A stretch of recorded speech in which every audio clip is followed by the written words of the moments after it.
Queequeg no care what God made him shark, said the savage, agonizingly lifting his hand up and down, Wedier Fiji God or Nantucket God, but the God what made shark must be one damn Injun. Chapter 67.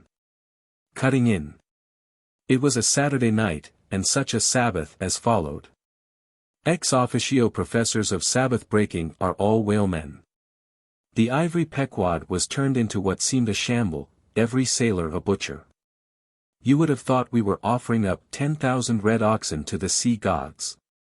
In the first place, the enormous cutting tackles, among other ponderous things comprising a cluster of blocks generally painted green, and which no single man can possibly lift, this vast bunch of grapes was swayed up to the maintop and firmly lashed to the lower masthead, the strongest point anywhere above a ship's deck. The end of the hawser-like rope winding through these intricacies, was then conducted to the windlass, and the huge lower block of the tackles was swung over the whale. To this block the great blubber hook, weighing some 100 pounds, was attached. And now suspended in stages over the side, Starbuck and Stubb, the mates, armed with their long spades, began cutting a hole in the body for the insertion of the hook just above the nearest of the two side fins. This done, a broad, semicircular line is cut round the hole, the hook is inserted, and the main body of the crew striking up a wild chorus, now commence heaving in one dense crowd at the windlass. When instantly, the entire ship careens over on her side, every bolt in her starts like the nail-heads of an old house in frosty weather, she trembles, quivers, and nods her fright mastheads to the sky. More and more she leans over to the whale, while every gasping heave of the windlass is answered by a helping heave from the billows, till at last, a swift, startling snap is heard. With a great swash the ship rolls upwards and backwards from the whale, and the triumphant tackle rises into sight dragging after it the disengaged semicircular end of the first strip of blubber. Now as the blubber envelopes the whale precisely as the rind does an orange, so is it stripped off from the body precisely as an orange is sometimes stripped by spiralizing it. For the strain constantly kept up by the windlass continually keeps the whale rolling over and over in the water, and as the blubber in one strip uniformly peels off along the line called the scarf, simultaneously cut by the spades of Starbuck and Stubb, the mates. And just as fast as it is thus peeled off, and indeed by that very act itself, it is all the time being hoisted higher and higher aloft till its upper end grazes the maintop. The men at the windlass then cease heaving, and for a moment or two the prodigious blood-dripping mass sways to and fro as if let down from the sky, and every one present must take good heed to dodge it when it swings. Else it may box his ears and pitch him headlong overboard. One of the attending harpooneers now advances with a long, keen weapon called a boarding sword, and watching his chance he dexterously slices out a considerable hole in the lower part of the swaying mass. Into this hole, the end of the second alternating great tackle is then hooked so as to retain a hold upon the blubber, in order to prepare for what follows. Whereupon, this accomplished swordsman, warning all hands to stand off, once more makes a scientific dash at the mass, and with a few sidelong, desperate, lunging slicings, severs it completely in twain.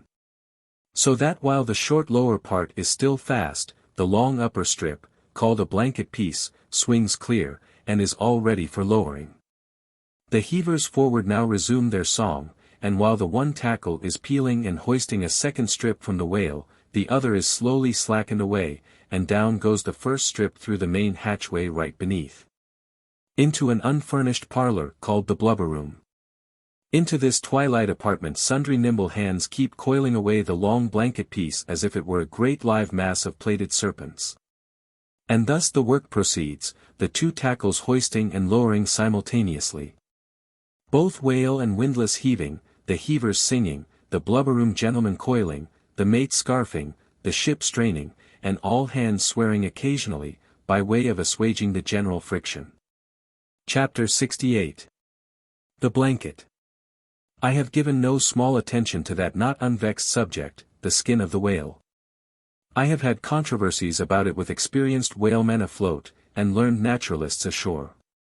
My original opinion remains unchanged, but it is only an opinion. The question is, what and where is the skin of the whale? Already you know what his blubber is. That blubber is something of the consistence of firm, close-grained beef, but tougher, more elastic and compact, and ranges from 8 or 10 to 12 and 15 inches in thickness. Now, however preposterous it may at first seem to talk of any creature's skin as being of that sort of consistence and thickness, yet in point of fact these are no arguments against such a presumption. Because you cannot raise any other dense enveloping layer from the whale's body but that same blubber, and the outermost enveloping layer of any animal, if reasonably dense, what can that be but the skin? True, from the unmarred dead body of the whale, you may scrape off with your hand an infinitely thin, transparent substance, somewhat resembling the thinnest shreds of isinglass, only it is almost as flexible and soft as satin. That is, previous to being dried, when it not only contracts and thickens, but becomes rather hard and brittle. I have several such dried bits, which I use for marks in my whale books. It is transparent, as I said before.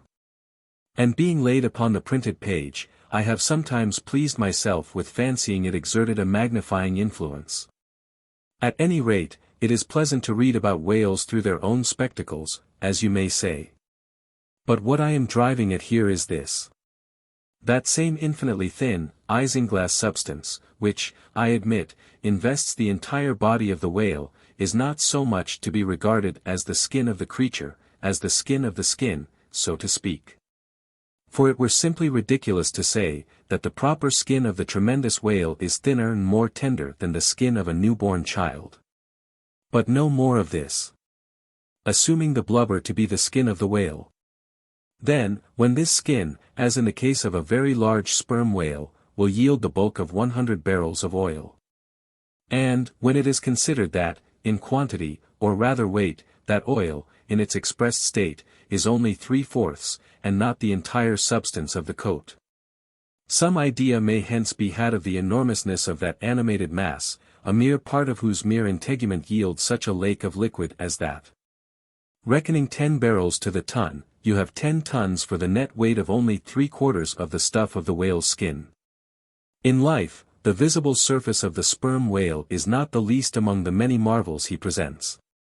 Almost invariably it is all over obliquely crossed and recrossed with numberless straight marks in thick array, something like those in the finest Italian line engravings.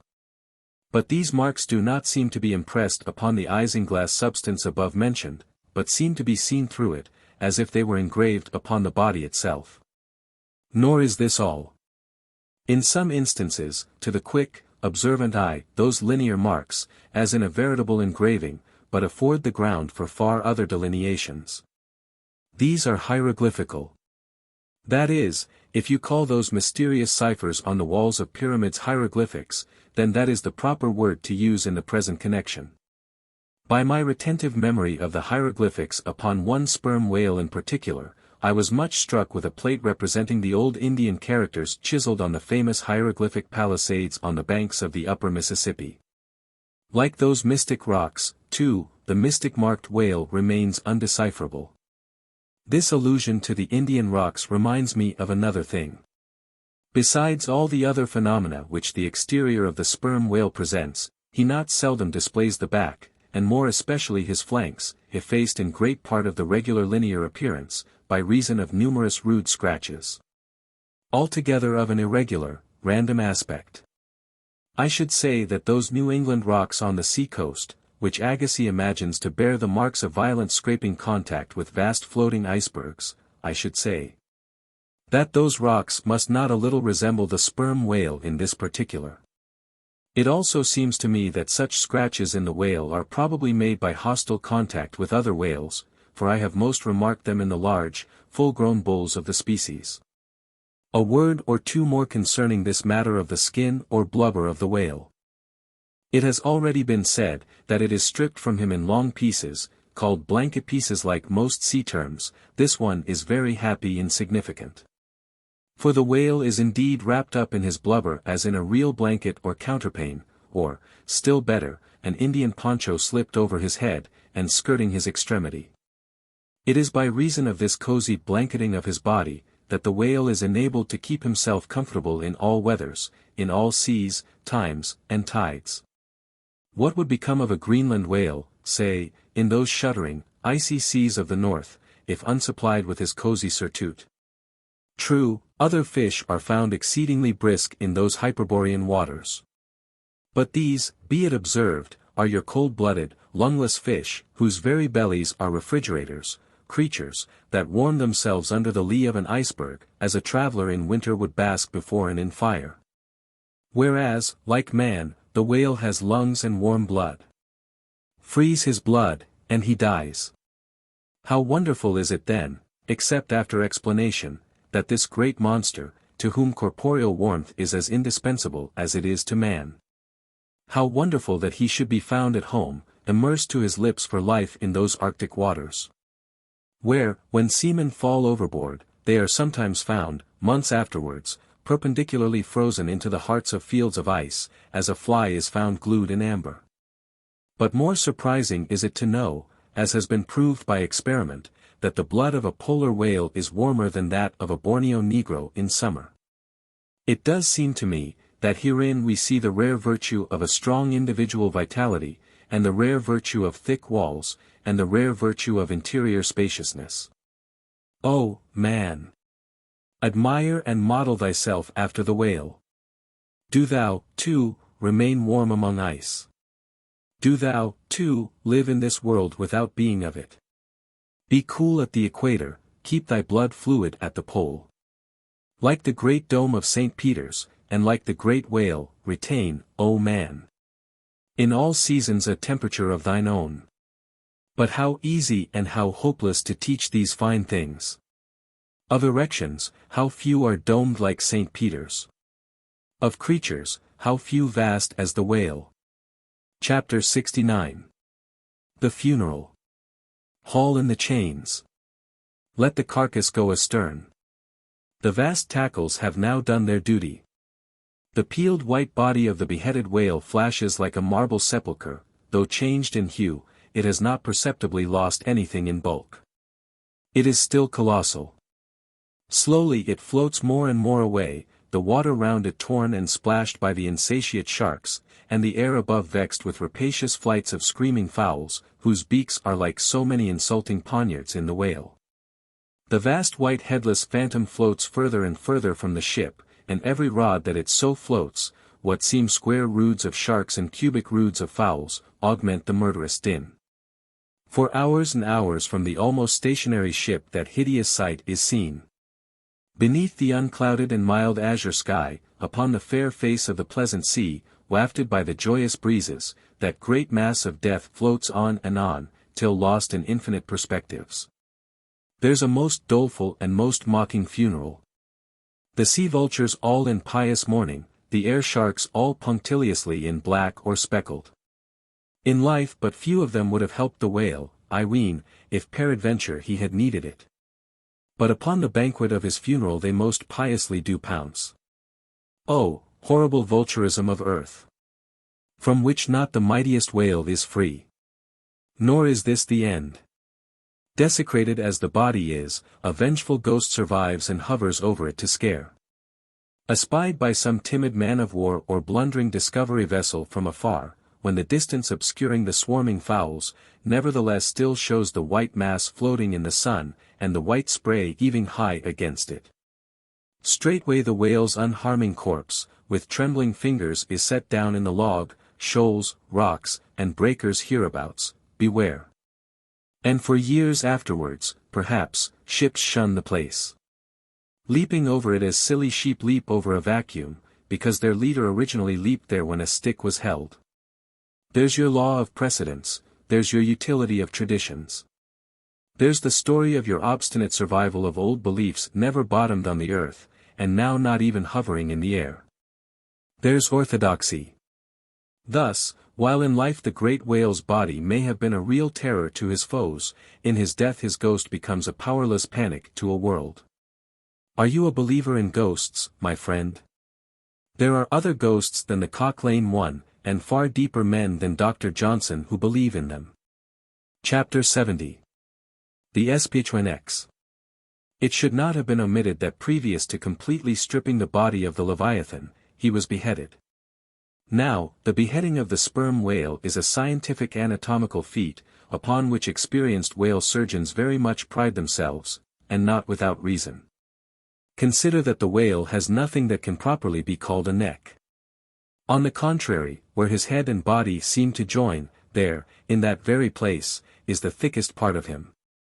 Remember, also, that the surgeon must operate from above, some 8 or 10 feet intervening between him and his subject, and that subject almost hidden in a discolored, rolling, and oftentimes tumultuous and bursting sea.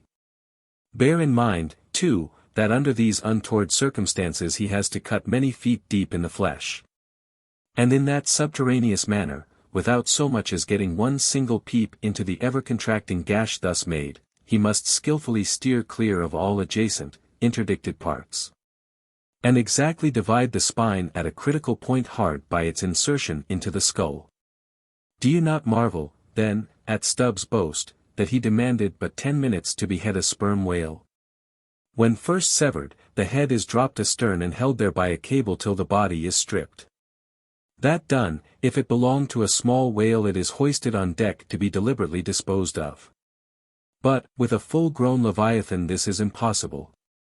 For the sperm whale's head embraces nearly 1/3 of his entire bulk, and completely to suspend such a burden as that, even by the immense tackles of a whaler, this were as vain a thing as to attempt weighing a Dutch barn in jeweller's scales. The Pequod's whale being decapitated and the body stripped, the head was hoisted against the ship's side, about halfway out of the sea, so that it might yet in great part be buoyed up by its native element. And there with the strained craft steeply leaning over to it, by reason of the enormous downward drag from the lower masthead, and every yardarm on that side projecting like a crane over the waves. There, that blood-dripping head hung to the Pequod's waist like the giant Holofernes's from the girdle of Judith. When this last task was accomplished it was noon, and the seamen went below to their dinner. Silence reigned over the before tumultuous but now deserted deck. An intense copper calm, like a universal yellow lotus, was more and more unfolding its noiseless measureless leaves upon the sea. A short space elapsed, and up into this noiselessness came Ahab alone from his cabin. Taking a few turns on the quarter-deck, he paused to gaze over the side. Then slowly getting into the main chains he took Stubbs' long spade, still remaining there after the whale's decapitation, and striking it into the lower part of the half-suspended mass, placed its other end crutchwise under one arm. And so stood leaning over with eyes attentively fixed on this head. It was a black and hooded head, and hanging there in the midst of so intense a calm, it seemed the SPHNX's in the desert. "Speak, thou vast and venerable head," muttered Ahab, which, though ungarnished with a beard, yet here and there lookest hoary with mosses, "speak, mighty head, and tell us the secret thing that is in thee. Of all divers, thou hast dived the deepest. That head upon which the upper sun now gleams, has moved amid this world's foundations. Where unrecorded names and navies rust, and untold hopes and anchors rot. Wherein her murderous hold this frigate earth is ballasted with bones of millions of the drowned, there, in that awful waterland, there was thy most familiar home. Thou hast been where bell or diver never went. Hast slept by many a sailor's side, where sleepless mothers would give their lives to lay them down. Thou saw'st the locked lovers when leaping from their flaming ship, heart to heart they sank beneath the exulting wave. True to each other, when heaven seemed false to them. Thou saw'st the murdered mate when tossed by pirates from the midnight deck, for hours he fell into the deeper midnight of the insatiate maw. And his murderers still sailed on unharmed, while swift lightnings shivered the neighboring ship that would have borne a righteous husband to outstretched, longing arms. O head! Thou hast seen enough to split the planets and make an infidel of Abraham, and not one syllable is thine. Sail ho! Cried a triumphant voice from the mainmast head. Aye. Well, now, that's cheering, cried Ahab, suddenly erecting himself, while whole thunderclouds swept aside from his brow.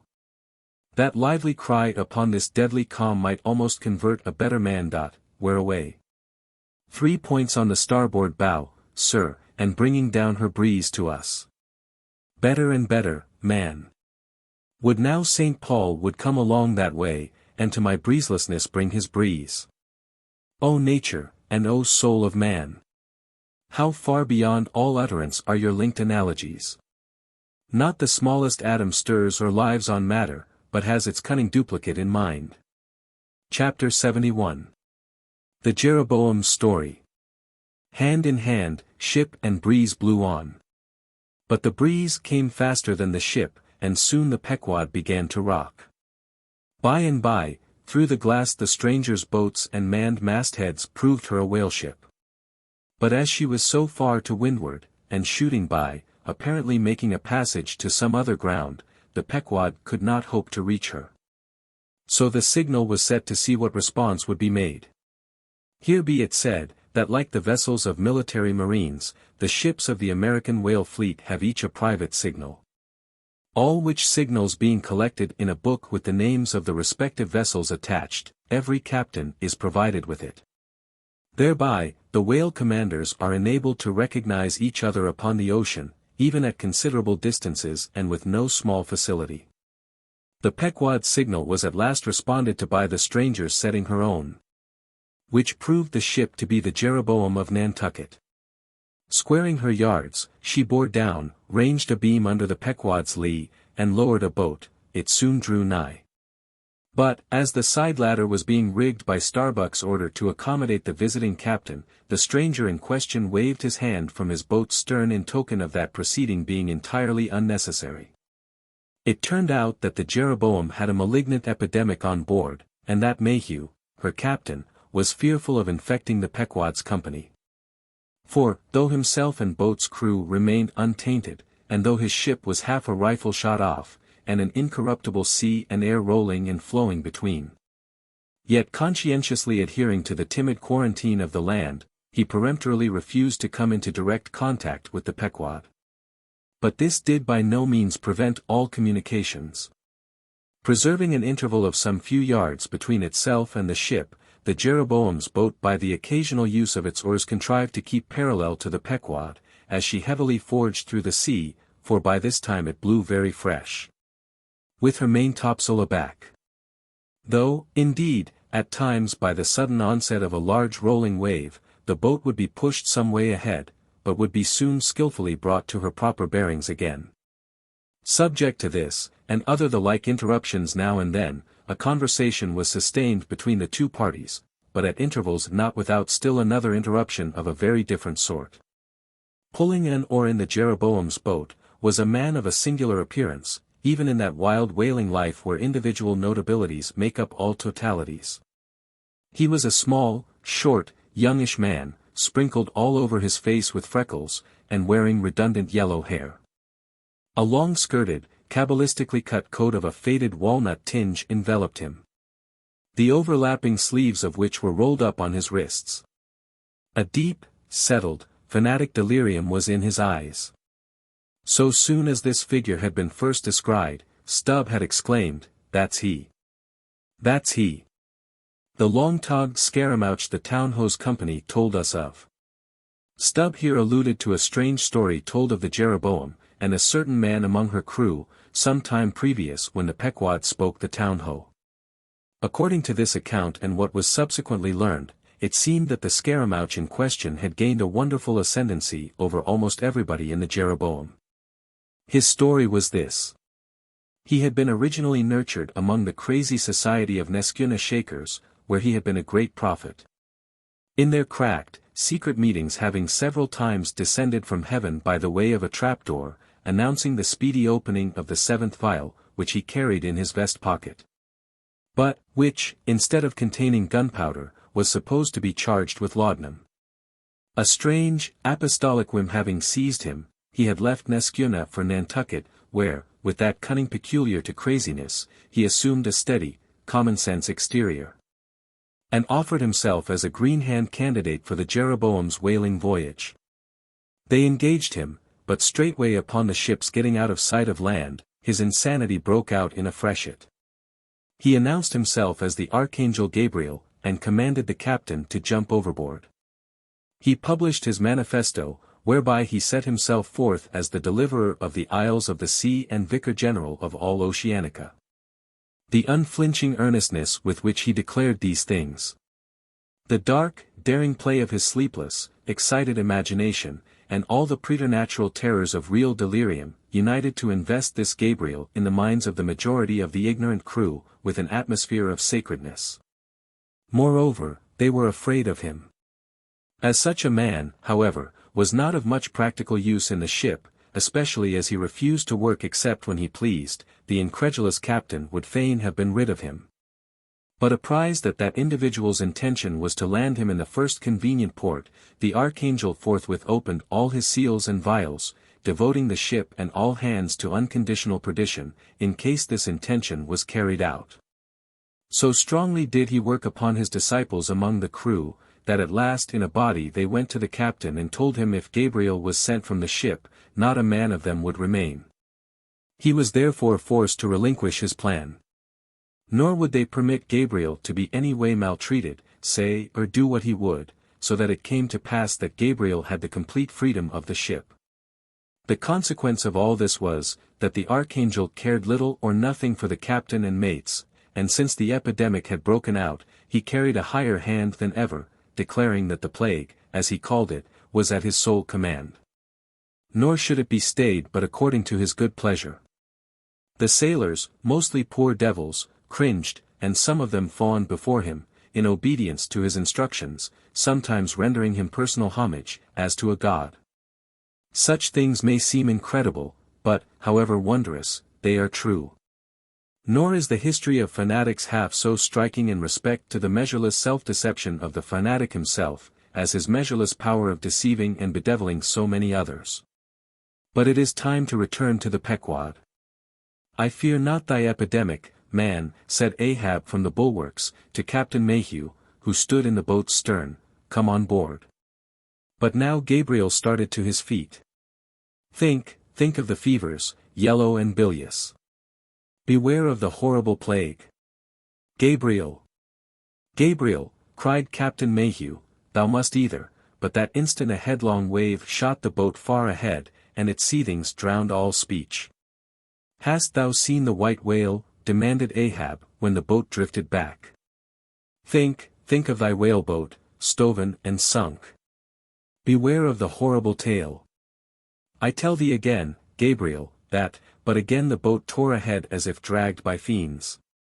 Nothing was said for some moments, while a succession of riotous waves rolled by, which by one of those occasional caprices of the seas were tumbling, not heaving it.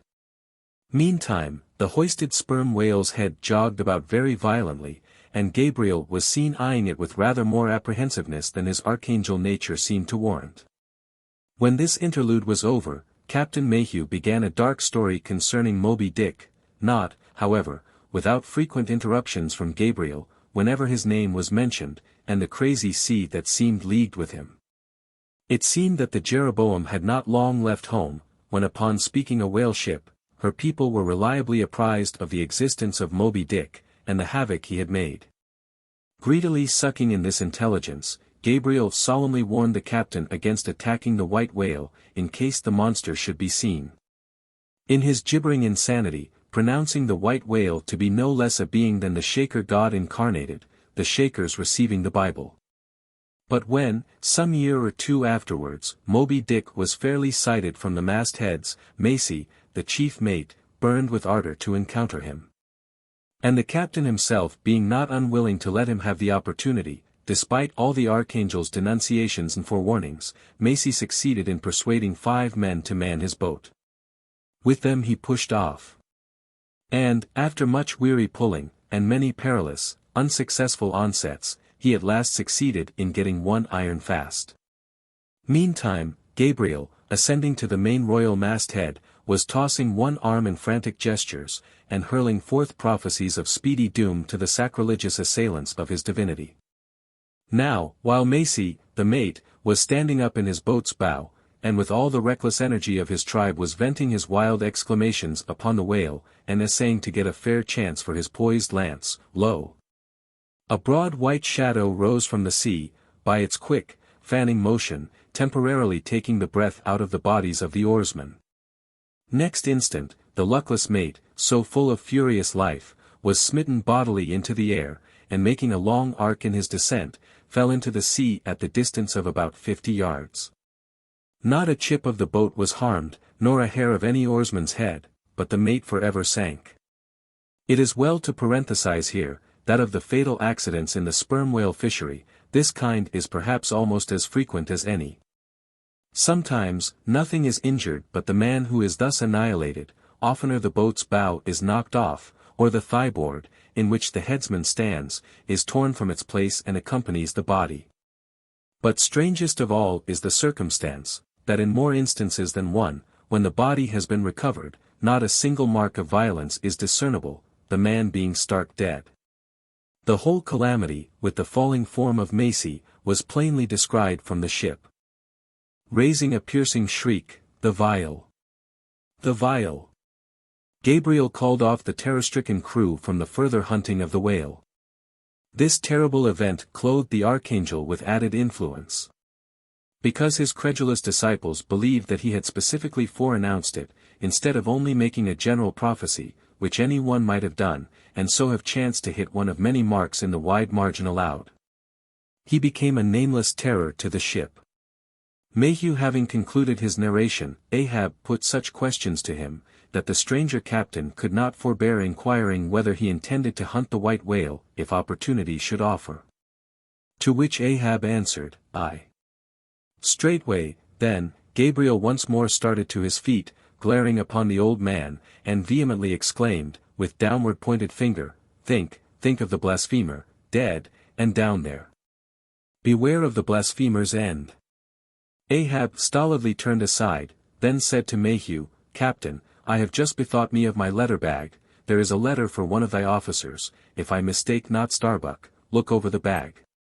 Every whale ship takes out a goodly number of letters for various ships, whose delivery to the persons to whom they may be addressed, depends upon the mere chance of encountering them in the four oceans. Thus, most letters never reach their mark. And many are only received after attaining an age of 2 or 3 years or more. Soon Starbuck returned with a letter in his hand. It was sorely tumbled, damp, and covered with a dull, spotted, green mold, in consequence of being kept in a dark locker of the cabin. Of such a letter, Death himself might well have been the postboy. "Canst not read it?" cried Ahab. "Give it me, man." Aye, it's but a dim scrawl, what's this?" As he was studying it out, Starbuck took a long cutting spade pole, and with his knife slightly split the end, to insert the letter there, and in that way, hand it to the boat, without its coming any closer to the ship. Meantime, Ahab holding the letter, muttered, "Mr. Har, yes, Mr. Harry, a woman's pinny hand, the man's wife, I'll wager. Mr. Harry Macy, ship Jeroboam, why it's Macy, and he's dead. Poor fellow! Poor fellow!" "And from his wife," sighed Mayhew. "But let me have it." "Nay, keep it thyself," cried Gabriel to Ahab, "thou art soon going that way." "Curses throttle thee," yelled Ahab. "Captain Mayhew, stand by now to receive it." And taking the fatal missive from Starbuck's hands, he caught it in the slit of the pole, and reached it over towards the boat. But as he did so, the oarsman expectantly desisted from rowing, the boat drifted a little towards the ship's stern. So that, as if by magic, the letter suddenly ranged along with Gabriel's eager hand. He clutched it in an instant, seized the boat knife, and impaling the letter on it, sent it thus loaded back into the ship. It fell at Ahab's feet. Then Gabriel shrieked out to his comrades to give way with their oars, and in that manner the mutinous boat rapidly shot away from the Pequod. As, after this interlude, the seamen resumed their work upon the jacket of the whale, many strange things were hinted in reference to this wild affair. Chapter 72. The Monkey Rope. In the tumultuous business of cutting in and attending to a whale, there is much running backwards and forwards among the crew. Now hands are wanted here, and then again hands are wanted there. There is no staying in any one place. For at one and the same time everything has to be done everywhere. It is much the same with him who endeavors the description of the scene. We must now retrace our way a little. It was mentioned that upon first breaking ground in the whale's back, the blubber hook was inserted into the original hole there cut by the spades of the mates. But how did so clumsy and weighty a mass as that same hook get fixed in that hole? It was inserted there by my particular friend Queequeg, whose duty it was, as harpooner, to descend upon the monster's back for the special purpose referred to. But in very many cases, circumstances require that the harpooner shall remain on the whale till the whole tensing or stripping operation is concluded. The whale, be it observed, lies almost entirely submerged, excepting the immediate parts operated upon. So down there, some 10 feet below the level of the deck, the poor harpooner flounders about, half on the whale and half in the water, as the vast mass revolves like a treadmill beneath him. On the occasion in question, Queequeg figured in the Highland costume, a shirt and socks, in which to my eyes, at least, he appeared to uncommon advantage, and no one had a better chance to observe him, as will presently be seen. Being the savage's bowsman, that is, the person who pulled the bow oar in his boat, the second one from forward, it was my cheerful duty to attend upon him while taking that hard scramble upon the dead whale's back. You have seen Italian organ boys holding a dancing ape by a long cord. Just so, from the ship's steep side, did I hold Queequeg down there in the sea, by what is technically called in the fishery a monkey rope, attached to a strong strip of canvas belted round his waist. It was a humorously perilous business for both of us. For, before we proceed further, it must be said that the monkey rope was fast at both ends, fast to Queequeg's broad canvas belt, and fast to my narrow leather one. So that for better or for worse, we two, for the time, were wedded, and should poor Queequeg sink to rise no more, then both usage and honor demanded, that instead of cutting the cord, it should drag me down in his wake. So, then, an elongated Siamese ligature united us. Queequeg was my own inseparable twin brother, nor could I any way get rid of the dangerous liabilities which the hempen bond entailed. So strongly and metaphysically did I conceive of my situation then, that while earnestly watching his motions, I seemed distinctly to perceive that my own individuality was now merged in a joint stock company of two. That my free will had received a mortal wound, and that another's mistake or misfortune might plunge innocent me into unmerited disaster and death. Therefore, I saw that here was a sort of interregnum in Providence. For its even-handed equity never could have so gross an injustice. And yet still further pondering, while I jerked him now and then from between the whale and ship, which would threaten to jam him, still further pondering, I say. I saw that this situation of mine was the precise situation of every mortal that breathes. Only, in most cases, he, one way or other, has this Siamese connection with a plurality of other mortals. If your banker breaks, you snap; if your apothecary by mistake sends you poison in your pills, you die. True, you may say that, by exceeding caution, you may possibly escape these and the multitudinous other evil chances of life. But handle Queequeg's monkey rope heedfully as I would, sometimes he jerked it so, that I came very near sliding overboard. Nor could I possibly forget that, do what I would, I only had the management of one end of it, asterisk. Asterisk the monkey rope is found in all whalers, but it was only in the Pequod that the monkey and his holder were ever tied together. This improvement upon the original usage was introduced by no less a man than Stubb, in order to afford the imperiled harpooner the strongest possible guarantee for the faithfulness and vigilance of his monkey rope holder. I have hinted that I would often jerk poor Queequeg from between the whale and the ship, where he would occasionally fall, from the incessant rolling and swaying of both. But this was not the only jamming jeopardy he was exposed to. Unappalled by the massacre made upon them during the night, the sharks now freshly and more keenly allured by the before-pent blood which began to flow from the carcass, the rabid creatures swarmed round it like bees in a beehive. And right in among those sharks was Queequeg, who often pushed them aside with his floundering feet. A thing altogether incredible were it not that attracted by such prey as a dead whale, the otherwise miscellaneously carnivorous shark will seldom touch a man. Nevertheless, it may well be believed that since they have such a ravenous finger in the pie, it is deemed but wise to look sharp to them.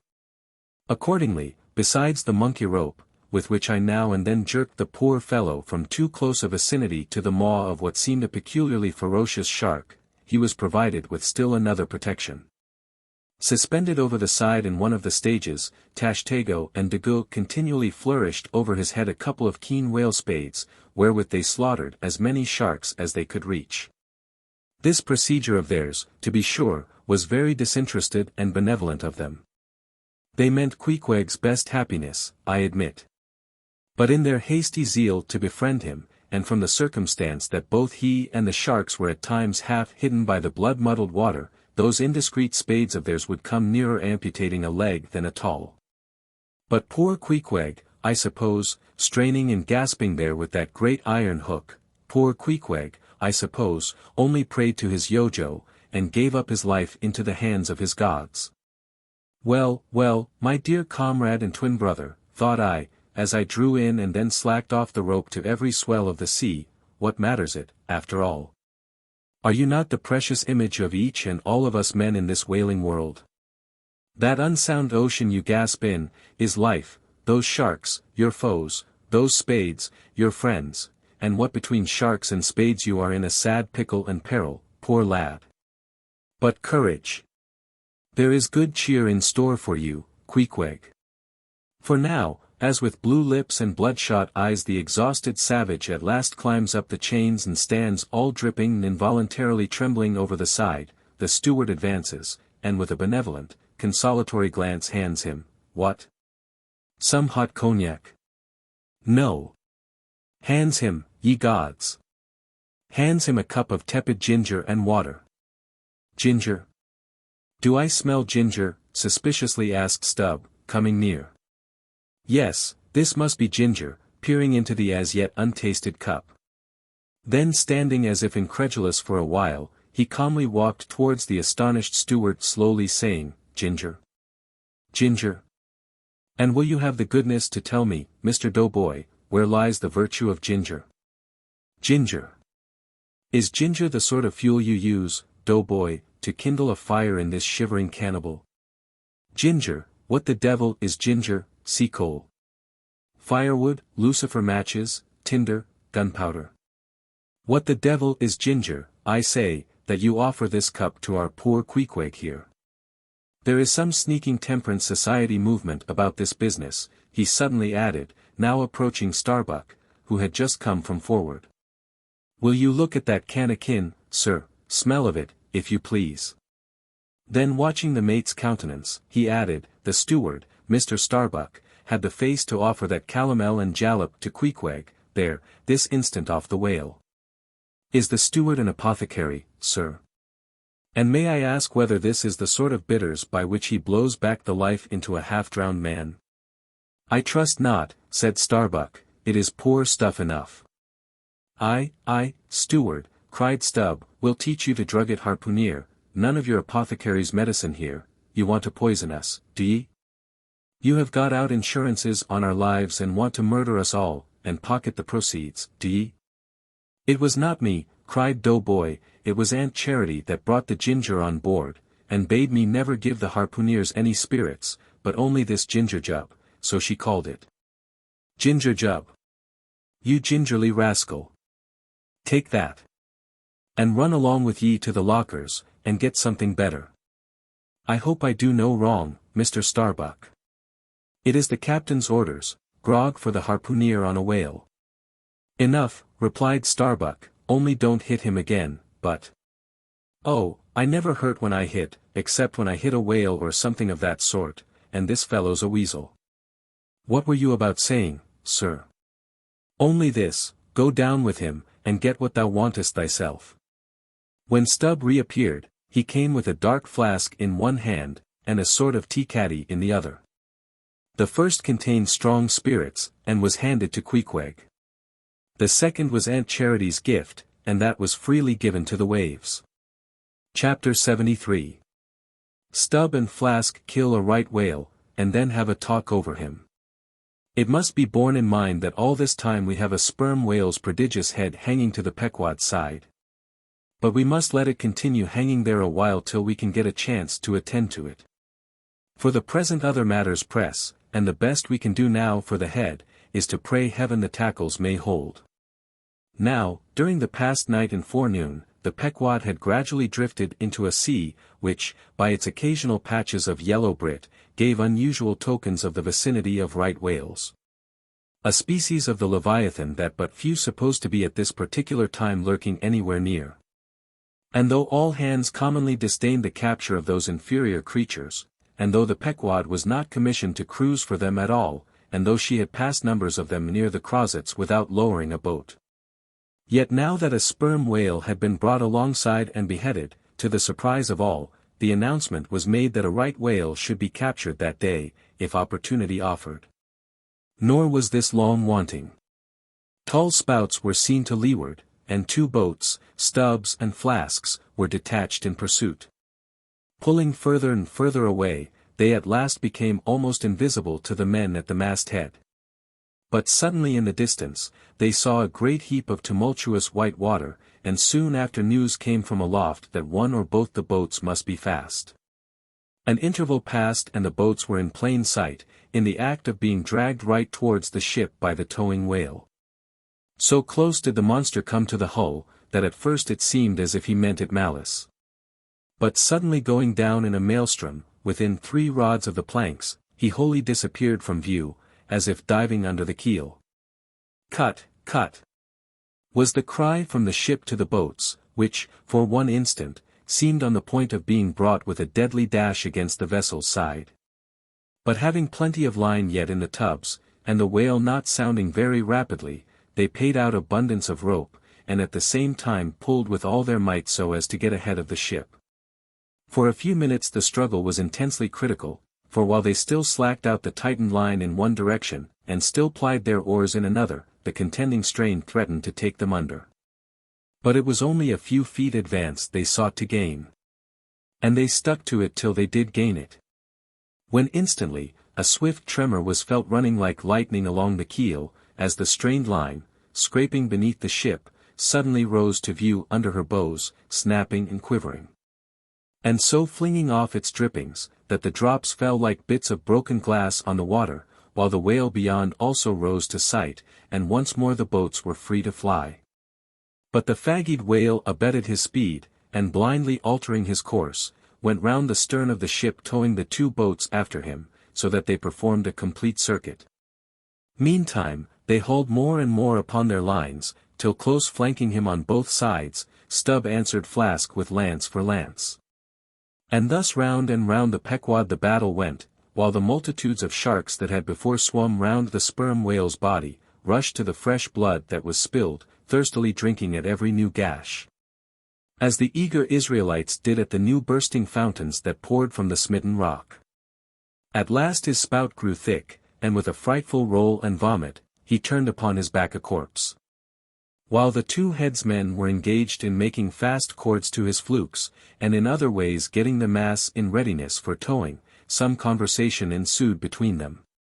"I wonder what the old man wants with this lump of foul lard," said Stubb, not without some disgust at the thought of having to do with so ignoble a leviathan. "Wants with it?" said Flask, coiling some spare line in the boat's bow. "Did you never hear that the ship which but once has a sperm whale's head hoisted on her starboard side, and at the same time a right whale's on the larboard? Did you never hear, Stubb, that ship can never afterwards capsize?" "Why not?" "I don't know, but I heard that Gamboge ghost of a Fedallah saying so, and he seems to know all about ship's charms. But I sometimes think he'll charm the ship to no good at last. I don't half like that chap, Stubb. Did you ever notice how that tusk of his is a sort of carved into a snake's head, Stubb? Sink him. I never look at him at all. But if ever I get a chance of a dark night, and he's standing hard by the bulwarks, and no one by, look down there, Flask, pointing into the sea with a peculiar motion of both hands. Will I? Flask, I take that Fedallah to be the devil in disguise. Do you believe that cock and bull story about his having been stowed away on board ship? He's the devil, I say. The reason why you don't see his tail, is because he tucks it up out of sight. He carries it coiled away in his pocket, I guess. Blast him. Now that I think of it, he's always wanting oakum to stuff into the toes of his boots. He sleeps in his boots, don't he? He hasn't got any hammock. But I've seen him lay of nights in a coil of rigging. No doubt, and it's because of his cursed tail, he coils it down, do ye see, in the eye of the rigging. What's the old man have so much to do with him for? Striking up a swap or a bargain, I suppose. Bargain, about what? Why, do ye see, the old man is hard bent after that white whale, and the devil there is trying to come round him, and get him to swap away his silver watch, or his soul, or something of that sort, and then he'll surrender Moby Dick. Pooh! Stubb, you are skylarking, how can Fedallah do that? I don't know, Flask, but the devil is a curious chap, and a wicked one, I tell ye. Why, they say as how he went a-sauntering into the old flagship once, switching his tail about devilish easy and gentlemanlike, and inquiring if the old governor was at home. Well, he was at home, and asked the devil what he wanted. The devil, switching his hoofs, up and says, I want John. What for, says the old governor. What business is that of yours, says the devil, getting mad, I want to use him. Take him, says the governor, and by the Lord, Flask, if the devil didn't give John the Asiatic cholera before he got through with him, I'll eat this whale in one mouthful. But look sharp, ain't you already there? Well, then, pull ahead, and let's get the whale alongside. I think I remember some such story as you were telling, said Flask, when at last the two boats were slowly advancing with their burden towards the ship, but I can't remember where. 3 Spaniards. Adventures of those 3 bloody-minded soldados. Did ye read it there, Flask? I guess ye did. No, never saw such a book, heard of it, though. But now, tell me, Stubb, do you suppose that that devil you was speaking of just now, was the same you say is now on board the Pequod? Am I the same man that helped kill this whale? Doesn't the devil live forever? Who ever heard that the devil was dead? Did you ever see any parson a-wearing mourning for the devil? And if the devil has a latch key to get into the admiral's cabin, don't you suppose he can crawl into a porthole? Tell me that, Mr. Flask. How old do you suppose Fedallah is, Stubb? Do you see that mainmast there, pointing to the ship? Well, that's the figure one. Now take all the hoops in the Pequod's hold, and string along in a row with that mast, for oughts, do you see? Well, that wouldn't begin to be Fedallah's age. Nor all the coopers in creation couldn't show hoops enough to make oughts enough. But see here, Stubb, I thought you a little boasted just now, that you meant to give Fedallah a sea toss, if you got a good chance. Now, if he's so old as all those hoops of yours come to, and if he is going to live forever, what good will it do to pitch him overboard, tell me that? Give him a good ducking, anyhow. But he'd crawl back. Duck him again, and keep ducking him. Suppose he should take it into his head to duck you, though, yes, and drown you, what then? I should like to see him try it. I'd give him such a pair of black eyes that he wouldn't dare to show his face in the admiral's cabin again for a long while, let alone down in the orlop there, where he lives, and hereabouts on the upper decks where he sneaks so much. Damn the devil, Flask, so you suppose I'm afraid of the devil? Who's afraid of him, except the old governor who daresn't catch him and put him in double darbies, as he deserves, but lets him go about kidnapping people. Aye, and signed a bond with him, that all the people the devil kidnapped, he'd roast for him. There's a governor. Do you suppose Fedallah wants to kidnap Captain Ahab? Do I suppose it? You'll know it before long, Flask. But I am going now to keep a sharp lookout on him, and if I see anything very suspicious going on, I'll just take him by the nape of his neck, and say, look here, Beelzebub, you don't do it. And if he makes any fuss, by the Lord I'll make a grab into his pocket for his tail, take it to the capstan, and give him such a wrenching and heaving, that his tail will come short off at the stump, do you see? And then, I rather guess when he finds himself docked in that queer fashion, he'll sneak off without the poor satisfaction of feeling his tail between his legs. And what will you do with the tail, Stubb? Do with it? Sell it for an ox whip when we get home, what else? Now, do you mean what you say, and have been saying all along, Stubb. Mean or not mean, here we are at the ship. The boats were here hailed, to tow the whale on the larboard side, where fluke chains and other necessaries were already prepared for securing him. Didn't I tell you so? Said Flask. Yes, you'll soon see this right whale's head hoisted up opposite that Parmacetti's. In good time, Flask's saying proved true. As before, the Pequod steeply leaned over towards the sperm whale's head. Now, by the counterpoise of both heads, she regained her even keel, though sorely strained, you may well believe. So, when on one side you hoist in Locke's head, you go over that way, but now, on the other side, hoist in Con's and you come back again, but in very poor plight. Thus, some minds for ever keep trimming boat. Oh, ye foolish! Throw all these thunderheads overboard, and then you will float light and right. In disposing of the body of a right whale, when brought alongside the ship, the same preliminary proceedings commonly take place as in the case of a sperm whale.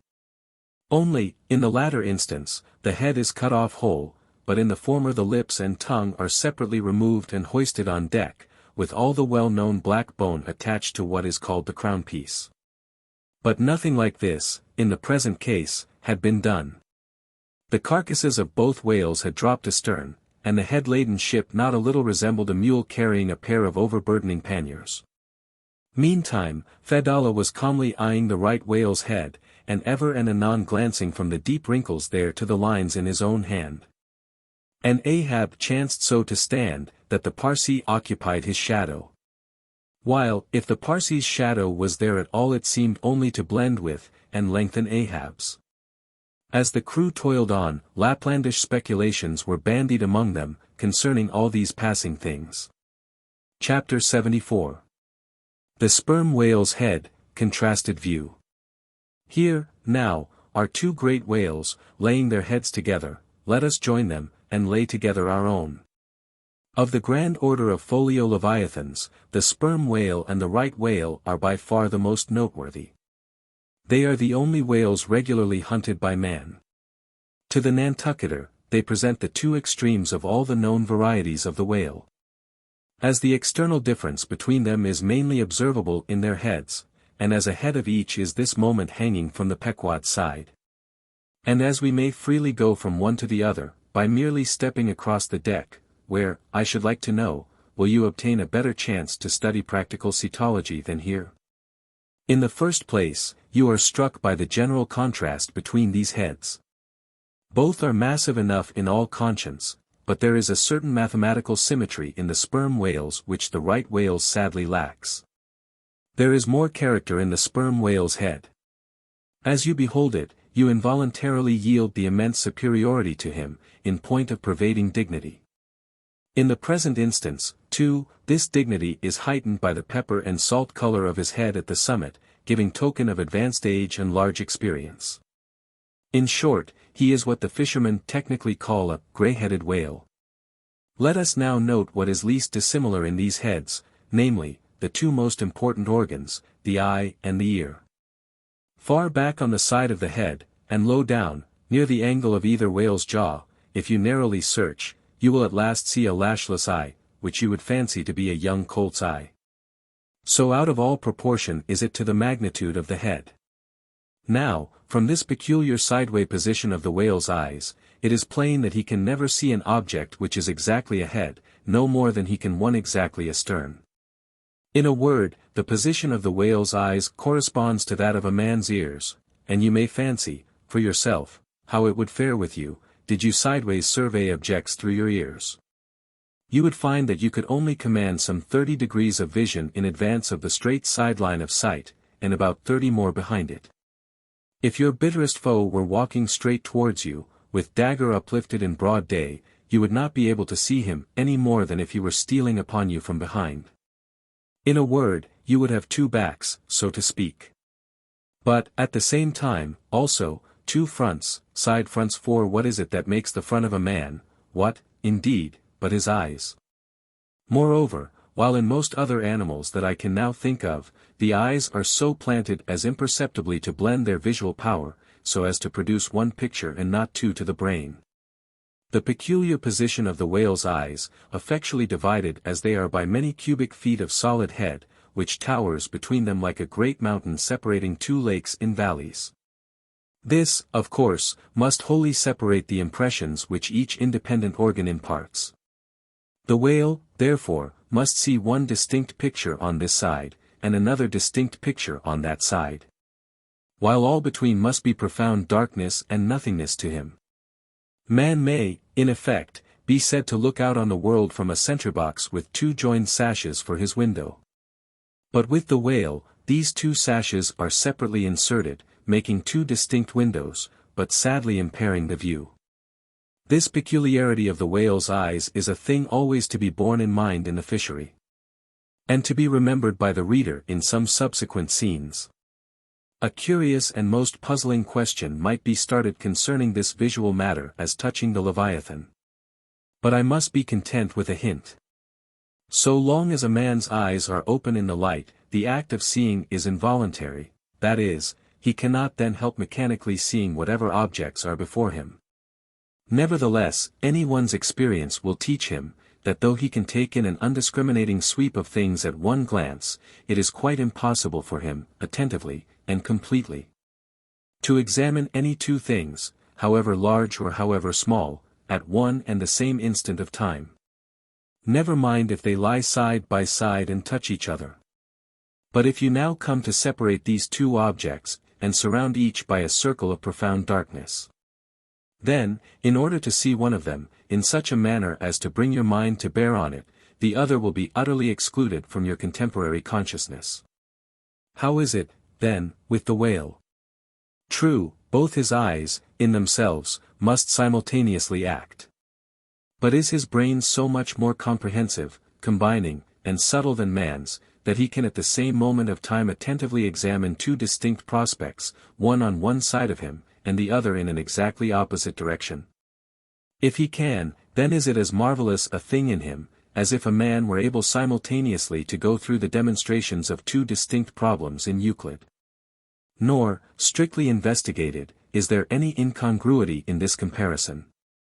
It may be but an idle whim, but it has always seemed to me, that the extraordinary vacillations of movement displayed by some whales when beset by 3 or 4 boats, the timidity and liability to queer frights, so common to such whales. I think that all this indirectly proceeds from the helpless perplexity of volition, in which their divided and diametrically opposite powers of vision must involve them. But the ear of the whale is full as curious as the eye. If you are an entire stranger to their race, you might hunt over these two heads for hours, and never discover that organ. The ear has no external leaf whatever, and into the hole itself you can hardly insert a quill, so wondrously minute is it. It is lodged a little behind the eye. With respect to their ears, this important difference is to be observed between the sperm whale and the right. While the ear of the former has an external opening, that of the latter is entirely and evenly covered over with a membrane, so as to be quite imperceptible from without. Is it not curious, that so vast a being as the whale should see the world through so small an eye, and hear the thunder through an ear which is smaller than a hare's? But if his eyes were broad as the lens of Herschel's great telescope, and his ears capacious as the porches of cathedrals, would that make him any longer of sight, or sharper of hearing? Not at all. Why then do you try to enlarge your mind? Subtilize it. Let us now, with whatever levers and steam engines we have at hand, cant over the sperm whale's head, that it may lie bottom up, then, ascending by a ladder to the summit, have a peep down the mouth. And were it not that the body is now completely separated from it, with a lantern we might descend into the great Kentucky mammoth cave of his stomach. But let us hold on here by this tooth, and look about us where we are. What a really beautiful and chaste-looking mouth! From floor to ceiling, lined, or rather papered with a glistening white membrane, glossy as bridal satins. But come out now, and look at this portentous lower jaw, which seems like the long narrow lid of an immense snuff-box, with the hinge at one end, instead of one side.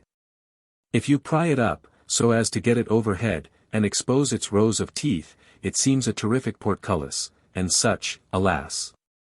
It proves to many a poor wight in the fishery, upon whom these spikes fall with impaling force. But far more terrible is it to behold, when fathoms down in the sea, you see some sulky whale, floating there suspended, with his prodigious jaw, some 15 feet long, hanging straight down at right angles with his body. For all the world like a ship's jib boom. This whale is not dead, he is only dispirited, out of sorts, perhaps, hypochondriac. And so supine, that the hinges of his jaw have relaxed, leaving him there in that ungainly sort of plight, a reproach to all his tribe, who must, no doubt, imprecate lockjaws upon him. In most cases this lower jaw, being easily unhinged by a practiced artist, is disengaged and hoisted on deck for the purpose of extracting the ivory teeth, and furnishing a supply of that hard white whalebone with which the fishermen fashion all sorts of curious articles, including canes, umbrella stocks, and handles to riding whips. With a long, weary hoist the jaw is dragged on board, as if it were an anchor, and when the proper time comes, some few days after the other work, Queequeg, Dago, and Tashtego, being all accomplished dentists, are set to drawing teeth. With a keen cutting spade, Queequeg lances the gums, then the jaw is lashed down to ring bolts, and a tackle being rigged from aloft, they drag out these teeth, as Michigan oxen drag stumps of old oaks out of wild woodlands. There are generally 42 teeth in all, in old whales, much worn down, but undecayed, nor filled after our artificial fashion. The jaw is afterwards sawn into slabs, and piled away like joists for building houses. Chapter 75. The right whale's head, contrasted view. Crossing the deck, let us now have a good long look at the right whale's head. As in general shape the noble sperm whale's head may be compared to a Roman war chariot, especially in front, where it is so broadly rounded. So, at a broad view, the right whale's head bears a rather inelegant resemblance to a gigantic galliot-toed shoe. 200 years ago an old Dutch voyager likened its shape to that of a shoemaker's last. And in this same last or shoe, that old woman of the nursery tale, with the swarming brood, might very comfortably be lodged, she and all her progeny. But as you come nearer to this great head it begins to assume different aspects, according to your point of view. If you stand on its summit and look at these two F-shaped spout holes, you would take the whole head for an enormous bass viol, and these spiracles, the apertures in its sounding board. Then, again, if you fix your eye upon this strange, crested, comb-like incrustation on the top of the mass, this green, barnacled thing, which the Greenlanders call the crown, and the southern fishers the bonnet of the right whale. Fixing your eyes solely on this, you would take the head for the trunk of some huge oak, with a bird's nest in its crotch. At any rate, when you watch those live crabs that nestle here on this bonnet, such an idea will be almost sure to occur to you, unless, indeed, your fancy has been fixed by the technical term crown also bestowed upon it. In which case you will take great interest in thinking how this mighty monster is actually a diademed king of the sea, whose green crown has been put together for him in this marvelous manner. But if this whale be a king, he is a very sulky-looking fellow to grace a diadem. Look at that hanging lower lip. What a huge sulk and pout is there. A sulk and pout, by carpenter's measurement, about 20 feet long and 5 feet deep. A sulk and pout that will yield you some 500 gallons of oil and more. A great pity, now, that this unfortunate whale should be hair-lipped. The fissure is about a foot across. Probably the mother during an important interval was sailing down the Peruvian coast, when earthquakes caused the beach to gape. Over this lip, as over a slippery threshold, we now slide into the mouth. Upon my word, were I at Mackinac, I should take this to be the inside of an Indian wigwam. Good Lord! Is this the road that Jonah went? The roof is about 12 feet high, and runs to a pretty sharp angle, as if there were a regular ridgepole there. While these ribbed, arched, hairy sides, present us with those wondrous, half-vertical, cinder-shaped slats of whalebone, say 300 on a side, which depending from the upper part of the head or crown bone, form those Venetian blinds which have elsewhere been cursorily mentioned. The edges of these bones are fringed with hairy fibers, through which the right whale strains the water, and in whose intricacies he retains the small fish, when open-mouthed he goes through the seas of brit in feeding time.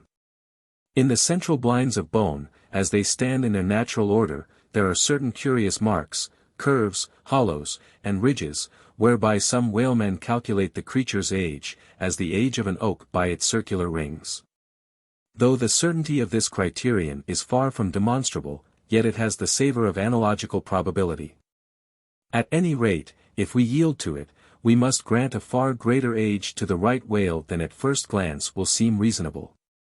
In old times, there seem to have prevailed the most curious fancies concerning these blinds. One voyager in Purchas calls them the wondrous whiskers inside of the whale's mouth, another, hog's bristles. A third old gentleman in Hakluyt uses the following elegant language: there are about 250 fins growing on each side of his upper chop, which arch over his tongue on each side of his mouth. This reminds us that the right whale really has a sort of whisker, or rather a mustache, consisting of a few scattered white hairs on the upper part of the outer end of the lower jaw. Sometimes these tufts impart a rather brigandish expression to his otherwise solemn countenance. As everyone knows, these same hogs, bristles, fins, whiskers, blinds, or whatever you please, furnish to the ladies their busks and other stiffening contrivances.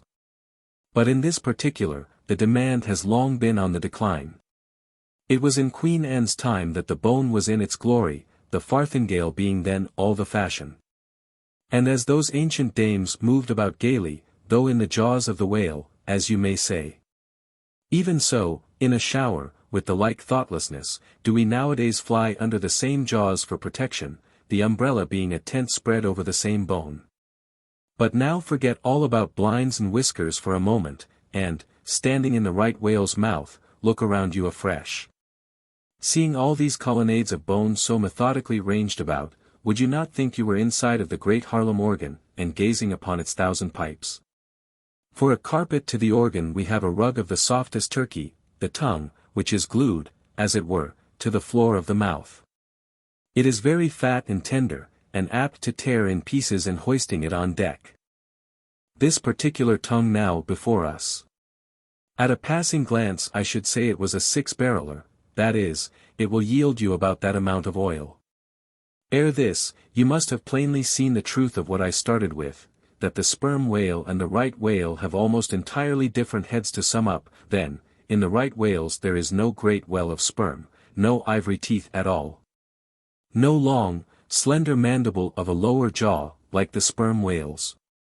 Nor in the sperm whale are there any of those blinds of bone, no huge lower lip, and scarcely anything of a tongue. Again, the right whale has 2 external spout holes, the sperm whale only 1. Look your last, now, on these venerable hooded heads, while they yet lie together, for one will soon sink, unrecorded, in the sea. The other will not be very long in following. Can you catch the expression of the sperm whales there? It is the same he died with, only some of the longer wrinkles in the forehead seem now faded away. I think his broad brow to be full of a prairie-like placidity, born of a speculative indifference as to death. But mark the other head's expression. See that amazing lower lip, pressed by accident against the vessel's side, so as firmly to embrace the jaw. Does not this whole head seem to speak of an enormous practical resolution in facing death? This right whale I take to have been a Stoic. The sperm whale, a Platonian, who might have taken up Spinoza in his latter years. Chapter 76. The Battering Ram. Ere quitting, for the nonce, the sperm whale's head, would have you, as a sensible physiologist, simply, particularly remark its front aspect, in all its compacted collectedness. I would have you investigate it now with the sole view of forming to yourself some unexaggerated, intelligent estimate of whatever battering ram power may be lodged there. Here is a vital point. For you must either satisfactorily settle this matter with yourself, or forever remain an infidel as to one of the most appalling, but not the less true events, perhaps anywhere to be found in all recorded history. You observe that in the ordinary swimming position of the sperm whale, the front of his head presents an almost wholly vertical plane to the water. You observe that the lower part of that front slopes considerably backwards, so as to furnish more of a retreat for the long socket which receives the boom-like lower jaw. You observe that the mouth is entirely under the head, much in the same way, indeed, as though your own mouth were entirely under your chin. Moreover, you observe that the whale has no external nose. And that what nose he has, his spout hole, is on the top of his head. You observe that his eyes and ears are at the sides of his head, nearly 1/3 of his entire length from the front. Wherefore, you must now have perceived that the front of the sperm whale's head is a dead, blind wall, without a single organ or tender prominence of any sort whatsoever. Furthermore, you are now to consider that only in the extreme, lower, backward sloping part of the front of the head, is there the slightest vestige of bone. And not till you get near 20 feet from the forehead do you come to the full cranial development. So that this whole enormous boneless mass is as one wad. Finally, though, as will soon be revealed, its contents partly comprise the most delicate oil, yet, you are now to be apprised of the nature of the substance which so impregnably invests all that apparent effeminacy. In some previous place I have described to you how the blubber wraps the body of the whale, as the rind wraps an orange. Just so with the head. But with this difference, about the head this envelope, though not so thick, is of a boneless toughness, inestimable by any man who has not handled it. The severest pointed harpoon, the sharpest lance darted by the strongest human arm, impotently rebounds from it. It is as though the forehead of the sperm whale were paved with horses' hoofs. I do not think that any sensation lurks in it. Bethink yourself also of another thing. When two large, loaded Indiamen chance to crowd and crush towards each other in the docks, what do the sailors do? They do not suspend between them, at the point of coming contact, any merely hard substance, like iron or wood. No, they hold there a large, round wad of tow and cork, enveloped in the thickest and toughest of ox hide. That bravely and uninjured takes the jam which would have snapped all their oaken handspikes and iron crowbars. By itself this sufficiently illustrates the obvious fact I drive at. But supplementary to this, it has hypothetically occurred to me, that as ordinary fish possess what is called a swimming bladder in them, capable, at will, of distension or contraction. And as the sperm whale, as far as I know, has no such provision in him, considering, too, the otherwise inexplicable manner in which he now depresses his head altogether beneath the surface, and anon swims with it high elevated out of the water. Considering the unobstructed elasticity of its envelope, considering the unique interior of his head. It has hypothetically occurred to me, I say, that those mystical lung-celled honeycombs there may possibly have some hitherto unknown and unsuspected connection with the outer air, so as to be susceptible to atmospheric distension and contraction. If this be so, fancy the irresistibleness of that might, to which the most impalpable and destructive of all elements contributes. Now, mark. Unerringly impelling this dead, impregnable, uninjurable wall, and this most buoyant thing within. There swims behind it all a mass of tremendous life, only to be adequately estimated as piled wood is, by the cord, and all obedient to one volition, as the smallest insect. So that when I shall hereafter detail to you all the specialties and concentrations of potency everywhere lurking in this expansive monster, when I shall show you some of his more inconsiderable braining feats, I trust you will have renounced all ignorant incredulity, and be ready to abide by this. That though the sperm whale stove a passage through the Isthmus of Darien, and mixed the Atlantic with the Pacific, you would not elevate one hair of your eyebrow.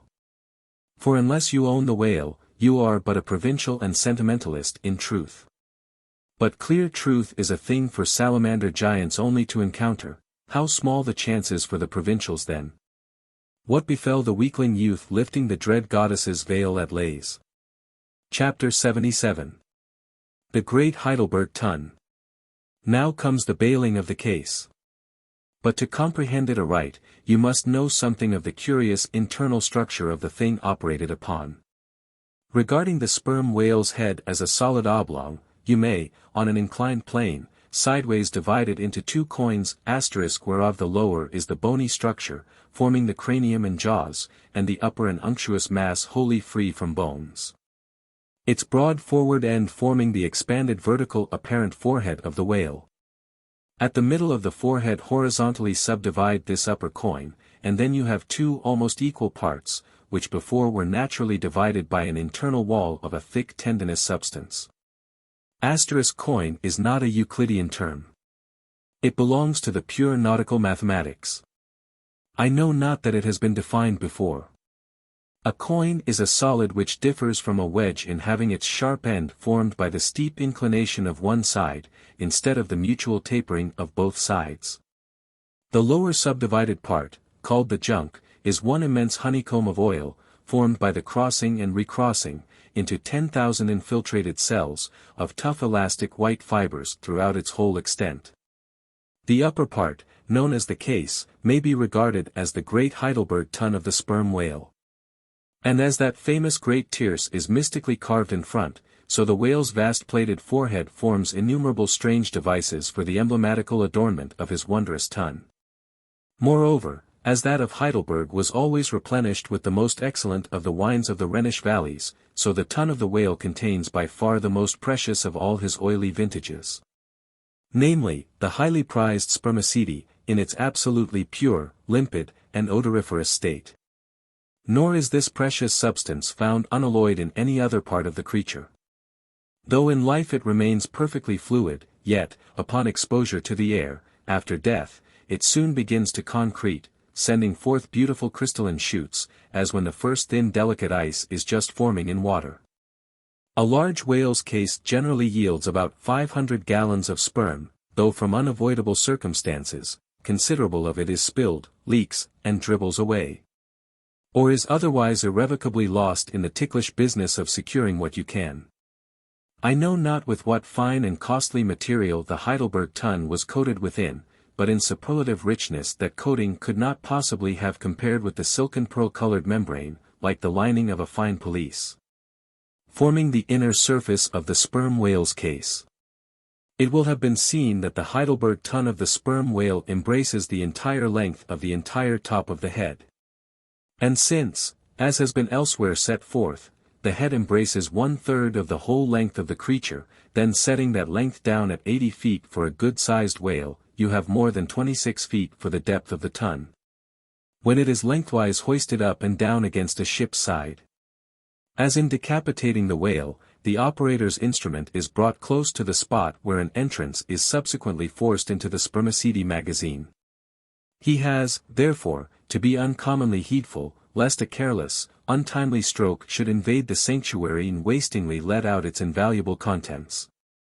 It is this decapitated end of the head, also, which is at last elevated out of the water, and retained in that position by the enormous cutting tackles, whose hempen combinations, on one side, make quite a wilderness of ropes in that quarter. Thus much being said, attend now, I pray you, to that marvelous and, in this particular instance, almost fatal operation whereby the sperm whale's great Heidelberg tun is tapped. Chapter 78. Cistern and Buckets. Nimble as a cat, Tashtego mounts aloft, and without altering his erect posture, runs straight out upon the overhanging mainyard arm, to the part where it exactly projects over the hoisted tun.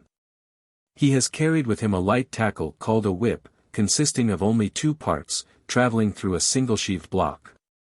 Securing this block, so that it hangs down from the yardarm, he swings one end of the rope, till it is caught and firmly held by a hand on deck. Then, hand over hand, down the other part, the Indian drops through the air, till dexterously he lands on the summit of the head. There, still high elevated above the rest of the company, to whom he vivaciously cries, he seems some Turkish muezzin calling the good people to prayers from the top of a tower. A short-handled sharp spade being sent up to him, he diligently searches for the proper place to begin breaking into the tun. In this business he proceeds very heedfully, like a treasure hunter in some old house, sounding the walls to find where the gold is massoned in. By the time this cautious search is over, a stout iron-bound bucket, precisely like a well bucket, has been attached to one end of the whip, while the other end, being stretched across the deck, is there held by 2 or 3 alert hands. These last now hoist the bucket within grasp of the Indian, to whom another person has reached up a very long pole. Inserting this pole into the bucket, Tashtego downward guides the bucket into the tun, till it entirely disappears. Then giving the word to the seaman at the whip, up comes the bucket again, all bubbling like a dairymaid's pail of new milk. Carefully lowered from its height, the full-freighted vessel is caught by an appointed hand, and quickly emptied into a large tub. Then remounting aloft, it again goes through the same round until the deep cistern will yield no more. Towards the end, Tashtego has to ram his long pole harder and deeper into the tun, until some 20 feet of the pole have gone down. Now, the people of the Pequod had been bailing some time in this way. Several tubs had been filled with the fragrant sperm, when all at once a queer accident happened. Whether it was that Tashtego, that wild Indian, was so heedless and reckless as to let go for a moment his one-handed hold on the great cabled tackle suspending the head, or whether the place where he stood was so treacherous and oozy. Or whether the evil one himself would have it to fall out so, without stating his particular reasons, how it was exactly, there is no telling now, but, on a sudden, as the 80th or 90th bucket came suckingly up, my God! Poor Tashtego, like the twin reciprocating bucket in a veritable well, dropped headforemost down into this great tun of Heidelberg, and with a horrible oily gurgling, went clean out of sight. "Man overboard!" cried Daggoo, who amid the general consternation first came to his senses. "Swing the bucket this way." And putting one foot into it, so as the better to secure his slippery hand-hold on the whip itself, the hoisters ran him high up to the top of the head, almost before Tashtego could have reached its interior bottom. Meantime, there was a terrible tumult. Looking over the side, they saw the before lifeless head throbbing and heaving just below the surface of the sea, as if that moment seized with some momentous idea. Whereas it was only the poor Indian unconsciously revealing by those struggles the perilous depth to which he had sunk. At this instant, while Daggoo, on the summit of the head, was clearing the whip, which had somehow got foul of the great cutting tackles, a sharp cracking noise was heard. And to the unspeakable horror of all, one of the two enormous hooks suspending the head tore out, and with a vast vibration the enormous mass sideways swung, till the drunk ship reeled and shook as if smitten by an iceberg. The one remaining hook, upon which the entire strain now depended, seemed every instant to be on the point of giving way, an event still more likely from the violent motions of the head. "Come down, come down!"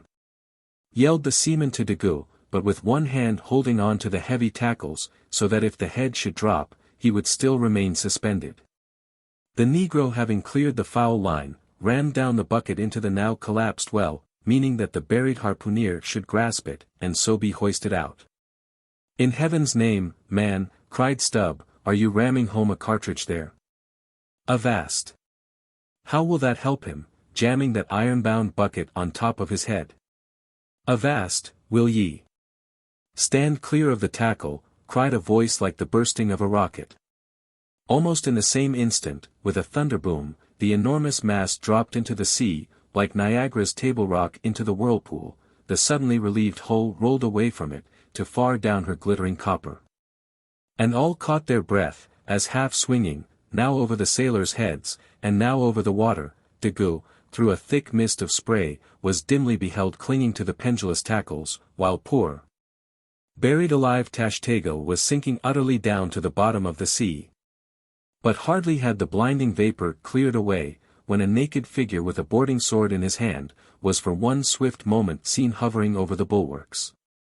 The next, a loud splash announced that my brave Queequeg had dived to the rescue. One packed rush was made to the side, and every eye counted every ripple, as moment followed moment, and no sign of either the sinker or the diver could be seen. Some hands now jumped into a boat alongside, and pushed a little off from the ship. "Ha! Ha!" cried Daggoo, all at once, from his now quiet, swinging perch overhead, and looking further off from the side, we saw an arm thrust upright from the blue waves, a sight strange to see, as an arm thrust forth from the grass over a grave. "Both! Both, it is both!" cried Daggoo again with a joyful shout, and soon after, Queequeg was seen boldly striking out with one hand, and with the other clutching the long hair of the Indian. Drawn into the waiting boat, they were quickly brought to the deck, but Tashtego was long in coming to, and Queequeg did not look very brisk. Now, how had this noble rescue been accomplished? Why, diving after the slowly descending head, Queequeg with his keen sword had made side lunges near its bottom, so as to scuttle a large hole there. Then dropping his sword, had thrust his long arm far inwards and upwards, and so hauled out poor Tash by the head. He averred, that upon first thrusting in for him, a leg was presented. But well knowing that that was not as it ought to be, and might occasion great trouble, he had thrust back the leg, and by a dexterous heave and toss, had wrought a somerset upon the Indian. So that with the next trial, he came forth in the good old way, head foremost. As for the great head itself, that was doing as well as could be expected. And thus, through the courage and great skill in obstetrics of Queequeg, the deliverance, or rather, delivery of Tashtego, was successfully accomplished, in the teeth, too, of the most untoward and apparently hopeless impediments. Which is a lesson by no means to be forgotten. Midwifery should be taught in the same course with fencing and boxing, riding and rowing. I know that this queer adventure of the gay headers will be sure to seem incredible to some landsmen, though they themselves may have either seen or heard of someone's falling into a cistern ashore. An accident which not seldom happens, and with much less reason too than the Indians, considering the exceeding slipperiness of the curb of the sperm whale's well. But, peradventure, it may be sagaciously urged, how is this?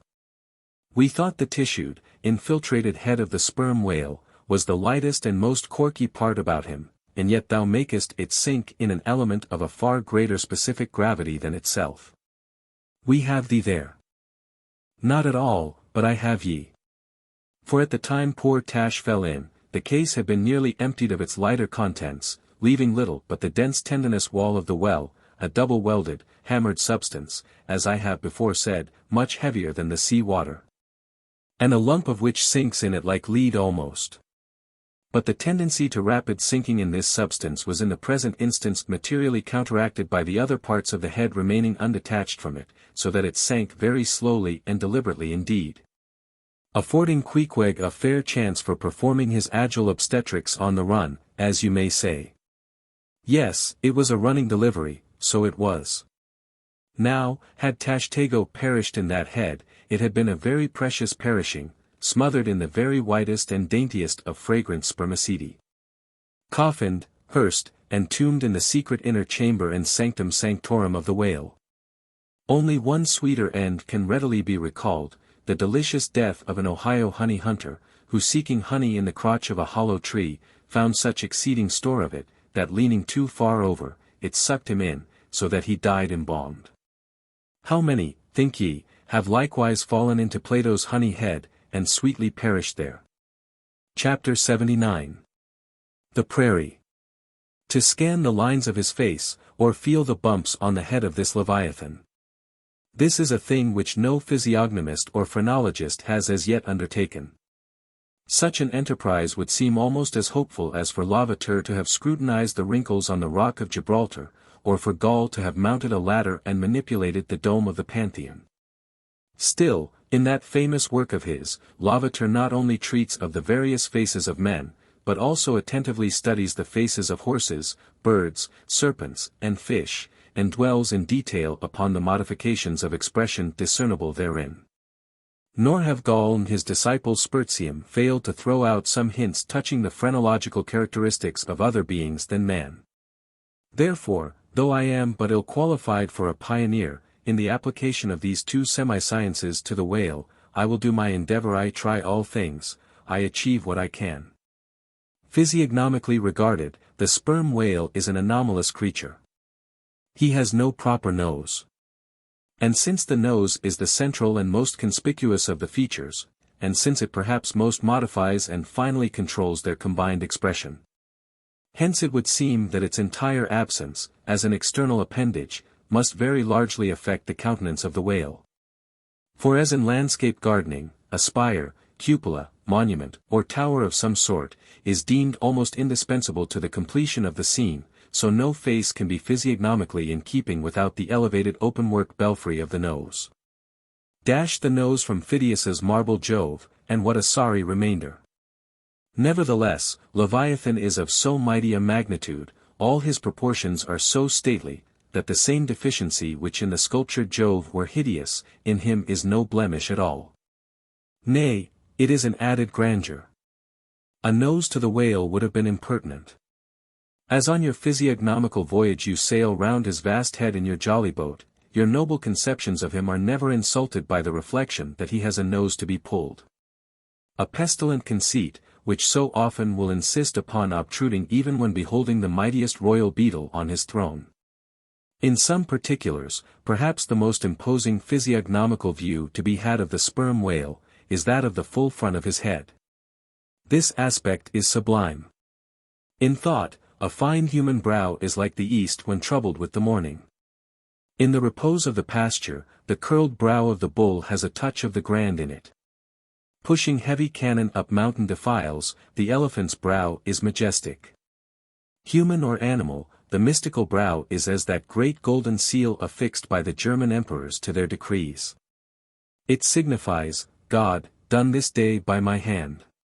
But in most creatures, nay in man himself, very often the brow is but a mere strip of alpine land lying along the snow line. Few are the foreheads which like Shakespeare's or Melanchthon's rise so high, and descend so low, that the eyes themselves seem clear, eternal, tideless mountain lakes. And all above them in the forehead's wrinkles, you seem to track the antlered thoughts descending there to drink, as the highland hunters track the snow prints of the deer. But in the great sperm whale, this high and mighty godlike dignity inherent in the brow is so immensely amplified, that gazing on it, in that full front view, you feel the deity and the dread powers more forcibly than in beholding any other object in living nature. For you see no one point precisely, not one distinct feature is revealed, no nose, eyes, ears, or mouth, no face, he has none, proper, nothing but that one broad firmament of a forehead, pleated with riddles. Dumbly lowering with the doom of boats, and ships, and men. Nor, in profile, does this wondrous brow diminish, though that way viewed its grandeur does not domineer upon you so. In profile, you plainly perceive that horizontal, semi-crescentic depression in the forehead's middle, which, in man, is Lavater's mark of genius. But how? Genius in the sperm whale? Has the sperm whale ever written a book, spoken a speech? No, his great genius is declared in his doing nothing particular to prove it. It is moreover declared in his pyramidical silence.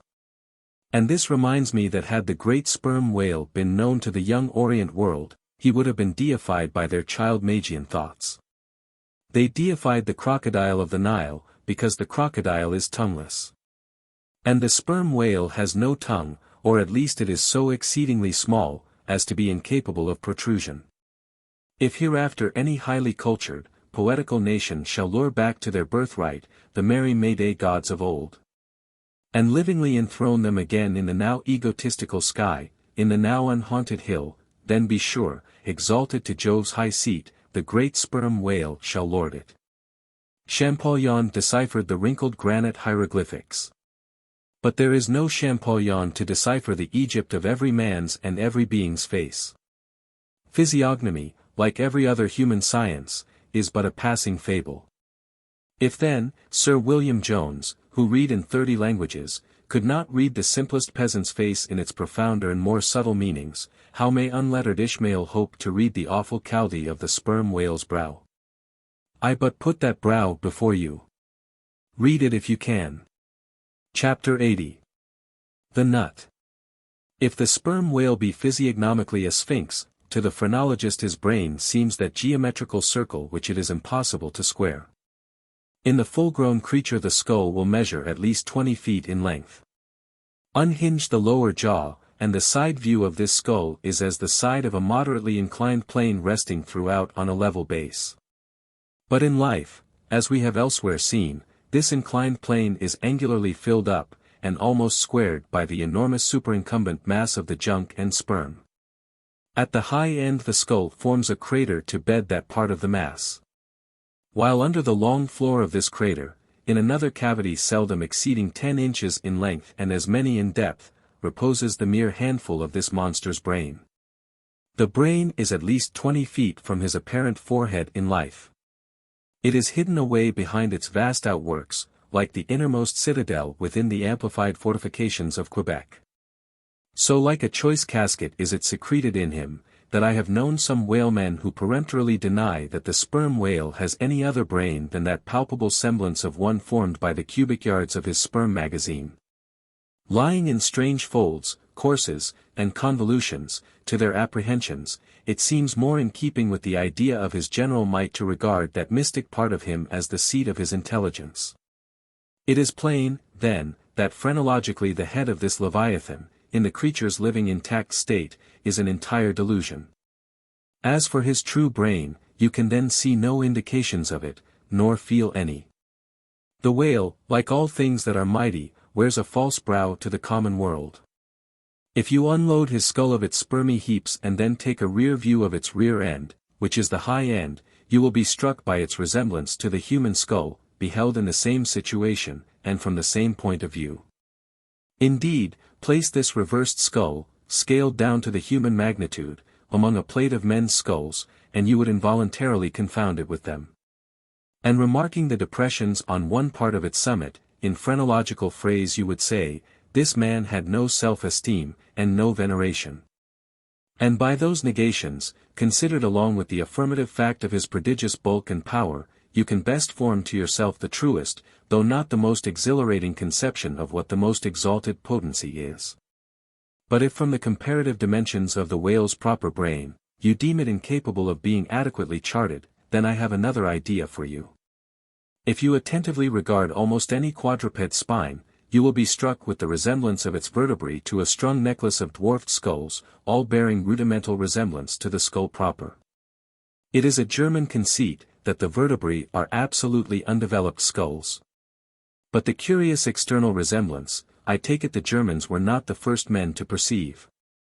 A foreign friend once pointed it out to me, in the skeleton of a foe he had slain, and with the vertebrae of which he was inlaying, in a sort of basso relievo, the beaked prow of his canoe.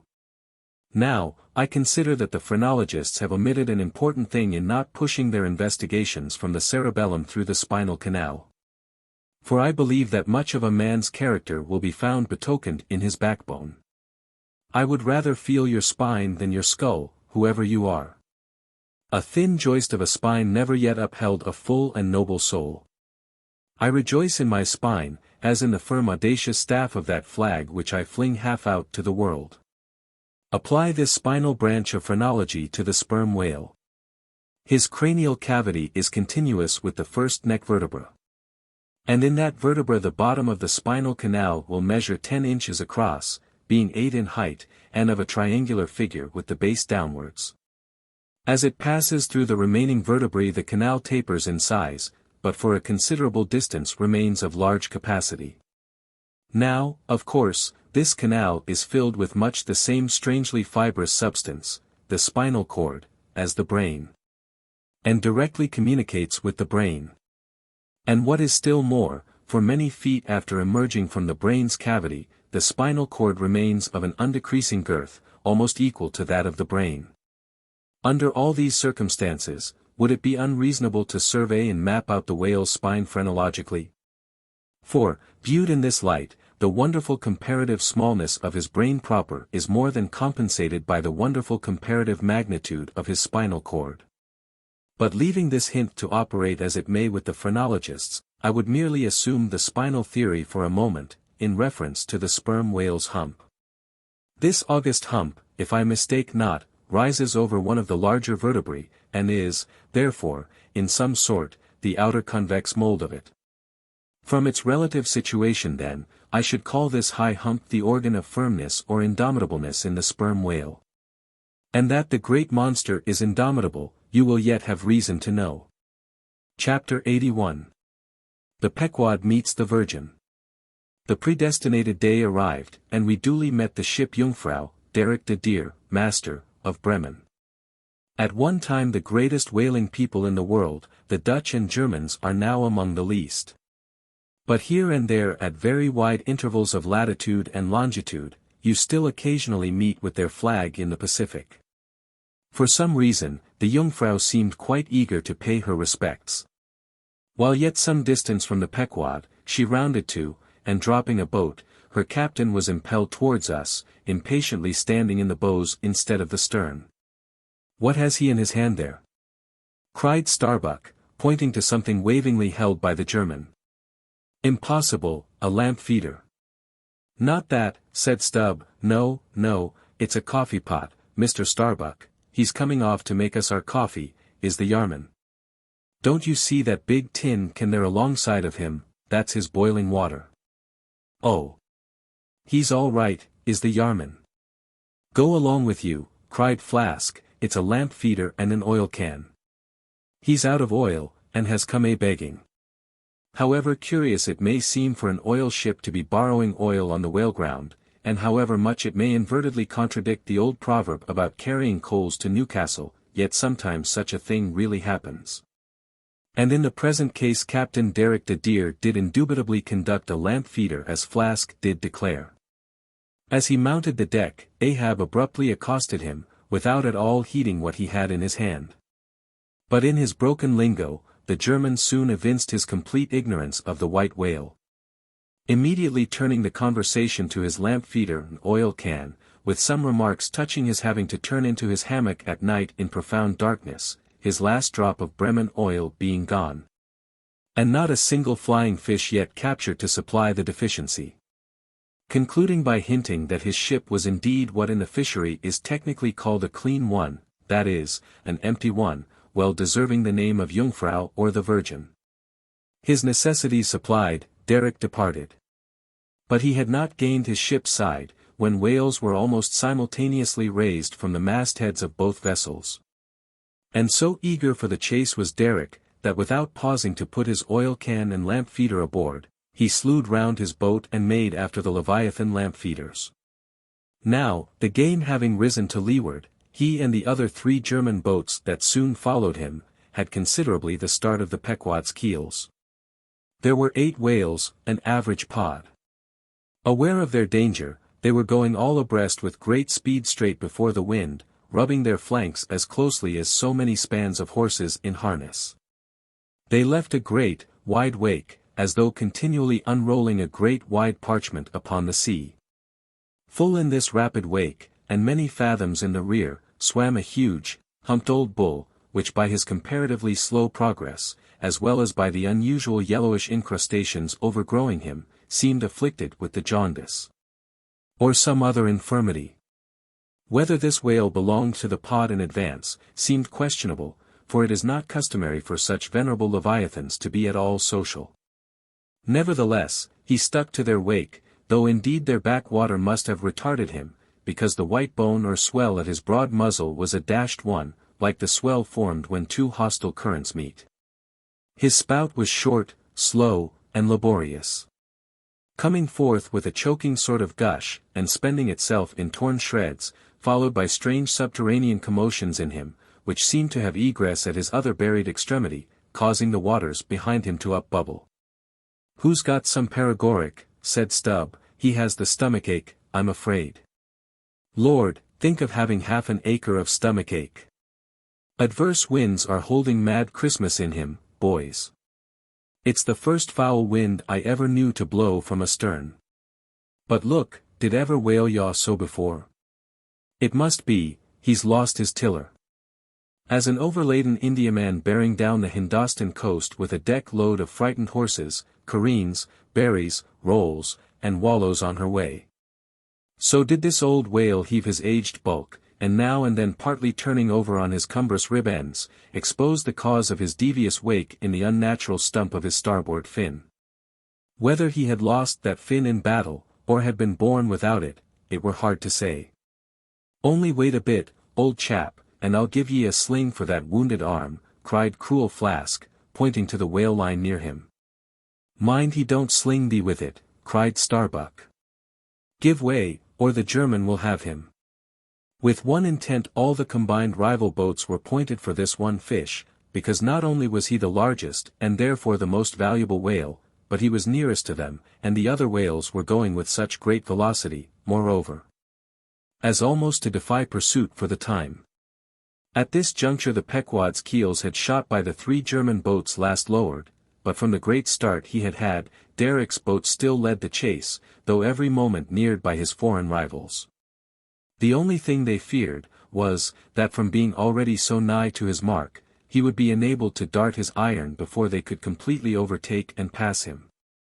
As for Derrick, he seemed quite confident that this would be the case, and occasionally with a deriding gesture shook his lamp feeder at the other boats. "The ungracious and ungrateful dog," cried Starbuck. "He mocks and dares me with the very poor box I filled for him not 5 minutes ago." Then in his old intense whisper, "Give way, greyhounds. Dog to it. I tell ye what it is, men," cried Stubb to his crew, "it's against my religion to get mad. But I'd like to eat that villainous Yarman, Pull, won't ye? Are ye going to let that rascal beat ye? D'ye love brandy? A hogshead of brandy, then, to the best man. Come, why don't some of ye burst a blood vessel? Who's that been dropping an anchor overboard? We don't budge an inch, we're becalmed. Halloo, here's grass growing in the boat's bottom, and by the Lord, the mast there's budding. This won't do, boys. Look at that Yarman. The short and long of it is, men, will ye spit fire or not? Oh! See the suds he makes," cried Flask, dancing up and down, "what a hump, oh, do pile on the beef, lays like a log. Oh! My lads, do spring, slapjacks and quahogs for supper, you know, my lads, baked clams and muffins, oh, do, spring, he's 100-barreler, don't lose him now, don't, see that Yarman, oh, won't ye pull for your duff, my lads, such a sog. Such a sogger. Don't ye love sperm? There goes $3,000, men, a bank, a whole bank. The Bank of England, oh, do, what's that Yarman about now?" At this moment Derrick was in the act of pitching his lamp feeder at the advancing boats, and also his oil can. Perhaps with the double view of retarding his rival's way, and at the same time economically accelerating his own by the momentary impetus of the backward toss. "The unmannerly Dutch dogger," cried Stubb. "Pull now, men, like 50,000 line of battleship loads of red-haired devils. What d'ye say, Tashtego, are you the man to snap your spine in 22 pieces for the honor of old Gayhead? What d'ye say?" "I say, pull like goddamn," cried the Indian. Fiercely, but evenly incited by the taunts of the German, the Pequod's 3 boats now began ranging almost abreast, and, so disposed, momentarily neared him. In that fine, loose, chivalrous attitude of the headsman when drawing near to his prey, the 3 mates stood up proudly, occasionally backing the after oarsman with an exhilarating cry of, "There she slides, now!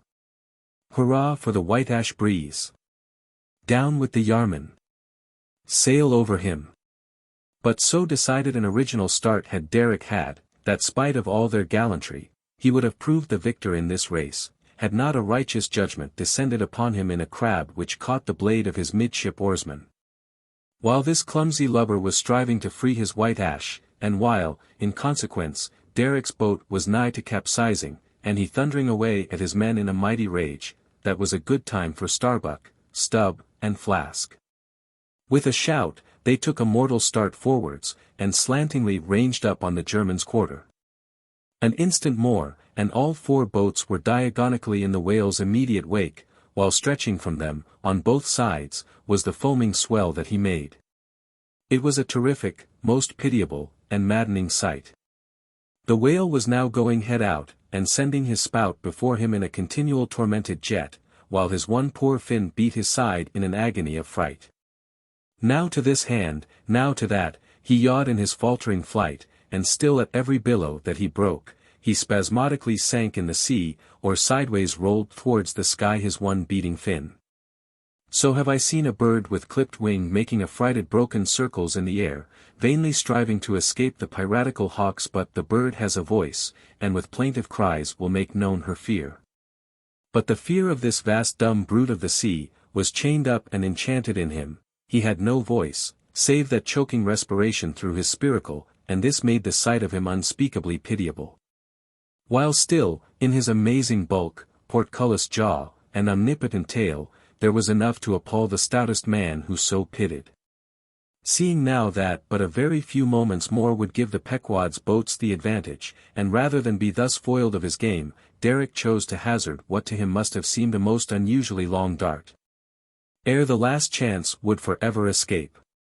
But no sooner did his harpooner stand up for the stroke, than all three tigers, Queequeg, Tashtego, Dago, instinctively sprang to their feet, and standing in a diagonal row, simultaneously pointed their barbs, and darted over the head of the German harpooner. Their 3 Nantucket irons entered the whale. Blinding vapors of foam and white fire. The 3 boats, in the first fury of the whale's headlong rush, bumped the Germans aside with such force, that both Derrick and his baffled harpooner were spilled out, and sailed over by the 3 flying keels. "Don't be afraid, my butterboxes," cried Stubb, casting a passing glance upon them as he shot by, "you'll be picked up presently. All right, I saw some sharks astern, St. Bernard's dogs, you know, relieve distressed travelers. Hurrah! This is the way to sail now. Every keel a sunbeam. Hurrah, here we go like 3 tin kettles at the tail of a mad cougar. This puts me in mind of fastening to an elephant in a tilbury on a plain, makes the wheel spokes fly, boys, when you fasten to him that way, and there's danger of being pitched out too, when you strike a hill. Hurrah! This is the way a fellow feels when he's going to Davy Jones, all a rush down an endless inclined plane. Hurrah! This whale carries the everlasting mail." But the monster's run was a brief one. Giving a sudden gasp, he tumultuously sounded. With a grating rush, the 3 lines flew round the loggerheads with such a force as to gouge deep grooves in them. While so fearful were the harpooneers that this rapid sounding would soon exhaust the lines, that using all their dexterous might, they caught repeated smoking turns with the rope to hold on. Till at last, owing to the perpendicular strain from the lead-line chocks of the boats, whence the 3 ropes went straight down into the blue, the gunwales of the bows were almost even with the water, while the 3 sterns tilted high in the air. And the whale soon ceasing to sound, for some time they remained in that attitude, fearful of expending more line, though the position was a little ticklish. But though boats have been taken down and lost in this way, yet it is this holding on, as it is called, this hooking up by the sharp barbs of his live flesh from the back. This it is that often torments the Leviathan into soon rising again to meet the sharp lance of his foes. Yet not to speak of the peril of the thing, it is to be doubted whether this course is always the best. For it is but reasonable to presume, that the longer the stricken whale stays under water, the more he is exhausted. Because, owing to the enormous surface of him, in a full-grown sperm whale something less than 2,000 square feet, the pressure of the water is immense. We all know what an astonishing atmospheric weight we ourselves stand up under. Even here, above ground, in the air, how vast, then, the burden of a whale, bearing on his back a column of 200 fathoms of ocean. It must at least equal the weight of 50 atmospheres. One whaleman has estimated it at the weight of 20 line-of-battle ships, with all their guns, and stores, and men on board. As the 3 boats lay there on that gently rolling sea, gazing down into its eternal blue noon. And as not a single groan or cry of any sort, nay, not so much as a ripple or a bubble came up from its depths. What landsman would have thought, that beneath all that silence and placidity, the utmost monster of the seas was writhing and wrenching in agony? Not 8 inches of perpendicular rope were visible at the bows. Seems it credible that by 3 such thin threads the great Leviathan was suspended like the big weight to an 8-day clock? Suspended? And to what? To 3 bits of board. Is this the creature of whom it was once so triumphantly said, "Canst thou fill his skin with barbed irons? Or his head with fish spears? The sword of him that layeth at him cannot hold, the spear, the dart, nor the habergeon, he estimeth iron as straw, the arrow cannot make him flee, darts are counted as stubble, he laugheth at the shaking of a spear." This the creature. this he. Oh! That unfulfillments should follow the prophets. For with the strength of 1,000 thighs in his tail, Leviathan had run his head under the mountains of the sea, to hide him from the Pequod's fish spears. In that sloping afternoon sunlight, the shadows that the 3 boats sent down beneath the surface, must have been long enough and broad enough to shade half Xerxes' army. Who can tell how appalling to the wounded whale must have been such huge phantoms flitting over his head? "Stand by, men! He stirs," cried Starbuck, as the 3 lines suddenly vibrated in the water, distinctly conducting upwards to them, as by magnetic wires, the life and death throbs of the whale, so that every oarsman felt them in his seat. The next moment, relieved in great part from the downward strain at the bows, the boats gave a sudden bounce upwards, as a small ice field will, when a dense herd of white bears are scared from it into the sea. "Haul in! Haul in!" cried Starbuck again, "he's rising." The lines, of which, hardly an instant before, not 1 hand's breadth could have been gained, were now in long quick coils flung back all dripping into the boats, and soon the whale broke water within 2 ships' lengths of the hunters. His motions plainly denoted his extreme exhaustion. In most land animals there are certain valves or floodgates in many of their veins, whereby when wounded, the blood is in some degree at least instantly shut off in certain directions. Not so with the whale, one of whose peculiarities it is to have an entire non-valvular structure of the blood vessels, so that when pierced even by so small a point as a harpoon, a deadly drain is at once begun upon his whole arterial system. And when this is heightened by the extraordinary pressure of water at a great distance below the surface, his life may be said to pour from him in incessant streams. Yet so vast is the quantity of blood in him, and so distant and numerous its interior fountains, that he will keep thus bleeding and bleeding for a considerable period. Even as in a drought a river will flow, whose source is in the wellsprings of far-off and undiscernible hills. Even now, when the boats pulled upon this whale, and perilously drew over his swaying flukes, and the lances were darted into him, they were followed by steady jets from the new-made wound, which kept continually playing. While the natural spout hole in his head was only at intervals, however rapid, sending its affrighted moisture into the air. From this last vent no blood yet came, because no vital part of him had thus far been struck. His life, as they significantly call it, was untouched. As the boats now more closely surrounded him, the whole upper part of his form, with much of it that is ordinarily submerged, was plainly revealed. His eyes, or rather the places where his eyes had been, were beheld.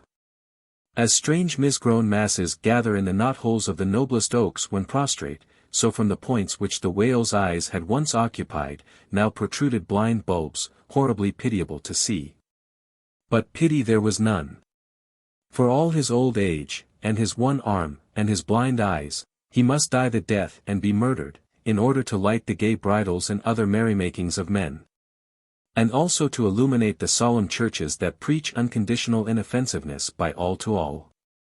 Still rolling in his blood, at last he partially disclosed a strangely discolored bunch or protuberance, the size of a bushel, low down on the flank. "A nice spot," cried Flask, "just let me prick him there once." "Avast!"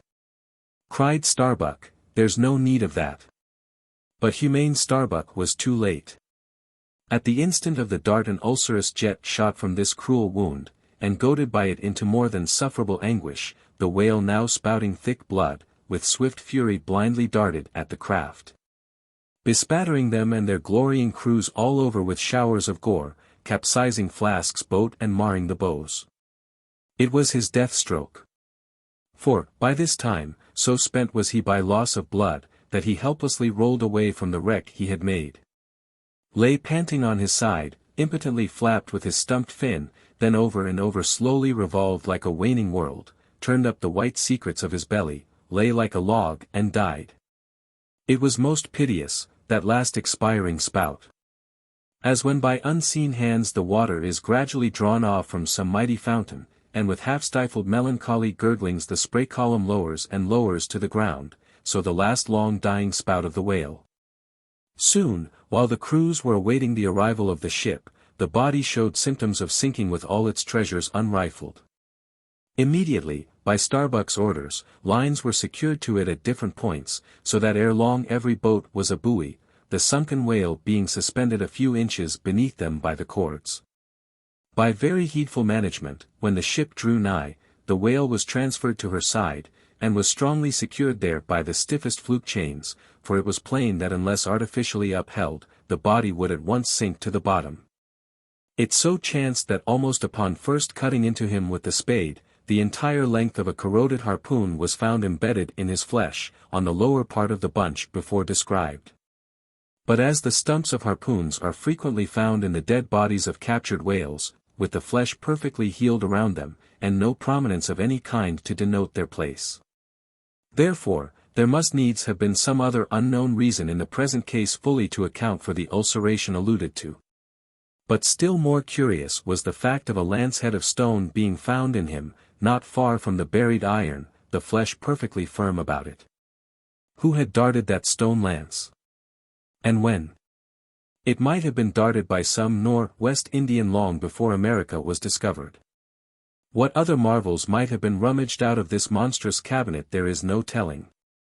But a sudden stop was put to further discoveries, by the ships being unprecedentedly dragged over sideways to the sea, owing to the body's immensely increasing tendency to sink. However, Starbuck, who had the ordering of affairs, hung on to it to the last, hung on to it so resolutely, indeed, that when at length the ship would have been capsized, if still persisting in locking arms with the body. Then, when the command was given to break clear from it, such was the immovable strain upon the timber-heads to which the fluke chains and cables were fastened, that it was impossible to cast them off. Meantime everything in the Pequod was aslant. To cross to the other side of the deck was like walking up the steep gabled roof of a house. The ship groaned and gasped. Many of the ivory inlayings of her bulwarks and cabins were started from their places, by the unnatural dislocation. In vain handspikes and crows were brought to bear upon the immovable fluke chains, to pry them adrift from the timberheads. And so low had the whale now settled that the submerged ends could not be at all approached, while every moment whole tons of ponderosity seemed added to the sinking bulk, and the ship seemed on the point of going over. Hold on, won't ye?" cried Stubb to the body, "don't be in such a devil of a hurry to sink. By thunder, men, we must do something or go for it. No use prying there. Avast, I say with your handspikes, and run one of ye for a prayer book and a penknife, and cut the big chains." "Knife?" Aye, cried Queequeg, and seizing the carpenter's heavy hatchet, he leaned out of a porthole, and steel to iron, began slashing at the largest fluke chains. But a few strokes, full of sparks, were given, when the exceeding strain effected the rest. With a terrific snap, every fastening went adrift, the ship righted, the carcass sank. Now, this occasional inevitable sinking of the recently killed sperm whale is a very curious thing, nor has any fisherman yet adequately accounted for it. Usually the dead sperm whale floats with great buoyancy, with its side or belly considerably elevated above the surface. If the only whales that thus sank were old, meager, and broken-hearted creatures, their pads of lard diminished and all their bones heavy and rheumatic, then you might with some reason assert that this sinking is caused by an uncommon specific gravity in the fish so sinking, consequent upon this absence of buoyant matter in him. But it is not so. For young whales, in the highest health, and swelling with noble aspirations, prematurely cut off in the warm flush and May of life, with all their panting lard about them, even these brawny, buoyant heroes do sometimes sink. Be it said, however, that the sperm whale is far less liable to this accident than any other species. Where one of that sort go down, 20 right whales do.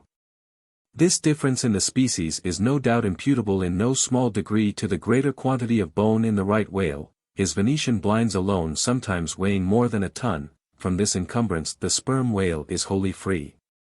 But there are instances where, after the lapse of many hours or several days, the sunken whale again rises, more buoyant than in life. But the reason of this is obvious. Gases are generated in him, he swells to a prodigious magnitude. Becomes a sort of animal balloon. A line of battle ship could hardly keep him under then. In the shore whaling, on soundings, among the bays of New Zealand, when a right whale gives token of sinking, they fasten buoys to him, with plenty of rope. So that when the body has gone down, they know where to look for it when it shall have ascended again. It was not long after the sinking of the body that a cry was heard from the Pequod's mastheads, announcing that the Jungfrau was again lowering her boats. Though the only spout in sight was that of a finback, belonging to the species of uncapturable whales, because of its incredible power of swimming. Nevertheless, the finback spout is so similar to the sperm whales, that by unskillful fishermen it is often mistaken for it. And consequently Derrick and all his host were now in valiant chase of this unnearable brute. The Virgin crowding all sail, made after her 4 young keels, and thus they all disappeared far to leeward, still in bold, hopeful chase. Oh! Many are the finbacks, and many are the derricks, my friend. Chapter 82. The Honor and Glory of Whaling. There are some enterprises in which a careful disorderliness is the true method. The more I dive into this matter of whaling, and push my researches up to the very springhead of it, so much the more am I impressed with its great honorableness and antiquity. And especially when I find so many great demigods and heroes, prophets of all sorts, who one way or other have shed distinction upon it, I am transported with the reflection that I myself belong, though but subordinately, to so emblazoned a fraternity. The gallant Perseus, a son of Jupiter, was the first whaleman, and to the eternal honor of our calling be it said, that the first whale attacked by our brotherhood was not killed with any sordid intent. Those were the knightly days of our profession, when we only bore arms to succor the distressed, and not to fill men's lamp feeders. Every one knows the fine story of Perseus and Andromeda. How the lovely Andromeda, the daughter of a king, was tied to a rock on the sea-coast, and as Leviathan was in the very act of carrying her off, Perseus, the prince of whalemen, intrepidly advancing, harpooned the monster, and delivered and married the maid. It was an admirable artistic exploit, rarely achieved by the best harpooneers of the present day, inasmuch as this Leviathan was slain at the very first dart. And let no man doubt this archite story. For in the ancient Joppa, now Jaffa, on the Syrian coast, in one of the pagan temples, there stood for many ages the vast skeleton of a whale, which the city's legends and all the inhabitants asserted to be the identical bones of the monster that Perseus slew. When the Romans took Joppa, the same skeleton was carried to Italy in triumph. What seems most singular and suggestively important in this story, is this: it was from Joppa that Jonah set sail. Akin to the adventure of Perseus and Andromeda, indeed, by some supposed to be indirectly derived from it, is that famous story of St. George and the dragon, which dragon I maintain to have been a whale. For in many old chronicles whales and dragons are strangely jumbled together, and often stand for each other. Thou art as a lion of the waters, and as a dragon of the sea, saith Ezekiel, hereby, plainly meaning a whale. In truth, some versions of the Bible use that word itself. Besides, it would much subtract from the glory of the exploit had St. George but encountered a crawling reptile of the land, instead of doing battle with the great monster of the deep. Any man may kill a snake, but only a Perseus, a St. George, a coffin, have the heart in them to march boldly up to a whale. Let not the modern paintings of this scene mislead us. For though the creature encountered by that valiant whaleman of old is vaguely represented of a griffin-like shape, and though the battle is depicted on land and the saint on horseback, yet considering the great ignorance of those times, when the true form of the whale was unknown to artists, and considering that as in Perseus' case, St. George's whale might have crawled up out of the sea on the beach, and considering that the animal ridden by St. George might have been only a large seal, or seahorse.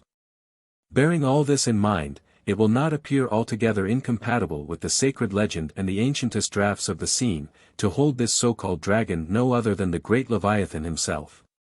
In fact, placed before the strict and piercing truth, this whole story will fare like that fish, flesh, and foul idol of the Philistines, Dagon by name, who being planted before the ark of Israel, his horse's head and both the palms of his hands fell off from him, and only the stump or fishy part of him remained. Thus, then, one of our own noble stamp, even a whaleman, is the tutelary guardian of England, and by good rights, we harpooneers of Nantucket should be enrolled in the most noble order of St. George. And therefore, let not the knights of that honourable company, none of whom, I venture to say, have ever had to do with a whale like their great patron, let them never eye a Nantucketer with disdain. Since even in our woolen frocks and tarred trousers we are much better entitled to St. George's decoration than they. Whether to admit Hercules among us or not, concerning this I long remained dubious, for though according to the Greek mythologies, that antique Crockett and Kit Carson, that brawny doer of rejoicing good deeds, was swallowed down and thrown up by a whale. Still, whether that strictly makes a whaleman of him, that might be mooted. It nowhere appears that he ever actually harpooned his fish, unless, indeed, from the inside. Nevertheless, he may be deemed a sort of involuntary whaleman. At any rate the whale caught him, if he did not the whale. I claim him for one of our clan. But, by the best contradictory authorities, this Grecian story of Hercules and the whale is considered to be derived from the still more ancient Hebrew story of Jonah and the whale, and vice versa. Certainly they are very similar. If I claim the demigod then, why not the prophet? Nor do heroes, saints, demigods, and prophets alone comprise the whole roll of our order. Our Grand Master is still to be named. For like royal kings of old times, we find the head waters of our fraternity in nothing short of the great gods themselves. That wondrous oriental story is now to be rehearsed from the Shastra, which gives us the dread Vishnu, one of the three persons in the Godhead of the Hindus, gives us this divine Vishnu himself for our Lord. Vishnu, who, by the first of his 10 earthly incarnations, has forever set apart and sanctified the whale. When Brahma, or the god of gods, set the Shastra, resolved to recreate the world after one of its periodical dissolutions, he gave birth to Vishnu, to preside over the work. But the Vedas, or mystical books, whose perusal would seem to have been indispensable to Vishnu before beginning the creation, and which therefore must have contained something in the shape of practical hints to young architects. These Vedas were lying at the bottom of the waters. So Vishnu became incarnate in a whale, and sounding down in him to the uttermost depths, rescued the sacred volumes. Was not this Vishnu a whaleman, then? Even as a man who rides a horse is called a horseman. Perseus, St. George, Hercules, Jonah, and Vishnu. There's a member roll for you. What club but the whaleman's can head off like that? Chapter 83. Jonah historically regarded. Reference was made to the historical story of Jonah and the whale in the preceding chapter. Now some Nantucketers rather distrust this historical story of Jonah and the whale. But then there were some skeptical Greeks and Romans, who, standing out from the orthodox pagans of their times, equally doubted the story of Hercules and the whale, and Arion and the dolphin. And yet their doubting those traditions did not make those traditions one with the less facts, for all that. One old Sag Harbor whaleman's chief reason for questioning the Hebrew story was this: he had one of those quaint old-fashioned Bibles, embellished with curious, unscientific plates. One of which represented Jonah's whale with 2 spouts in his head, a peculiarity only true with respect to a species of the Leviathan, the right whale, and the varieties of that order, concerning which the fishermen have this saying: a penny roll would choke him. His swallow is so very small.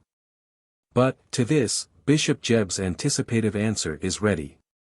It is not necessary, hints the bishop, that we consider Jonah as tombed in the whale's belly, but as temporarily lodged in some part of his mouth. And this seems reasonable enough in the good bishop. For truly, the right whale's mouth would accommodate a couple of whist tables, and comfortably seat all the players. Possibly, too, Jonah might have ensconced himself in a hollow tooth. But, on second thoughts, the right whale is toothless. Another reason which Sag Harbor, he went by that name, urged for his want of faith in this matter of the prophet, was something obscurely in reference to his incarcerated body and the whale's gastric juices.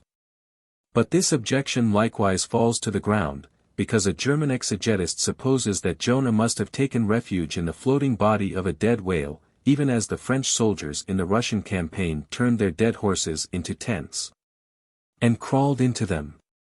Besides, it has been divined by other continental commentators, that when Jonah was thrown overboard from the Joppa ship, he straightway effected his escape to another vessel nearby, some vessel with a whale for a figurehead. And, I would add, possibly called the whale, as some craft are nowadays christened the shark, the gull, the eagle. Nor have there been wanting learned exegetists who have opined that the whale mentioned in the book of Jonah merely meant a life-preserver, an inflated bag of wind, which the endangered prophet swam to, and so was saved from a watery doom. Poor Sag Harbor, therefore, seems worsted all round. But he had still another reason for his want of faith. It was this: if I remember right, Jonah was swallowed by the whale in the Mediterranean Sea, and after 3 days he was vomited up somewhere within 3 days' journey of Nineveh, a city on the Tigris. Very much more than 3 days' journey across from the nearest point of the Mediterranean coast. How is that? But was there no other way for the whale to land the prophet within that short distance of Nineveh? Yes. He might have carried him round by the way of the Cape of Good Hope. But not to speak of the passage through the whole length of the Mediterranean, and another passage up the Persian Gulf and Red Sea, such a supposition would involve the complete circumnavigation of all Africa in 3 days. Not to speak of the Tigris waters, near the site of Nineveh, being too shallow for any whale to swim in.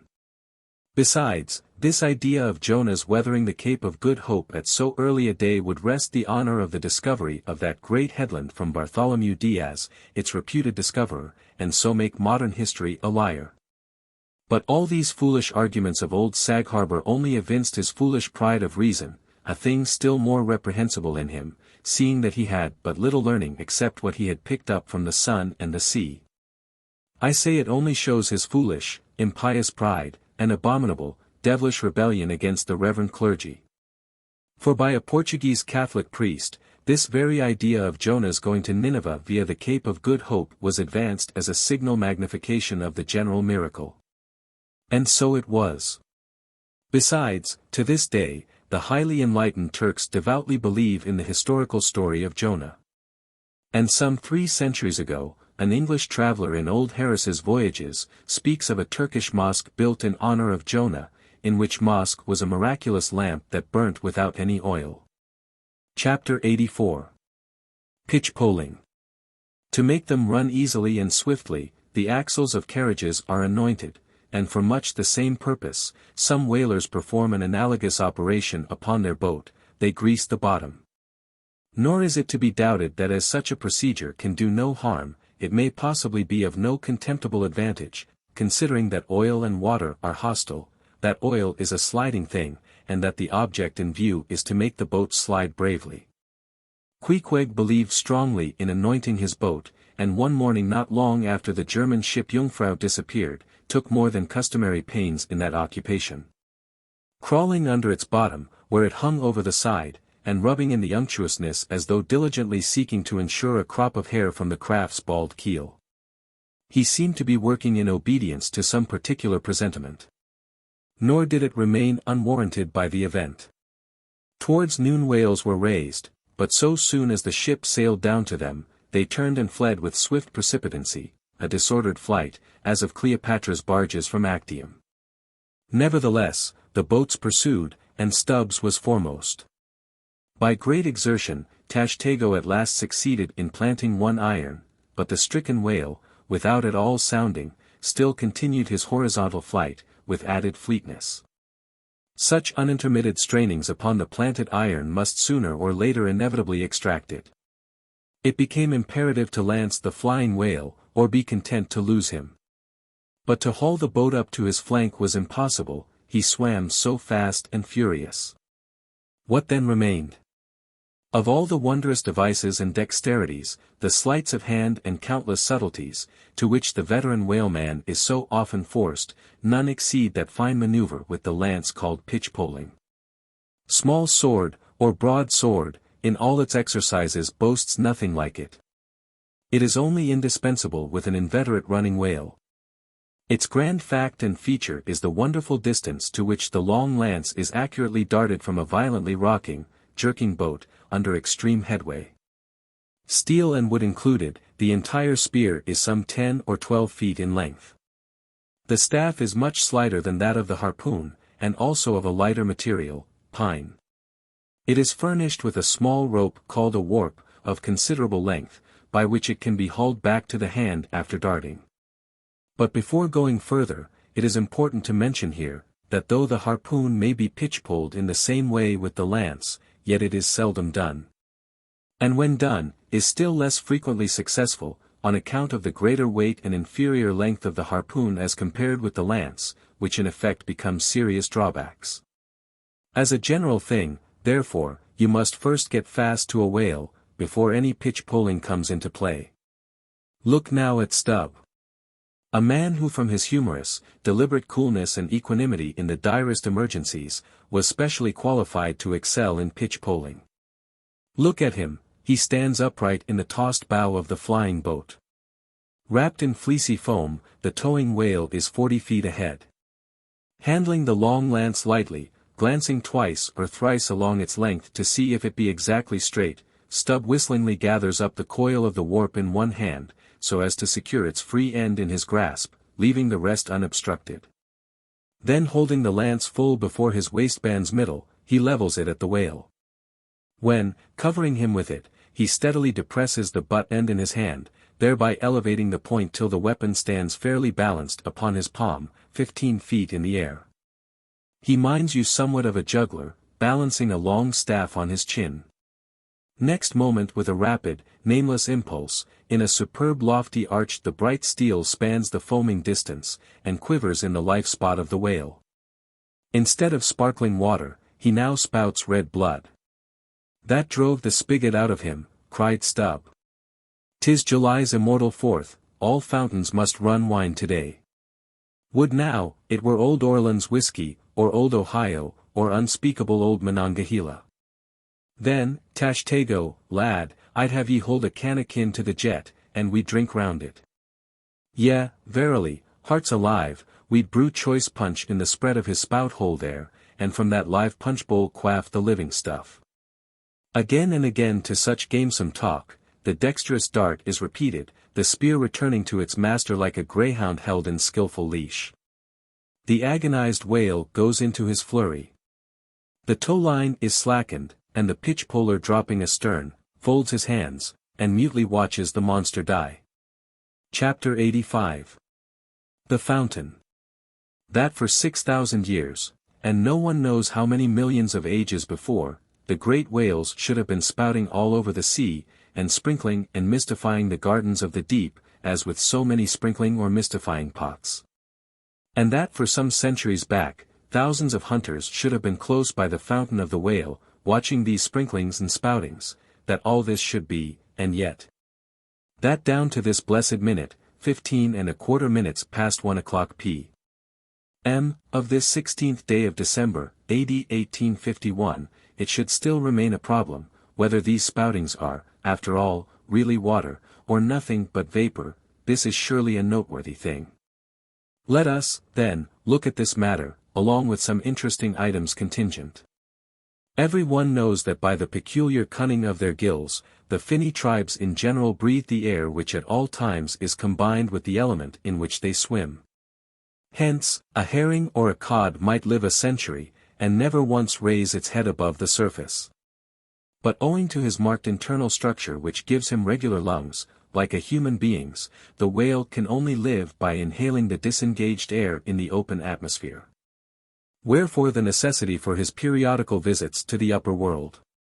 But he cannot in any degree breathe through his mouth, for, in his ordinary attitude, the sperm whale's mouth is buried at least 8 feet beneath the surface, and what is still more, his windpipe has no connection with his mouth. No, he breathes through his spiracle alone, and this is on the top of his head.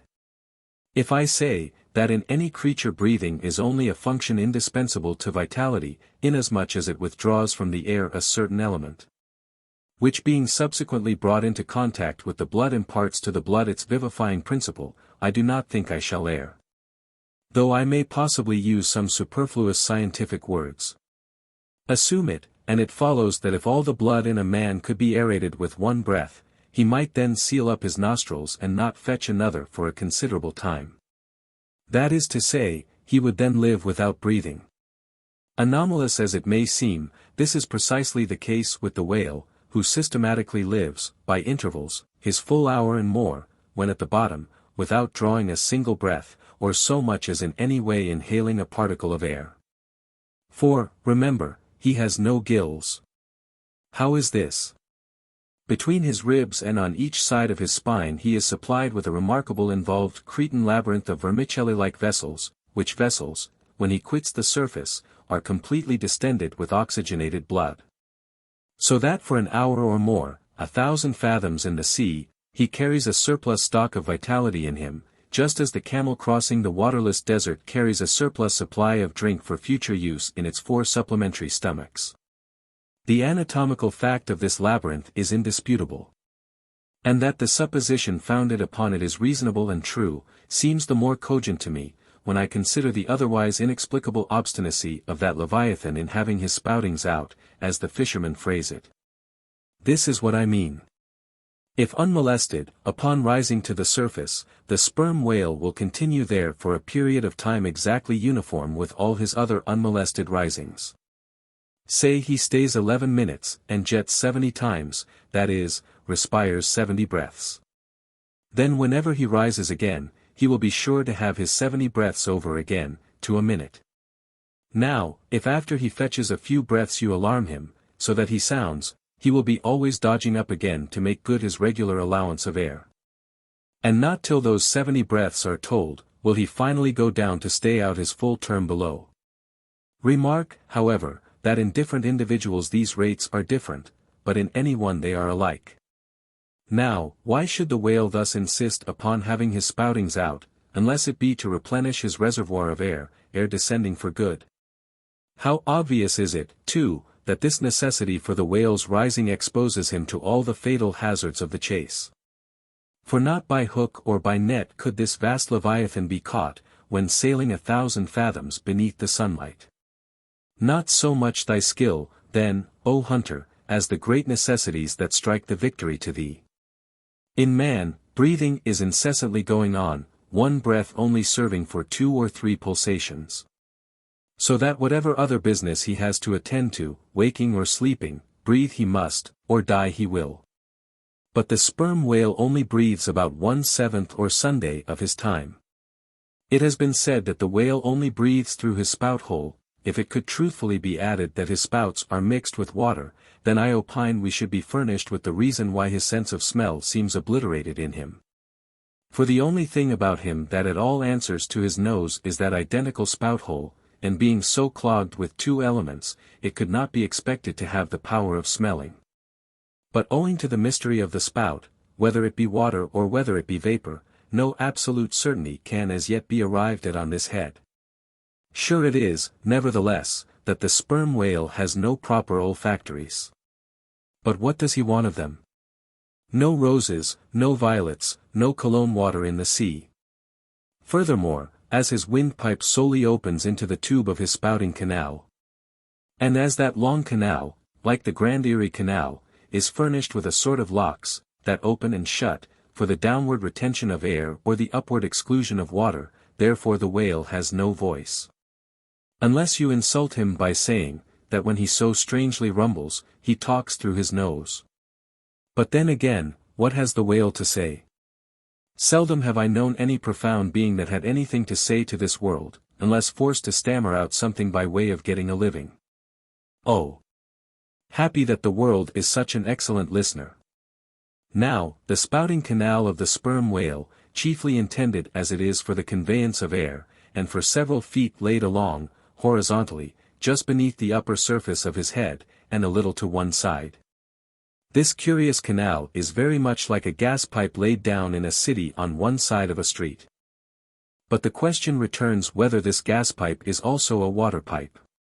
In other words, whether the spout of the sperm whale is the mere vapor of the exhaled breath, or whether that exhaled breath is mixed with water taken in at the mouth, and discharged through the spiracle. It is certain that the mouth indirectly communicates with the spouting canal, but it cannot be proved that this is for the purpose of discharging water through the spiracle. Because the greatest necessity for so doing would seem to be, when in feeding he accidentally takes in water, but the sperm whale's food is far beneath the surface, and there he cannot spout even if he would. Besides, if you regard him very closely, and time him with your watch, you will find that when unmolested, there is an undeviating rhyme between the periods of his jets and the ordinary periods of respiration. But why pester one with all this reasoning on the subject? Speak out. You have seen him spout, then declare what the spout is. Can you not tell water from air? My dear sir, in this world it is not so easy to settle these plain things. I have ever found your plain things the knottiest of all. And as for this whale spout, you might almost stand in it, and yet be undecided as to what it is precisely. The central body of it is hidden in the snowy sparkling mist enveloping it. And how can you certainly tell whether any water falls from it, when, always, when you are close enough to a whale to get a close view of his spout, he is in a prodigious commotion, the water cascading all around him? And if at such times you should think that you really perceive drops of moisture in the spout, how do you know that they are not merely condensed from its vapor? Or how do you know that they are not those identical drops superficially lodged in the spout-hole fissure, which is countersunk into the summit of the whale's head? For even when tranquilly swimming through the midday sea in a calm, with his elevated hump sun-dried as a dromedary's in the desert, even then, the whale always carries a small basin of water on his head, as under a blazing sun you will sometimes see a cavity in a rock filled up with rain. Nor is it at all prudent for the hunter to be over-curious touching the precise nature of the whale's spout. It will not do for him to be peering into it, and putting his face in it. You cannot go with your pitcher to this fountain and fill it, and bring it away. For even when coming into slight contact with the outer, vapory shreds of the jet, which will often happen, your skin will feverishly smart, from the acridness of the thing so touching it. And I know one, who coming into still closer contact with the spout, whether with some scientific object in view, or otherwise, I cannot say, the skin peeled off from his cheek and arm. Wherefore, among whale men, the spout is deemed poisonous. They try to evade it. Another thing, I have heard it said, and I do not much doubt it, that if the jet is fairly spouted into your eyes, it will blind you. The wisest thing the investigator can do then, it seems to me, is to let this deadly spout alone. Still, we can hypothesize, even if we cannot prove and establish. My hypothesis is this, that the spout is nothing but mist. And besides other reasons, to this conclusion I am impelled, by considerations touching the great inherent dignity and sublimity of the sperm whale. I account him no common, shallow being, inasmuch as it is an undisputed fact that he is never found on soundings, or near shores, all other whales sometimes are. He is both ponderous and profound. And I am convinced that from the heads of all ponderous profound beings, such as Plato, Pyrrho, the devil, Jupiter, Dante, and so on, there always goes up a certain semi-visible steam, while in the act of thinking deep thoughts. While composing a little treatise on eternity, I had the curiosity to place a mirror before me, and ere long saw reflected there, a curious involved worming and undulation in the atmosphere over my head. The invariable moisture of my hair, while plunged in deep thought, after 6 cups of hot tea in my thin shingled attic, of an August noon, this seems an additional argument for the above supposition. And how nobly it raises our conceit of the mighty, misty monster, to behold him solemnly sailing through a calm tropical sea. His vast, mild head overhung by a canopy of vapor, engendered by his incommunicable contemplations, and that vapor, as you will sometimes see it, glorified by a rainbow, as if heaven itself had put its seal upon his thoughts. For, d.c., rainbows do not visit the clear air, they only irradiate vapor. And so, through all the thick mists of the dim doubts in my mind, divine intuitions now and then shoot, enkindling my fog with a heavenly ray. And for this I thank God. For all have doubts, many deny, but doubts or denials, few along with them, have intuitions. Doubts of all things earthly, and intuitions of some things heavenly. This combination makes neither believer nor infidel, but makes a man who regards them both with equal eye. Chapter 86. The Tail. Other poets have warbled the praises of the soft eye of the antelope, and the lovely plumage of the bird that never alights. Less celestial, I celebrate a tail.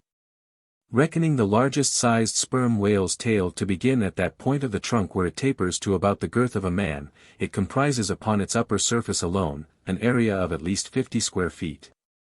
The compact round body of its root expands into two broad, firm, flat palms or flukes, gradually shoaling away to less than an inch in thickness. At the crotch or junction, these flukes slightly overlap, then sideways recede from each other like wings, leaving a wide vacancy between. In no living thing are the lines of beauty more exquisitely defined than in the crescentic borders of these flukes. At its utmost expansion in the full-grown whale, the tail will considerably exceed 20 feet across. The entire member seems a dense webbed bed of welded sinews, but cut into it, and you find that three distinct strata compose it, upper, middle, and lower. The fibers in the upper and lower layers are long and horizontal. Those of the middle one, very short, and running crosswise between the outside layers. This triune structure, as much as anything else, imparts power to the tail. To the student of old Roman walls, the middle layer will furnish a curious parallel to the thin course of tiles always alternating with the stone in those wonderful relics of the antique, and which undoubtedly contribute so much to the great strength of the masonry. But as if this vast local power in the tendinous tail were not enough, the whole bulk of the Leviathan is knit over with a warp and woof of muscular fibers and filaments, which passing on either side the loins and running down into the flukes, insensibly blend with them, and largely contribute to their might. So that in the tail the confluent measureless force of the whole whale seems concentrated to a point. Could annihilation occur to matter, this were the thing to do it. Nor does this, its amazing strength, at all tend to cripple the graceful flexion of its motions, where infantileness of ease undulates through a titanism of power. On the contrary, those motions derive their most appalling beauty from it. Real strength never impairs beauty or harmony, but it often bestows it, and in everything imposingly beautiful, strength has much to do with the magic. Take away the tied tendons that all over seem bursting from the marble in the carved Hercules, and its charm would be gone. As devout Eckermann lifted the linen sheet from the naked corpse of Goethe, he was overwhelmed with the massive chest of the man, that seemed as a Roman triumphal arch. When Angelo paints even God the Father in human form, mark what robustness is there. And whatever they may reveal of the divine love in the Son, the soft, curled, hermaphroditical Italian pictures, in which his idea has been most successfully embodied. These pictures, so destitute as they are of all brawniness, hint nothing of any power, but the mere negative, feminine one of submission and endurance, which on all hands it is conceded, form the peculiar practical virtues of his teachings. Such is the subtle elasticity of the organ I treat of, that whether wielded in sport, or in earnest, or in anger, whatever be the mood it be in, its flexions are invariably marked by exceeding grace. Therein no fairy's arm can transcend it. 5 great motions are peculiar to it. First, when used as a fin for progression; second, when used as a mace in battle; third, in sweeping; fourth, in lobtailing; fifth, in peaking flukes. First, being horizontal in its position, the Leviathan's tail acts in a different manner from the tails of all other sea creatures. It never wriggles. In man or fish, wriggling is a sign of inferiority. To the whale, his tail is the sole means of propulsion. Scrollwise coiled forwards beneath the body, and then rapidly sprung backwards, it is this which gives that singular darting, leaping motion to the monster when furiously swimming. His side fins only serve to steer by. Second, it is a little significant, that while one sperm whale only fights another sperm whale with his head and jaw, nevertheless, in his conflicts with man, he chiefly and contemptuously uses his tail. In striking at a boat, he swiftly curves away his flukes from it, and the blow is only inflicted by the recoil. If it be made in the unobstructed air, especially if it descend to its mark, the stroke is then simply irresistible. No ribs of man or boat can withstand it. Your only salvation lies in eluding it. But if it comes sideways through the opposing water, then partly owing to the light buoyancy of the whale boat, and the elasticity of its materials, a cracked rib or a dashed plank or two, a sort of stitch in the side, is generally the most serious result. These submerged side blows are so often received in the fishery, that they are accounted mere child's play. Some one strips off a frock, and the whole is stopped. Third, I cannot demonstrate it, but it seems to me, that in the whale the sense of touch is concentrated in the tail, for in this respect there is a delicacy in it only equalled by the daintiness of the elephant's trunk. This delicacy is chiefly evinced in the action of sweeping, when in maidenly gentleness the whale with a certain soft slowness moves his immense flukes from side to side upon the surface of the sea. And if he feel but a sailor's whisker, woe to that sailor, whiskers and all. What tenderness there is in that preliminary touch! Had this tale any prehensile power, I should straightway bethink me of Darmanod's elephant that so frequented the flower market, and with low salutations presented nosegays to damsels, and then caressed their zones. On more accounts than one, a pity it is that the whale does not possess this prehensile virtue in his tail, for I have heard of yet another elephant, that when wounded in the fight, curved round his trunk and extracted the dart. Fourth, stealing unawares upon the whale in the fancied security of the middle of solitary seas, you find him unbent from the vast corpulence of his dignity, and kitten-like, he plays on the ocean as if it were a hearth. But still you see his power in his play. The broad palms of his tail are flirted high into the air, then smiting the surface, the thunderous concussion resounds for miles. You would almost think a great gun had been discharged.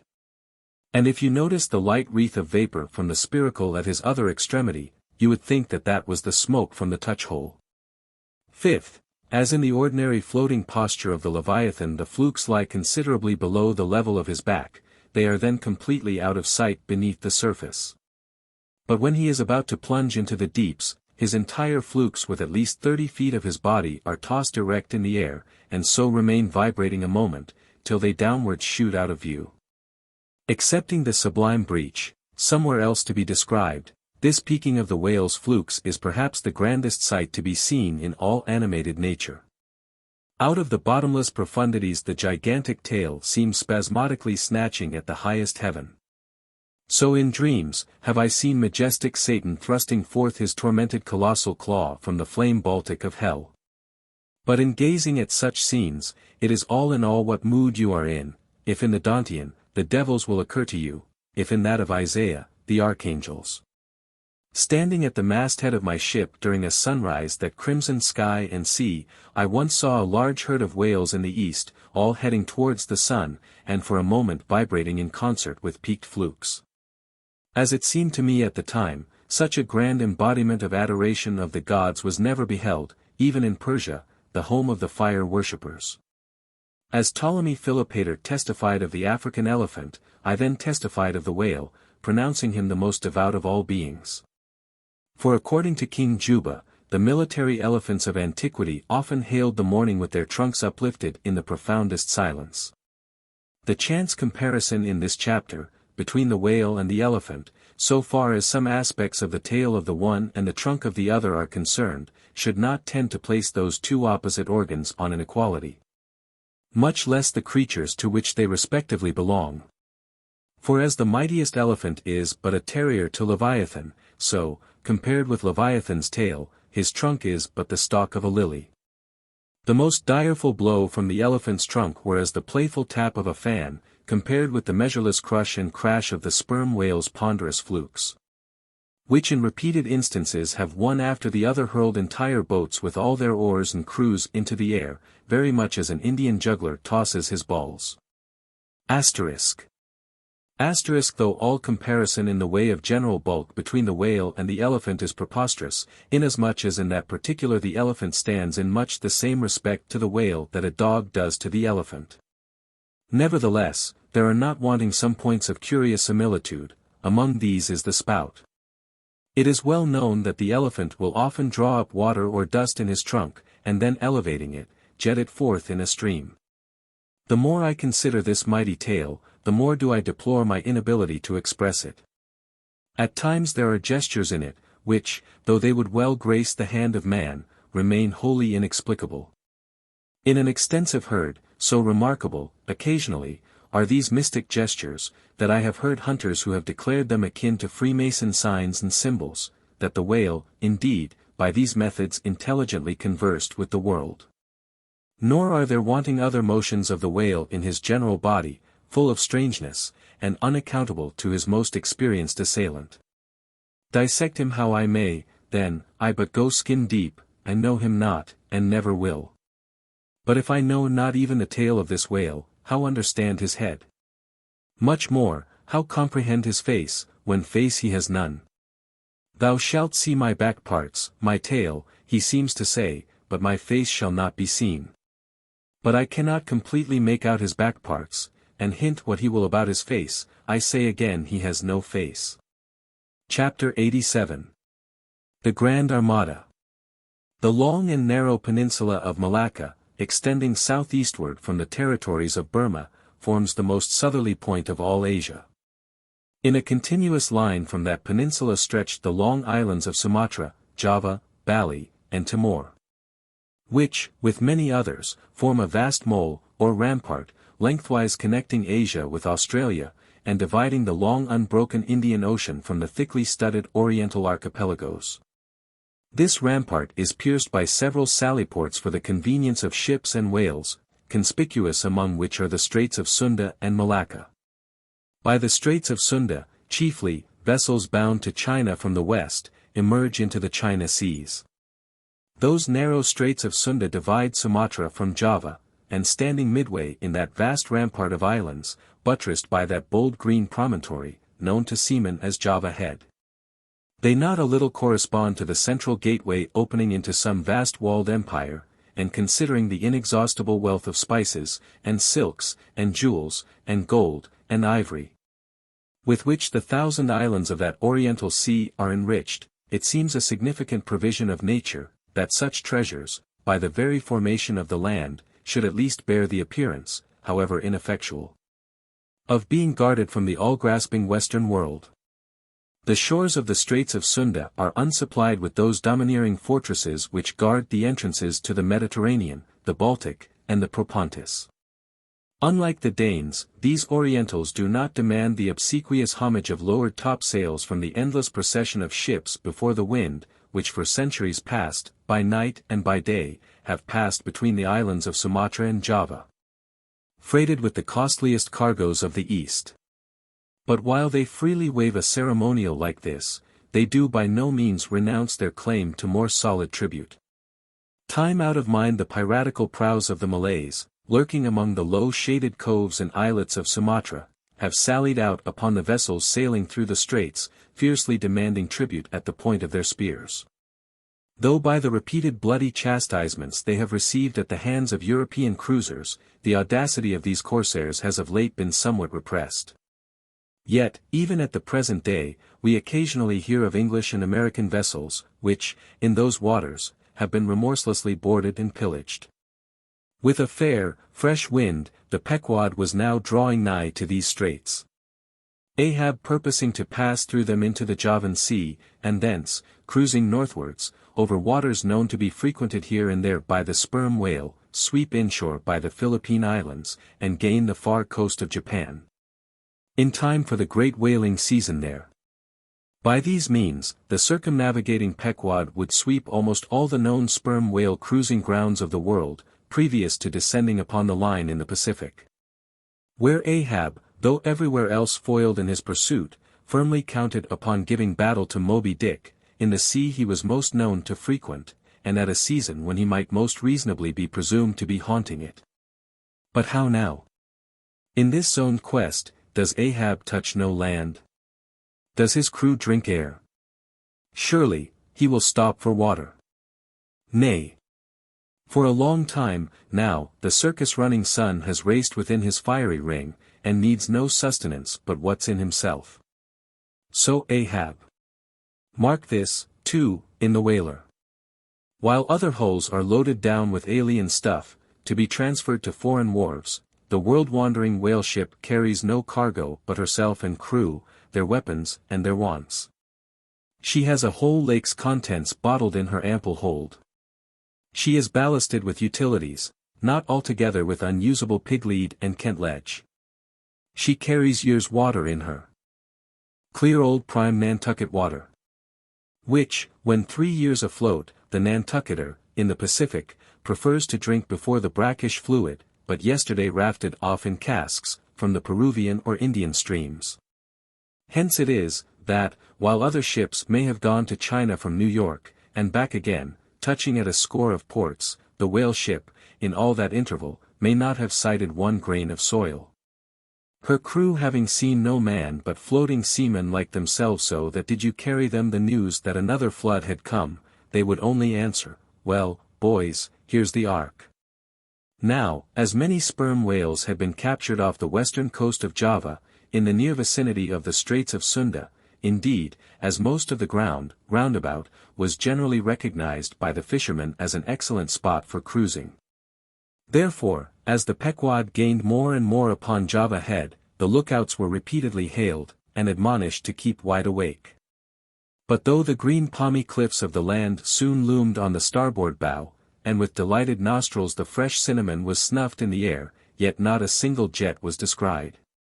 Almost renouncing all thought of falling in with any game hereabouts, the ship had well nigh entered the straits, when the customary cheering cry was heard from aloft, and ere long a spectacle of singular magnificence saluted us.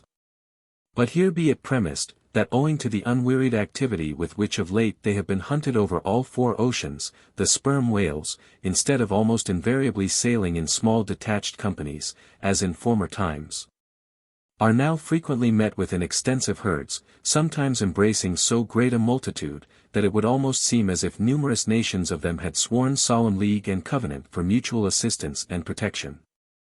To this aggregation of the sperm whale into such immense caravans, may be imputed the circumstance that even in the best cruising grounds, you may now sometimes sail for weeks and months together, without being greeted by a single spout. And then be suddenly saluted by what sometimes seems thousands on thousands.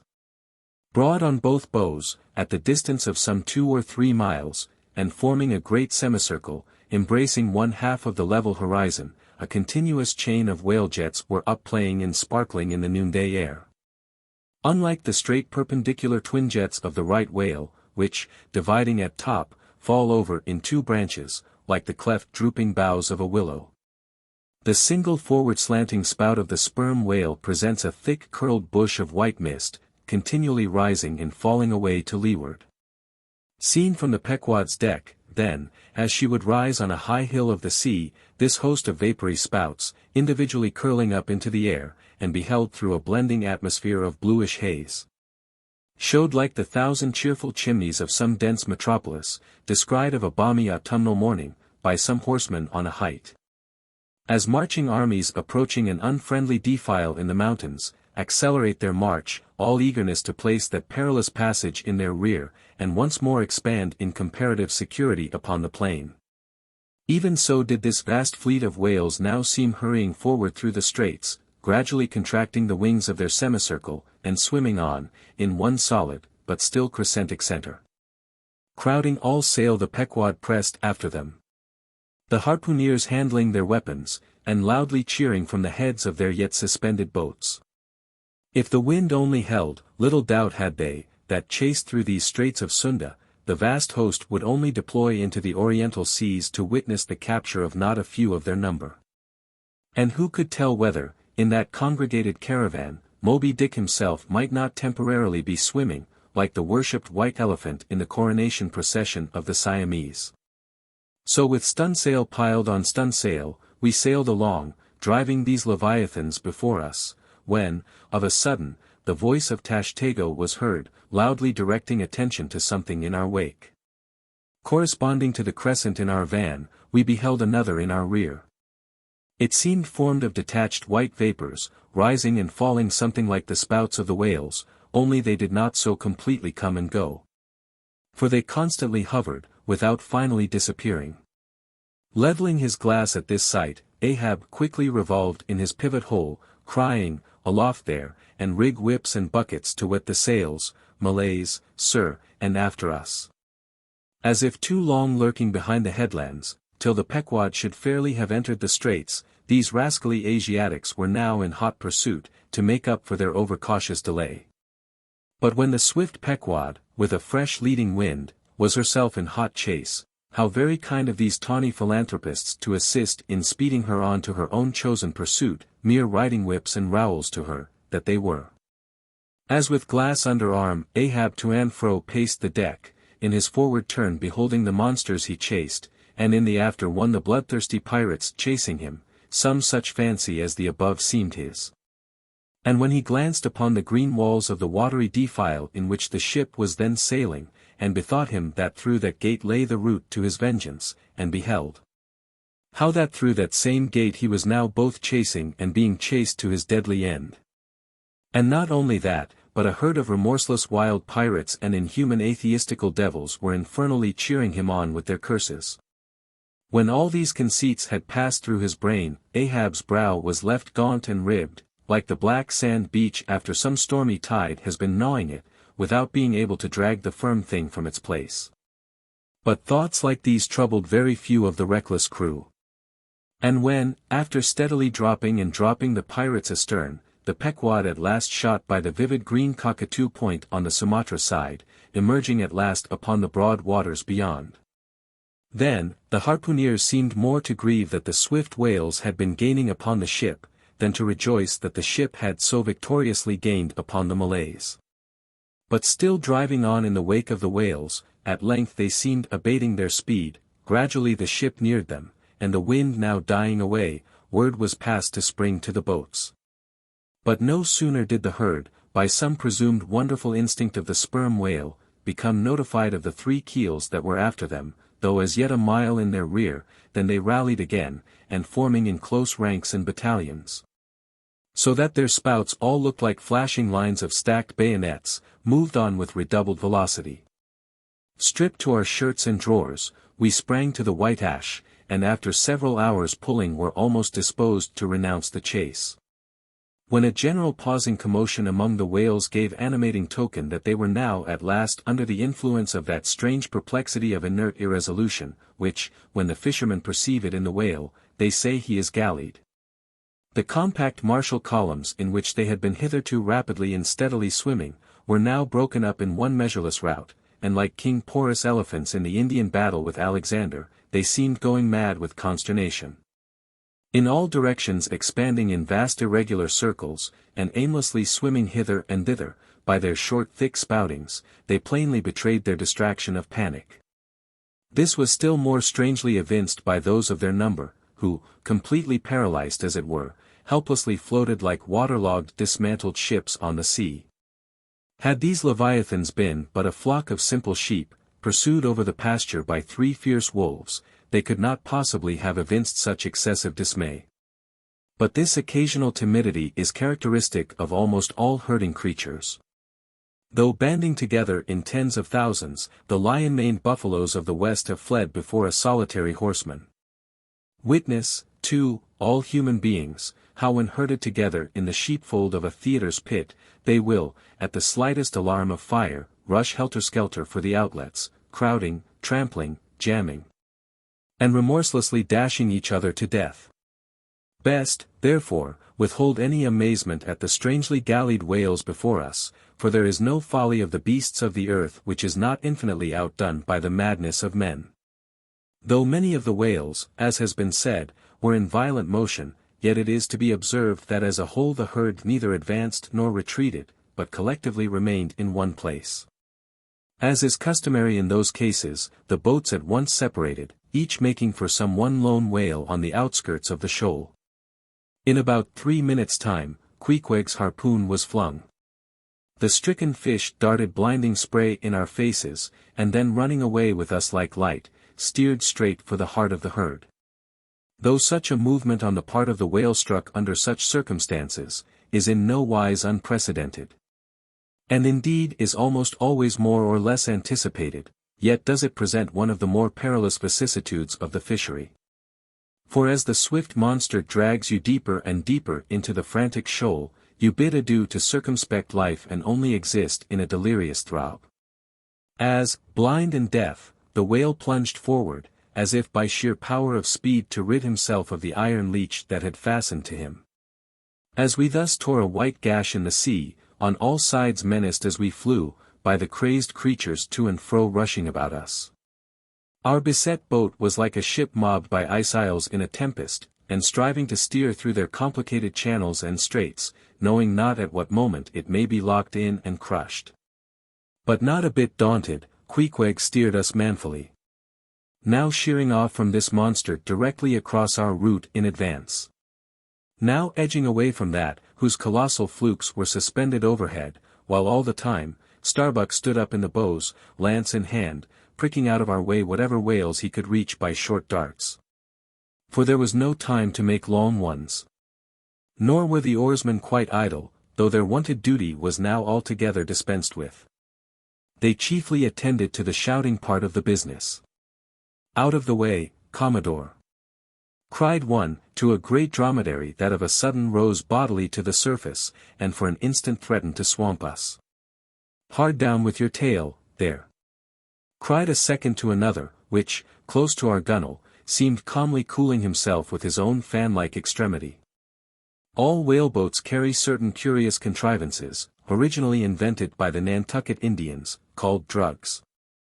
Two thick squares of wood of equal size are stoutly clenched together, so that they cross each other's grain at right angles. A line of considerable length is then attached to the middle of this block, and the other end of the line being looped, it can in a moment be fastened to a harpoon. It is chiefly among gallied whales that this drug is used. For then, more whales are close round you than you can possibly chase at one time. But sperm whales are not every day encountered, while you may, then, you must kill all you can. And if you cannot kill them all at once, you must wing them, so that they can be afterwards killed at your leisure. Hence it is, that at times like these the drug comes into requisition. Our boat was furnished with 3 of them. The first and second were successfully darted, and we saw the whales staggeringly running off, fettered by the enormous sidelong resistance of the towing drug. They were cramped like malefactors with the chain and ball. But upon flinging the third, in the act of tossing overboard the clumsy wooden block, it caught under one of the seats of the boat, and in an instant tore it out and carried it away, dropping the oarsman in the boat's bottom as the seat slid from under him. On both sides the sea came in at the wounded planks, but we stuffed 2 or 3 drawers and shirts in, and so stopped the leaks for the time. It had been next to impossible to dart these drugged harpoons, were it not that as we advanced into the herd, our whale's way greatly diminished. Moreover, that as we went still further and further from the circumference of commotion, the direful disorders seemed waning. So that when at last the jerking harpoon drew out, and the towing whale sideways vanished. Then, with the tapering force of his parting momentum, we glided between 2 whales into the innermost heart of the shoal, as if from some mountain torrent we had slid into a serene valley lake. Here the storms in the roaring glens between the outermost whales were heard but not felt.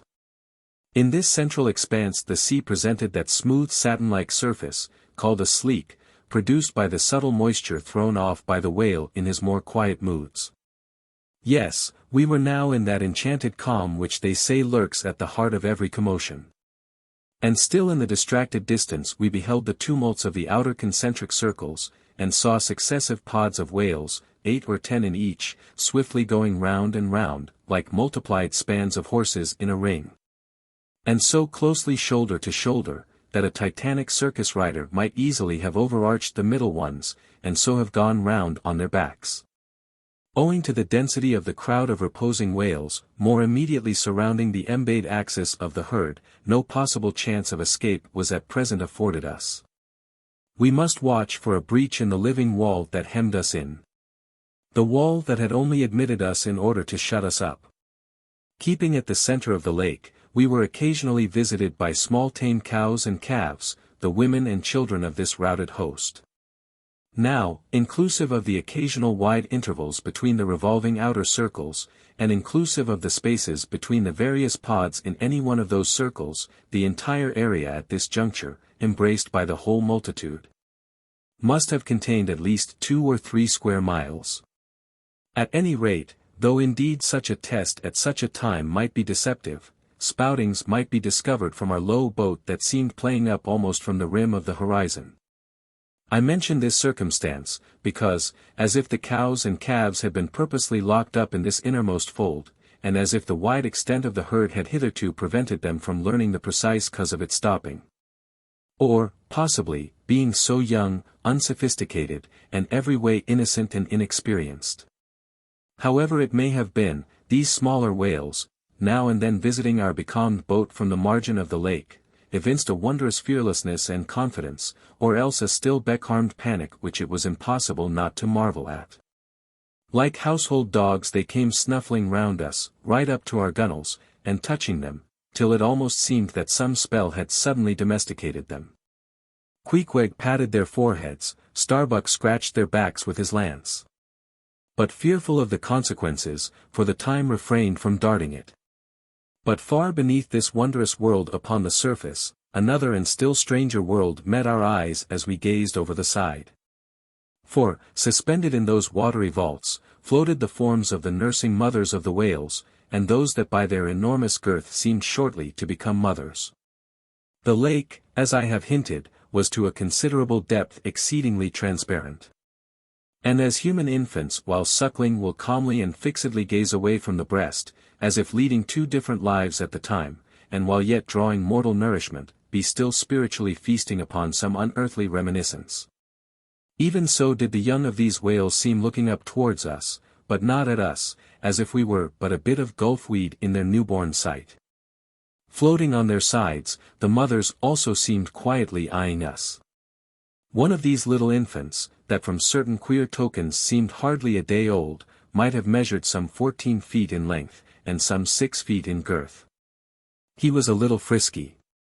Though as yet his body seemed scarce yet recovered from that irksome position it had so lately occupied in the maternal reticule, where, tail to head, and all ready for the final spring, the unborn whale lies bent like a Tartar's bow. The delicate side fins, and the palms of his flukes, still freshly retained the plaited crumpled appearance of a baby's ears newly arrived from foreign parts. "Line! Line!" cried Queequeg, looking over the gunwale, "him fast! Him fast, who line him? Who struck, 2 whale, 1 big, 1 little? What ails ye, man?" cried Starbuck. "Look ye here," said Queequeg, pointing down. As when the stricken whale, that from the tub has reeled out hundreds of fathoms of rope. As, after deep sounding, he floats up again, and shows the slackened curling line buoyantly rising and spiraling towards the air. So now, Starbuck saw long coils of the umbilical cord of Madame Leviathan, by which the young cub seemed still tethered to its dam. Not seldom in the rapid vicissitudes of the chase, this natural line, with the maternal end loose, becomes entangled with the hempen one, so that the cub is thereby trapped. Some of the subtlest secrets of the seas seemed divulged to us in this enchanted pond. We saw young Leviathan amours in the deep. Asterisk. The sperm whale, as with all other species of the Leviathan, but unlike most other fish, breeds indifferently at all seasons, after a gestation which may probably be set down at 9 months, producing but 1 at a time. Though in some few known instances giving birth to an Esau and Jacob, a contingency provided for in suckling by 2 teats, curiously situated, 1 on each side of the anus, but the breasts themselves extend upwards from that. When by chance these precious parts in a nursing whale are cut by the hunter's lance, the mothers pouring milk and blood rivalingly discolor the sea for rods. The milk is very sweet and rich, it has been tasted by man. It might do well with strawberries. When overflowing with mutual esteem, the whales salute more hominum. And thus, though surrounded by circle upon circle of consternations and affrights, did these inscrutable creatures at the center freely and fearlessly indulge in all peaceful concernments, yea, serenely revelled in dalliance and delight. But even so, amid the tornadoed Atlantic of my being, do I myself still for ever centrally disport in mute calm. And while ponderous planets of unwaning woe revolve round me, deep down and deep inland there I still bathe me in eternal mildness of joy. Meanwhile, as we thus lay entranced, the occasional sudden frantic spectacles in the distance evinced the activity of the other boats, still engaged in drugging the whales on the frontier of the host. Or possibly carrying on the war within the first circle, where abundance of room and some convenient retreats were afforded them. But the sight of the enraged drugged whales now and then blindly darting to and fro across the circles, was nothing to what at last met our eyes. It is sometimes the custom when fast to a whale more than commonly powerful and alert, to seek to hamstring him, as it were, by sundering or maiming his gigantic tail tendon. It is done by darting a short-handled cutting spade, to which is attached a rope for hauling it back again. A whale wounded, as we afterwards learned, in this part, but not effectually, as it seemed, had broken away from the boat, carrying along with him half of the harpoon line. And in the extraordinary agony of the wound, he was now dashing among the revolving circles like the lone-mounted desperado Arnold, at the Battle of Saratoga, carrying dismay wherever he went. But agonizing as was the wound of this whale, and an appalling spectacle enough, anyway, yet the peculiar horror with which he seemed to inspire the rest of the herd, was owing to a cause which at first the intervening distance obscured from us. But at length we perceived that by one of the unimaginable accidents of the fishery, this whale had become entangled in the harpoon line that he towed, he had also run away with the cutting spade in him. And while the free end of the rope attached to that weapon, had permanently caught in the coils of the harpoon line round his tail, the cutting spade itself had worked loose from his flesh. So that tormented to madness, he was now churning through the water, violently flailing with his flexible tail, and tossing the keen spade about him, wounding and murdering his own comrades. This terrific object seemed to recall the whole herd from their stationary fright first. The whales forming the margin of our lake began to crowd a little, and tumble against each other, as if lifted by half-spent billows from afar. Then the lake itself began faintly to heave and swell, the submarine bridal chambers and nurseries vanished, in more and more contracting orbits the whales in the more central circles began to swim in thickening clusters. Yes, the long calm was departing. A low advancing hum was soon heard. And then like to the tumultuous masses of block ice when the great river Hudson breaks up in spring, the entire host of whales came tumbling upon their inner center, as if to pile themselves up in one common mountain. Instantly Starbuck and Queequeg changed places, Starbuck taking the stern. Oars! Oars, he intensely whispered, seizing the helm, gripe your oars, and clutch your souls, now. My God, men, stand by. Shove him off, you Queequeg, the whale there. Prick him, hit him. Stand up, and stay so. Spring, men, pull, men, never mind their backs, scrape them, scrape away. The boat was now all but jammed between two vast black bulks, leaving a narrow Dardanelles between their long lengths. But by desperate endeavor we at last shot into a temporary opening, then giving way rapidly, and at the same time earnestly watching for another outlet.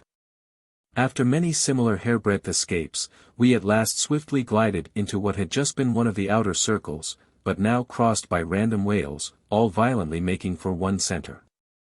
This lucky salvation was cheaply purchased by the loss of Queequeg's hat, who, while standing in the bows to prick the fugitive whales, had his hat taken clean from his head by the eddy made by the sudden tossing of a pair of broad flukes close by. Riotous and disordered as the universal commotion now was, it soon resolved itself into what seemed a systematic movement, for having clumped together at last in one dense body, they then renewed their onward flight with augmented fleetness. Further pursuit was useless, but the boat still lingered in their wake to pick up what drugged whales might be dropped astern, and likewise to secure one which Flask had killed and waifed. The waif is a pennant pole, 2 or 3 of which are carried by every boat, and which, when additional game is at hand, are inserted upright into the floating body of a dead whale, both to mark its place on the sea, and also as token of prior possession, should the boats of any other ship draw near. The result of this lowering was somewhat illustrative of that sagacious saying in the fishery, the more whales the less fish. Of all the drugged whales only one was captured. The rest contrived to escape for the time, but only to be taken, as will hereafter be seen, by some other craft than the Pequod. Chapter 88. Schools and Schoolmasters. The previous chapter gave account of an immense body or herd of sperm whales, and there was also then given the probable cause inducing those vast aggregations. Now, though such great bodies are at times encountered, yet, as must have been seen, even at the present day, small detached bands are occasionally observed, embracing from 20 to 50 individuals each. Such bands are known as schools. They generally are of two sorts, those composed almost entirely of females, and those mustering none but young vigorous males, or bulls, as they are familiarly designated. In cavalier attendance upon the school of females, you invariably see a male of full-grown magnitude, but not old, who, upon any alarm, evinces his gallantry by falling in the rear and covering the flight of his ladies. In truth, this gentleman is a luxurious ottoman, swimming about over the watery world, surroundingly accompanied by all the solaces and endearments of the harem. The contrast between this ottoman and his concubines is striking. Because, while he is always of the largest leviathanic proportions, the ladies, even at full growth, are not more than 1/3 of the bulk of an average-sized male. They are comparatively delicate, indeed. I dare say, not to exceed half a dozen yards round the waist. Nevertheless, it cannot be denied, that upon the whole they are hereditarily entitled to embonpoint. It is very curious to watch this harem and its lord in their indolent ramblings. Like fashionables, they are forever on the move in leisurely search of variety. You meet them on the line in time for the full flower of the equatorial feeding season, having just returned, perhaps, from spending the summer in the northern seas, and so cheating summer of all unpleasant weariness and warmth. By the time they have lounged up and down the promenade of the equator a while, they start for the oriental waters in anticipation of the cool season there, and so evade the other excessive temperature of the year. When serenely advancing on one of these journeys, if any strange suspicious sights are seen, my Lord Whale keeps a wary eye on his interesting family. Should any unwarrantably pert young Leviathan coming that way, presume to draw confidentially close to one of the ladies, with what prodigious fury the Bashaw assails him, and chases him away.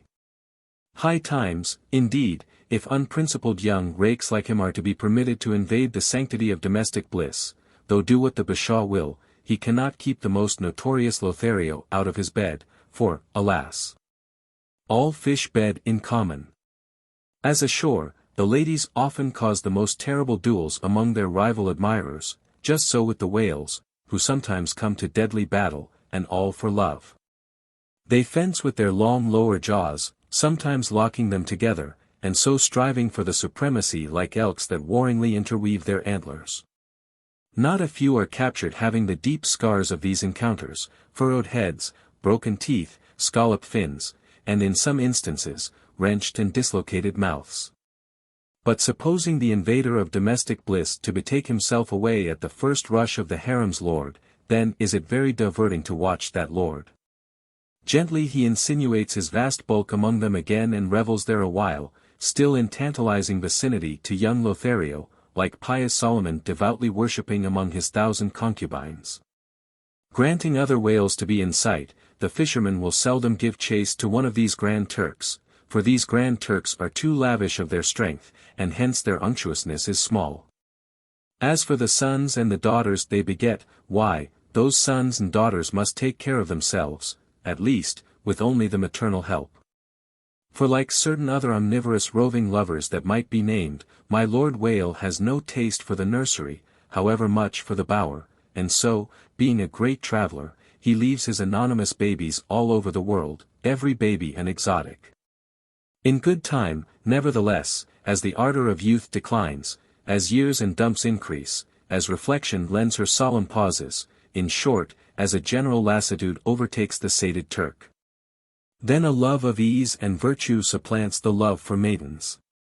Our Ottoman enters upon the impotent, repentant, admonitory stage of life, forswears, disbands the harem, and grown to an exemplary, sulky old soul, goes about all alone among the meridians and parallels saying his prayers, and warning each young Leviathan from his amorous errors.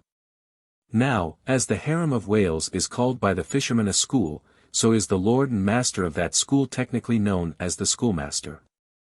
It is therefore not in strict character, however admirably satirical, that after going to school himself, he should then go abroad inculcating not what he learned there, but the folly of it. His title, schoolmaster, would very naturally seem derived from the name bestowed upon the harem itself, but some have surmised that the man who first thus entitled this sort of Ottoman whale, must have read the memoirs of Vidocq, and informed himself what sort of a country schoolmaster that famous Frenchman was in his younger days, and what was the nature of those occult lessons he inculcated into some of his pupils. The same secludedness and isolation to which the schoolmaster whale betakes himself in his advancing years, is true of all aged sperm whales. Almost universally, a lone whale, as a solitary leviathan is called, proves an ancient one.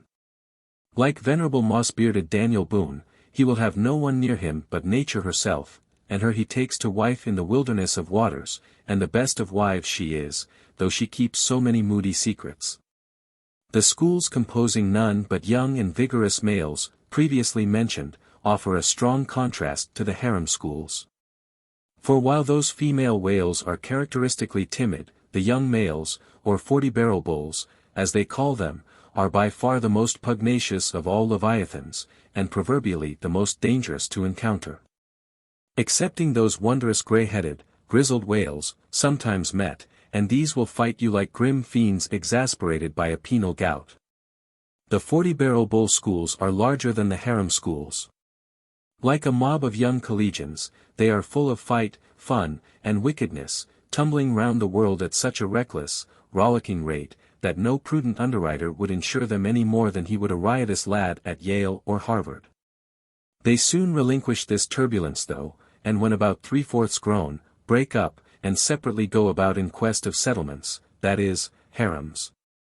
Another point of difference between the male and female schools is still more characteristic of the sexes. Say you strike a 40-barrel bull, poor devil. All his comrades quit him. But strike a member of the harem school, and her companions swim around her with every token of concern, sometimes lingering so near her and so long, as themselves to fall a prey. Chapter 89. Fast Fish and Loose Fish. The allusion to the waif and waif poles in the last chapter but one, necessitates some account of the laws and regulations of the whale fishery, of which the waif may be deemed the grand symbol and badge. It frequently happens that when several ships are cruising in company, a whale may be struck by one vessel, then escape, and be finally killed and captured by another vessel. And herein are indirectly comprised many minor contingencies, all partaking of this one grand feature. For example, after a weary and perilous chase and capture of a whale, the body may get loose from the ship by reason of a violent storm, and drifting far away to leeward, be retaken by a second whaler, who, in a calm, snugly tows it alongside, without risk of life or line. Thus the most vexatious and violent disputes would often arise between the fishermen, were there not some written or unwritten, universal, undisputed law applicable to all cases. Perhaps the only formal whaling code authorized by legislative enactment, was that of Holland. It was decreed by the States General in AD 1695. But though no other nation has ever had any written whaling law, yet the American fishermen have been their own legislators and lawyers in this matter. They have provided a system which for terse comprehensiveness surpasses Justinian's Pandects and the bylaws of the Chinese Society for the Suppression of Meddling with Other People's Business. Yes. These laws might be engraven on a Queen Anne's forething, or the barb of a harpoon, and worn round the neck, so small are they. A fast fish belongs to the party fast to it. 2. A loose fish is fair game for anybody who can soonest catch it. But what plays the mischief with this masterly code is the admirable brevity of it, which necessitates a vast volume of commentaries to expound it. First, what is a fast fish? Alive or dead a fish is technically fast, when it is connected with an occupied ship or boat, by any medium at all controllable by the occupant or occupants, a mast, an oar, a 9-inch cable, a telegraph wire, or a strand of cobweb. It is all the same. Likewise, a fish is technically fast when it bears a waif, or any other recognized symbol of possession, so long as the party waifing it plainly evince their ability at any time to take it alongside, as well as their intention so to do. These are scientific commentaries, but the commentaries of the whalemen themselves sometimes consist in hard words and harder knocks, the Coke upon Littleton of the fist. True, among the more upright and honorable whalemen allowances are always made for peculiar cases, where it would be an outrageous moral injustice for one party to claim possession of a whale previously chased or killed by another party. But others are by no means so scrupulous. Some 50 years ago there was a curious case of whale trover litigated in England, wherein the plaintiff set forth that after a hard chase of a whale in the northern seas, and when indeed they, the plaintiffs, had succeeded in harpooning the fish, they were at last, through peril of their lives, obliged to forsake not only their lines, but their boat itself. Ultimately the defendants, the crew of another ship, came up with the whale, struck, killed, seized, and finally appropriated it before the very eyes of the plaintiffs. And when those defendants were remonstrated with, their captain snapped his fingers in the plaintiffs' teeth, and assured them that by way of doxology to the deed he had done, he would now retain their line, harpoons, and boat, which had remained attached to the whale at the time of the seizure. Wherefore the plaintiffs now sued for the recovery of the value of their whale, line, harpoons, and boat. Mr. Erskine was counsel for the defendants, Lord Ellenborough was the judge. In the course of the defense, the witty Erskine went on to illustrate his position, by alluding to a recent con. Case, wherein a gentleman, after in vain trying to bridle his wife's viciousness, had at last abandoned her upon the seas of life. But in the course of years, repenting of that step, he instituted an action to recover possession of her. Erskine was on the other side. And he then supported it by saying, that though the gentleman had originally harpooned the lady, and had once had her fast, and only by reason of the great stress of her plunging viciousness, had at last abandoned her. Yet abandon her he did, so that she became a loose fish, and therefore when a subsequent gentleman reharpooned her, the lady then became that subsequent gentleman's property, along with whatever harpoon might have been found sticking in her. Now in the present case Erskine contended that the examples of the whale and the lady were reciprocally illustrative of each other. These pleadings, and the counter-pleadings, being duly heard, the very learned judge in set terms decided, to wit, that as for the boat, he awarded it to the plaintiffs, because they had merely abandoned it to save their lives. But that with regard to the controverted whale, harpoons, and line, they belonged to the defendants, the whale, because it was a loose fish at the time of the final capture. And the harpoons and line because when the fish made off with them, the fish, acquired a property in those articles, and hence anybody who afterwards took the fish had a right to them. Now the defendants afterwards took the fish. Ergo, the aforesaid articles were theirs. A common man looking at this decision of the very learned judge, might possibly object to it. But ploughed up to the primary rock of the matter, the two great principles laid down in the twin whaling laws previously quoted, and applied and elucidated by Lord Ellenborough in the above-cited case. These two laws touching fast fish and loose fish, I say, will, on reflection, be found the fundamentals of all human jurisprudence. For notwithstanding its complicated tracery of sculpture, the temple of the law, like the temple of the Philistines, has but two props to stand on. Is it not a saying in everyone's mouth, possession is half of the law, that is, regardless of how the thing came into possession? But often possession is the whole of the law. What are the sinews and souls of Russian serfs and Republican slaves but fast fish, whereof possession is the whole of the law? What to the rapacious landlord is the widow's last mite but a fast fish?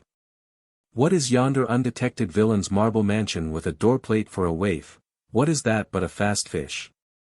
What is the ruinous discount which Mordecai, the broker, gets from poor Woebegone, the bankrupt, on a loan to keep Woebegone's family from starvation? What is that ruinous discount but a fast fish? What is the Archbishop of Savesal's income of L100,000 seized from the scant bread and cheese of hundreds of thousands of broken-backed laborers, all sure of heaven without any of Savesal's help? What is that globular L100,000 but a fast fish? What are the Duke of Dunder's hereditary towns and hamlets but fast fish? What to that redoubt harpooner, John Bull, is poor Ireland, but a fast fish? What to that apostolic lancer, Brother Jonathan, is Texas but a fast fish? And concerning all these, is not possession the whole of the law? But if the doctrine of fast fish be pretty generally applicable, the kindred doctrine of loose fish is still more widely so, that is internationally and universally applicable. What was America in 1492 but a loose fish, in which Columbus struck the Spanish standard by way of waifing it for his royal master and mistress? What was Poland to the Tsar? What Greece to the Turk? What India to England? What at last will Mexico be to the United States? All loose fish. What are the rights of man and the liberties of the world but loose fish? What all men's minds and opinions but loose fish? What is the principle of religious belief in them but a loose fish? What to the ostentatious smuggling verbalists are the thoughts of thinkers but loose fish? What is the great globe itself but a loose fish? And what are you, reader, but a loose fish and a fast fish, too? Chapter 90. Heads or Tails. De Bellina vero sufficit, si rex habet caput, eti regina caudam. Bracton, L. 3, c. 3. Latin from the books of the laws of England, which taken along with the context, means, that of all whales captured by anybody on the coast of that land, the king, as honorary grand harpooner, must have the head. And the queen be respectfully presented with the tail. A division which, in the whale, is much like having an apple, there is no intermediate remainder. Now as this law, under a modified form, is to this day in force in England. And as it offers in various respects a strange anomaly touching the general law of fast and loose fish, it is here treated of in a separate chapter. On the same courteous principle that prompts the English railways to be at the expense of a separate car, specially reserved for the accommodation of royalty.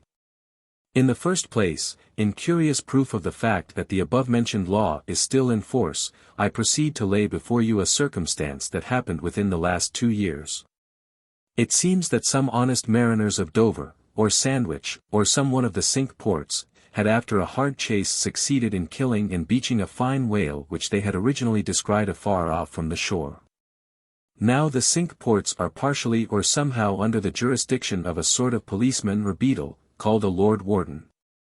Holding the office directly from the Crown, I believe, all the royal emoluments incident to the Cinque Port territories become by assignment his.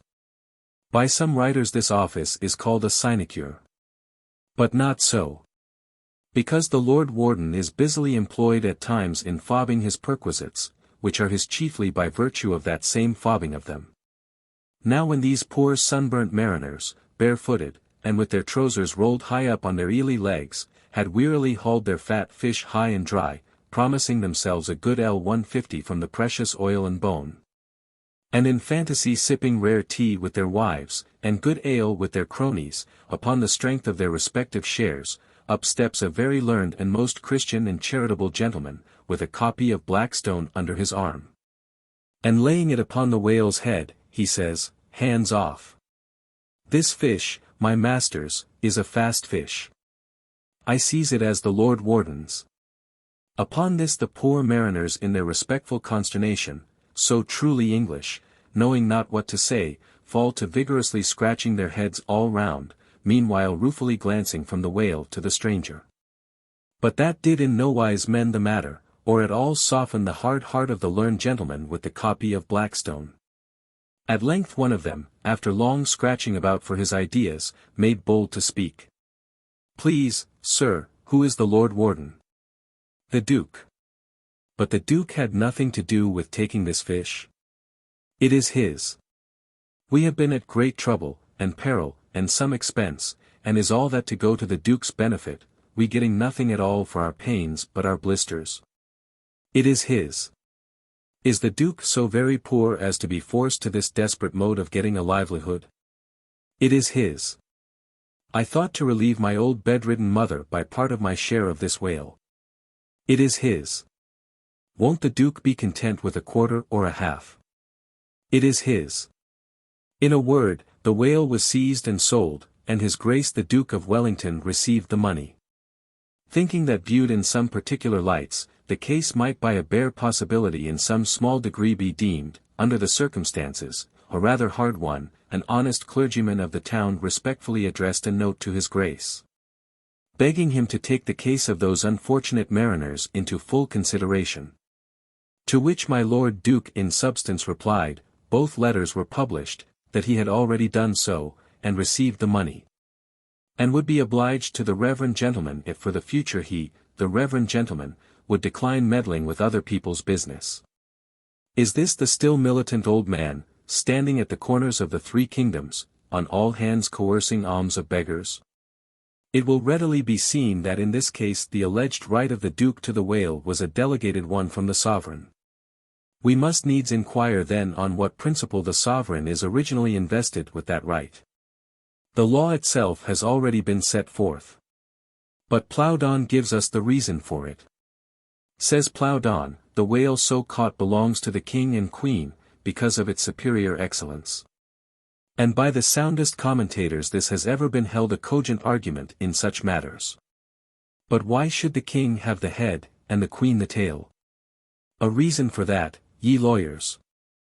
In his treatise on Queen Gold, or Queen Pinmoney, an old King's Bench author, one William Prynne, thus discourseth, ye tail is ye queen's, that ye queen's wardrobe may be supplied with ye whalebone. Now this was written at a time when the black limber bone of the Greenland or right whale was largely used in ladies' bodices. But this same bone is not in the tail, it is in the head, which is a sad mistake for a sagacious lawyer like Prynne. But is the queen a mermaid, to be presented with a tail? An allegorical meaning may lurk here. There are two royal fish so styled by the English law writers, the whale and the sturgeon. Both royal property under certain limitations, and nominally supplying the 10th branch of the Crown's ordinary revenue. I know not that any other author has hinted of the matter. But by inference it seems to me that the sturgeon must be divided in the same way as the whale, the king receiving the highly dense and elastic head peculiar to that fish, which, symbolically regarded, may possibly be humorously grounded upon some presumed congeniality. And thus there seems a reason in all things, even in law. Chapter 91. The Pequod meets the rosebud. In vain it was to rake for ambergris in the paunch of this leviathan, insufferable fader denying not inquiry. Sir T. Brown, v. It was a week or two after the last whaling scene recounted, and when we were slowly sailing over a sleepy, vapory, midday sea, that the many noses on the Pequod's deck proved more vigilant discoverers than the 3 pairs of eyes aloft. A peculiar and not very pleasant smell was smelt in the sea. I will bet something now, said Stubb, that somewhere hereabouts are some of those drugged whales we tickled the other day. I thought they would keel up before long. Presently, the vapors in advance slid aside, and there in the distance lay a ship, whose furled sails betokened that some sort of whale must be alongside. As we glided nearer, the stranger showed French colors from his peak.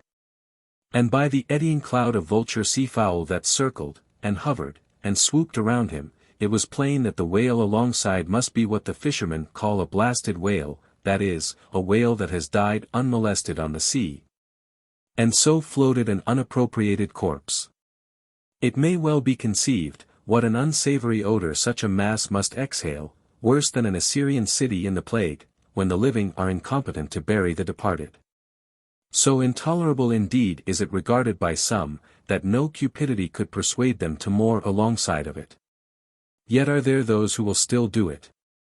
Notwithstanding the fact that the oil obtained from such subjects is of a very inferior quality, and by no means of the nature of attar of rose. Coming still nearer with the expiring breeze, we saw that the Frenchman had a second whale alongside. And this second whale seemed even more of a nosegay than the first. In truth, it turned out to be one of those problematical whales that seem to dry up and die with a sort of prodigious dyspepsia, or indigestion, leaving their defunct bodies almost entirely bankrupt of anything like oil. Nevertheless, in the proper place we shall see that no knowing fisherman will ever turn up his nose at such a whale as this, however much he may shun blasted whales in general. The Pequod had now swept so nigh to the stranger, that Stubb vowed he recognized his cutting spade pole entangled in the lines that were knotted round the tail of one of these whales. "There's a pretty fellow, now," he banteringly laughed, standing in the ship's bows, "there's a jackal for ye. I well know that these crapauds of Frenchmen are but poor devils in the fishery. Sometimes lowering their boats for breakers, mistaking them for sperm whale spouts. Yes, and sometimes sailing from their port with their hold full of boxes of tallow candles, and cases of snuffers, foreseeing that all the oil they will get won't be enough to dip the captain's wick into. Aye, we all know these things. But look ye, here's a crapo that is content with our leavings, the drugged whale there, I mean, and is content too with scraping the dry bones of that other precious fish he has there. Poor devil. I say, pass round a hat, some one, and let's make him a present of a little oil for dear charity's sake. For what oil he'll get from that drugged whale there, wouldn't be fit to burn in a jail, no, not in a condemned cell. And as for the other whale, why, I'll agree to get more oil by chopping up and trying out these 3 masts of ours, than he'll get from that bundle of bones, though, now that I think of it, it may contain something worth a good deal more than oil. Yes, ambergris. I wonder now if our old man has thought of that. It's worth trying. Yes, I'm for it," and so saying he started for the quarterdeck. By this time the faint air had become a complete calm. So that whether or no, the Pequod was now fairly entrapped in the smell, with no hope of escaping except by its breezing up again. Issuing from the cabin, Stubb now called his boat's crew, and pulled off for the stranger. Drawing across her bow, he perceived that in accordance with the fanciful French taste, the upper part of her stem piece was carved in the likeness of a huge drooping stalk, was painted green, and for thorns had copper spikes projecting from it here and there, the whole terminating in a symmetrical folded bulb of a bright red color. Upon her head boards, in large gilt letters, he read, "Bouton de Rose, Rose Button, or Rosebud," and this was the romantic name of this aromatic ship. Though Stubb did not understand the Bouton part of the inscription, yet the word rose, and the bulbous figurehead put together, sufficiently explained the whole to him. "A wooden rosebud, eh?" he cried with his hand to his nose, "that will do very well, but how like all creation it smells." Now in order to hold direct communication with the people on deck, he had to pull round the bows to the starboard side, and thus come close to the blasted whale, and so talk over it. Arrived then at this spot, with one hand still to his nose, he bawled, "Bouton de Rose, ahoy! Are there any of you Bouton de Roses that speak English?" "Yes," rejoined a Guernsey man from the bulwarks, who turned out to be the chief mate. "Well, then, my Bouton de Rosebud, have you seen the white whale?" "What whale?" "The white whale, a sperm whale, Moby Dick, have ye seen him?" "Never heard of such a whale." "Cachalot Blanche." "White whale, no." "Very good, then. Goodbye now, and I'll call again in a minute." Then rapidly pulling back towards the Pequod, and seeing Ahab leaning over the quarterdeck rail awaiting his report, he molded his 2 hands into a trumpet and shouted, "No, sir. No." Upon which Ahab retired, and Stubb returned to the Frenchman. He now perceived that the Guernsey man, who had just got into the chains, and was using a cutting spade, had slung his nose in a sort of bag. "What's the matter with your nose, there?" said Stubb. "Broke it?" "I wish it was broken, or that I didn't have any nose at all," answered the Guernsey man, who did not seem to relish the job he was at very much. "But what are you holding yours for?" "Oh, nothing. It's a wax nose. I have to hold it on. Fine day, ain't it? Air rather gardeny, I should say. Throw us a bunch of posies, will ye, Bouton de Rose?" "What in the devil's name do you want here?" roared the Guernsey man, flying into a sudden passion. "Oh! Keep cool, cool. Yes, that's the word. Why don't you pack those whales in ice while you're working at them? But joking aside, though, do you know, Rosebud, that it's all nonsense trying to get any oil out of such whales? As for that dried-up one, there, he hasn't a gill in his whole carcass. I know that well enough, but, see, the captain here won't believe it, this is his first voyage, he was a cologne manufacturer before. But come aboard, and mayhap he'll believe you, if he won't me, and so I'll get out of this dirty scrape." "Anything to oblige ye, my sweet and pleasant fellow," rejoined Stubb, and with that he soon mounted to the deck. There a queer scene presented itself. The sailors, in tasseled caps of red worsted, were getting the heavy tackles in readiness for the whales. But they worked rather slow and talked very fast, and seemed in anything but a good humor. All their noses upwardly projected from their faces like so many jib booms. Now and then pairs of them would drop their work, and run up to the masthead to get some fresh air. Some thinking they would catch the plague, dipped oakum in coal tar, and at intervals held it to their nostrils. Others having broken the stems of their pipes almost short off at the bowl, were vigorously puffing tobacco smoke, so that it constantly filled their olfactories. Stubb was struck by a shower of outcries and anathemas proceeding from the captain's roundhouse abaft, and looking in that direction saw a fiery face thrust from behind the door, which was held ajar from within. This was the tormented surgeon, who, after in vain remonstrating against the proceedings of the day, had betaken himself to the captain's roundhouse, cabinet he called it, to avoid the pest. But still, could not help yelling out his entreaties and indignations at times.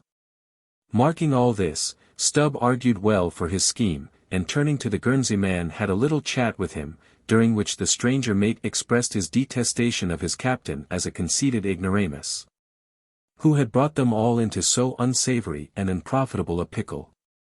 Sounding him carefully, Stubb further perceived that the Guernsey man had not the slightest suspicion concerning the ambergris. He therefore held his peace on that head, but otherwise was quite frank and confidential with him, so that the two quickly concocted a little plan for both circumventing and satirizing the captain, without his at all dreaming of distrusting their sincerity. According to this little plan of theirs, the Guernsey man, under cover of an interpreter's office, was to tell the captain what he pleased, but as coming from Stubb. And as for Stubb, he was to utter any nonsense that should come uppermost in him during the interview. By this time their destined victim appeared from his cabin. He was a small and dark, but rather delicate-looking man for a sea captain, with large whiskers and mustache, however, and wore a red cotton velvet vest with watch seals at his side. To this gentleman, Stubb was now politely introduced by the Guernsey man, who at once ostentatiously put on the aspect of interpreting between them. "What shall I say to him first?" said he. "Why," said Stubb, eyeing the velvet vest and the watch and seals, "you may as well begin by telling him that he looks a sort of babyish to me, though I don't pretend to be a judge. He says, monsieur," said the Guernsey man, in French, turning to his captain, "that only yesterday his ship spoke a vessel, whose captain and chief mate, with 6 sailors, had all died of a fever caught from a blasted whale they had brought alongside." Upon this the captain started, and eagerly desired to know more. "What now?" said the Guernsey man to Stubb. "Why, since he takes it so easy, tell him that now I have eyed him carefully, I'm quite certain that he's no more fit to command a whale ship than a St. Iago monkey. In fact, tell him from me he's a baboon. He vows and declares, monsieur, that the other whale, the dried one, is far more deadly than the blasted one. In fine, monsieur, he conjures us, as we value our lives, to cut loose from these fish." Instantly the captain ran forward, and in a loud voice commanded his crew to desist from hoisting the cutting tackles, and at once cast loose the cables and chains confining the whales to the ship. "What now?" said the Guernsey man, when the captain had returned to them. "Why, let me see, yes, you may as well tell him now in fact, tell him I've diddled him, and, aside to himself, perhaps somebody else. He says, monsieur, that he's very happy to have been of any service to us." Hearing this, The captain vowed that they were the grateful parties, meaning himself and mate, and concluded by inviting Stubb down into his cabin to drink a bottle of Bordeaux. "He wants you to take a glass of wine with him," said the interpreter. "Thank him heartily, but tell him it's against my principles to drink with the man I've diddled. In fact, tell him I must go. He says, monsieur, that his principles won't admit of his drinking. But that if monsieur wants to live another day to drink, then monsieur had best drop all 4 boats, and pull the ship away from these whales, for it's so calm they won't drift." By this time Stubb was over the side, and getting into his boat, hailed the Guernsey man to this effect, that having a long tow line in his boat, he would do what he could to help them by pulling out the lighter whale of the 2 from the ship's side. While the Frenchmen's boats, then, were engaged in towing the ship one way, Stubb benevolently towed away at his whale the other way, ostentatiously slacking out a most unusually long tow line. Presently a breeze sprang up. Stubb feigned to cast off from the whale, hoisting his boats. The Frenchman soon increased his distance, while the Pequod slid in between him and Stubb's whale. Whereupon Stubb quickly pulled to the floating body, and hailing the Pequod to give notice of his intentions, at once proceeded to reap the fruit of his unrighteous cunning. Seizing his sharp boat spade, he commenced an excavation in the body, a little behind the side fin. You would almost have thought he was digging a cellar there in the sea. And when at length his spade struck against the gaunt ribs, it was like turning up old Roman tiles and pottery buried in fat English loam. His boat's crew were all in high excitement, eagerly helping their chief, and looking as anxious as gold hunters. And all the time numberless fowls were diving, and ducking, and screaming, and yelling, and fighting around them. Stubb was beginning to look disappointed, especially as the horrible nosegay increased, when suddenly from out the very heart of this plague, there stole a faint stream of perfume, which flowed through the tide of bad smells without being absorbed by it, as one river will flow into and then along with another, without at all blending with it for a time.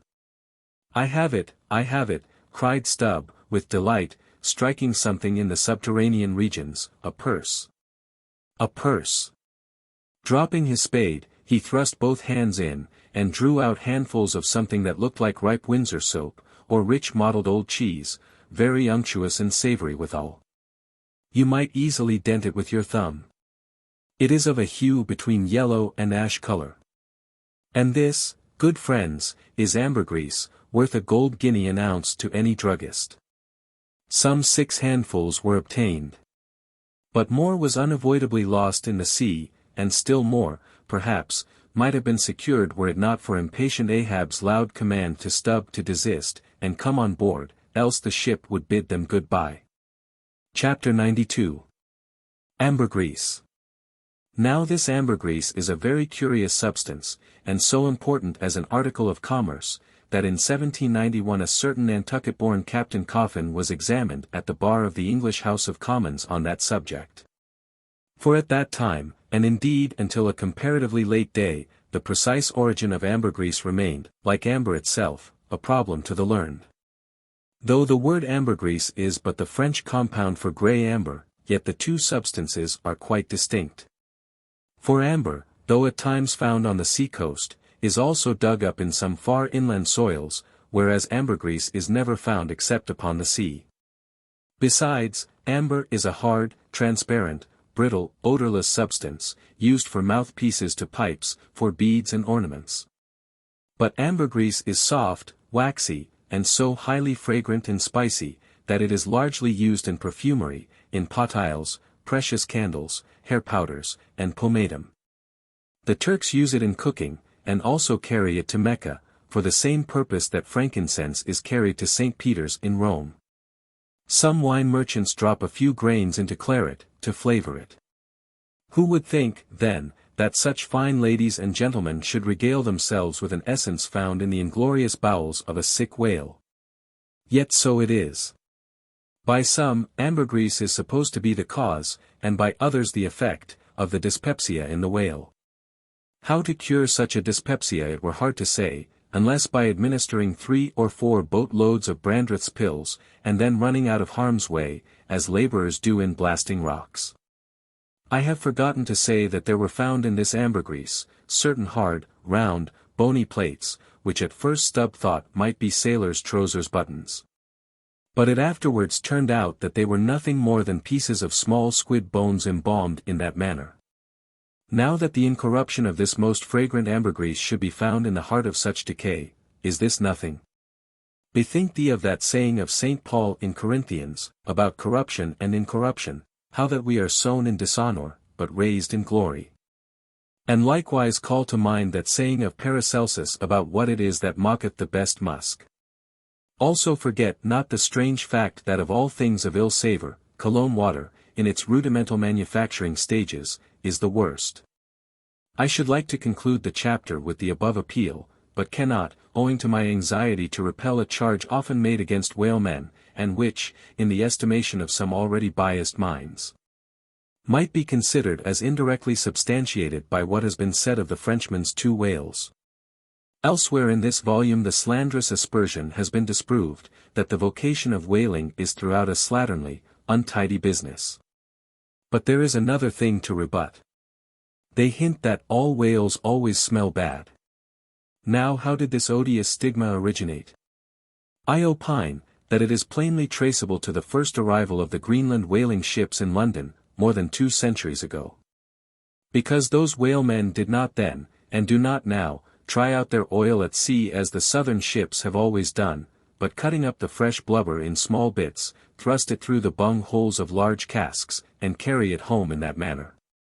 The shortness of the season in those icy seas, and the sudden and violent storms to which they are exposed, forbidding any other course.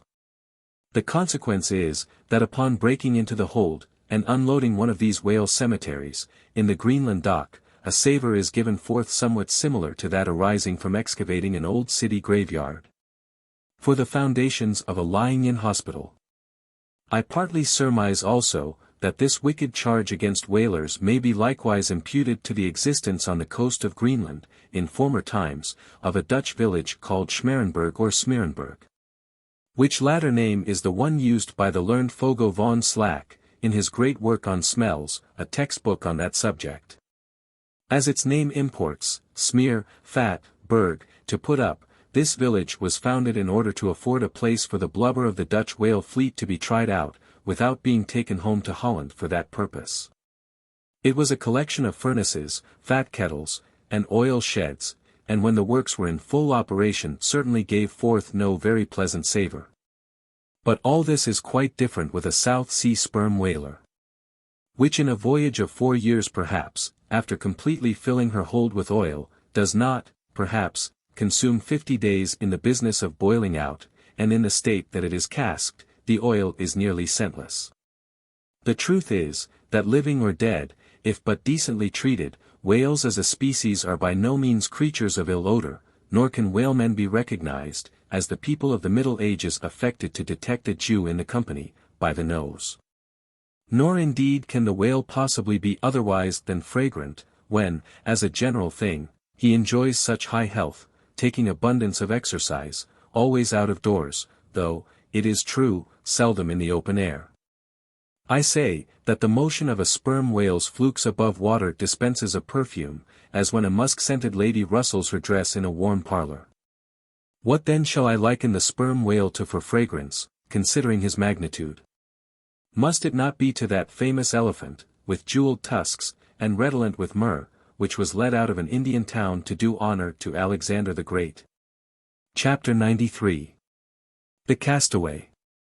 It was but some few days after encountering the Frenchmen, that a most significant event befell the most insignificant of the Pequod's crew, an event most lamentable, and which ended in providing the sometimes madly merry and predestinated craft with a living and ever-accompanying prophecy of whatever shattered sequel might prove her own. Now, in the whale ship, it is not every one that goes in the boats. Some few hands are reserved called ship-keepers, whose province it is to work the vessel while the boats are pursuing the whale. As a general thing, these ship-keepers are as hardy fellows as the men comprising the boat's crews. But if there happen to be an unduly slender, clumsy, or timorous wight in the ship, that wight is certain to be made a ship-keeper. It was so in the Pequod with the little negro Pippin by nickname, Pip by abbreviation. Poor Pip! Ye have heard of him before, ye must remember his tambourine on that dramatic midnight, so gloomy jolly. In outer aspect, Pip and Doughboy made a match, like a black pony in a white one, of equal developments, though of dissimilar color, driven in one eccentric span. But while hapless Doughboy was by nature dull and torpid in his intellects, Pip, though over tender-hearted, was at bottom very bright, with that pleasant, genial, jolly brightness peculiar to his tribe. A tribe which ever enjoy all holidays and festivities with finer, freer relish than any other race. For blacks, the year's calendar should show naught but 365 4th of Julys and New Year's days. Nor smile so, while I write that this little black was brilliant, for even blackness has its brilliancy, behold yon lustrous ebony, panelled in kings' cabinets. But Pip loved life, and all life's peaceable securities. So that the panic-striking business in which he had somehow unaccountably become entrapped, had most sadly blurred his brightness. Though, as ere long will be seen, what was thus temporarily subdued in him, in the end was destined to be luridly illumined by strange wild fires. That fictitiously showed him off to 10 times the natural luster with which in his native Tolland County in Connecticut, he had once enlivened many a fiddler frolic on the green. And that melodious eventide, with his gay ha-ha, had turned the round horizon into one star-belled tambourine. So, though in the clear air of day, suspended against a blue-veined neck, the pure-water diamond drop will healthful glow. Yet, when the cunning jeweler would show you the diamond in its most impressive luster, he lays it against a gloomy ground, and then lights it up, not by the sun, but by some unnatural gases. Then come out those fiery effulgences, infernally superb, then the evil-blazing diamond, once the divinest symbol of the crystal skies, looks like some crown jewel stolen from the king of hell. But let us to the story. It came to pass, that in the ambergris affair Stubbs after oarsman chanced so to sprain his hand, as for a time to become quite maimed, and, temporarily, Pip was put into his place. The first time Stubb lowered with him, Pip evinced much nervousness, but happily, for that time, escaped close contact with the whale, and therefore came off not altogether discreditably. Though Stubb observing him, took care, afterwards, to exhort him to cherish his courageousness to the utmost, for he might often find it needful. Now upon the second lowering, the boat paddled upon the whale. And as the fish received the darted iron, it gave its customary rap, which happened, in this instance, to be right under poor Pip's seat. The involuntary consternation of the moment caused him to leap, paddle in hand, out of the boat. And in such a way, that part of the slack whale line coming against his chest, he breasted it overboard with him, so as to become entangled in it, when at last plumping into the water. That instant the stricken whale started on a fierce run, the line swiftly straightened, and presto! Poor Pip came all foaming up to the chocks of the boat, remorselessly dragged there by the line, which had taken several turns around his chest and neck. Tashtego stood in the bows. He was full of the fire of the hunt. He hated Pip for a poltroon. Snatching the boat knife from its sheath, he suspended its sharp edge over the line, and turning toward Stubb, exclaimed interrogatively, "Cut?" Meantime Pip's blue, choked face plainly looked, "Do, for God's sake." All passed in a flash. In less than half a minute, this entire thing happened. "Damn him, cut," roared Stubb, and so the whale was lost and Pip was saved. So soon as he recovered himself, the poor little negro was assailed by yells and execrations from the crew. Tranquilly permitting these irregular cursings to evaporate, Stubb then in a plain, businesslike, but still half-humorous manner, cursed Pip officially, and that done, unofficially gave him much wholesome advice. The substance was, never jump from a boat, Pip, except, but all the rest was indefinite, as the soundest advice ever is. Now, in general, stick to the boat, is your true motto in whaling.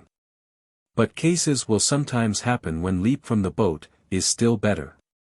Moreover, as if perceiving at last that if he should give undiluted conscientious advice to Pip, he would be leaving him too wide a margin to jump in for the future.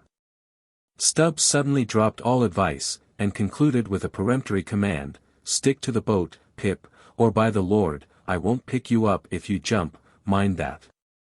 We can't afford to lose whales by the likes of you. A whale would sell for 30 times what you would, Pip, in Alabama. Bear that in mind, and don't jump any more. Hereby perhaps Stubb indirectly hinted, that though man loved his fellow, yet man is a money-making animal, which propensity too often interferes with his benevolence. But we are all in the hands of the gods, and Pip jumped again. It was under very similar circumstances to the first performance, but this time he did not breast out the line, and hence, when the whale started to run, Pip was left behind on the sea, like a hurried traveler's trunk. Alas! Stubb was but too true to his word. It was a beautiful, bounteous, blue day, the spangled sea calm and cool, and flatly stretching away, all round, to the horizon, like gold beater's skin hammered out to the extremest. Bobbing up and down in that sea, Pip's ebon head showed like a head of cloves. No boat-knife was lifted when he fell so rapidly astern. Stubb's inexorable back was turned upon him, and the whale was winged. In 3 minutes, a whole mile of shoreless ocean was between Pip and Stubb. Out from the center of the sea, poor Pip turned his crisp, curling, black head to the sun, another lonely castaway, though the loftiest and the brightest. Now, in calm weather, to swim in the open ocean is as easy to the practiced swimmer as to ride in a spring carriage ashore. But the awful lonesomeness is intolerable. The intense concentration of self in the middle of such a heartless immensity, my God! Who can tell it? Mark, how when sailors in a dead calm bathe in the open sea, mark how closely they hug their ship and only coast along her sides. But had Stubb really abandoned the poor little Negro to his fate? No, he did not mean to, at least. Because there were 2 boats in his wake, and he supposed, no doubt, that they would of course come up to Pip very quickly, and pick him up. Though, indeed, such considerations towards oarsmen jeopardized through their own timidity, is not always manifested by the hunters in all similar instances, and such instances not unfrequently occur. Almost invariably in the fishery, a coward, so called, is marked with the same ruthless detestation peculiar to military navies and armies. But it so happened, that those boats, without seeing Pip, suddenly spying whales close to them on one side, turned, and gave chase. And Stubb's boat was now so far away, and he and all his crew so intent upon his fish, that Pip's ringed horizon began to expand around him miserably. By the merest chance the ship itself at last rescued him. But from that hour the little Negro went about the deck an idiot, such, at least, they said he was. The sea had jeeringly kept his finite body up, but drowned the infinite of his soul. Not drowned entirely, though. Rather carried down alive to wondrous depths, where strange shapes of the unwarped primal world glided to and fro before his passive eyes, and the miser Merman, wisdom, revealed his hoarded heaps. And among the joyous, heartless, ever-juvenile eternities, Pip saw the multitudinous, God omnipresent, coral insects, that out of the firmament of waters heaved the colossal orbs. He saw God's foot upon the treadle of the loom, and spoke it. And therefore his shipmates called him mad. So man's insanity is heaven's sense, and wandering from all mortal reason, man comes at last to that celestial thought, which, to reason, is absurd and frantic. And weal or woe, feels then uncompromised, indifferent as his God. For the rest, blame not Stubb too hardly. The thing is common in that fishery, and in the sequel of the narrative, it will then be seen what like abandonment befell myself. Chapter 94. A Squeeze of the Hand. That whale of Stubb's, so dearly purchased, was duly brought to the Pequod side, where all those cutting and hoisting operations previously detailed, were regularly gone through, even to the bailing of the Heidelberg tun, or case. While some were occupied with this latter duty, others were employed in dragging away the larger tubs, so soon as filled with the sperm. And when the proper time arrived, this same sperm was carefully manipulated ere going to the try-works, of which anon. It had cooled and crystallized to such a degree, that when, with several others, I sat down before a large Constantine's bath of it, I found it strangely concreted into lumps, here and there rolling about in the liquid part. It was our business to squeeze these lumps back into fluid. A sweet and unctuous duty. No wonder that in old times this sperm was such a favorite cosmetic. Such a clearer. Such a sweetener. Such a softener. Such a delicious mollifier. After having my hands in it for only a few minutes, my fingers felt like eels, and began, as it were, to serpentine and spiralize. As I sat there at my ease, cross-legged on the deck, after the bitter exertion at the windlass. Under a blue tranquil sky, the ship under indolent sail, and gliding so serenely along, as I bathed my hands among those soft, gentle globules of infiltrated tissues, woven almost within the hour.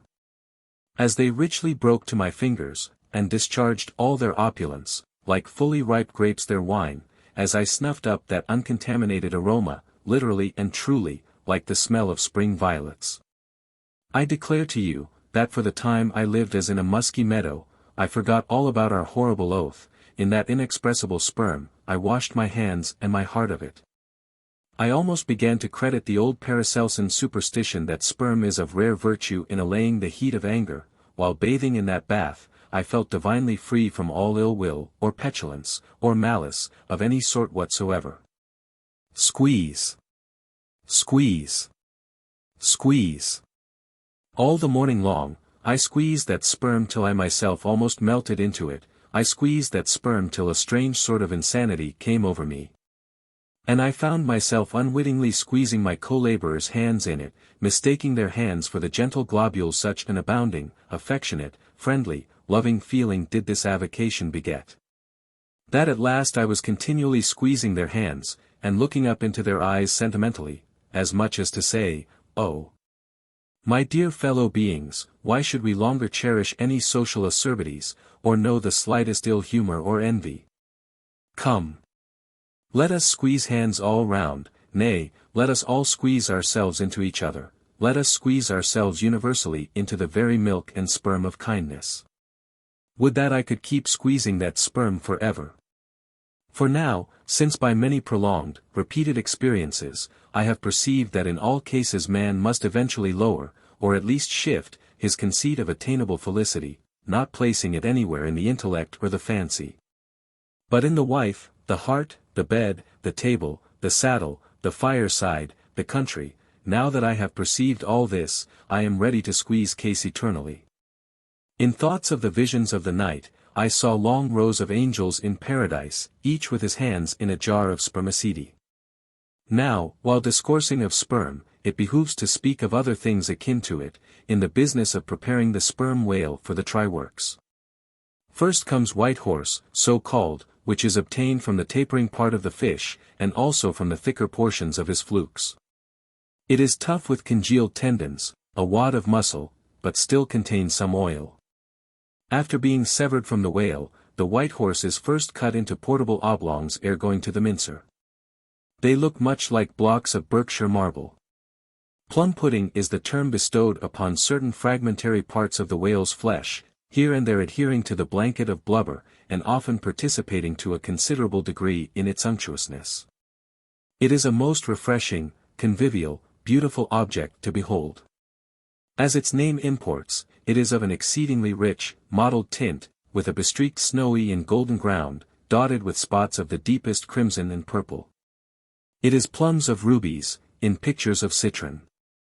Spite of reason, it is hard to keep yourself from eating it. I confess, that once I stole behind the foremast to try it. It tasted something as I should conceive a royal cutlet from the thigh of Louis le Gros might have tasted, supposing him to have been killed the first day after the venison season.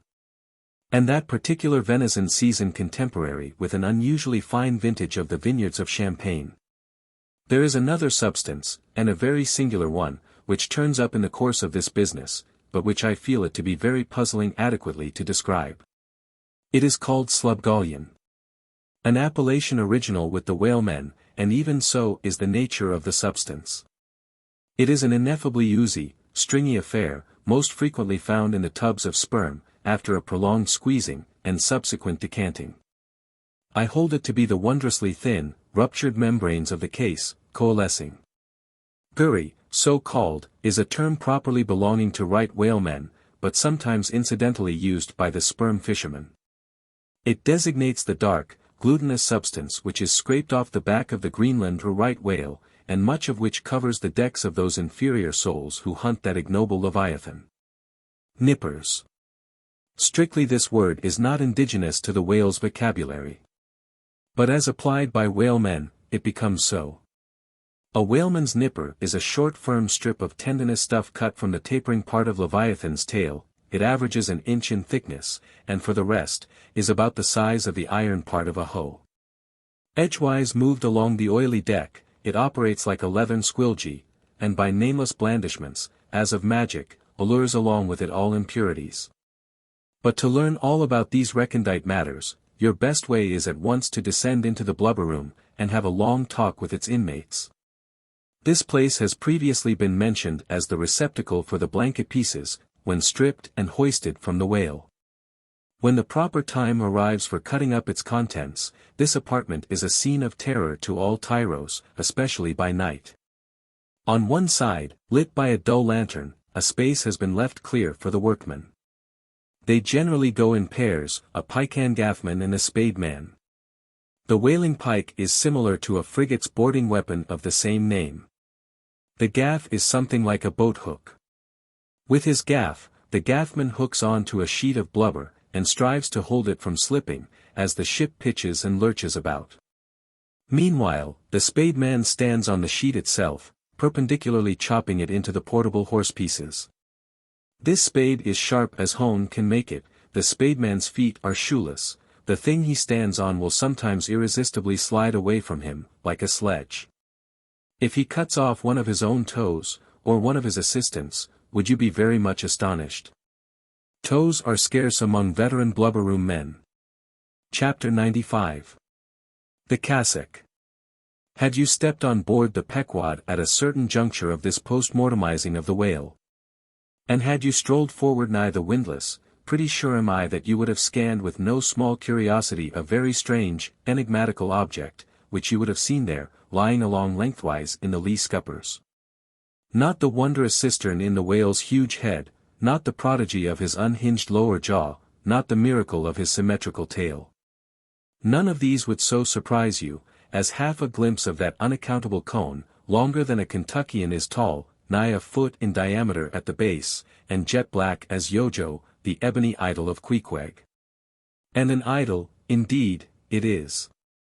Or, rather, in old times, its likeness was. Such an idol as that found in the secret groves of Queen Macha in Judea. And for worshipping which, King Asa, her son, did depose her, and destroyed the idol, and burnt it for an abomination at the brook Kedron, as darkly set forth in the 15th chapter of the first book of Kings. Look at the sailor, called the mincer, who now comes along, and assisted by two allies, heavily backs the grandissimus, as the mariners call it, and with bowed shoulders staggers off with it as if he were a grenadier carrying a dead comrade from the field. Extending it upon the forecastle deck, he now proceeds cylindrically to remove its dark pelt, as an African hunter the pelt of a boa. This done he turns the pelt inside out, like a pantaloon leg. Gives it a good stretching, so as almost to double its diameter, and at last hangs it, well spread, in the rigging, to dry. Ere long, it is taken down. When removing some 3 feet of it, towards the pointed extremity, and then cutting 2 slits for armholes at the other end, he lengthwise slips himself bodily into it. The mincer now stands before you invested in the full canonicals of his calling. Immemorial to all his order, this investiture alone will adequately protect him, while employed in the peculiar functions of his office. That office consists in mincing the horse pieces of blubber for the pots. An operation which is conducted at a curious wooden horse, planted endwise against the bulwarks, and with a capacious tub beneath it, into which the minced pieces drop, fast as the sheets from a rapt orator's desk. Arrayed in decent black.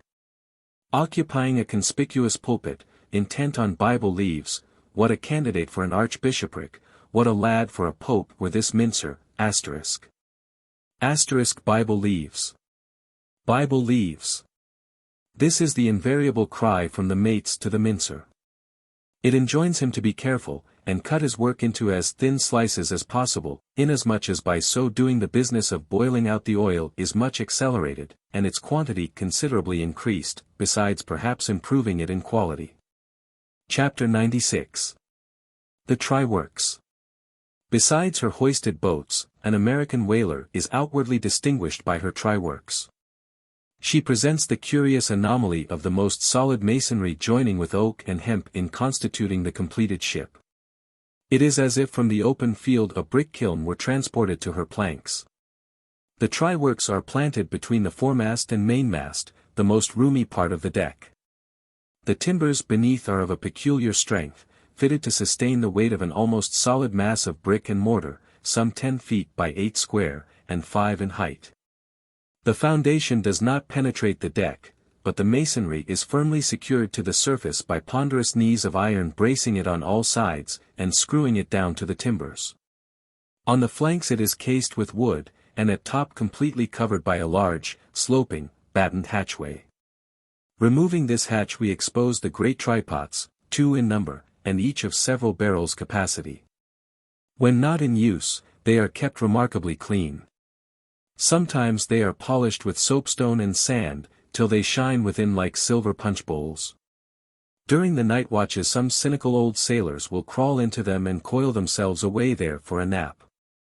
While employed in polishing them, one man in each pot, side by side, many confidential communications are carried on, over the iron lips. It is a place also for profound mathematical meditation. It was in the left-hand tripod of the Pequod, with the soapstone diligently circling round me, that I was first indirectly struck by the remarkable fact, that in geometry all bodies gliding along the cycloid, my soapstone for example, will descend from any point in precisely the same time. Removing the fireboard from the front of the try-works, the bare masonry of that side is exposed, penetrated by the 2 iron mouths of the furnaces, directly underneath the pots. These mouths are fitted with heavy doors of iron. The intense heat of the fire is prevented from communicating itself to the deck, by means of a shallow reservoir extending under the entire enclosed surface of the works. By a tunnel inserted at the rear, this reservoir is kept replenished with water as fast as it evaporates. There are no external chimneys, they open direct from the rear wall. And here let us go back for a moment. It was about 9 o'clock at night that the Pequod's try-works were first started on this present voyage. It belonged to Stubb to oversee the business. All ready there. Off hatch, then, and start her. You cook, fire the works. This was an easy thing, for the carpenter had been thrusting his shavings into the furnace throughout the passage. Here be it said that in a whaling voyage the first fire in the try-works has to be fed for a time with wood. After that no wood is used, except as a means of quick ignition to the staple fuel. In a word, after being tried out, the crisp, shriveled blubber, now called scraps or fritters, still contains considerable of its unctuous properties. These fritters feed the flames. Like a plethoric burning martyr, or a self-consuming misanthrope, once ignited, the whale supplies his own fuel and burns by his own body. Would that he consumed his own smoke! For his smoke is horrible to inhale, and inhale it you must, and not only that, but you must live in it for the time. It has an unspeakable, wild, Hindu odor about it, such as may lurk in the vicinity of funereal pyres. It smells like the left wing of the Day of Judgment. It is an argument for the pit. By midnight the works were in full operation. We were clear from the carcass, sail had been made, the wind was freshening, the wild ocean darkness was intense. But that darkness was licked up by the fierce flames, which at intervals forked forth from the sooty flues, and illuminated every lofty rope in the rigging, as with the famed Greek fire. The burning ship drove on, as if remorselessly commissioned to some vengeful deed. So the pitch and sulphur-freighted brigs of the bold Hydriote, Canaris, issuing from their midnight harbors, with broad sheets of flame for sails, bore down upon the Turkish frigates, and folded them in conflagrations. The hatch, removed from the top of the works, now afforded a wide hearth in front of them. Standing on this were the Tartarian shapes of the pagan harpooneers, always the whaleship stokers. With huge pronged poles they pitched hissing masses of blubber into the scalding pots, or stirred up the fires beneath, till the snaky flames darted, curling, out of the doors to catch them by the feet. The smoke rolled away in sullen heaps. To every pitch of the ship there was a pitch of the boiling oil, which seemed all eagerness to leap into their faces. Opposite the mouth of the works, on the further side of the wide wooden hearth, was the windlass. This served for a sea sofa. Here lounged the watch, when not otherwise employed, looking into the red heat of the fire, till their eyes felt scorched in their heads. Their tawny features, now all begrimed with smoke and sweat, their matted beards, and the contrasting barbaric brilliancy of their teeth, all these were strangely revealed in the capricious emblazonings of the works. As they narrated to each other their unholy adventures, their tales of terror told in words of mirth, as their uncivilized laughter forked upwards out of them, like the flames from the furnace. As to and fro, in their front, the harpooneers wildly gesticulated with their huge pronged forks and dippers. As the wind howled on, and the sea leaped, and the ship groaned and dived, and yet steadfastly shot her red hell further and further into the blackness of the sea and the night, and scornfully champed the white bone in her mouth, and viciously spat round her on all sides. Then the rushing Pequod, freighted with savages, and laden with fire, and burning a corpse, and plunging into that blackness of darkness, seemed the material counterpart of her monomaniac commander's soul. So seemed it to me, as I stood at her helm, and for long hours silently guided the way of this fire ship on the sea. Wrapped, for that interval, in darkness myself, I but the better saw the redness, the madness, the ghastliness of others.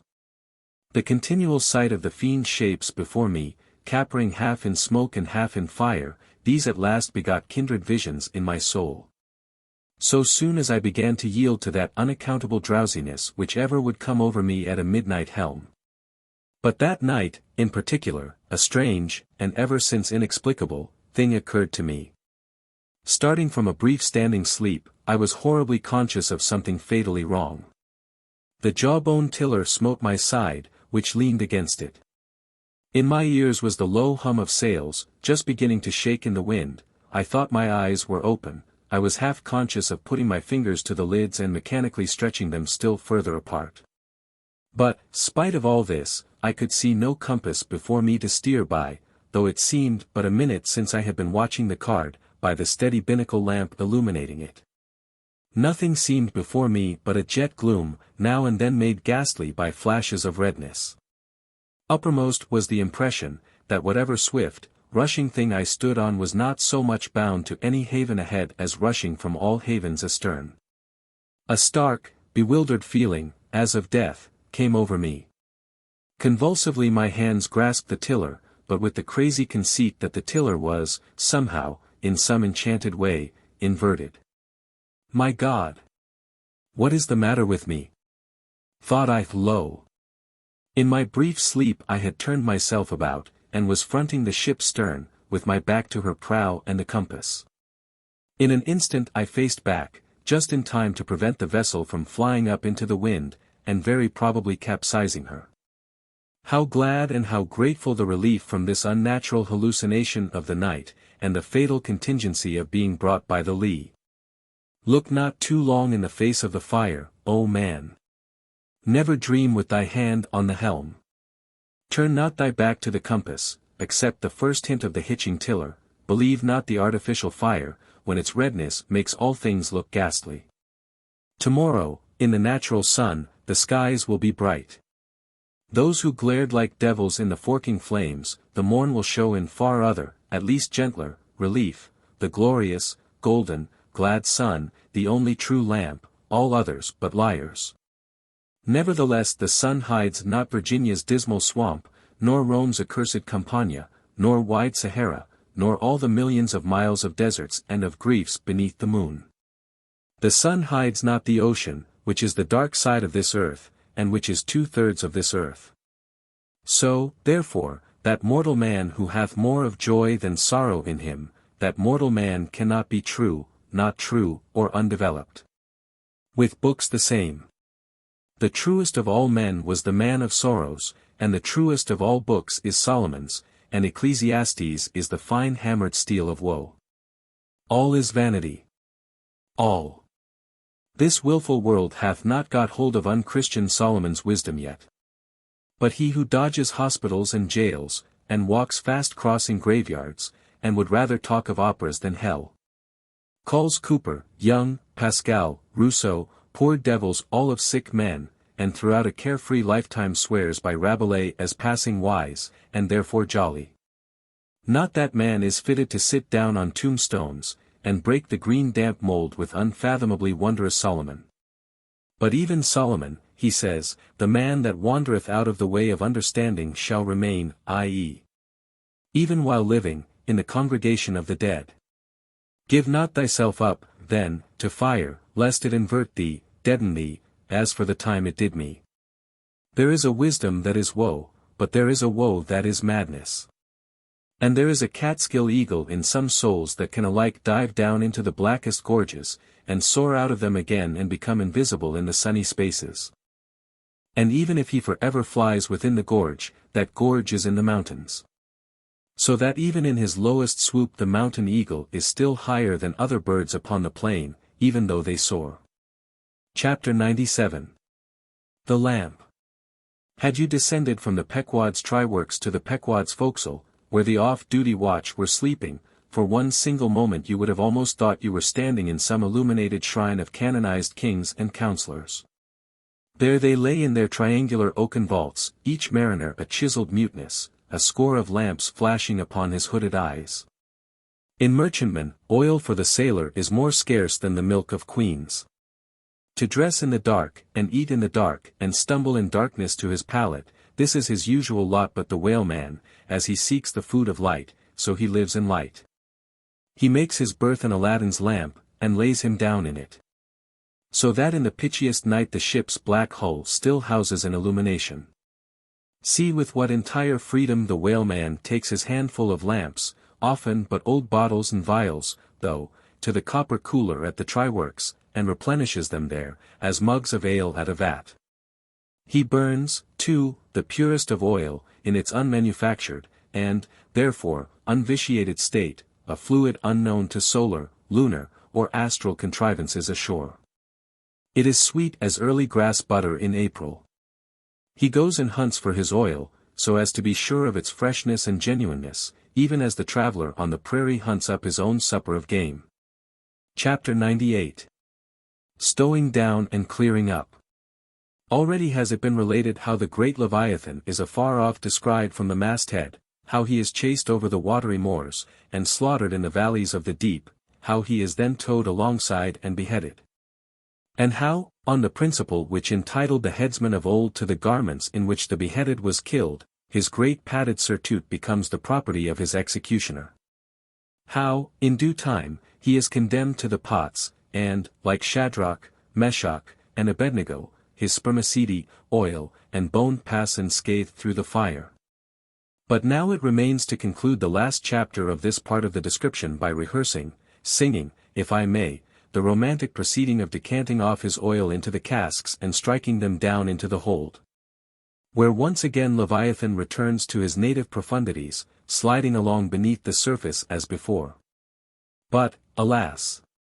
Never more to rise and blow. While still warm, the oil, like hot punch, is received into the 6-barrel casks. And while, perhaps, the ship is pitching and rolling this way and that in the midnight sea, the enormous casks are slewed round and headed over, end for end, and sometimes perilously scoot across the slippery deck, like so many landslides. Till at last man-handled and stayed in their course. And all round the hoops, rap, rap, go as many hammers as can play upon them, for now, ex officio, every sailor is a cooper. At length, when the last pint is casked, and all is cool, then the great hatchways are unsealed, the bowels of the ship are thrown open, and down go the casks to their final rest in the sea. This done, the hatches are replaced, and hermetically closed, like a closet walled up. In the sperm fishery, this is perhaps one of the most remarkable incidents in all the business of whaling. One day the planks stream with freshets of blood and oil, on the sacred quarterdeck enormous masses of the whale's head are profanely piled, great rusty casks lie about, as in a brewery yard. The smoke from the tryworks has besooted all the bulwarks, the mariners go about suffused with unctuousness, the entire ship seems great Leviathan himself, while on all hands the din is deafening. But a day or two after, you look about you, and prick your ears in this selfsame ship, and were it not for the telltale boats and tryworks, you would all but swear you trod some silent merchant vessel, with a most scrupulously neat commander. The unmanufactured sperm oil possesses a singularly cleansing virtue. This is the reason why the decks never look so white as just after what they call an affair of oil. Besides, from the ashes of the burned scraps of the whale, a potent lye is readily made, and whenever any adhesiveness from the back of the whale remains clinging to the side, that lye quickly exterminates it. Hands go diligently along the bulwarks, and with buckets of water and rags restore them to their full tidiness. The soot is brushed from the lower rigging. All the numerous implements which have been in use are likewise faithfully cleansed and put away. The great hatch is scrubbed and placed upon the tryworks, completely hiding the pots, every cask is out of sight. All tackles are coiled in unseen nooks, and when by the combined and simultaneous industry of almost the entire ship's company, the whole of this conscientious duty is at last concluded, then the crew themselves proceed to their own ablutions.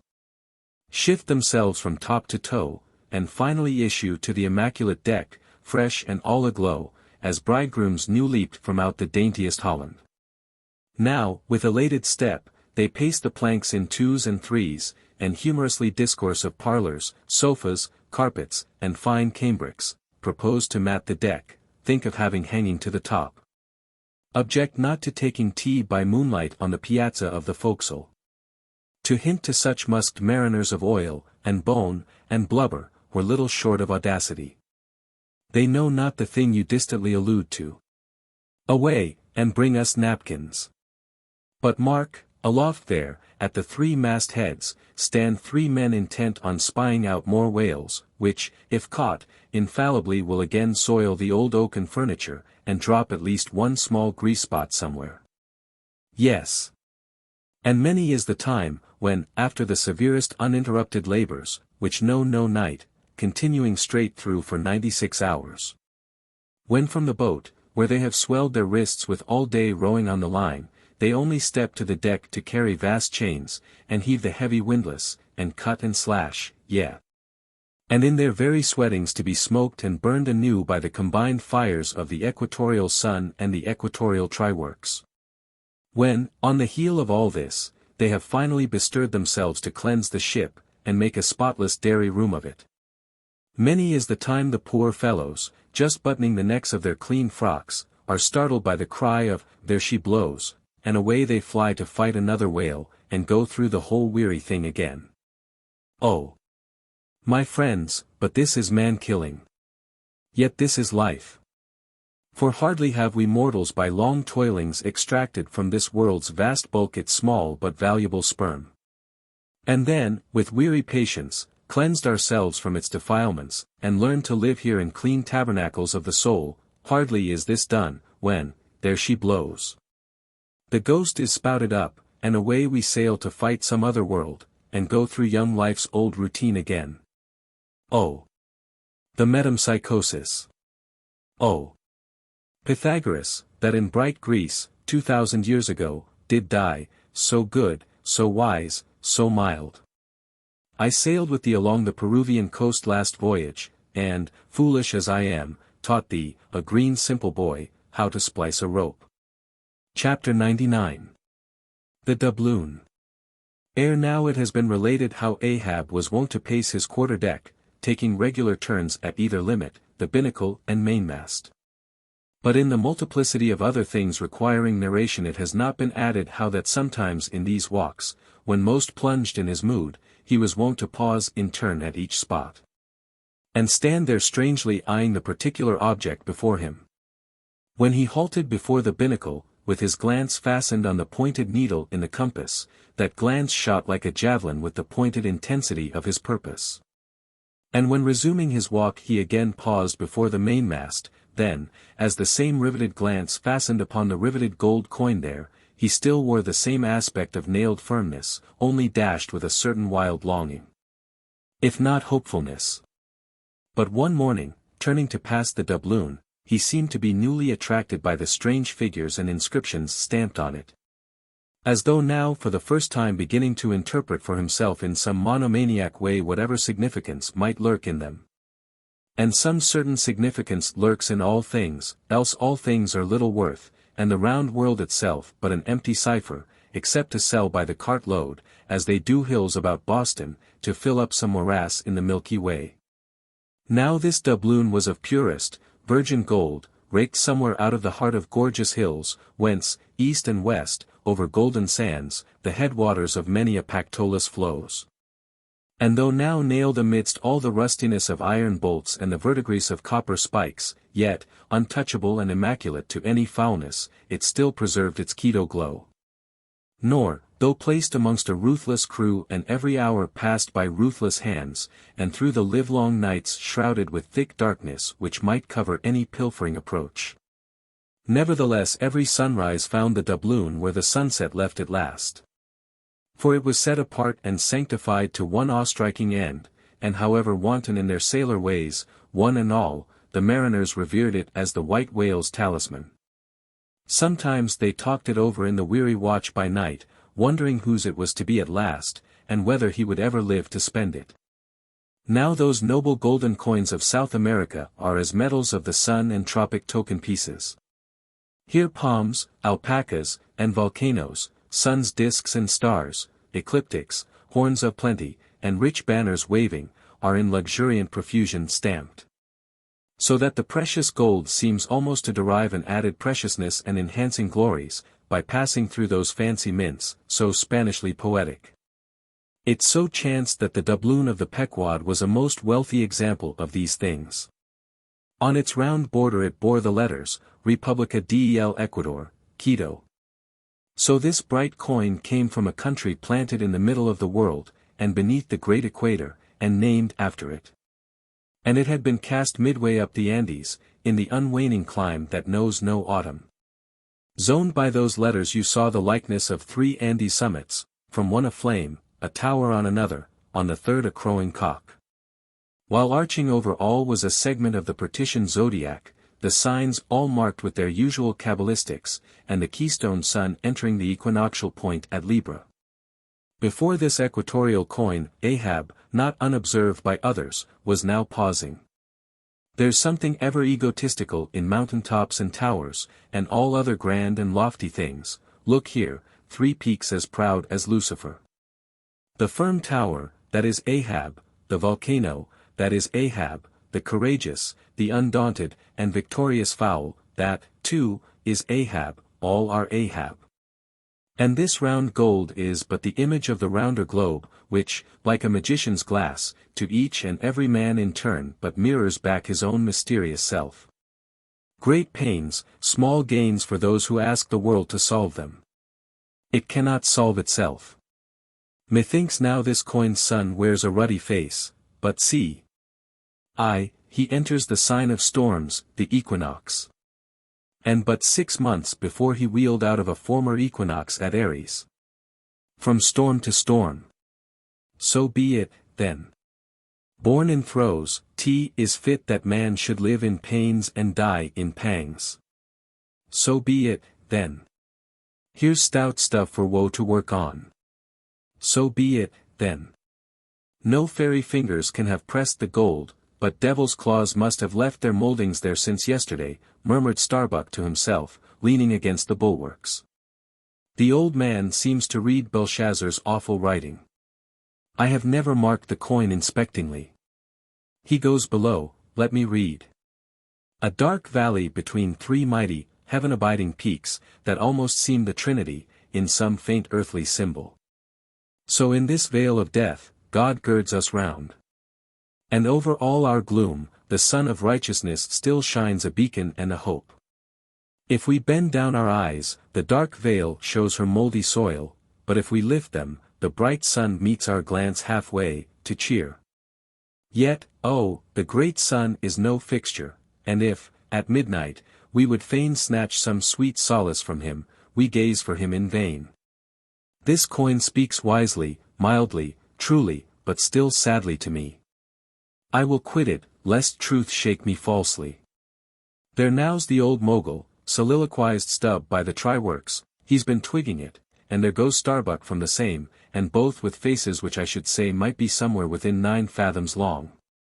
And all from looking at a piece of gold, which did I have it now on Negro Hill or in Corlaer's Hook, I'd not look at it very long ere spending it. Humph.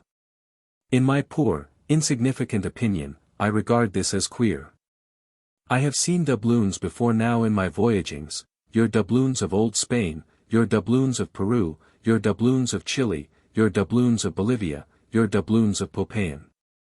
With plenty of gold moidores and pistoles, and joes, and half-joes, and quarter-joes. What then should there be in this doubloon of the equator that is so killing wonderful? By Golconda. Let me read it once. Hullo. Here's signs and wonders truly. That, now, is what old Bowditch in his epitome calls the zodiac, and what my almanac below calls ditto. I'll get the almanac, and as I have heard devils can be raised with Dable's arithmetic, I'll try my hand at raising a meaning out of these queer curvicues here with the Massachusetts calendar. Here's the book. Let's see now. Signs and wonders. And the sun, he's always among them. Hem, hem, hem, here they are, here they go, all alive, Aries, or the ram, Taurus, or the bull and Gemini. Here's Gemini himself, or the twins. Well, the sun he wheels among them. Aye, here on the coin he's just crossing the threshold between 2 of 12 sitting rooms all in a ring. Book. You lie there, the fact is, you books must know your places. You'll do to give us the bare words and facts, but we come in to supply the thoughts. That's my small experience, so far as the Massachusetts calendar, and Bowditch's navigator, and Dable's arithmetic go. Signs and wonders, eh? Pity if there is nothing wonderful in signs, and significant in wonders. There's a clue somewhere, wait a bit, hist, hark.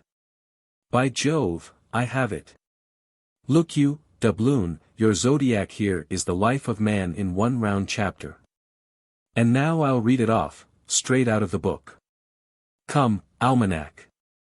To begin, there's Aries, or the ram, lecherous dog, he begets us, then, Taurus, or the bull, he bumps us the first thing, then Gemini, or the twins, that is, virtue and vice. We try to reach virtue, when lo! Comes Cancer the crab, and drags us back, and here, going from virtue, Leo, a roaring lion, lies in the path, he gives a few fierce bites and surly dabs with his paw, we escape, and hail Virgo, the virgin. That's our first love, we marry and think to be happy for aye, when pop comes Libra, or the scales, happiness weighed and found wanting, and while we are very sad about that, Lord! How we suddenly jump, as Scorpio, or the scorpion, stings us in the rear, we are curing the wound, when wang come the arrows all round, Sagittarius, or the archer, is amusing himself. As we pluck out the shafts, stand aside. Here's the battering ram, Capricornus, or the goat, full tilt, he comes rushing, and headlong we are tossed, when Aquarius, or the water-bearer, pours out his whole deluge and drowns us, and to wind up with Pisces, or the fishes, we sleep. There's a sermon now, writ in high heaven, and the sun goes through it every year, and yet comes out of it all alive and hearty. Jollily he, aloft there, wills through toil and trouble, and so, alow here, does jolly Stubb. Oh, jolly's the word for aye. Adieu, doubloon. But stop, here comes little King Post, dodge round the try-works, now, and let's hear what he'll have to say. There, he's before it, he'll out with something presently. So, he's beginning. I see nothing here, but a round thing made of gold, and whoever raises a certain whale, this round thing belongs to him. So, what's all this staring been about? It is worth $16, that's true. And at 2 cents the cigar, that's 960 cigars. I won't smoke dirty pipes like Stubb, but I like cigars, and here's 960 of them, so here goes flask aloft to spy 'em out. Shall I call that wise or foolish, now? If it be really wise it has a foolish look to it, yet, if it be really foolish, then has it a sort of wisish look to it. But, avast, here comes our old Manxman, the old hearse driver, he must have been, that is, before he took to the sea. He luffs up before the doubloon, hullo, and goes round on the other side of the mast. Why, there's a horseshoe nailed on that side, and now he's back again. What does that mean? Hark! He's muttering, voice like an old worn-out coffee mill. Prick ears, and listen. If the white whale be raised, it must be in a month and a day, when the sun stands in some one of these signs. I've studied signs, and know their marks. They were taught me 20 years ago, by the old witch in Copenhagen. Now, in what sign will the sun then be? The horseshoe sign, for there it is, right opposite the gold. And what's the horseshoe sign? The lion is the horseshoe sign, the roaring and devouring lion. Ship, old ship. My old head shakes to think of thee. There's another rendering now, but still one text. All sorts of men in one kind of world, you see. Dodge again. Here comes Queequeg, all tattooing, looks like the signs of the zodiac himself. What says the cannibal? As I live he's comparing notes, looking at his thigh bone. Thinks the sun is in the thigh, or in the calf, or in the bowels, I suppose, as the old women talk surgeon's astronomy in the back country. And by Jove, he's found something there in the vicinity of his thigh, I guess it's Sagittarius, or the Archer. No, he don't know what to make of the doubloon, he takes it for an old button off some king's trousers. But, aside again.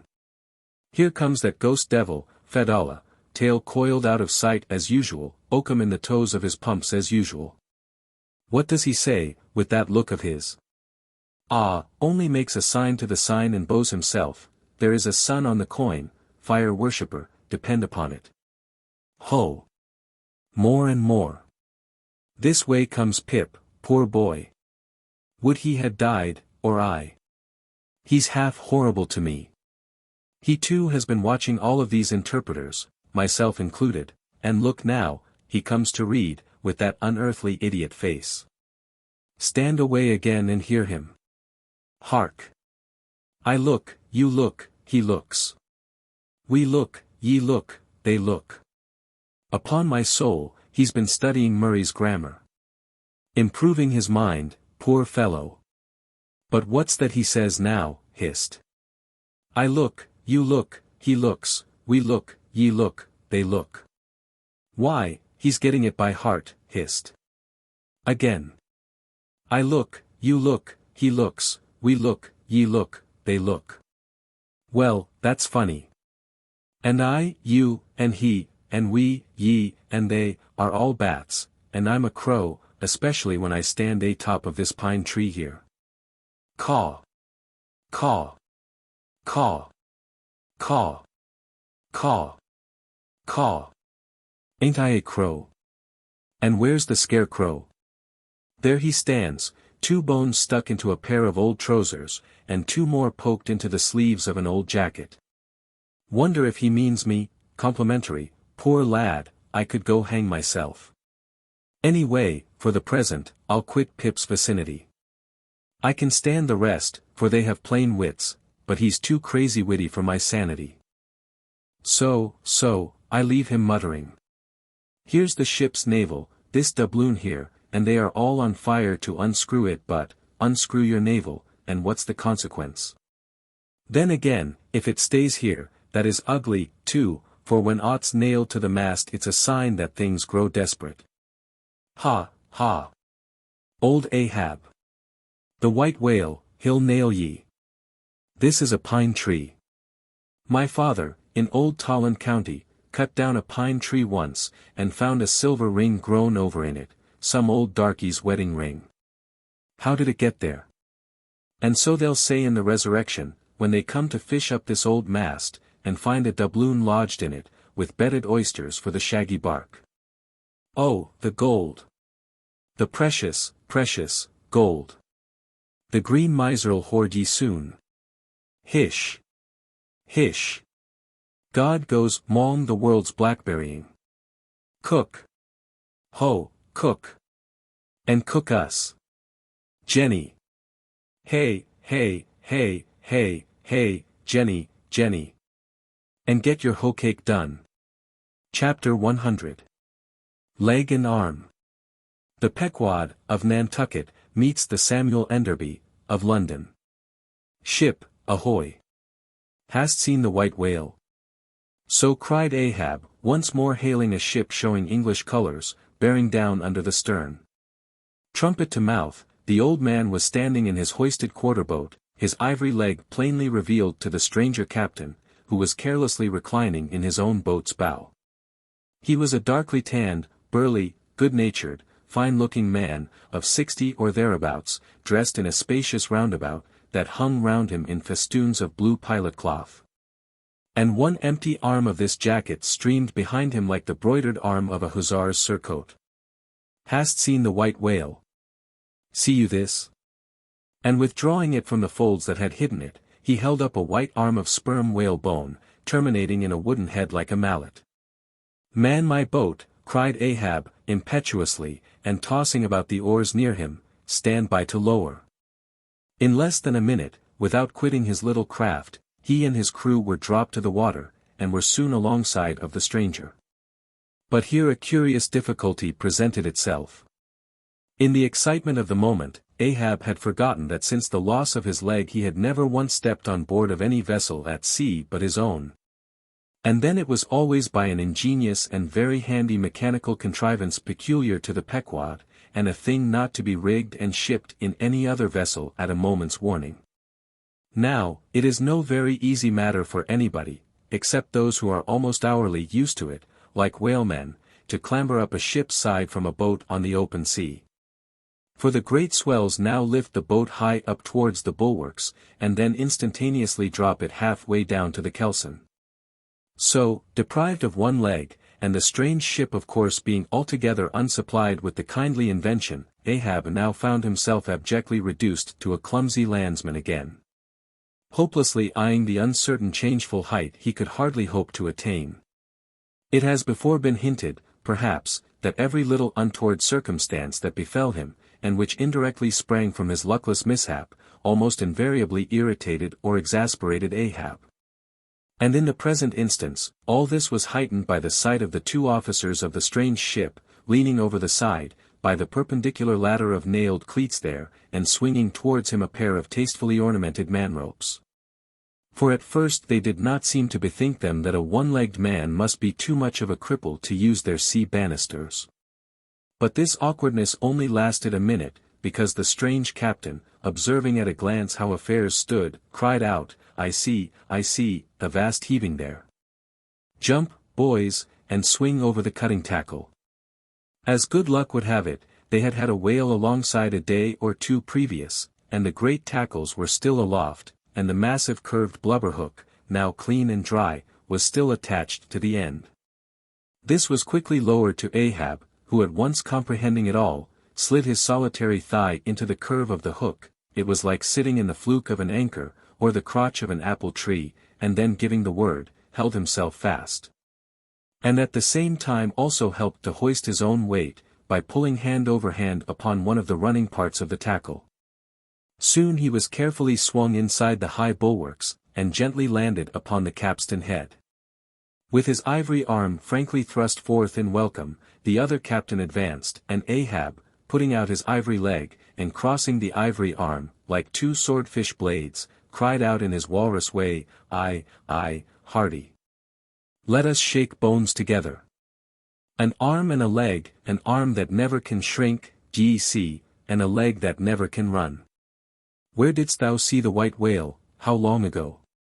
The white whale, said the Englishman, pointing his ivory arm towards the east, and taking a rueful sight along it, as if it had been a telescope, there I saw him, on the line, last season. And he took that arm off, did he? Asked Ahab, now sliding down from the capstan, and resting on the Englishman's shoulder, as he did so. Aye, he was the cause of it, at least, and that leg, too.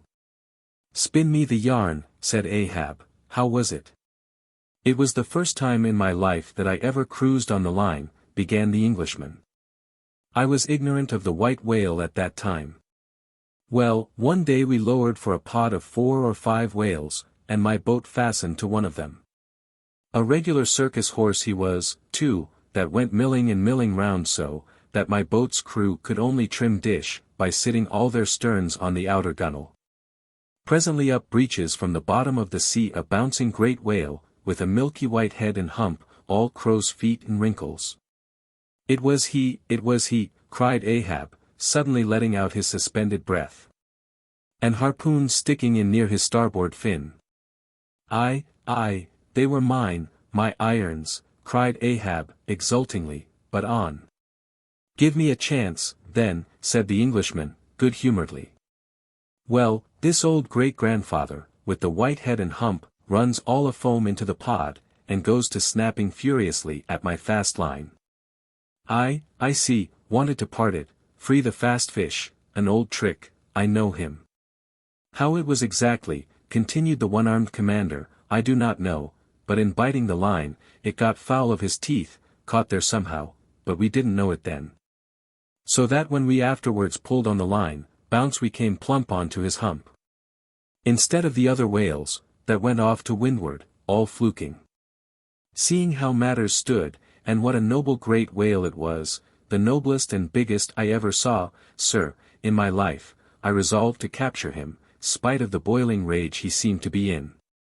And thinking the haphazard line would get loose, or the tooth it was tangled to might draw, for I have a devil of a boat's crew for a pull on a whale line, seeing all this, I jumped into my first mate's boat, Mr. Mounttop's here, by the way, Captain, Mounttop, the captain, as I was saying, I jumped into Mounttop's boat, which, D.C., was gunwale and gunwale with mine, then, and snatching the first harpoon, let this old great-grandfather have it. But, Lord, look you, sir, hearts and souls alive, man, the next instant, in a jiff, I was blind as a bat, both eyes out, all befogged and bedeadened with black foam, the whale's tail looming straight up out of it, perpendicular in the air. Like a marble steeple. No use stunning all, then, but as I was groping at midday, with a blinding sun, all crown jewels. As I was groping, after the second iron, to toss it overboard, down comes the tail like a Lima tower, cutting my boat in two, leaving each half in splinters. And, flukes first, the white hump backed through the wreck, as though it was all chips. We all struck out. To escape his terrible flailings, I seized hold of my harpoon pole sticking in him, and for a moment clung to that like a sucking fish. But a combing sea dashed me off, and at the same instant, the fish, taking one good dart forwards, went down like a flash, and the barb of that cursed second iron towing along near me caught me here, clapping his hand just below his shoulder. Yes, caught me just here, and bore me down to hell's flames, I was thinking. When, all of a sudden, thank the good God, the barb ripped its way along the flesh, clear along the whole length of my arm, came out nigh my wrist, and up I floated, and that gentleman there will tell you the rest, by the way, Captain, Dar. Bunger, ship's surgeon, Bunger, my lad, the captain. Now, Bunger boy, spin your part of the yarn. The professional gentleman thus familiarly pointed out, had been all the time standing near them, with nothing specific visible, to denote his gentlemanly rank on board. His face was an exceedingly round but sober one. He was dressed in a faded blue woolen frock or shirt, and patched trousers. And had thus far been dividing his attention between a marlingspike he held in one hand, and a pillbox held in the other, occasionally casting a critical glance at the ivory limbs of the two crippled captains. But, at his superior's introduction of him to Ahab, he politely bowed, and straightway went on to do his captain's bidding. It was a shocking bad wound, began the whale surgeon. And, taking my advice, Captain Boomer here, stood our old Sammy. Samuel Enderby is the name of my ship, interrupted the one-armed captain, addressing Ahab. Go on, boy. Stood our old Sammy off to the northward, to get out of the blazing hot weather there on the line. But it was no use, I did all I could, sat up with him nights, was very severe with him in the matter of diet. Oh, very severe. Chimed in the patient himself, then suddenly altering his voice, drinking hot rum toddies with me every night, till he couldn't see to put on the bandages, and sending me to bed, half seas over, about 3 o'clock in the morning. Oh, ye stars! He sat up with me indeed, and was very severe in my diet. Oh! A great watcher, and very dietetically severe, is Dr. Bunger. Bunger, you dog, laugh out. Why don't ye? You know you're a precious jolly rascal. But, heave ahead, boy, I'd rather be killed by you than kept alive by any other man. My captain, you must have ere this perceived, respected sir, said the imperturbable godly-looking Bunger, slightly bowing to Ahab, is apt to be facetious at times, he spins us many clever things of that sort. But I may as well say, en passant, as the French remark, that I myself, that is to say, Jack Bunger, late of the reverend clergy, am a strict total abstinence man, I never drink water, cried the captain, he never drinks it. It's a sort of fits to him, fresh water throws him into the hydrophobia, but go on with the arm story. Yes, I may as well, said the surgeon, coolly. I was about observing, sir, before Captain Boomer's facetious interruption, that spite of my best and severest endeavors, the wound kept getting worse and worse. The truth was, sir, it was as ugly gaping wound as surgeon ever saw. More than 2 feet and several inches long. I measured it with the lead line. In short, it grew black, I knew what was threatened, and off it came. But I had no hand in shipping that ivory arm there. That thing is against all rule, pointing at it with the marling spike, that is the captain's work, not mine, he ordered the carpenter to make it. He had that club hammer there put to the end, to knock someone's brains out with, I suppose, as he tried mine once. He flies into diabolical passions sometimes. Do ye see this dent, sir, removing his hat, and brushing aside his hair, and exposing a bull-like cavity in his skull, but which bore not the slightest scary trace, or any token of ever having been a wound? Well, the captain there will tell you how that came here. He knows. No, I don't, said the captain, but his mother did, he was born with it. Oh, you solemn rogue, you Bunger. Was there ever such another Bunger in the watery world? Bunger, when you die, you ought to die in pickle, you dog. You should be preserved to future ages, you rascal. What became of the white whale, now cried Ahab, who thus far had been impatiently listening to this byplay between the two Englishmen. Oh, cried the one-armed captain, oh, yes. Well. After he sounded, we didn't see him again for some time. In fact, as I before hinted, I didn't then know what whale it was that had served me such a trick, till some time afterwards, when coming back to the line, we heard about Moby Dick, as some call him, and then I knew it was he. Didst thou cross his wake again? Twice. But could not fasten. Didn't want to try to, ain't one limb enough? What should I do without this other arm? And I'm thinking Moby Dick doesn't bite so much as he swallows. Well, then, interrupted Bunger, give him your left arm for bait to get the right. Do you know, gentlemen, very gravely and mathematically bowing to each captain in succession, do you know, gentlemen, that the digestive organs of the whale are so inscrutably constructed by divine providence, that it is quite impossible for him to completely digest even a man's arm? And he knows it too. So that what you take for the white whale's malice is only his awkwardness. For he never means to swallow a single limb, he only thinks to terrify by feints. But sometimes he is like the old juggling fellow, formerly a patient of mine in Ceylon, that making believe swallow jack-knives, once upon a time let one drop into him in good earnest, and there it stayed for a 12-month or more. When I gave him an emetic, and he heaved it up in small tacks, d'ye see. No possible way for him to digest that jackknife, and fully incorporate it into his general bodily system. Yes, Captain Boomer, if you are quick enough about it, and have a mind to pawn one arm for the sake of the privilege of giving decent burial to the other, why in that case the arm is yours. Only let the whale have another chance at you shortly, that's all. No, thank ye, Bunger, said the English captain, he's welcome to the arm he has, since I can't help it, and didn't know him then, but not to another one. No more white whales for me, I've lowered for him once, and that has satisfied me. There would be great glory in killing him, I know that, and there is a shipload of precious sperm in him, but, hark ye, he's best let alone. Don't you think so, Captain? Glancing at the ivory leg. He is. But he will still be hunted, for all that. What is best let alone, that accursed thing is not always what least allures. He's all a magnet. How long since thou saw'st him last? Which way heading? Bless my soul, and curse the foul fiends, cried Bunger, stoopingly walking round Ahab, and like a dog, strangely snuffing, this man's blood, bring the thermometer, it's at the boiling point, his pulse makes these planks beat. Sir. Taking a lancet from his pocket, and drawing near to Ahab's arm. Avast, roared Ahab, dashing him against the bulwarks, man the boat.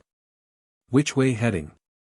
Good God, cried the English captain, to whom the question was put. What's the matter? He was heading east, I think. Is your captain crazy, whispering Fedallah. But Fedallah, putting a finger on his lip, slid over the bulwarks to take the boat's steering oar, and Ahab, swinging the cutting tackle towards him, commanded the ship's sailors to stand by to lower. In a moment he was standing in the boat's stern, and the Manila men were springing to their oars. In vain the English captain hailed him. With back to the stranger ship, and face set like a flint to his own, Ahab stood upright till alongside of the Pequod. Chapter 101. The Decanter. Ere the English ship fades from sight, be it set down here, that she hailed from London, and was named after the late Samuel Enderby, merchant of that city, the original of the famous whaling house of Enderby and Sons.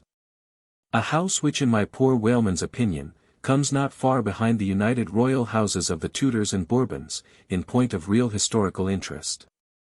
How long, prior to the year of our Lord 1775, this great whaling house was in existence, my numerous fish documents do not make plain, but in that year, 1775, it fitted out the first English ships that ever regularly hunted the sperm whale.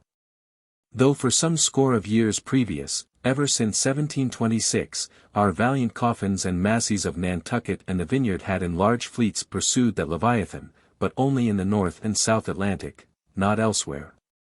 Be it distinctly recorded here, that the Nantucketers were the first among mankind to harpoon with civilized steel the great sperm whale, and that for half a century they were the only people of the whole globe who so harpooned him. In 1778, a fine ship, the Amelia, fitted out for the express purpose, and at the sole charge of the vigorous Enderbys, boldly rounded Cape Horn, and was the first among the nations to lower a whaleboat of any sort in the great South Sea. The voyage was a skilful and lucky one. And returning to her berth with her hold full of the precious sperm, the Amelia's example was soon followed by other ships, English and American, and thus the vast sperm whale grounds of the Pacific were thrown open. But not content with this good deed, the indefatigable house again bestirred itself, Samuel and all his sons, how many, their mother only knows, and under their immediate auspices, and partly, I think, at their expense. The British government was induced to send the sloop of war Rattler on a whaling voyage of discovery into the South Sea. Commanded by a naval post-captain, the Rattler made a rattling voyage of it, and did some service, how much does not appear. But this is not all. In 1819, the same house fitted out a discovery whale ship of their own, to go on a tasting cruise to the remote waters of Japan. That ship, well called the Siren, made a noble experimental cruise. And it was thus that the great Japanese whaling ground first became generally known. The Siren in this famous voyage was commanded by a Captain Coffin, a Nantucketer. All honor to the Enderbys, therefore, whose house, I think, exists to the present day, though doubtless the original Samuel must long ago have slipped his cable for the great South Sea of the other world. The ship named after him was worthy of the honor, being a very fast sailer and a noble craft every way. I boarded her once at midnight somewhere off the Patagonian coast, and drank good flip down in the forecastle. It was a fine gam we had, and they were all trumps, every soul on board. A short life to them, and a jolly death. And that fine gam I had, long, very long after old Ahab touched her planks with his ivory heel. It minds me of the noble, solid, Saxon hospitality of that ship, and may my parson forget me, and the devil remember me, if I ever lose sight of it. Flip. Did I say we had flip? Yes, and we flipped it at the rate of 10 gallons the hour. And when the squall came, for it's squally off there by Patagonia, and all hands, visitors and all, were called to reef topsails, we were so top-heavy that we had to swing each other aloft in bowlines. And we ignorantly furled the skirts of our jackets into the sails, so that we hung there, reefed fast in the howling gale, a warning example to all drunken tars. However, the masts did not go overboard. And by we scrambled down, so sober, that we had to pass the flip again, though the savage salt spray bursting down the forecastle scuttle, rather too much diluted and pickled it to my taste. The beef was fine, tough, but with body in it. They said it was bull beef, others, that it was dromedary beef, but I do not know, for certain, how that was. They had dumplings too, small, but substantial, symmetrically globular, and indestructible dumplings. I fancied that you could feel them, and roll them about in you after they were swallowed. If you stooped over too far forward, you risked their pitching out of you like billiard balls. The bread, but that couldn't be helped. Besides, it was an anti-scorbutic. In short, the bread contained the only fresh fare they had. But the forecastle was not very light, and it was very easy to step over into a dark corner when you ate it. But all in all, taking her from truck to helm, considering the dimensions of the cook's boilers, including his own live parchment boilers, fore and aft, I say, the Samuel Enderby was a jolly ship, of good fare and plenty, fine flip and strong. Crack fellows all, and capital from boot heels to hat band. But why was it, think ye, that the Samuel Enderby, and some other English whalers I know of, not all though, were such famous, hospitable ships? That passed round the beef, and the bread, and the can, and the joke, and were not soon weary of eating, and drinking, and laughing? I will tell you. The abounding good cheer of these English whalers is matter for historical research. Nor have I been at all sparing of historical whale research, when it has seemed needed. The English were preceded in the whale fishery by the Hollanders, Zealanders, and Danes, from whom they derived many terms still extant in the fishery. And what is yet more, their fat old fashions, touching plenty to eat and drink. For, as a general thing, the English merchant ship scrimps her crew, but not so the English whaler. Hence, in the English, this thing of whaling good cheer is not normal and natural, but incidental and particular, and, therefore, must have some special origin, which is here pointed out, and will be still further elucidated. During my researches in the Leviathanic histories, I stumbled upon an ancient Dutch volume, which, by the musty whaling smell of it, I knew must be about whalers. The title was, Dan Koopman, wherefore I concluded that this must be the invaluable memoirs of some Amsterdam cooper in the fishery, as every whale ship must carry its cooper. I was reinforced in this opinion by seeing that it was the production of one Fitz Swackhammer. But my friend Dr. Snodhead, a very learned man, professor of Low Dutch and High German in the College of Santa Claus and St. Potts, to whom I handed the work for translation, giving him a box of sperm candles for his trouble, this same Dr. Snodhead, so soon as he spied the book, assured me that Dan Koopman did not mean the cooper, but the merchant. In short, this ancient and learned Low Dutch book treated of the commerce of Holland, and, among other subjects, contained a very interesting account of its whale fishery.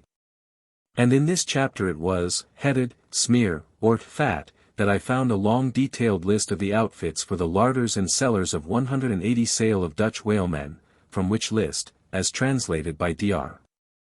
Snodhead, I transcribed the following. 400,000 pounds, of beef. 60,000 pounds. Friesland pork. 150,000 pounds, of stock fish.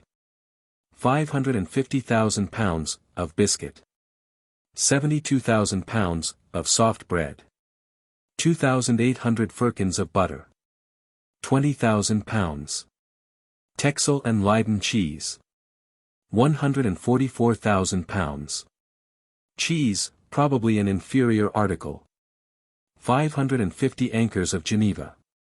10,800 barrels of beer. Most statistical tables are parchingly dry in the reading.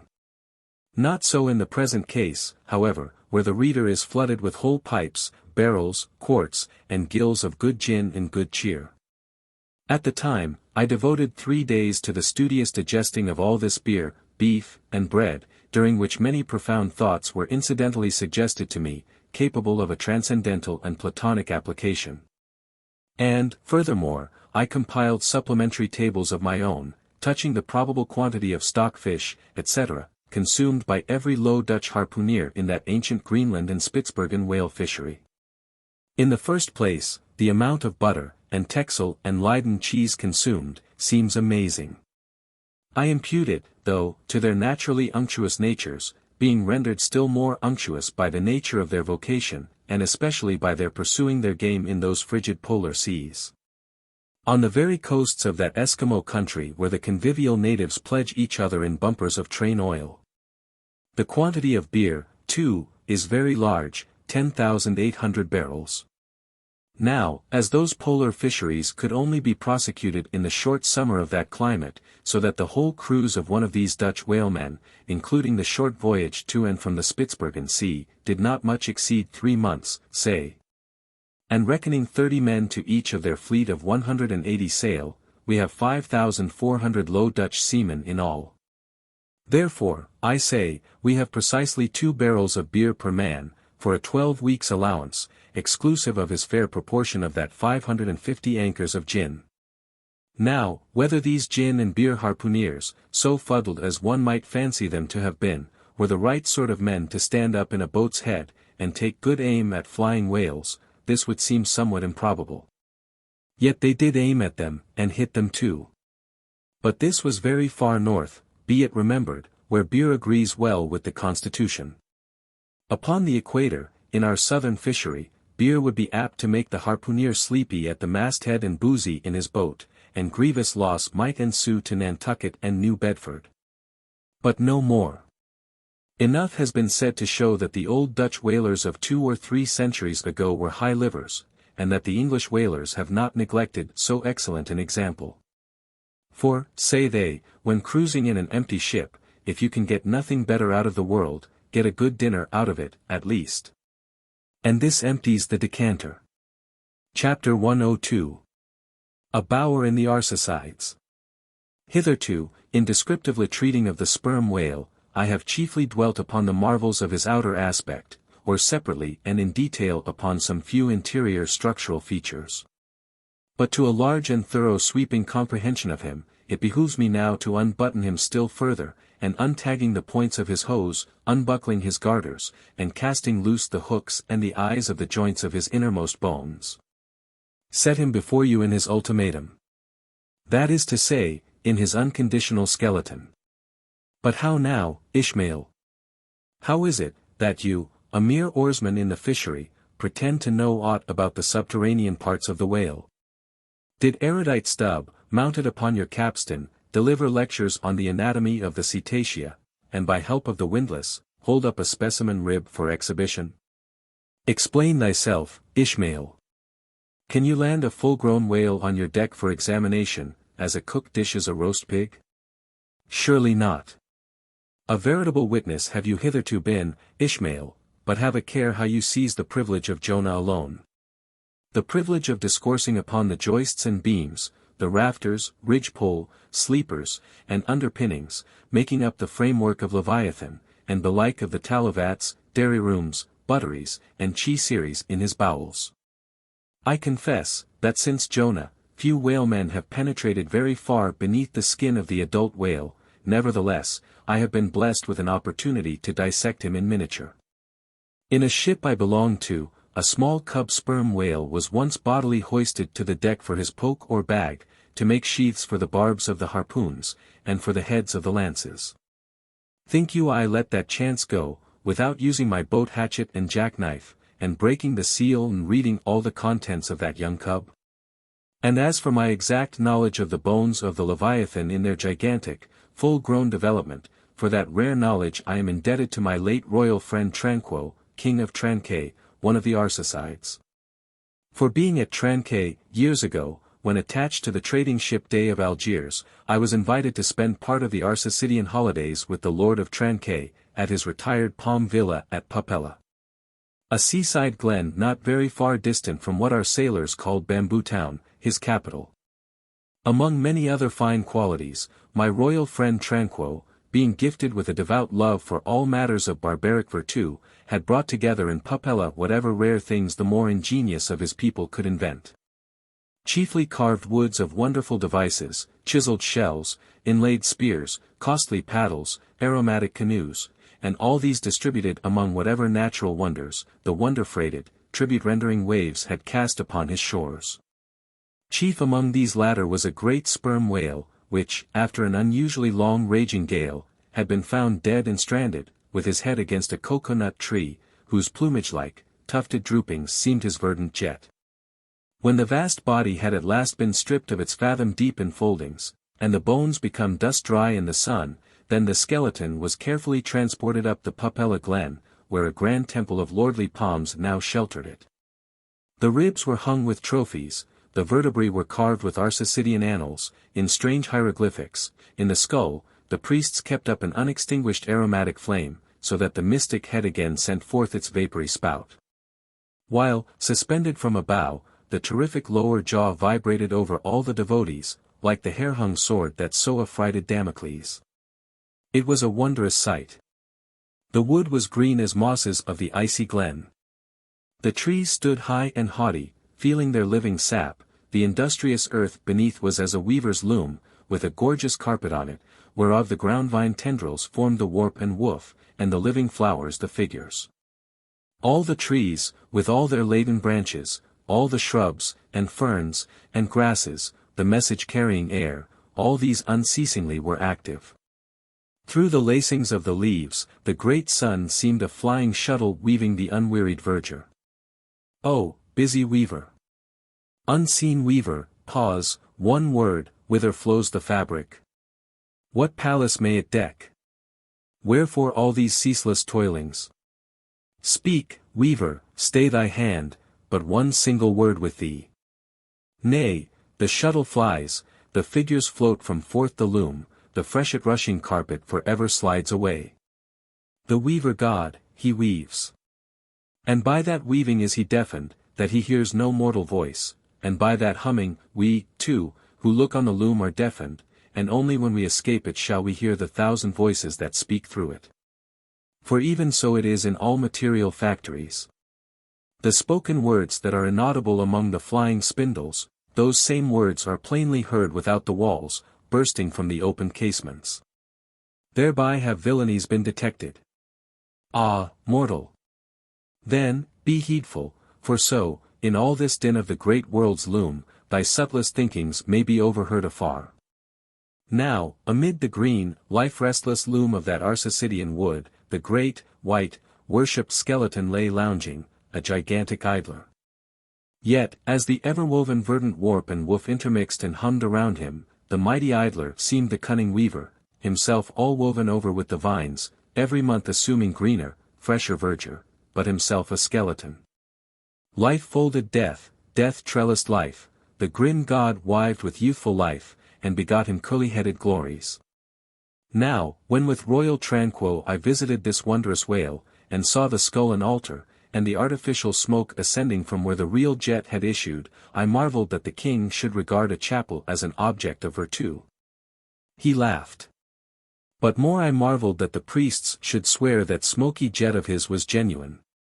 To and fro I paced before this skeleton, brushed the vines aside, broke through the ribs, and with a ball of Arsacidean twine, wandered, eddied long amid its many winding, shaded colonnades and arbors. But soon my line was out. And following it back, I emerged from the opening where I entered.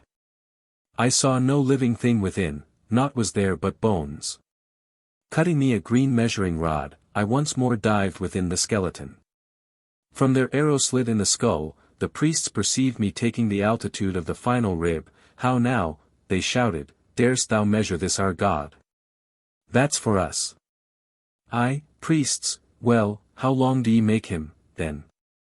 But hereupon a fierce contest rose among them, concerning feet and inches. They cracked each other's sconces with their yardsticks, the great skull echoed, and seizing that lucky chance, I quickly concluded my own admeasurements.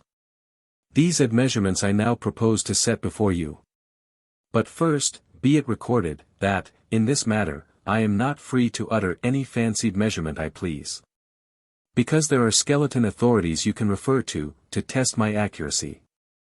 There is a Leviathanic museum, they tell me, in Hull, England, one of the whaling ports of that country, where they have some fine specimens of finbacks and other whales. Likewise, I have heard that in the Museum of Manchester, in New Hampshire, they have what the proprietors call the only perfect specimen of a Greenland or river whale in the United States. Moreover, at a place in Yorkshire, England, Burton Constable by name, a certain Sir Clifford Constable has in his possession the skeleton of a sperm whale, but of moderate size, by no means of the full-grown magnitude of my friend King Tranquil's. In both cases, the stranded whales to which these two skeletons belonged, were originally claimed by their proprietors upon similar grounds. King Tranquil seizing his because he wanted it. And Sir Clifford, because he was lord of the seigneuries of those parts. Sir Clifford's whale has been articulated throughout. So that, like a great chest of drawers, you can open and shut him, in all his bony cavities, spread out his ribs like a gigantic fan, and swing all day upon his lower jaw. Locks are to be put upon some of his trapdoors and shutters. And a footman will show round future visitors with a bunch of keys at his side. Sir Clifford thinks of charging twopence for a peep at the whispering gallery in the spinal column, threepence to hear the echo in the hollow of his cerebellum, and sixpence for the unrivalled view from his forehead. The skeleton dimensions I shall now proceed to set down are copied verbatim from my right arm, where I had them tattooed. As in my wild wanderings at that period, there was no other secure way of preserving such valuable statistics.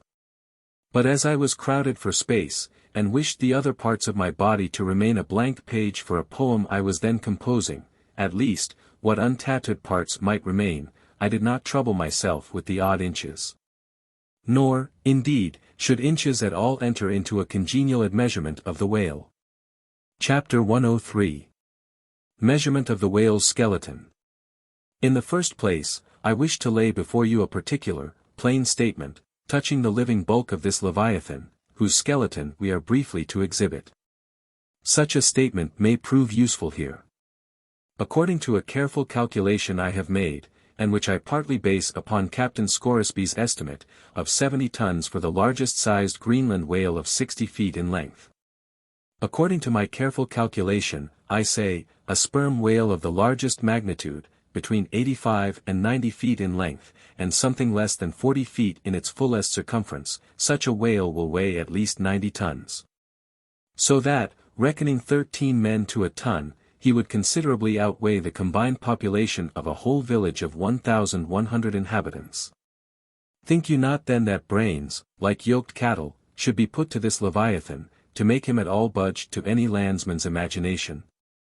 Having already in various ways put before you his skull, spout hole, jaw, teeth, tail, forehead, fins, and divers other parts, I shall now simply point out what is most interesting in the general bulk of his unobstructed bones.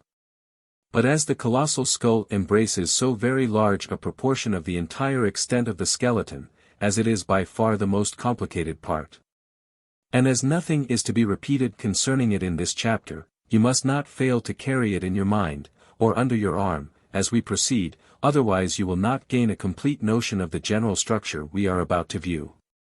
In length, the sperm whale's skeleton at Trancay measured 72 feet, so that when fully invested and extended in life, he must have been 90 feet long. For in the whale, the skeleton loses about 1/5 in length compared with the living body. Of this 72 feet, his skull and jaw comprised some 20 feet, leaving some 50 feet of plain backbone. Attached to this backbone, for something less than a third of its length, was the mighty circular basket of ribs which once enclosed his vitals. To me this vast ivory-ribbed chest, with the long, unrelieved spine, extending far away from it in a straight line, not a little resembled the hull of a great ship new laid upon the stocks, when only some 20 of her naked bow ribs are inserted. And the keel is otherwise, for the time, but a long, disconnected timber. The ribs were 10 on a side. The first, to begin from the neck, was nearly 6 feet long. The second, third, and fourth were each successively longer, till you came to the climax of the fifth, or one of the middle ribs, which measured 8 feet and some inches. From that part, the remaining ribs diminished, till the 10th and last only spanned 5 feet and some inches. In general thickness, they all bore a seemly correspondence to their length. The middle ribs were the most arched.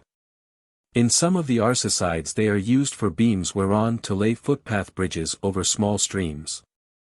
In considering these ribs, I could not but be struck anew with the circumstance, so variously repeated in this book, that the skeleton of the whale is by no means the mold of his invested form. The largest of the tranquae ribs, one of the middle ones, occupied that part of the fish which, in life, is greatest in depth. Now, the greatest depth of the invested body of this particular whale must have been at least 16 feet. Whereas, the corresponding rib measured but little more than 8 feet. So that this rib only conveyed half of the true notion of the living magnitude of that part. Besides, for some way, where I now saw but a naked spine, all that had been once wrapped round with tons of added bulk in flesh, muscle, blood, and bowels. Still more, for the ample fins, I here saw but a few disordered joints. And in place of the weighty and majestic, but boneless flukes, an utter blank. How vain and foolish, then, thought I, for timid and travelled man to try to comprehend aright this wondrous whale, by merely poring over his dead attenuated skeleton, stretched in this peaceful wood. No. Only in the heart of quickest perils.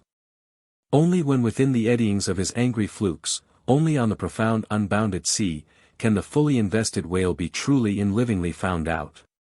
But the spine. For that, the best way we can consider it is, with a crane, to pile its bones high up on end. No speedy enterprise. But now it's done, it looks much like Pompey's pillar. There are 40 and odd vertebrae in all, which in the skeleton are not locked together, they mostly lie like the great knobbed blocks on a Gothic spire, forming solid courses of heavy masonry. The largest, a middle one, is in width something less than 3 feet, and in depth more than 4. The smallest, where the spine tapers away into the tail, is only 2 inches in width, and looks something like a white billiard ball. I was told that there were still smaller ones, but they had been lost by some little cannibal urchins, the priest's children, who had stolen them to play marbles with. Thus we see how that the spine of even the hugest of living things tapers off at last into simple child's play. Chapter 104. The Fossil Whale.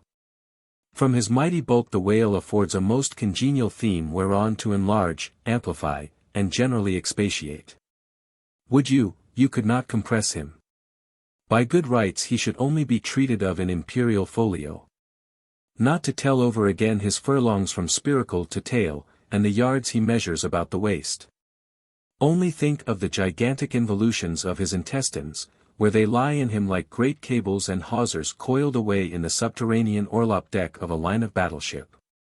Since I have undertaken to manhandle this Leviathan, it behooves me to approve myself omnisciently exhaustive in the enterprise, not overlooking the minutest seminal germs of his blood, and spinning him out to the uttermost coil of his bowels. Having already described him in most of his present habitatory and anatomical peculiarities, it now remains to magnify him in an archaeological, fossiliferous, and antediluvian point of view. Applied to any other creature than the Leviathan, to an ant or a flea, such portly terms might justly be deemed unwarrantably grandiloquent. But when Leviathan is the text, the case is altered. Fain am I to stagger to this emprise under the weightiest words of the dictionary. And here be it said, that whenever it has been convenient to consult one in the course of these dissertations, I have invariably used a huge quarto edition of Johnson, expressly purchased for that purpose. Because that famous lexicographer's uncommon personal bulk more fitted him to compile a lexicon to be used by a whale author like me. One often hears of writers that rise and swell with their subject, though it may seem but an ordinary one. How, then, with me, writing of this Leviathan? Unconsciously my chirography expands into placard capitals. Give me a condor's quill. Give me Vesuvius crater for an inkstand. Friends, hold my arms. For in the mere act of penning my thoughts of this Leviathan, they weary me, and make me faint with their outreaching comprehensiveness of sweep, as if to include the whole circle of the sciences, and all the generations of whales, and men, and mastodons, past, present, and to come, with all the revolving panoramas of empire on earth, and throughout the whole universe, not excluding its suburbs. Such, and so magnifying, is the virtue of a large and liberal theme. We expand to its bulk. To produce a mighty book, you must choose a mighty theme. No great and enduring volume can ever be written on the flea, though many there be who have tried it. Ere entering upon the subject of fossil whales, I present my credentials as a geologist, by stating that in my miscellaneous time I have been a stonemason, and also a great digger of ditches, canals and wells, wine vaults, cellars, and cisterns of all sorts. Likewise, by way of preliminary, I desire to remind the reader, that while in the earlier geological strata there are found the fossils of monsters now almost completely extinct, the subsequent relics discovered in what are called the tertiary formations seem the connecting, or at any rate intercepted links, between the antichronical creatures, and those whose remote posterity are said to have entered the ark. All the fossil whales hitherto discovered belong to the tertiary period, which is the last preceding the superficial formations. And though none of them precisely answer to any known species of the present time, they are yet sufficiently akin to them in general respects, to justify their taking rank as cetacean fossils. Detached broken fossils of pre-Adamite whales, fragments of their bones and skeletons, have within 30 years past, at various intervals, been found at the base of the Alps, in Lombardy, in France, in England, in Scotland, and in the states of Louisiana, Mississippi, and Alabama. Among the more curious of such remains is part of a skull, which in the year 1779 was disinterred in the Rue Dauphine in Paris, a short street opening almost directly upon the Palace of the Tuileries.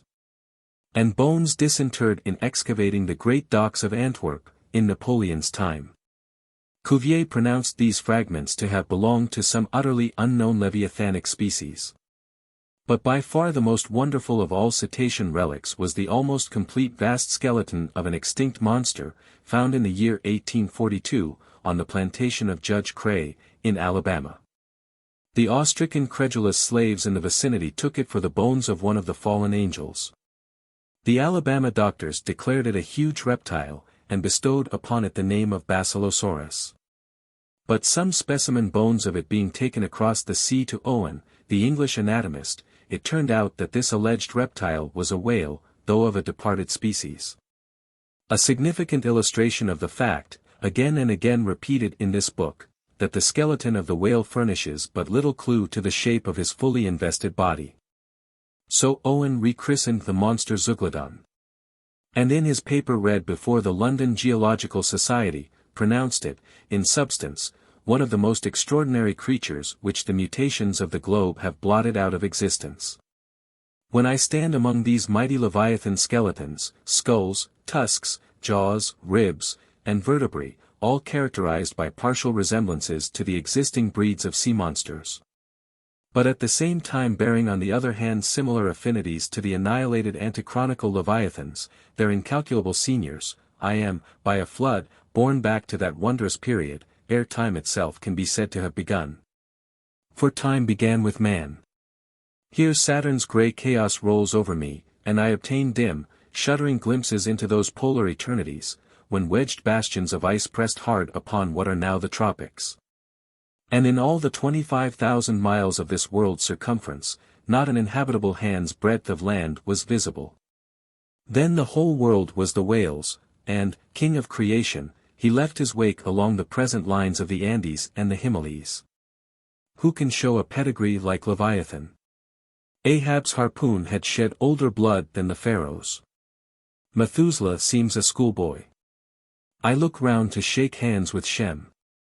I am horror-struck at this anti-Mosaic, unsourced existence of the unspeakable terrors of the whale, which, having been before all time, must needs exist after all humane ages are over. But not alone has this Leviathan left his pre-Adamite traces in the stereotype plates of nature, and in limestone and marl bequeathed his ancient bust.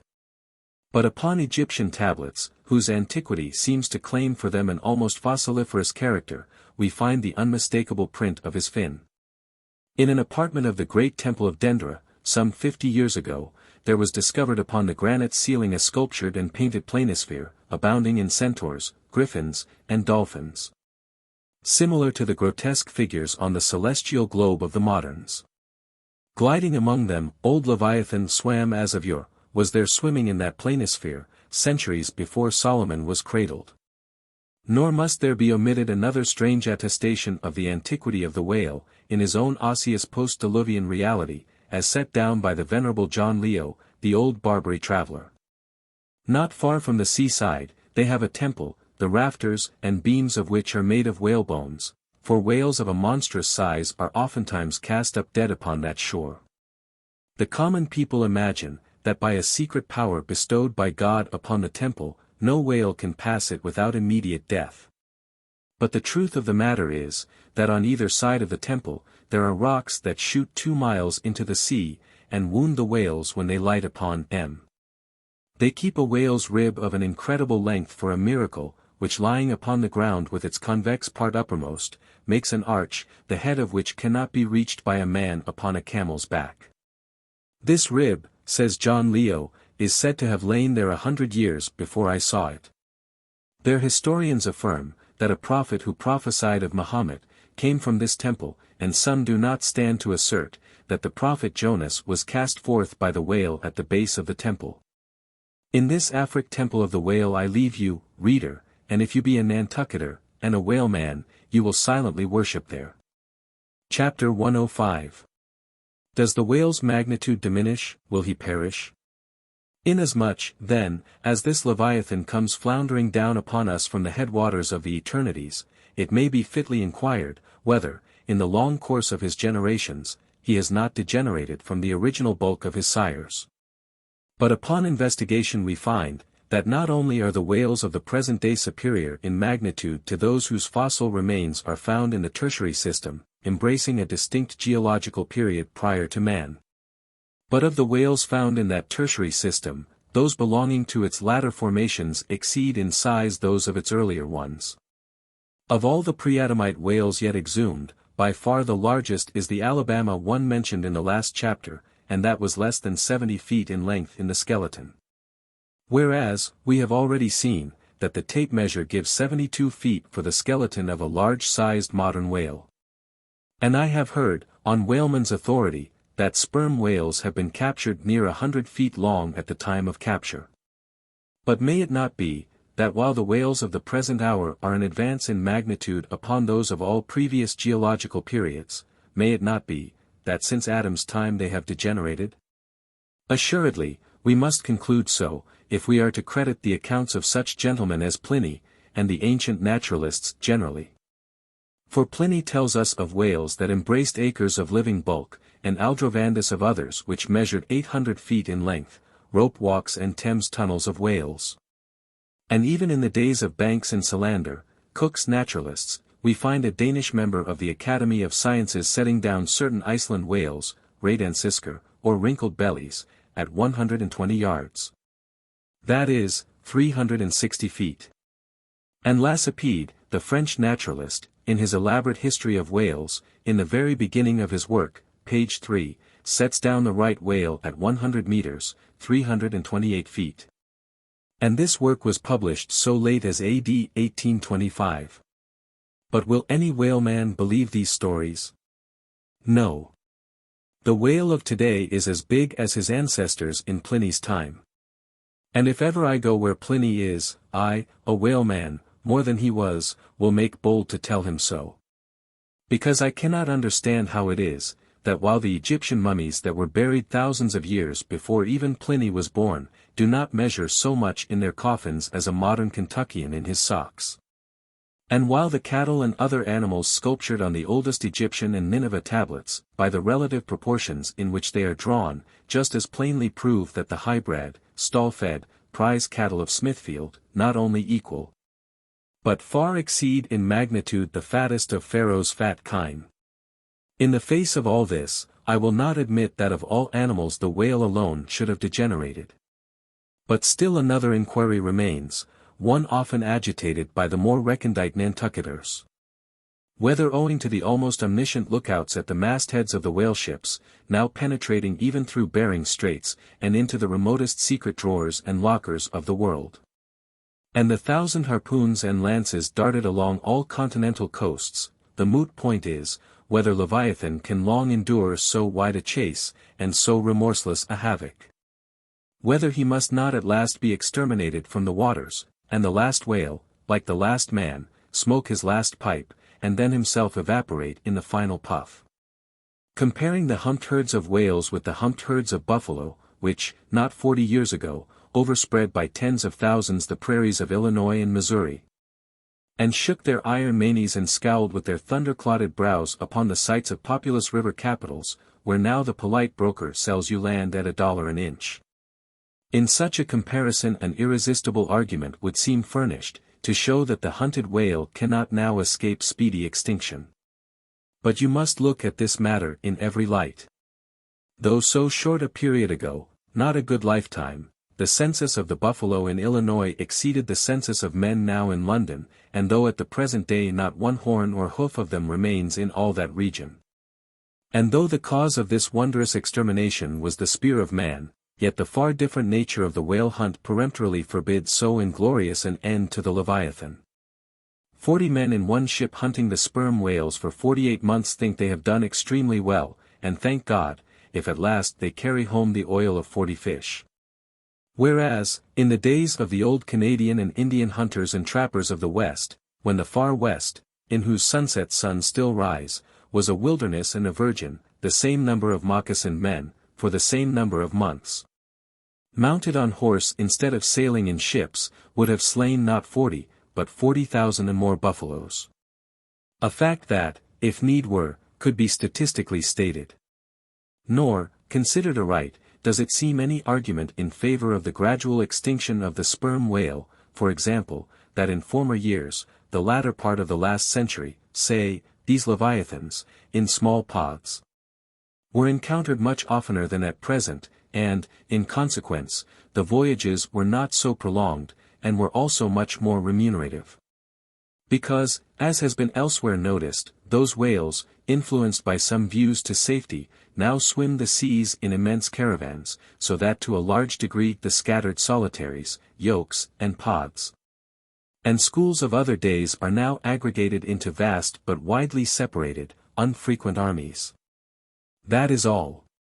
And equally fallacious seems the conceit, that because the so-called whalebone whales no longer haunt many grounds in former years abounding with them, hence that species also is declining. For they are only being driven from promontory to cape, and if one coast is no longer enlivened with their jets, then, be sure, some other and remoter strand has been very recently startled by the unfamiliar spectacle. Furthermore, concerning these last-mentioned leviathans, they have 2 firm fortresses, which, in all human probability, will forever remain impregnable. And as upon the invasion of their valleys, the frosty Swiss have retreated to their mountains, so, hunted from the savannas and glades of the Middle Seas, the whalebone whales can at last resort to their polar citadels, and diving under the ultimate glassy barriers and walls there, come up among icy fields and floes, and in a charmed circle of everlasting December, bid defiance to all pursuit from man. But as perhaps 50 of these whalebone whales are harpooned for one cachalot, some philosophers of the forecastle have concluded that this positive havoc has already very seriously diminished their battalions. But though for some time past a number of these whales, not less than 13,000, have been annually slain on the northwest coast by the Americans alone. Yet there are considerations which render even this circumstance of little or no account as an opposing argument in this matter. Natural as it is to be somewhat incredulous concerning the populousness of the more enormous creatures of the globe, yet what shall we say to Harto, the historian of Goa, when he tells us that at one hunting the king of Siam took 4,000 elephants? That in those regions elephants are numerous as droves of cattle in the temperate climes. And there seems no reason to doubt that if these elephants, which have now been hunted for thousands of years, by Semiramis, by Porus, by Hannibal, and by all the successive monarchs of the East, if they still survive there in great numbers. Much more may the great whale outlast all hunting, since he has a pasture to expatiate in, which is precisely twice as large as all Asia, both Americas, Europe and Africa, New Holland, and all the isles of the sea combined. Moreover, we are to consider, that from the presumed great longevity of whales, their probably attaining the age of a century and more, therefore at any one period of time, several distinct adult generations must be contemporary. And what that is, we may soon gain some idea of, by imagining all the graveyards, cemeteries, and family vaults of creation yielding up the live bodies of all the men, women, and children who were alive 75 years ago. And adding this countless host to the present human population of the globe. Wherefore, for all these things, we account the whale immortal in his species, however perishable in his individuality. He swam the seas before the continents broke water. He once swam over the site of the Tuileries, and Windsor Castle, and the Kremlin. In Noah's flood he despised Noah's ark. And if ever the world is to be again flooded, like the Netherlands, to kill off its rats, then the eternal whale will still survive, and rearing upon the topmost crest of the equatorial flood, spout his frothed defiance to the skies. Chapter 106. Ahab's Leg. The precipitating manner in which Captain Ahab had quitted the Samuel Enderby of London, had not been unattended with some small violence to his own person. He had lighted with such energy upon a thwart of his boat that his ivory leg had received a half-splintering shock. And when after gaining his own deck, and his own pivot hole there, he so vehemently wheeled round with an urgent command to the steersman, it was, as ever, something about his not steering inflexibly enough. Then, the already shaken ivory received such an additional twist and wrench, that though it still remained entire, and to all appearances lusty, yet Ahab did not deem it entirely trustworthy. And, indeed, it seemed small matter for wonder, that for all his pervading, mad recklessness, Ahab did at times give careful heed to the condition of that dead bone upon which he partly stood. For it had not been very long prior to the Pequod's sailing from Nantucket, that he had been found one night lying prone upon the ground, and insensible. By some unknown, and seemingly inexplicable, unimaginable casualty, his ivory limb having been so violently displaced, that it had stakewise smitten, and all but pierced his groin. Nor was it without extreme difficulty that the agonizing wound was entirely cured. Nor, at the time, had it failed to enter his monomaniac mind, that all the anguish of that then present suffering was but the direct issue of a former woe. And he too plainly seemed to see, that as the most poisonous reptile of the marsh perpetuates his kind as inevitably as the sweetest songster of the grove, equally with every felicity, all miserable events do naturally beget their like. Yea, more than equally, thought Ahab, since both the ancestry and posterity of grief go further than the ancestry and posterity of joy. For, not to hint of this, that it is an inference from certain canonic teachings, that while some natural enjoyments here shall have no children born to them for the other world, but, on the contrary, shall be followed by the joy childlessness of all hell's despair. Whereas, some guilty mortal miseries shall still fertily beget to themselves an eternally progressive progeny of griefs beyond the grave, not at all to hint of this, there still seems an inequality in the deeper analysis of the thing.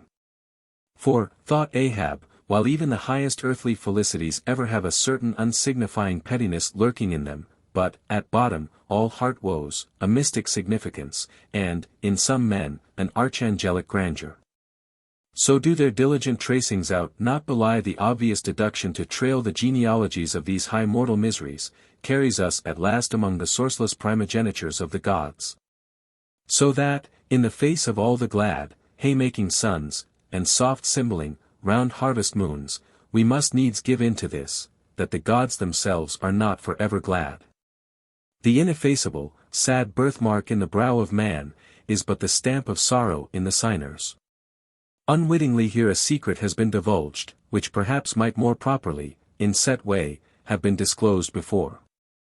With many other particulars concerning Ahab, always had it remained a mystery to some, why it was, that for a certain period, both before and after the sailing of the Pequod, he had hidden himself away with such grand llama-like exclusiveness. And, for that one interval, sought speechless refuge, as it were, among the marble senate of the dead. Captain Peleg's brooded reason for this thing appeared by no means adequate. Though, indeed, as touching all Ahab's deeper part, every revelation partook more of significant darkness than of explanatory light. But, in the end, it all came out, this one matter did, at least. That direful mishap was at the bottom of his temporary recluseness. And not only this, but to that ever-contracting, dropping circle ashore, who, for any reason, possessed the privilege of a less banned approach to him. To that timid circle the above-hinted casualty, remaining, as it did, moodily unaccounted for by Ahab, invested itself with terrors, not entirely underived from the land of spirits and of whales. So that, through their zeal for him, they had all conspired, so far as in them lay, to muffle up the knowledge of this thing from others, and hence it was, that not till a considerable interval had elapsed, did it transpire upon the Pequod's decks. But be all this as it may, let the unseen, ambiguous synod in the air, or the vindictive princes and potentates of fire, have to do or not with earthly Ahab, yet, in this present matter of his leg, he took plain practical procedures. He called the carpenter. And when that functionary appeared before him, he bade him without delay set about making a new leg. And directed the mates to see him supplied with all the studs and joists of jaw ivory, sperm whale, which had thus far been accumulated on the voyage, in order that a careful selection of the stoutest, clearest grained stuff might be secured. This done, the carpenter received orders to have the leg completed that night, and to provide all the fittings for it, independent of those pertaining to the distrusted one in use. Moreover, the ship's forge was ordered to be hoisted out of its temporary idleness in the hold, and, to accelerate the affair, the blacksmith was commanded to proceed at once to the forging of whatever iron contrivances might be needed. Chapter 107. The Carpenter. Seat thyself sultanically among the moons of Saturn, and take high abstracted man alone, and he seems a wonder, a grandeur, and a woe. But from the same point, take mankind in mass, and for the most part, they seem a mob of unnecessary duplicates, both contemporary and hereditary. But most humbled though he was, and far from furnishing an example of the high, humane abstraction. The Pequod's carpenter was no duplicate, hence, he now comes in person on this stage. Like all seagoing ship carpenters, and more especially those belonging to whaling vessels, he was, to a certain off-handed, practical extent, alike experienced in numerous trades and callings collateral to his own. The carpenter's pursuit being the ancient and outbranching trunk of all those numerous handicrafts which more or less have to do with wood as an auxiliary material. But, besides the application to him of the generic remark above, this carpenter of the Pequod was singularly efficient in those thousand nameless mechanical emergencies continually recurring in a large ship, upon a 3 or 4 years' voyage. In uncivilized and far distant seas.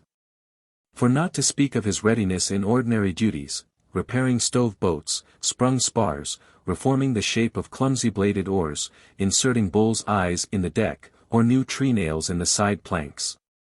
And other miscellaneous matters more directly pertaining to his special business.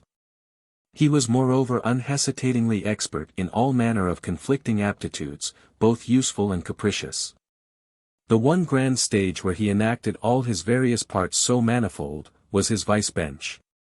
A long rude ponderous table furnished with several vices, of different sizes, and both of iron and of wood.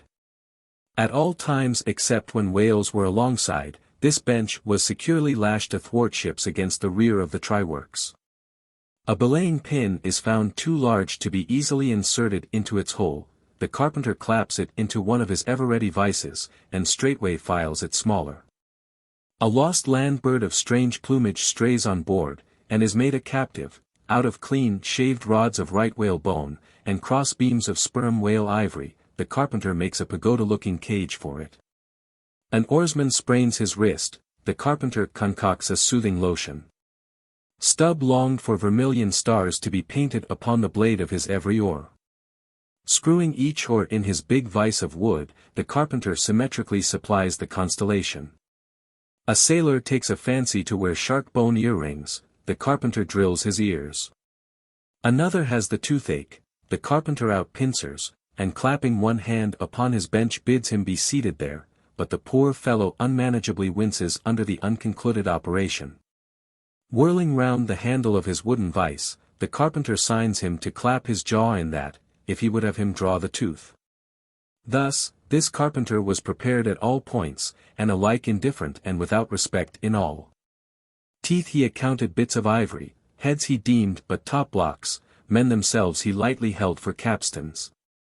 But while now upon so wide a field thus variously accomplished and with such liveliness of expertness in him, too, all this would seem to argue some uncommon vivacity of intelligence.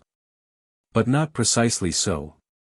For nothing was this man more remarkable, than for a certain impersonal stolidity as it were, impersonal, I say. For it so shaded off into the surrounding infinite of things, that it seemed one with the general stolidity discernible in the whole visible world. Which while pauselessly active in uncounted modes, still eternally holds its peace, and ignores you, though you dig foundations for cathedrals. Yet was this half-horrible stolidity in him, involving, too, as it appeared, an all-ramifying heartlessness. Yet was it oddly dashed at times, with an old, crutch-like, antediluvian, wheezing humorousness, not unstreaked now and then with a certain grizzled wittiness, such as might have served to pass the time during the midnight watch on the bearded forecastle of Noah's Ark. Was it that this old carpenter had been a lifelong wanderer, whose much rolling, to and fro, not only had gathered no moss, but what is more, had rubbed off whatever small outward clingings might have originally pertained to him?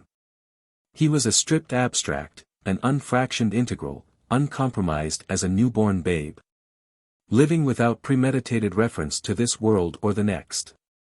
You might almost say, that this strange uncompromisedness in him involved a sort of unintelligence. For in his numerous trades, he did not seem to work so much by reason or by instinct, or simply because he had been tutored to it, or by any intermixture of all these, even or uneven, but merely by a kind of deaf and dumb, spontaneous literal process.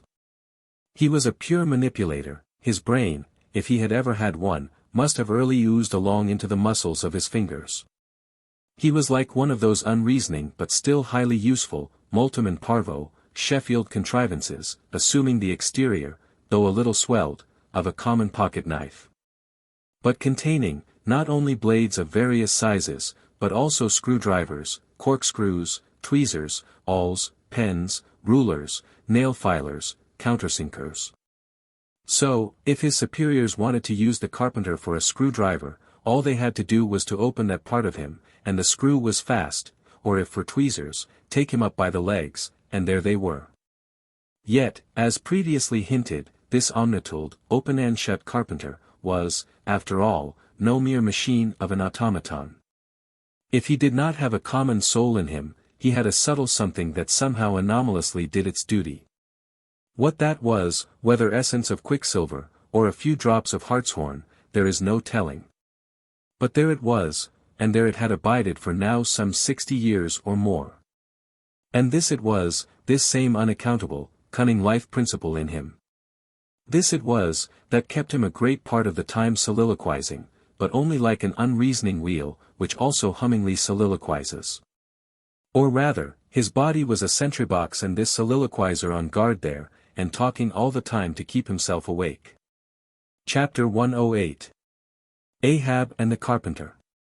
The Deck, First Night Watch. Carpenter standing before his vice bench, and by the light of 2 lanterns busily filing the ivory joist for the leg, which joist is firmly fixed in the vice.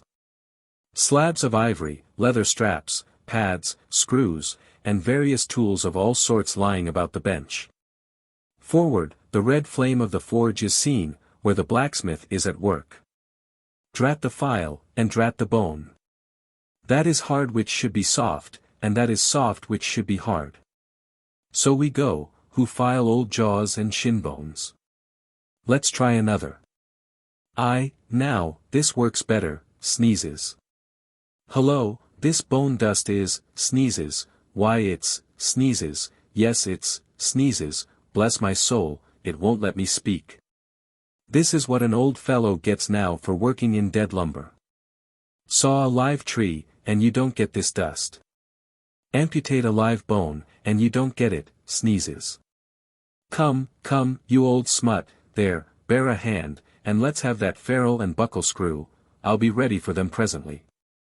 Lucky now, sneezes, there's no knee joint to make. That might puzzle a little, but a mere shin bone, why it's easy as making hop poles, only I should like to put a good finish on. Time. If I but only had the time, I could turn him out as neat a leg now as ever, sneezes, scrape to a lady in a parlor. Those buckskin legs and calves of legs I've seen in shop windows wouldn't compare at all. They soak water, they do. And of course get rheumatic, and have to be doctored, sneezes, with washes and lotions, just like live legs. There, before I saw it off, now, I must call his old mogulship, and see whether the length will be all right. Too short, if anything, I guess. Ha! That's the heel, we are in luck, here he comes, or it's somebody else, that's certain. Ahab, advancing. During the ensuing scene, the carpenter continues sneezing at times. Well, man-maker. Just in time, sir. If the captain pleases, I will now mark the length. Let me measure, sir. Measured for a leg. Good. Well, it's not the first time. About it. There, keep thy finger on it. This is a cogent vice thou hast here, carpenter, let me feel its grip once. So, it does pinch some. Oh, sir, it will break bones, beware. No fear, I like a good grip, I like to feel something in this slippery world that can hold, man. What's Prometheus about there, the blacksmith, I mean, what's he about? He must be forging the buckle screw, sir, now. Right. It's a partnership, he supplies the muscle part. He makes a fierce red flame there. Sir, he must have the white heat for this kind of fine work. So he must.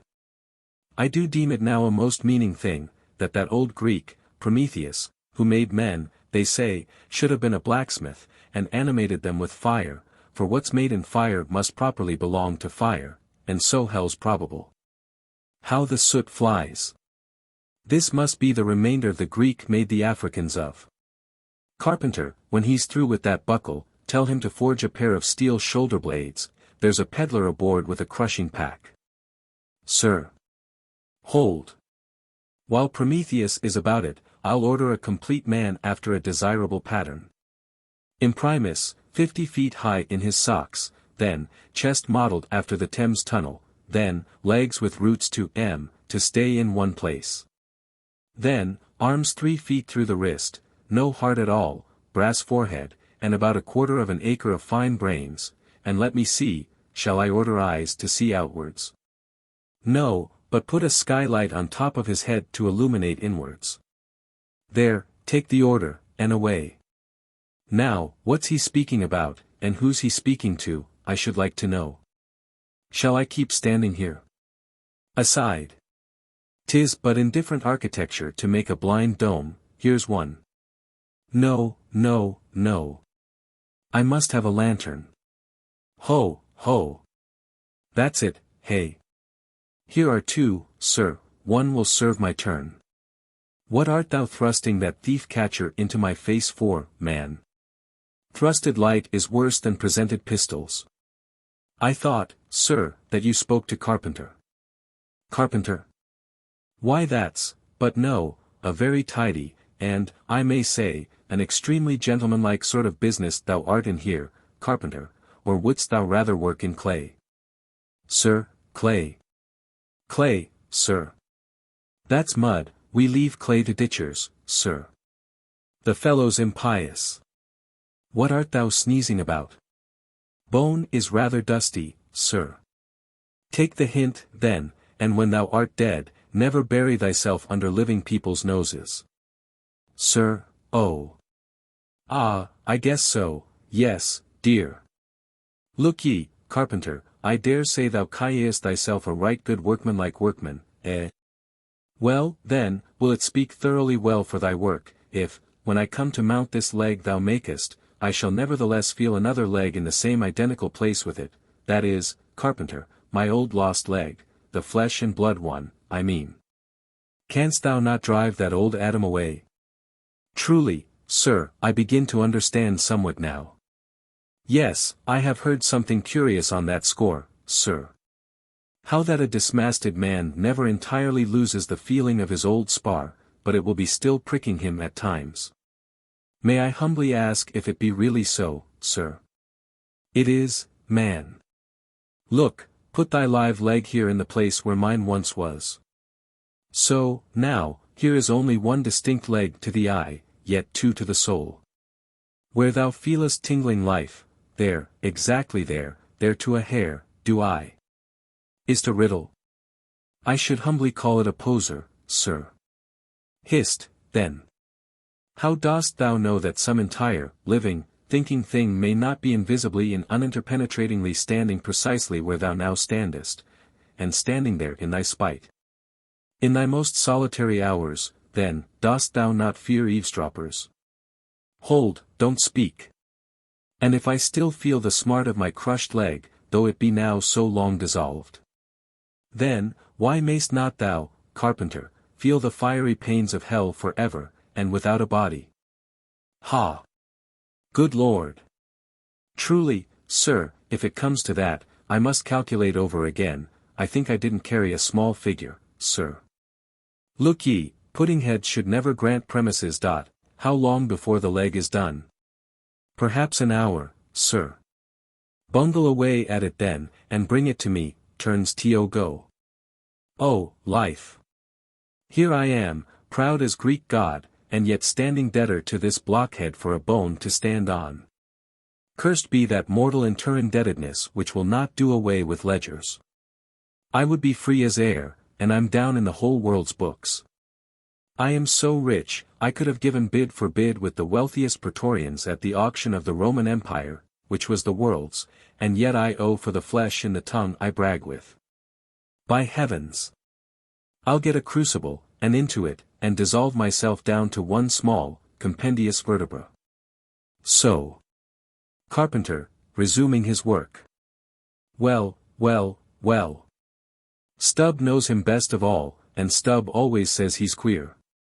Says nothing but that one sufficient little word queer. He's queer, says Stubb, he's queer, and keeps dinning it into Mr. Starbuck all the time, queer, sir, queer, very queer. And here's his leg. Yes, now that I think of it, here's his bedfellow. Has a stick of whale's jawbone for a wife. And this is his leg, he'll stand on this. What was that now about one leg standing in 3 places, and all 3 places standing in one hell? How was that? Oh! I don't wonder he looked so scornful at me. I'm a sort of strange-thoughted sometimes, they say, but that's only haphazard-like.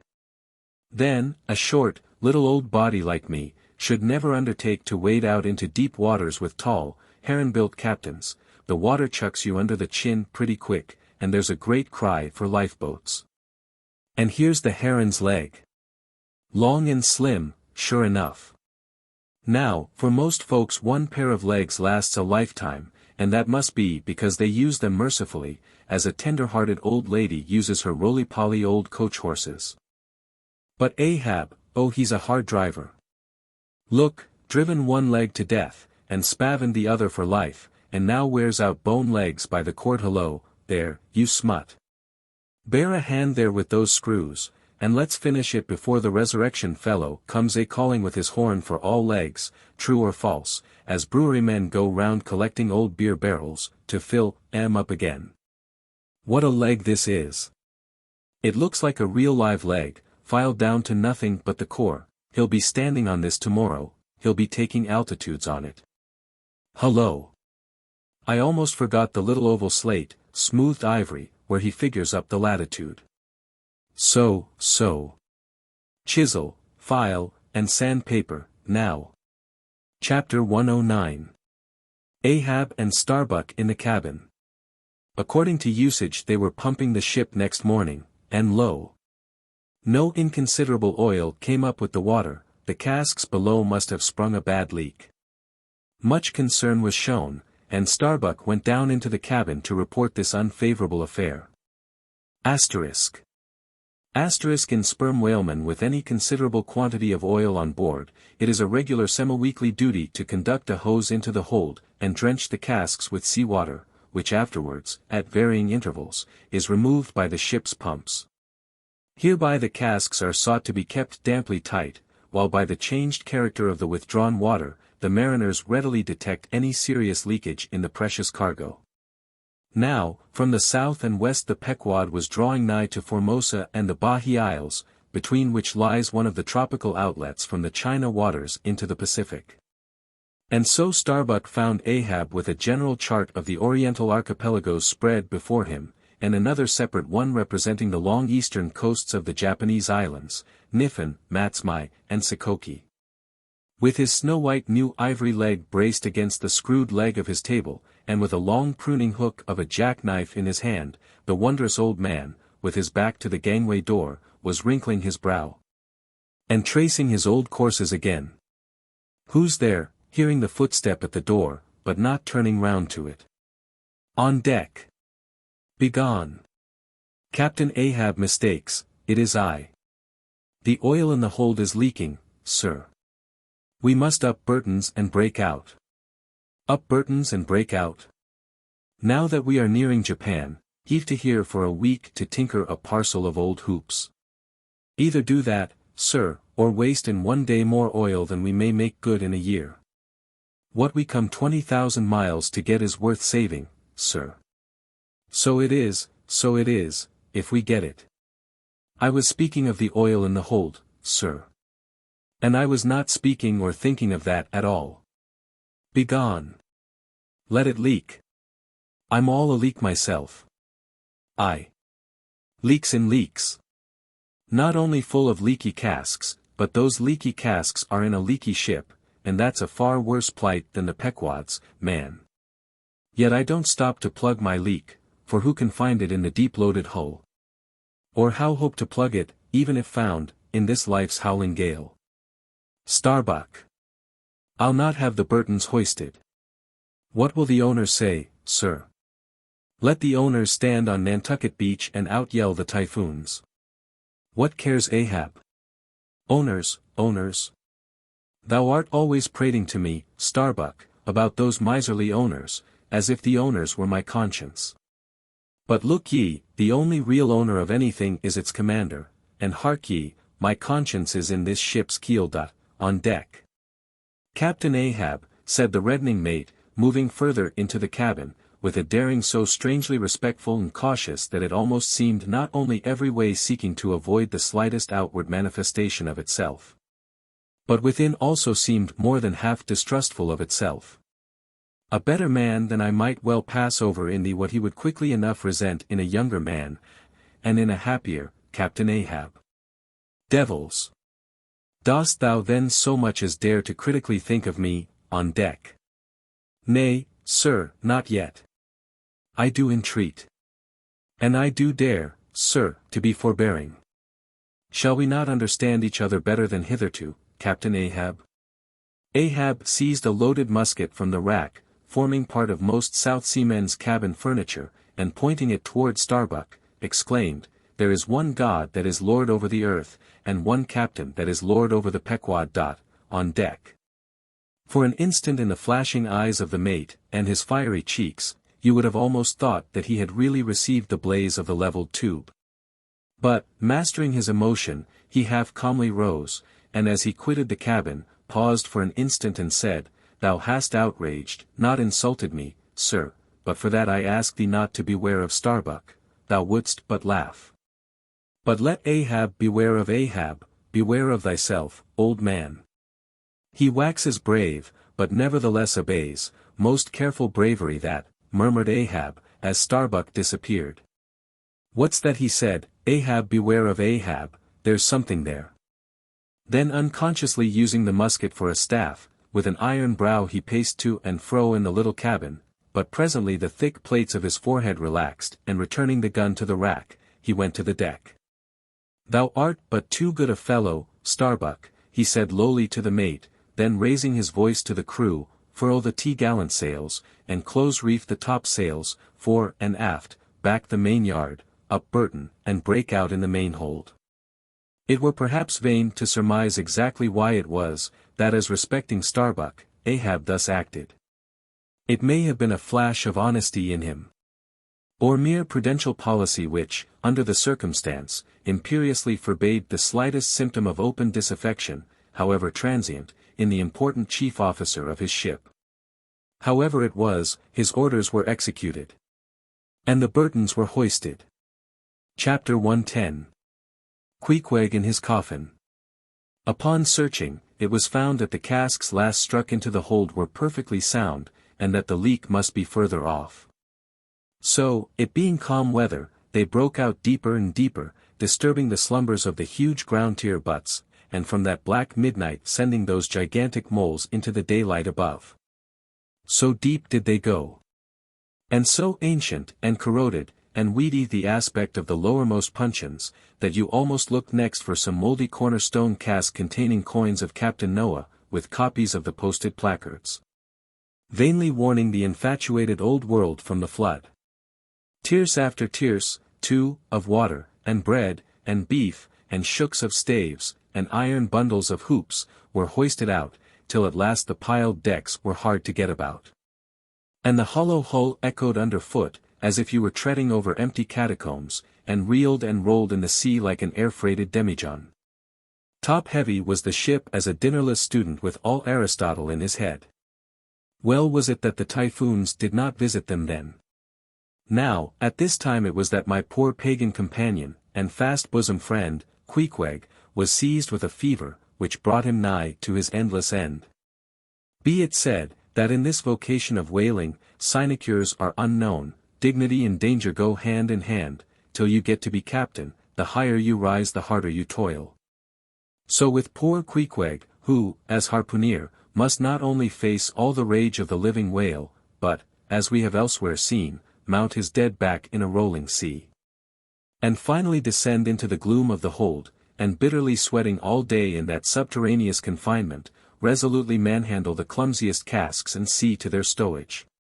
To be short, among whalemen, the harpooneers are the holders, so called. Poor Queequeg! When the ship was about half disemboweled, you should have stooped over the hatchway, and peered down upon him there, where, stripped to his woolen drawers, the tattooed savage was crawling about amid that dampness and slime, like a green-spotted lizard at the bottom of a well. And a well, or an ice-house, it somehow proved to him, poor pagan. Where, strange to say, for all the heat of his sweatings, he caught a terrible chill which lapsed into a fever, and at last, after some days' suffering, laid him in his hammock, close to the very sill of the door of death. How he wasted and wasted away in those few long lingering days, till there seemed but little left of him but his frame and tattooing. But as all else in him thinned, and his cheekbones grew sharper, his eyes, nevertheless, seemed growing fuller and fuller, they became of a strange softness of luster, and mildly but deeply looked out at you there from his sickness, a wondrous testimony to that immortal health in him which could not die, or be weakened. And like circles on the water, which, as they grow fainter, expand, so his eyes seemed rounding and rounding, like the rings of eternity. An awe that cannot be named would steal over you as you sat by the side of this waning savage, and saw as strange things in his face, as any beheld who were bystanders when Zoroaster died. For whatever is truly wondrous and fearful in man, never yet was put into words or books. And the drawing near of death, which alike levels all, alike impresses all with a last revelation, which only an author from the dead could adequately tell. So that, let us say it again, no dying Chaldee or Greek had higher and holier thoughts than those, whose mysterious shades you saw creeping over the face of poor Queequeg, as he quietly lay in his swaying hammock. And the rolling sea seemed gently rocking him to his final rest, and the ocean's invisible flood tide lifted him higher and higher towards his destined heaven. Not a man of the crew but gave him up, and, as for Queequeg himself, what he thought of his case was forcibly shown by a curious favor he asked. He called one to him in the grey morning watch, when the day was just breaking, and taking his hand, said that while in Nantucket he had chanced to see certain little canoes of dark wood, like the rich warwood of his native isle. And upon inquiry, he had learned that all whalemen who died in Nantucket, were laid in those same dark canoes, and that the fancy of being so laid had much pleased him. For it was not unlike the custom of his own race, who, after embalming a dead warrior, stretched him out in his canoe, and so left him to be floated away to the starry archipelagos. For not only do they believe that the stars are isles, but that far beyond all visible horizons, their own mild, uncontinented seas, interflow with the blue heavens, and so form the white breakers of the Milky Way.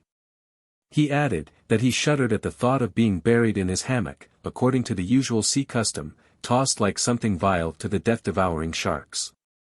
No, he desired a canoe like those of Nantucket, all the more congenial to him, being a whaleman, that like a whaleboat these coffin canoes were without a keel, though that involved but uncertain steering, and much leeway adown the dim ages.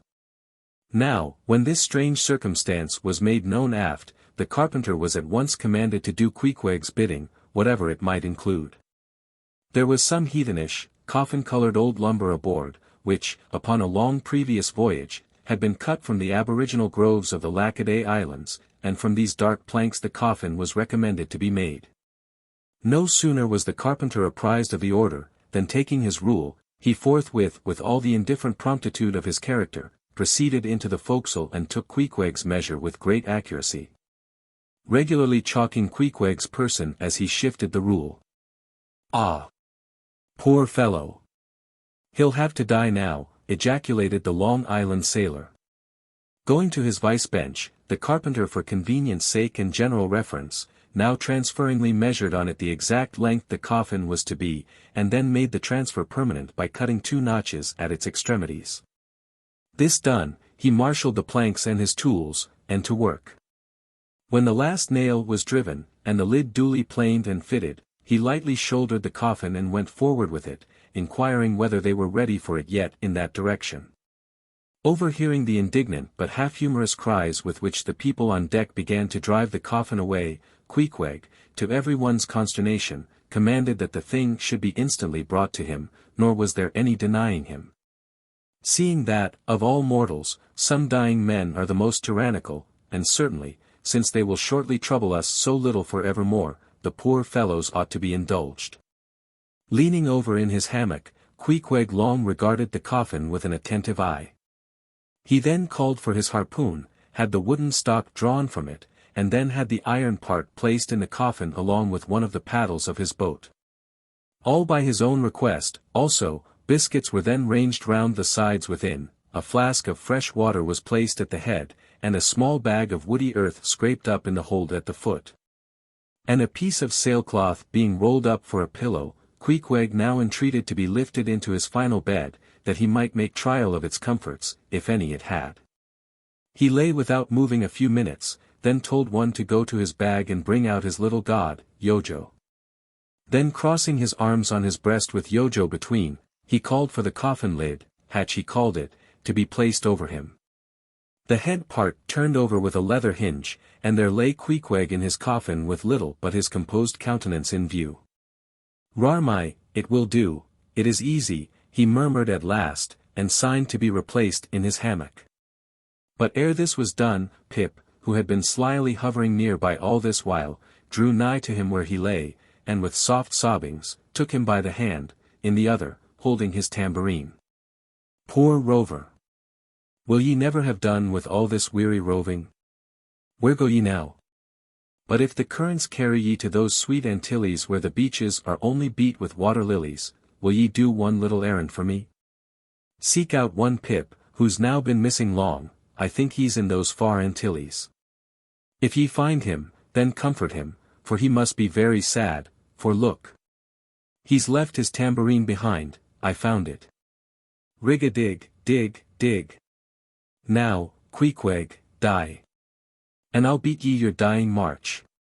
I have heard, murmured Starbuck, gazing down the scuttle, that in violent fevers, men, all ignorance, have talked in ancient tongues. And that when the mystery is probed, it turns out always that in their wholly forgotten childhood those ancient tongues have been really spoken in their hearing by some lofty scholars. So, to my fond faith, poor Pip, in this strange sweetness of his lunacy, brings heavenly vouchers of all our heavenly homes. Where learned he that, but there, hark! He speaks again, but more wildly now. Form 2 and 2. Let's make a general of him. Ho, where's his harpoon? Lay it across here. Rig-a-dig, dig, dig. Huzzah! Oh, for a gamecock now to sit upon his head and crow. Queequeg dies game, mind ye that, Queequeg dies game, take ye good heed of that. Queequeg dies game. I say, game, game, game. But base little Pip, he died a coward, died all a shiver, out upon Pip. Hark ye, if ye find Pip, tell all the Antilles he's a runaway, a coward, a coward, a coward. Tell them he jumped from a whaleboat. I'd never beat my tambourine over base Pip, and hail him general, if he were once more dying here. No, no. Shame upon all cowards, shame upon them. Let em go drown like Pip, that jumped from a whaleboat. Shame! Shame! During all this, Queequeg lay with closed eyes, as if in a dream. Pip was led away, and the sick man was replaced in his hammock. But now that he had apparently made every preparation for death, now that his coffin was proved a good fit, Queequeg suddenly rallied. Soon there seemed no need of the carpenter's box, and thereupon, when some expressed their delighted surprise, he, in substance, said, that the cause of his sudden convalescence was this. At a critical moment, he had just recalled a little duty ashore, which he was leaving undone, and therefore had changed his mind about dying. He could not die yet, he averred. They asked him, then, whether to live or die was a matter of his own sovereign will and pleasure. He answered, certainly. In a word, it was Queequeg's conceit, that if a man made up his mind to live, mere sickness could not kill him, nothing but a whale, or a gale, or some violent, ungovernable, unintelligent destroyer of that sort. Now, there is this noteworthy difference between savage and civilized, that while a sick, civilized man may be 6 months convalescing, generally speaking, a sick savage is almost half well again in a day. So, in good time my Queequeg gained strength. And at length after sitting on the windlass for a few indolent days, but eating with a vigorous appetite, he suddenly leaped to his feet, threw out his arms and legs, gave himself a good stretching, yawned a little bit. And then springing into the head of his hoisted boat, and poising a harpoon, pronounced himself fit for a fight. With a wild whimsiness, he now used his coffin for a sea chest, and emptying into it his canvas bag of clothes, set them in order there. Many spare hours he spent, in carving the lid with all manner of grotesque figures and drawings. And it seemed that hereby he was striving, in his rude way, to copy parts of the twisted tattooing on his body. And this tattooing had been the work of a departed prophet and seer of his island, who, by those hieroglyphic marks, had written out on his body a complete theory of the heavens and the earth, and a mystical treatise on the art of attaining truth. So that Queequeg in his own proper person was a riddle to unfold, a wondrous work in one volume, but whose mysteries not even himself could read, though his own live heart beat against them. And these mysteries were therefore destined in the end to moulder away with the living parchment whereon they were inscribed, and so be unsolved to the last. And this thought it must have been which suggested to Ahab that wild exclamation of his, when one morning turning away from surveying poor Queequeg, "Oh, devilish tantalization of the gods." Chapter 111. The Pacific. When gliding by the Bahi Isles we emerged at last upon the great South Sea. Were it not for other things, I could have greeted my dear Pacific with uncounted thanks, for now the long supplication of my youth was answered. That serene ocean rolled eastwards for me 1,000 leagues of blue. There is, one knows not what sweet mystery about this sea, whose gently awful stirrings seem to speak of some hidden soul beneath. Like those fabled undulations of the Ephesian sawed over the buried evangelist St. John. And meet it is, that over these sea pastures, wide-rolling watery prairies and potters' fields of all 4 continents, the waves should rise and fall, and ebb and flow unceasingly. For here, millions of mixed shades and shadows, drowned dreams, somnambulisms, reveries, all that we call lives and souls, lie dreaming, still, tossing like slumberers in their beds. The ever-rolling waves but made so by their restlessness. To any meditative Magian rover, this serene Pacific, once beheld, must ever after be the sea of his adoption. It rolls the midmost waters of the world, the Indian Ocean and Atlantic being but its arms. The same waves wash the moles of the new-built Californian towns, but yesterday planted by the recentest race of men, and lave the faded but still gorgeous skirts of Asiatic lands, older than Abraham. While all between float milky ways of coral isles, and low-lying, endless, unknown archipelagos, and impenetrable Japans thus this mysterious, divine Pacific zones the world's whole bulk about, makes all coasts one bay to it. Seems the tide-beating heart of earth. Lifted by those eternal swells, you needs must own the seductive god, bowing your head to Pan. But few thoughts of Pan stirred Ahab's brain, as standing like an iron statue at his accustomed place beside the mizzen rigging. With one nostril he unthinkingly snuffed the sugary musk from the Bahi Isles, in whose sweet woods mild lovers must be walking, and with the other consciously inhaled the salt breath of the new-found sea. That sea in which the hated white whale must even then be swimming. Launched at length upon these almost final waters, and gliding towards the Japanese cruising ground, the old man's purpose intensified itself. His firm lips met like the lips of a vice, the delta of his forehead's veins swelled like overladen brooks, in his very sleep, his ringing cry ran through the vaulted hull, "Stern all! The white whale spouts thick blood." Chapter 112. The Blacksmith. Availing himself of the mild, summer-cool weather that now reigned in these latitudes, and in preparation for the peculiarly active pursuits shortly to be anticipated, Perth, the begrimed, blistered old blacksmith, had not removed his portable forge to the hold again, after concluding his contributory work for Ahab's leg, but still retained it on deck, fast lashed to ringbolts by the foremast. Being now almost incessantly invoked by the headsmen, and harpooneers, and bowsmen to do some little job for them, altering, or repairing, or new shaping their various weapons and boat furniture. Often he would be surrounded by an eager circle, all waiting to be served, holding boat spades, pike heads, harpoons, and lances, and jealously watching his every sooty movement, as he toiled. Nevertheless, this old man's was a patient hammer wielded by a patient arm. No murmur, no impatience, no petulance did come from him. Silent, slow, and solemn. Bowing over still further his chronically broken back, he toiled away, as if toil were life itself, and the heavy beating of his hammer the heavy beating of his heart. And so it was most miserable. A peculiar walk in this old man, a certain slight but painful appearing yawing in his gait, had at an early period of the voyage excited the curiosity of the mariners. And to the importunity of their persistent questionings he had finally given in. And so it came to pass that every one now knew the shameful story of his wretched fate. Belated, and not innocently, one bitter winter's midnight, on the road running between 2 country towns, the blacksmith half stupidly felt the deadly numbness stealing over him, and sought refuge in a leaning, dilapidated barn. The issue was, the loss of the extremities of both feet. Out of this revelation, part by part, at last came out the 4 acts of the gladness, and the one long, and as yet uncatastrophed 5th act of the grief of his life's drama.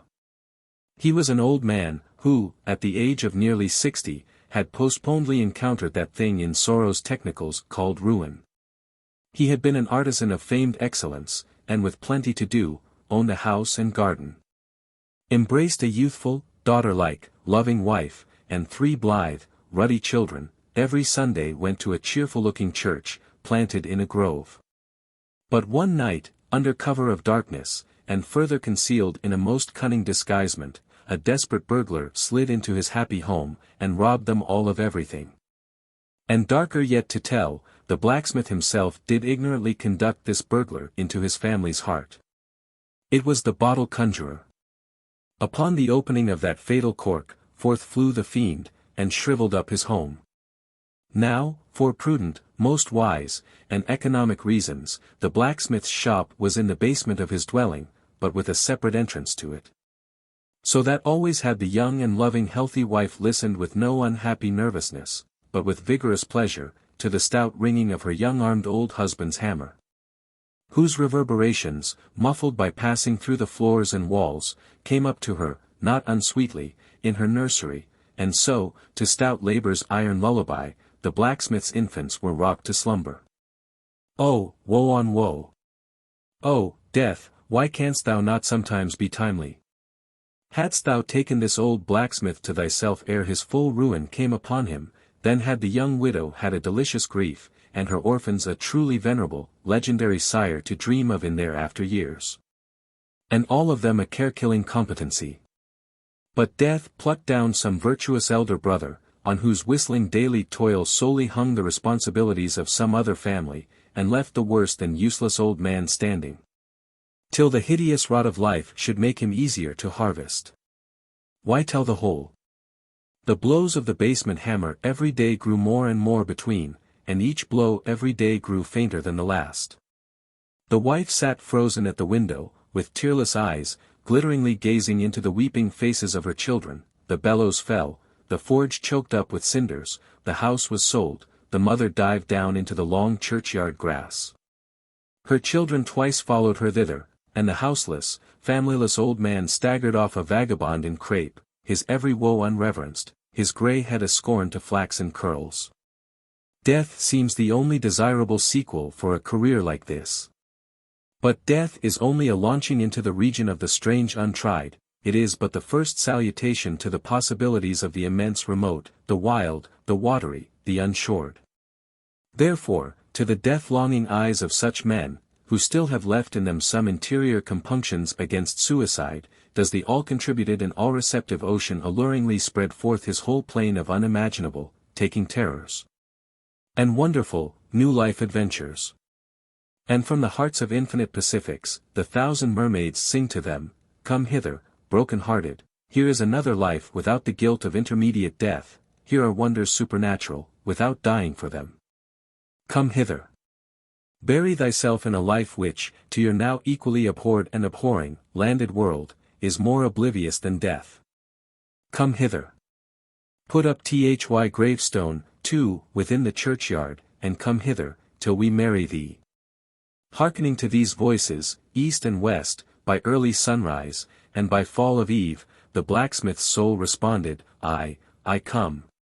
And so Perth went a-wailing. Chapter 113.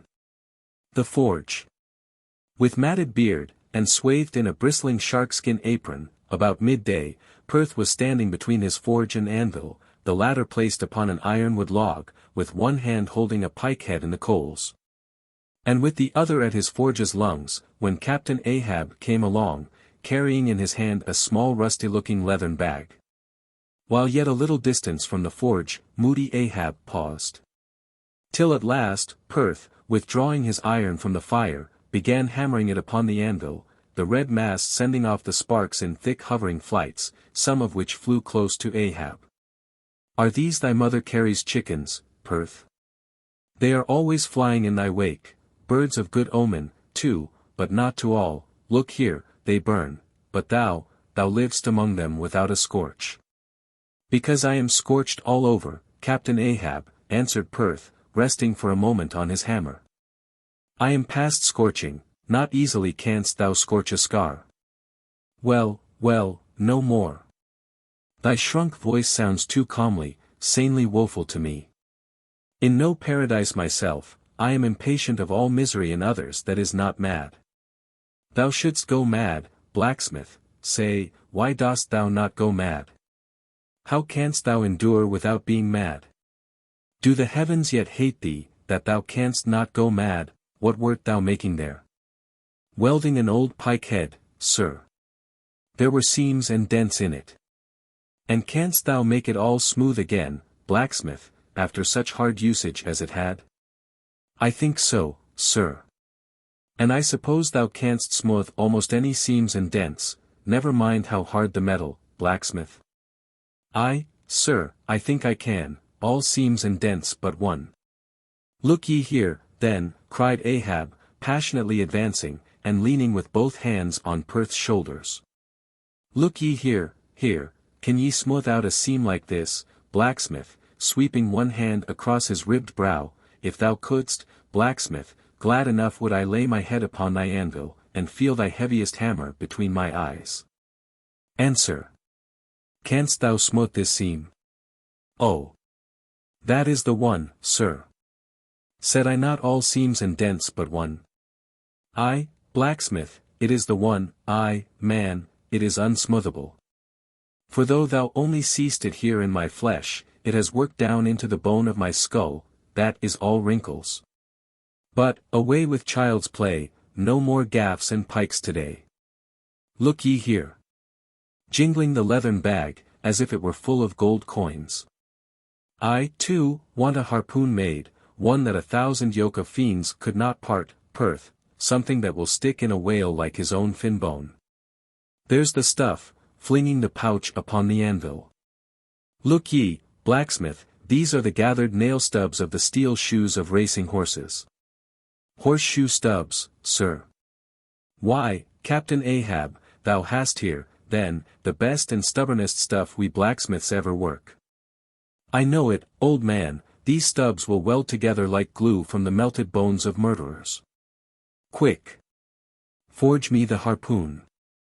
And forge me first, 12 rods for its shank, then wind, and twist, and hammer these 12 together like the yarns and strands of a tow line. Quick! I'll blow the fire. When at last the 12 rods were made, Ahab tried them, one, by spiraling them, with his own hand, round a long, heavy iron bolt. A flaw, rejecting the last one. Work that over again, Perth. This done, Perth was about to begin welding the 12 into one, when Ahab stayed his hand, and said he would weld his own iron. As, then, with regular, gasping hems, he hammered on the anvil, Perth passing to him the glowing rods, one after the other, and the hard-pressed forge shooting up its intense straight flame, the Parsee passed silently. And bowing over his head towards the fire, seemed invoking some curse or some blessing on the toil. But, as Ahab looked up, he slid aside. What's that bunch of lucifers dodging about there for? Muttered Stubb, looking on from the forecastle. That Parsee smells fire like a fusee, and smells of it himself, like a hot musket's powder pan. At last the shank, in one complete rod, received its final heat, and as Perth, to temper it, plunged it all hissing into the cask of water nearby, the scalding steam shot up into Ahab's bent face. Wouldst thou brand me, Perth? Wincing for a moment with the pain, have I been but forging my own branding iron, then? Pray God, not that, yet I fear something, Captain Ahab. Is not this harpoon for the white whale? For the white fiend? But now for the barbs. Thou must make them thyself, man. Here are my razors, the best of steel, here, and make the barbs sharp as the needle-sleet of the icy sea. For a moment, the old blacksmith eyed the razors as though he would fain not use them. Take them, man, I have no need for them, for I now neither shave, sup, nor pray till, but here, to work. Fashioned at last into an arrowy shape, and welded by Perth to the shank, the steel soon pointed the end of the iron. And as the blacksmith was about giving the barbs their final heat, prior to tempering them, he cried to Ahab to place the water cask near. No, no, no water for that, I want it of the true death temper. Ahoy, there! Tashtego, Queequeg, de Gu. What say ye, pagans? Will ye give me as much blood as will cover this barb, holding it high up? A cluster of dark nods replied, yes. 3 punctures were made in the heathen flesh, and the white whale's barbs were then tempered. Ego non baptizo te in nomine patris, sed in nomine diaboli, deliriously howled Ahab, as the malignant iron scorchingly devoured the baptismal blood. Now, mustering the spare poles from below, and selecting one of hickory, with the bark still investing it, Ahab fitted the end to the socket of the iron. A coil of new tow line was then unwound, and some fathoms of it taken to the windlass, and stretched to a great tension. Pressing his foot upon it, till the rope hummed like a harp string, then eagerly bending over it, and seeing no strandings, Ahab exclaimed, "Good! And now for the seizings." At one extremity the rope was unstranded, and the separate spread yarns were all braided and woven round the socket of the harpoon. The pole was then driven hard up into the socket. From the lower end the rope was traced halfway along the pole's length, and firmly secured so, with intertwistings of twine. This done, pole, iron, and rope, like the 3 fates, remained inseparable, and Ahab moodily stalked away with the weapon. The sound of his ivory leg, and the sound of the hickory pole, both hollowly ringing along every plank. But ere he entered his cabin, light, unnatural, half bantering, yet most piteous sound was heard. "Oh, Pip! Thy wretched laugh, thy idle but unresting eye, all thy strange mummeries not unmeaningly blended with the black tragedy of the melancholy ship, and mocked it." Chapter 114. The Gilder. Penetrating further and further into the heart of the Japanese cruising ground, the Pequod was soon all astir in the fishery. Often, in mild, pleasant weather, for 12, 15, 18, and 20 hours on the stretch, they were engaged in the boats, steadily pulling, or sailing, or paddling after the whales. Or for an interlude of 60 or 70 minutes calmly awaiting their uprising. Though with but small success for their pains. At such times, under an abated sun, afloat all day upon smooth, slow-heaving swells, seated in his boat, light as a birch canoe. And so sociably mixing with the soft waves themselves, that like hearthstone cats they purr against the gunwale. These are the times of dreamy quietude, when beholding the tranquil beauty and brilliancy of the ocean's skin, one forgets the tiger heart that pants beneath it, and would not willingly remember, that this velvet paw but conceals a remorseless fawn. These are the times, when in his whaleboat the rover softly feels a certain filial, confident, land-like feeling towards the sea, that he regards it as so much flowery earth. And the distant ship revealing only the tops of her masts, seems struggling forward, not through high rolling waves, but through the tall grass of a rolling prairie, as when the western emigrants' horses only show their erected ears, while their hidden bodies widely wade through the amazing verdure.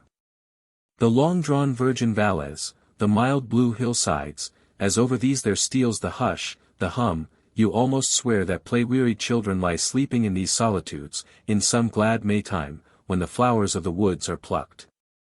And all this mixes with your most mystic mood, so that fact and fancy, halfway meeting, interpenetrate, and form one seamless whole.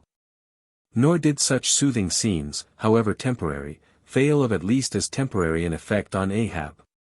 But if these secret golden keys did seem to open in him his own secret golden treasuries, yet did his breath upon them prove but tarnishing. Oh, grassy glades! Oh, ever vernal endless landscapes in the soul!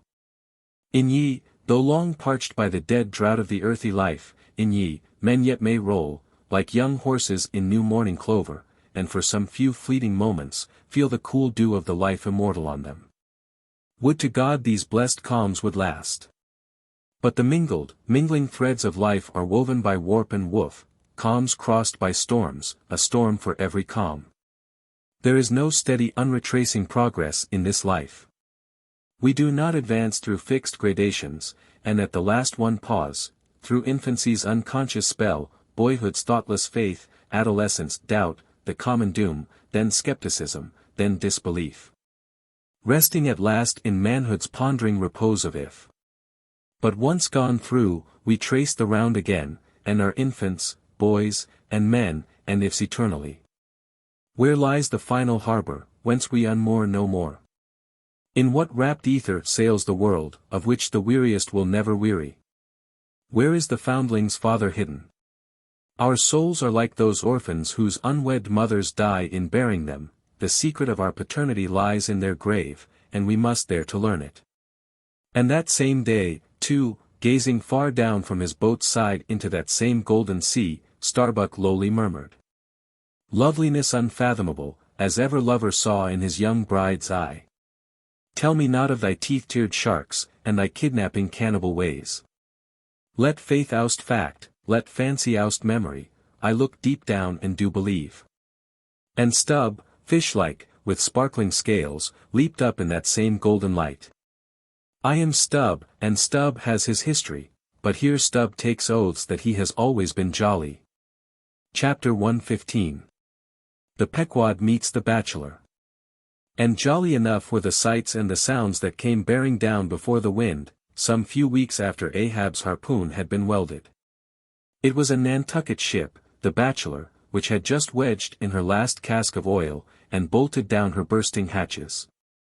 And now, in glad holiday apparel, was joyously, though somewhat vaingloriously, sailing round among the widely separated ships on the ground, previous to pointing her prow for home. The 3 men at her masthead wore long streamers of narrow red bunting at their hats. From the stern, a whaleboat was suspended, bottom down, and hanging captive from the bowsprit was seen the long lower jaw of the last whale they had slain. Signals, ensigns, and jacks of all colors were flying from her rigging, on every side. Sideways lashed in each of her 3 basket tops were 2 barrels of sperm. Above which, in her topmast crosstrees, you saw slender breakers of the same precious fluid, and nailed to her main truck was a brazen lamp. As was afterwards learned, the Bachelor had met with the most surprising success. All the more wonderful, for that while cruising in the same seas numerous other vessels had gone entire months without securing a single fish. Not only had barrels of beef and bread been given away to make room for the far more valuable sperm, but additional supplemental casks had been bartered for, from the ships she had met. And these were stowed along the deck, and in the captain's and officers' staterooms. Even the cabin table itself had been knocked into kindling wood. And the cabin mess dined off the broad head of an oil butt, lashed down to the floor for a centerpiece in the forecastle. The sailors had actually caulked and pitched their chests, and filled them. It was humorously added, that the cook had clapped a head on his largest boiler, and filled it, that the steward had plugged his spare coffee pot and filled it, that the harpooneers had headed the sockets of their irons and filled them. That indeed everything was filled with sperm, except the captain's pantaloons pockets, and those he reserved to thrust his hands into, in self-complacent testimony of his entire satisfaction. As this glad ship of good luck bore down upon the moody Pequod, the barbarian sound of enormous drums came from her forecastle. And drawing still nearer, a crowd of her men were seen standing round her huge trypots, which, covered with the parchment-like poke or stomach skin of the black fish, gave forth a loud roar to every stroke of the clenched hands of the crew. On the quarter-deck, the mates and harpooneers were dancing with the olive-hued girls who had eloped with them from the Polynesian Isles. While suspended in an ornamented boat, firmly secured aloft between the foremast and mainmast, 3 Long Island negroes, with glittering fiddle-bows of whale ivory, were presiding over the hilarious jig. Meanwhile, others of the ship's company were tumultuously busy at the masonry of the tryworks, from which the huge pots had been removed. You would have almost thought they were pulling down the cursed Bastille, such wild cries they raised, as the now useless brick and mortar were being hurled into the sea. Lord and master over all this scene, the captain stood erect on the ship's elevated quarter-deck, so that the whole rejoicing drama was full before him, and seemed merely contrived for his own individual diversion. And Ahab, he too was standing on his quarter-deck, shaggy and black, with a stubborn gloom. And as the two ships crossed each other's wakes, one all jubilations for things past, the other all forebodings as to things to come, their two captains and themselves impersonated the whole striking contrast of the scene. "Come aboard, come aboard!" cried the gay bachelor's commander, lifting a glass and a bottle in the air. "Hast seen the white whale?" gritted Ahab in reply. "No, only heard of him, but don't believe in him at all," said the other good-humoredly. "Come aboard. Thou art too damn jolly. Sail on. Hast lost any men?" "Not enough to speak of, 2 islanders, that's all, but come aboard, old Hardy, come along. I'll soon take that black from your brow. Come along, will ye, merry's the play. A full ship and homeward bound." "How wondrous familiar is a fool," muttered Ahab, then aloud, "Thou art a full ship and homeward bound, thou say'st, well, then, call me an empty ship, and outward bound. So go thy ways, and I will mine. Forward there. Set all sail, and keep her to the wind." And thus, while the one ship went cheerily before the breeze, the other stubbornly fought against it, and so the two vessels parted. The crew of the Pequod looking with grave, lingering glances towards the receding bachelor, but the bachelor's men never heeding their gaze for the lively revelry they were in. And as Ahab, leaning over the taffrail, eyed the homeward-bound craft, he took from his pocket a small vial of sand, and then looking from the ship to the vial, seemed thereby bringing two remote associations together. For that vial was filled with Nantucket soundings. Chapter 116. The Dying Whale. Not seldom in this life, when, on the right side, fortune's favourites sail close by us, we, though all adroit before, catch somewhat of the rushing breeze, and joyfully feel our bagging sails fill out. So seemed it with the Pequod. For next day after encountering the gay bachelor, whales were seen and 4 were slain, and one of them by Ahab. It was far down the afternoon. And when all the spearings of the crimson fight were done, and floating in the lovely sunset sea and sky, sun and whale both stilly died together. Then, such a sweetness and such plaintiveness, such enwreathing orisons curled up in that rosy air, that it almost seemed as if far over from the deep green convent valleys of the Manila Isles, the Spanish land breeze, wantonly turned sailor, had gone to sea, freighted with these vesper hymns.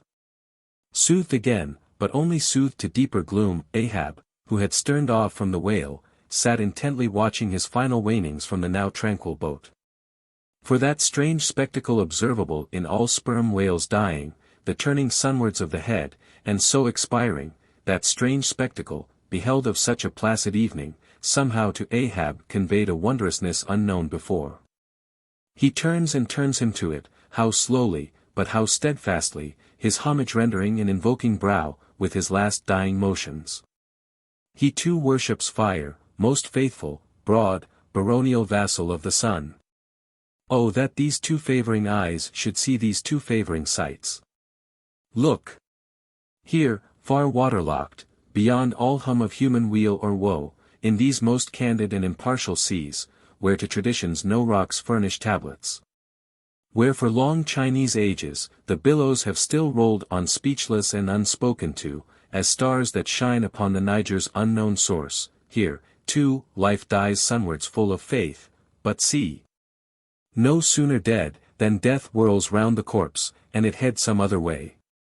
Oh, thou dark Hindu half of nature, who of drowned bones hast builded thy separate throne somewhere in the heart of these unverdured seas. Thou art an infidel, thou queen, and too truly speakest to me in the wide slaughtering typhoon, and the hushed burial of its after calm. Nor has this thy whale sunwards turned his dying head, and then gone round again, without a lesson to me. Oh, trebly hooped and welded hip of power! Oh, high aspiring, rainbowed jet, that one strivest, this one jettest all in vain. In vain, O whale, dost thou seek intercedings with yon all-quickening sun, that only calls forth life, but gives it not again. Yet dost thou, darker half, rock me with a prouder, if a darker faith.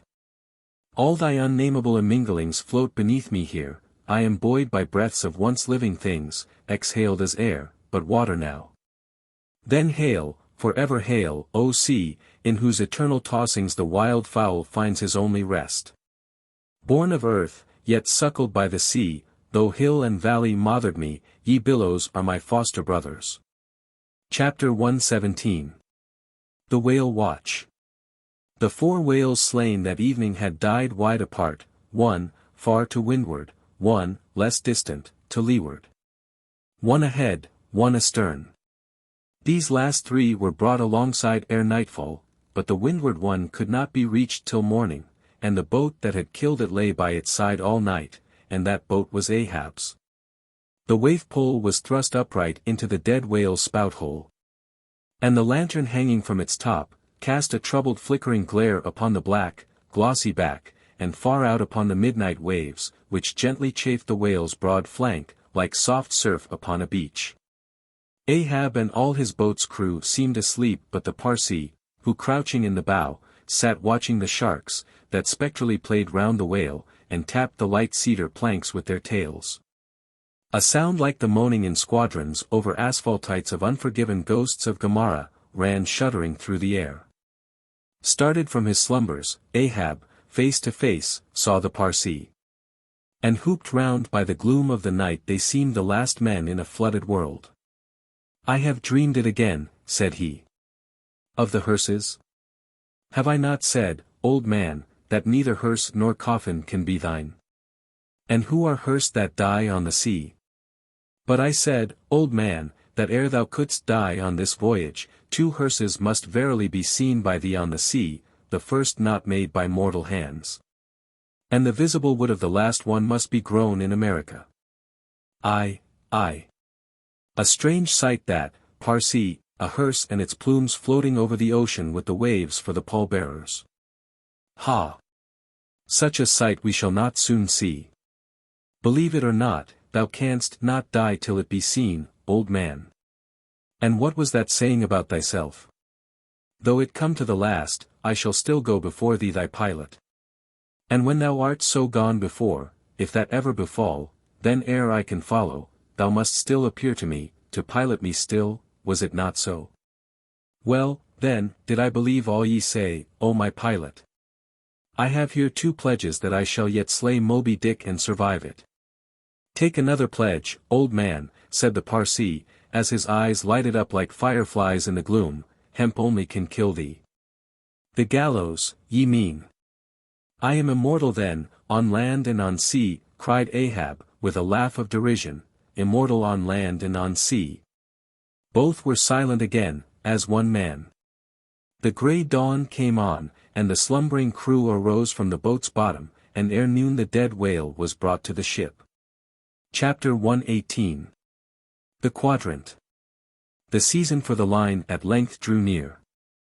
And every day when Ahab, coming from his cabin, cast his eyes aloft, the vigilant helmsman would ostentatiously handle his spokes, and the eager mariners quickly run to the braces. And would stand there with all their eyes centrally fixed on the nailed doubloon. Impatient for the order to point the ship's prow for the equator. In good time the order came. It was hard upon high noon. And Ahab, seated in the bows of his high-hoisted boat, was about taking his wonted daily observation of the sun to determine his latitude. Now, in that Japanese sea, the days in summer are as freshets of effulgences. That unblinkingly vivid Japanese sun seems the blazing focus of the glassy ocean's immeasurable burning glass. The sky looks lacquered, clouds there are none, the horizon floats. And this nakedness of unrelieved radiance is as the insufferable splendors of God's throne. Well, that Ahab's quadrant was furnished with colored glasses, through which to take sight of that solar fire. So, swinging his seated form to the roll of the ship, and with his astrological-looking instrument placed to his eye, he remained in that posture for some moments to catch the precise instant when the sun should gain its precise meridian. Meantime, while his whole attention was absorbed, the Parsee was kneeling beneath him on the ship's deck, and with face thrown up like Ahab's, was eyeing the same sun with him. Only the lids of his eyes half hooded their orbs, and his wild face was subdued to an earthly passionlessness. At length the desired observation was taken. And with his pencil upon his ivory leg, Ahab soon calculated what his latitude must be at that precise instant. Then falling into a moment's reverie, he again looked up towards the sun and murmured to himself, "Thou sea mark! Thou high and mighty pilot! Thou tellest me truly where I am, but canst thou cast the least hint where I shall be? Or canst thou tell where some other thing besides me is this moment living? Where is Moby Dick? This instant thou must be eyeing him. These eyes of mine look into the very eye that is even now beholding him, and into the eye that is even now equally beholding the objects on the unknown, thither side of thee, thou sun." Then gazing at his quadrant, and handling, one after the other, its numerous cabalistical contrivances, he pondered again, and muttered, "Foolish toy! Baby's plaything of haughty admirals, and commodores, and captains! The world brags of thee, of thy cunning and might, but what after all canst thou do, but tell the poor, pitiful point, where thou thyself happenest to be on this wide planet, and the hand that holds thee, no, not one jot more. Thou canst not tell where one drop of water or one grain of sand will be tomorrow noon, and yet with thy impotence thou insultest the sun. Science! Curse thee, thou vain toy! And cursed be all the things that cast man's eyes aloft to that heaven, whose live vividness but scorches him, as these old eyes are even now scorched with thy light, O sun. Level by nature to this earth's horizon are the glances of man's eyes. Not shot from the crown of his head, as if God had meant him to gaze on his firmament. Curse thee, thou quadrant, dashing it to the deck, no longer will I guide my earthly way by thee. The level ship's compass, and the level dead reckoning, by log and by line, these shall conduct me, and show me my place on the sea. I, lighting from the boat to the deck, thus I trample on thee, thou paltry thing that feebly pointest on high. Thus I split and destroy thee." As the frantic old man thus spoke and thus trampled with his live and dead feet, a sneering triumph that seemed meant for Ahab, and a fatalistic despair that seemed meant for himself, these passed over the mute, motionless Parsi's face. Unobserved he rose and glided away, while, awestruck by the aspect of their commander, the seamen clustered together on the forecastle, till Ahab, troubledly pacing the deck, shouted out, "To the braces! Up helm, square in!" In an instant the yard swung round, and as the ship half-wheeled upon her heel, her three firm-seated graceful masts directly poised upon her long, ribbed hull, seemed as the three Horatii pirouetting on one sufficient steed. Standing between the knightheads, Starbuck watched the Pequod's tumultuous way, and Ahab's also, as he went lurching along the deck. I have sat before the dense coal fire and watched it all aglow, full of its tormented flaming life. And I have seen it wane at last, down, down, to dumbest dust. Old man of oceans! Of all this fiery life of thine, what will at length remain but one little heap of ashes? "Aye," cried Stubb, "but sea coal ashes, mind ye that, Mr. Starbuck, sea coal, not your common charcoal." Well, well, I heard Ahab mutter, "Here some one thrusts these cards into these old hands of mine, swears that I must play them, and no others. And damn me, Ahab, but thou actest right. Live in the game, and die in it." Chapter 119. The Candles. Warmest climes but nurse the cruelest fangs, the tiger of Bengal crouches in spiced groves of ceaseless verdure. Skies the most effulgent but basket the deadliest thunders, gorgeous Cuba knows tornadoes that never swept tame northern lands. So, too, it is, that in these resplendent Japanese seas the mariner encounters the direst of all storms, the typhoon. It will sometimes burst from out that cloudless sky, like an exploding bomb upon a dazed and sleepy town. Towards evening of that day, the Pequod was torn of her canvas, and bare-poled was left to fight a typhoon which had struck her directly ahead. When darkness came on, sky and sea roared and split with the thunder, and blazed with the lightning, that showed the disabled masts fluttering here and there with the rags which the first fury of the tempest had left for its after-sport. Holding by a shroud, Starbuck was standing on the quarter-deck, at every flash of the lightning glancing aloft, to see what additional disaster might have befallen the intricate hamper there. while Stubb and Flask were directing the men in the higher hoisting and firmer lashing of the boats. But all their pains seemed naught. Though lifted to the very top of the cranes, the windward quarter boat, Ahab's, did not escape. A great rolling sea, dashing high up against the reeling ship's high teetering side, stove in the boat's bottom at the stern, and left it again, all dripping through like a sieve. Bad work, Mr. Starbuck, said Stubb, regarding the wreck, but the sea will have its way. Stubb, for one, can't fight it. You see, Mr. Starbuck, a wave has such a great long start before it leaps, all round the world it runs, and then comes the spring. But as for me, all the start I have to meet it, is just across the deck here. But never mind, it's all in fun, so the old song sings. Oh, jolly is the gale, and a joker is the whale, up flourishin' his tail.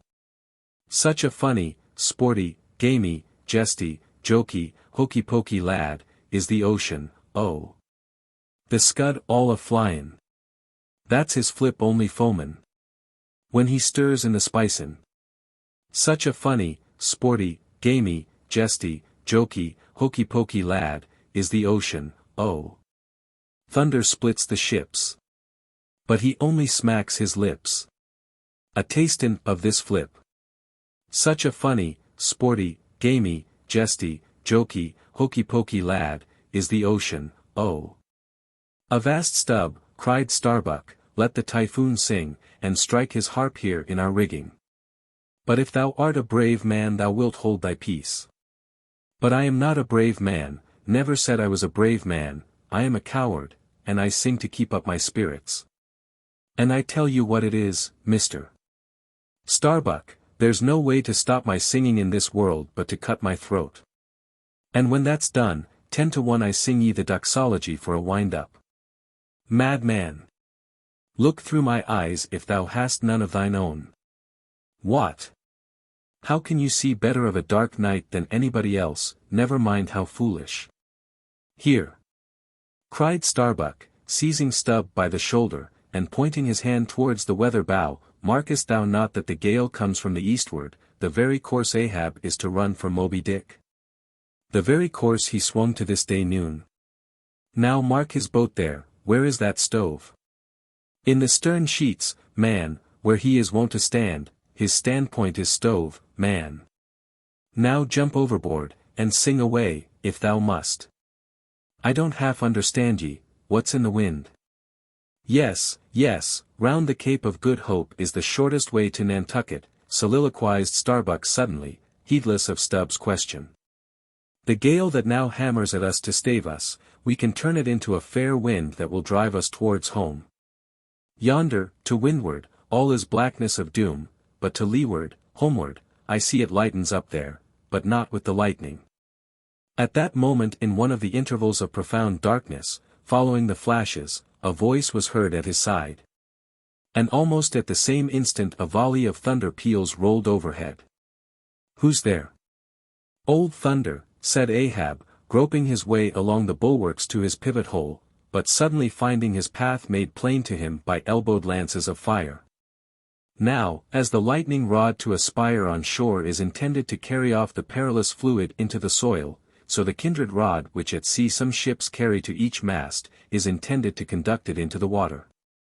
But as this conductor must descend to considerable depth, that its end may avoid all contact with the hull. And as moreover, if kept constantly towing there, it would be liable to many mishaps, besides interfering not a little with some of the rigging, and more or less impeding the vessel's way in the water. Because of all this, the lower parts of a ship's lightning rods are not always overboard, but are generally made in long slender links, so as to be the more readily hauled up into the chains outside, or thrown down into the sea, as occasion may require. The rods! The rods! Cried Starbuck to the crew, suddenly admonished to vigilance by the vivid lightning that had just been darting flambeaux, to light Ahab to his post. Are they overboard? Drop them over, fore and aft. Quick!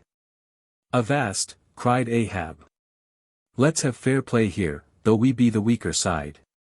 Yet I'll contribute to raise rods on the Himalayas and Andes, that all the world may be secured, but out on privileges. Let them be, sir. Look aloft, cried Starbuck. The corpusants. The corpusants. All the yardarms were tipped with a pallid fire.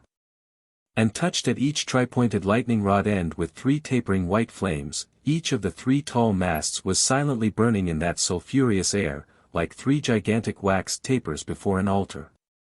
Blast the boat. Let it go.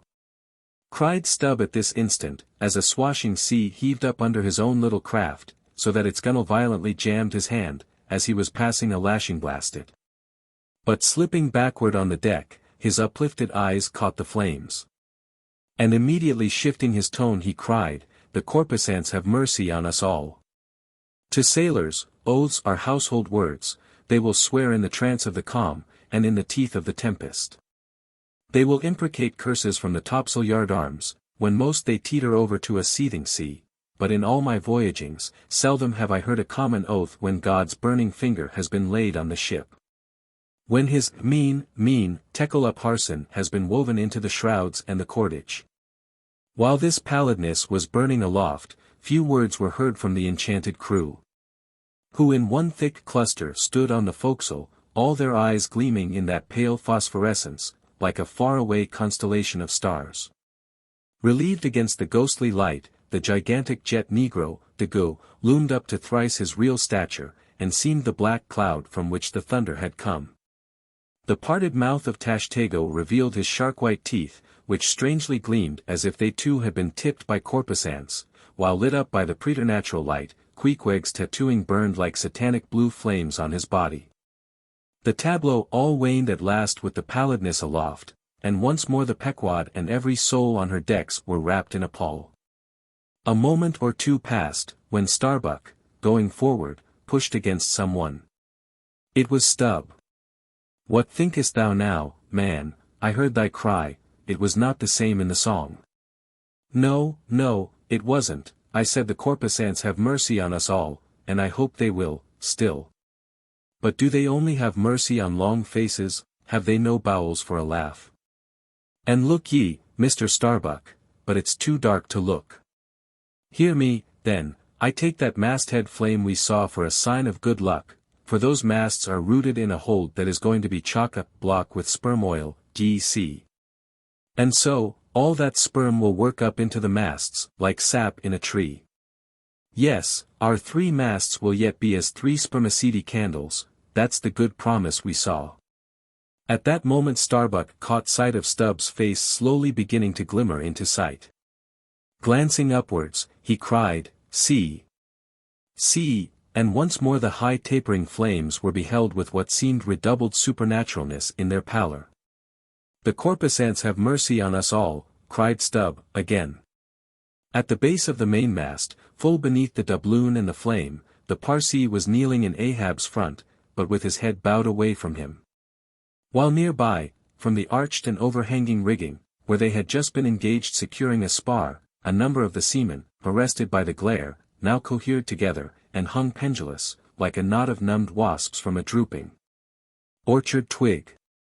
In various enchanted attitudes, like the standing, or stepping, or running skeletons in Herculaneum, others remained rooted to the deck, but all their eyes upcast. Aye, men, cried Ahab. Look up at it, mark it well. The white flame but lights the way to the white whale. Hand me those mainmast links there, I would fain feel this pulse, and let mine beat against it, blood against fire. So. Then turning, the last link held fast in his left hand, he put his foot upon the Parsee, and with fixed upward eye, and high-flung right arm, he stood erect before the lofty tri-pointed trinity of flames. Oh! Thou clear spirit of clear fire, whom on these seas I as Persian once did worship, till in the sacramental act so burned by thee, that to this hour I bear the scar. I now know thee, thou clear spirit, and I now know that thy right worship is defiance. To neither love nor reverence wilt thou be kind, and e'en for hate thou canst but kill, and all are killed. No fearless fool now fronts thee. I own thy speechless, placeless power, but to the last gasp of my earthquake life will dispute its unconditional, unintegral mastery in me. In the midst of the personified impersonal, a personality stands here. Though but a point at best. Whensoe'er I came, wheresoe'er I go, yet while I earthly live, the queenly personality lives in me, and feels her royal rights. But war is pain, and hate is woe. Come in thy lowest form of love, and I will kneel and kiss thee. But at thy highest, come as mere supernal power, and though thou launchest navies of full-freighted worlds, there's that in here that still remains indifferent. Oh, thou clear spirit, of thy fire thou madest me, and like a true child of fire, I breathe it back to thee. Sudden, repeated flashes of lightning, the 9 flames leap lengthwise to thrice their previous height. Ahab, with the rest, closes his eyes, his right hand pressed hard upon them. I own thy speechless, placeless power, said I not so? Nor was it wrung from me, nor do I now drop these links. Thou canst blind, but I can then grope. Thou canst consume. But I can then be ashes. Take the homage of these poor eyes, and shudder hands. I would not take it. The lightning flashes through my skull, mine eyeballs ache and ache, my whole beaten brain seems as beheaded, and rolling on some stunning ground. Oh, oh! Yet blindfold, yet will I talk to thee. Light though thou be, thou leapest out of darkness, but I am darkness leaping out of light, leaping out of thee. The javelins cease, open eyes, see, or not. There burn the flames. Oh, thou magnanimous! Now I do glory in my genealogy. But thou art but my fiery father, my sweet mother, I know not. Oh, cruel! What hast thou done with her? There lies my puzzle, but thine is greater. Thou knowest not how came ye, hence callest thyself unbegotten. Certainly knowest not thy beginning, hence callest thyself unbegun. I know that of me, which thou knowest not of thyself, O, thou omnipotent. There is some unsuffusing thing beyond thee, thou clear spirit, to whom all thy eternity is but time, all thy creativeness mechanical. Through thee, thy flaming self, my scorched eyes do dimly see it. O, thou foundling fire, thou hermit immemorial, thou too hast thy incommunicable riddle, thy unparticipated grief. Here again with haughty agony, I read my sire. Leap! Leap up, and lick the sky. I leap with thee, I burn with thee. Would fain be welded with thee, defyingly I worship thee. The boat! The boat, cried Starbuck, look at thy boat, old man. Ahab's harpoon, the one forged at Perth's fire, remained firmly lashed in its conspicuous crotch, so that it projected beyond his whaleboat's bow, but the sea that had stove its bottom had caused the loose leather sheath to drop off. And from the keen steel barb there now came a leveled flame of pale, forked fire. As the silent harpoon burned there like a serpent's tongue, Starbuck grasped Ahab by the arm. God is against thee, old man, forbear. 'Tis an ill voyage. Ill begun, ill continued, let me square the yards, while we may, old man, and make a fair wind of it homewards, to go on a better voyage than this. Overhearing Starbuck, the panic-stricken crew instantly ran to the braces, though not a sail was left aloft. For the moment all the aghast mate's thoughts seemed theirs, they raised a half-mutinous cry. But dashing the rattling lightning links to the deck, and snatching the burning harpoon, Ahab waved it like a torch among them, swearing to transfix with it the first sailor that but cast loose a rope's end. Petrified by his aspect, and still more shrinking from the fiery dart that he held, the men fell back in dismay, and Ahab again spoke. All your oaths to hunt the white whale are as binding as mine. And heart, soul, and body, lungs and life, old Ahab is bound. And that ye may know to what tune this heart beats, look ye here, thus I blow out the last fear. And with one blast of his breath he extinguished the flame.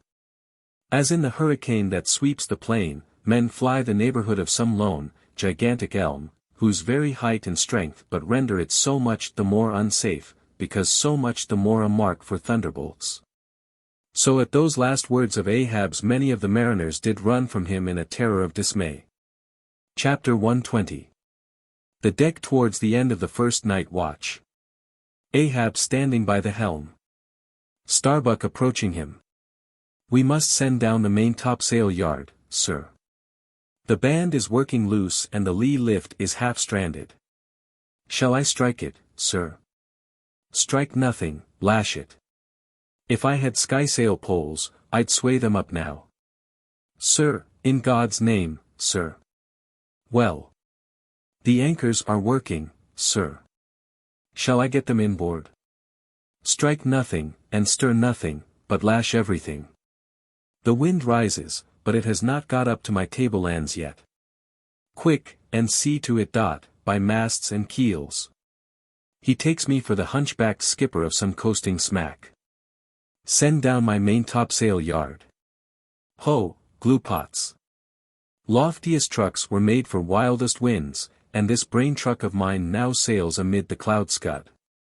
Shall I strike that? Oh, none but cowards send down their brain trucks in tempest time. What a hoorush aloft there! I would e'en take it for sublime, did I not know that the colic is a noisy malady. Oh, take medicine, take medicine. Chapter 121. Midnight. The forecastle bulwarks. Stubb and Flask mounted on them, and passing additional lashings over the anchors there hanging. No, Stubb, you may pound that knot there as much as you please, but you will never pound into me what you were just now saying. And how long ago is it since you said the very contrary? Didn't you once say that whatever ship Ahab sails in, that ship should pay something extra on its insurance policy, just as though it were loaded with powder barrels aft and boxes of lucifers forward? Stop, now, didn't you say so? Well, suppose I did.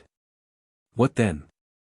I've part changed my flesh since that time, why not my mind? Besides, supposing we are loaded with powder barrels aft and lucifers forward, how the devil could the lucifers get a fire in this drenching spray here? Why, my little man, you have pretty red hair, but you couldn't get a fire now. Shake yourself, your Aquarius, or the water-bearer, Flask, might fill pitchers at your coat collar. Don't you see, then, that for these extra risks the marine insurance companies have extra guarantees? Here are hydrants, Flask. But hark, again, and I'll answer ye the other thing. First take your leg off from the crown of the anchor here, though, so I can pass the rope. Now listen. What's the mighty difference between holding a mast's lightning rod in the storm, and standing close by a mast that hasn't got any lightning rod at all in a storm? Don't you see, you timberhead, that no harm can come to the holder of the rod, unless the mast is first struck? What are you talking about, then?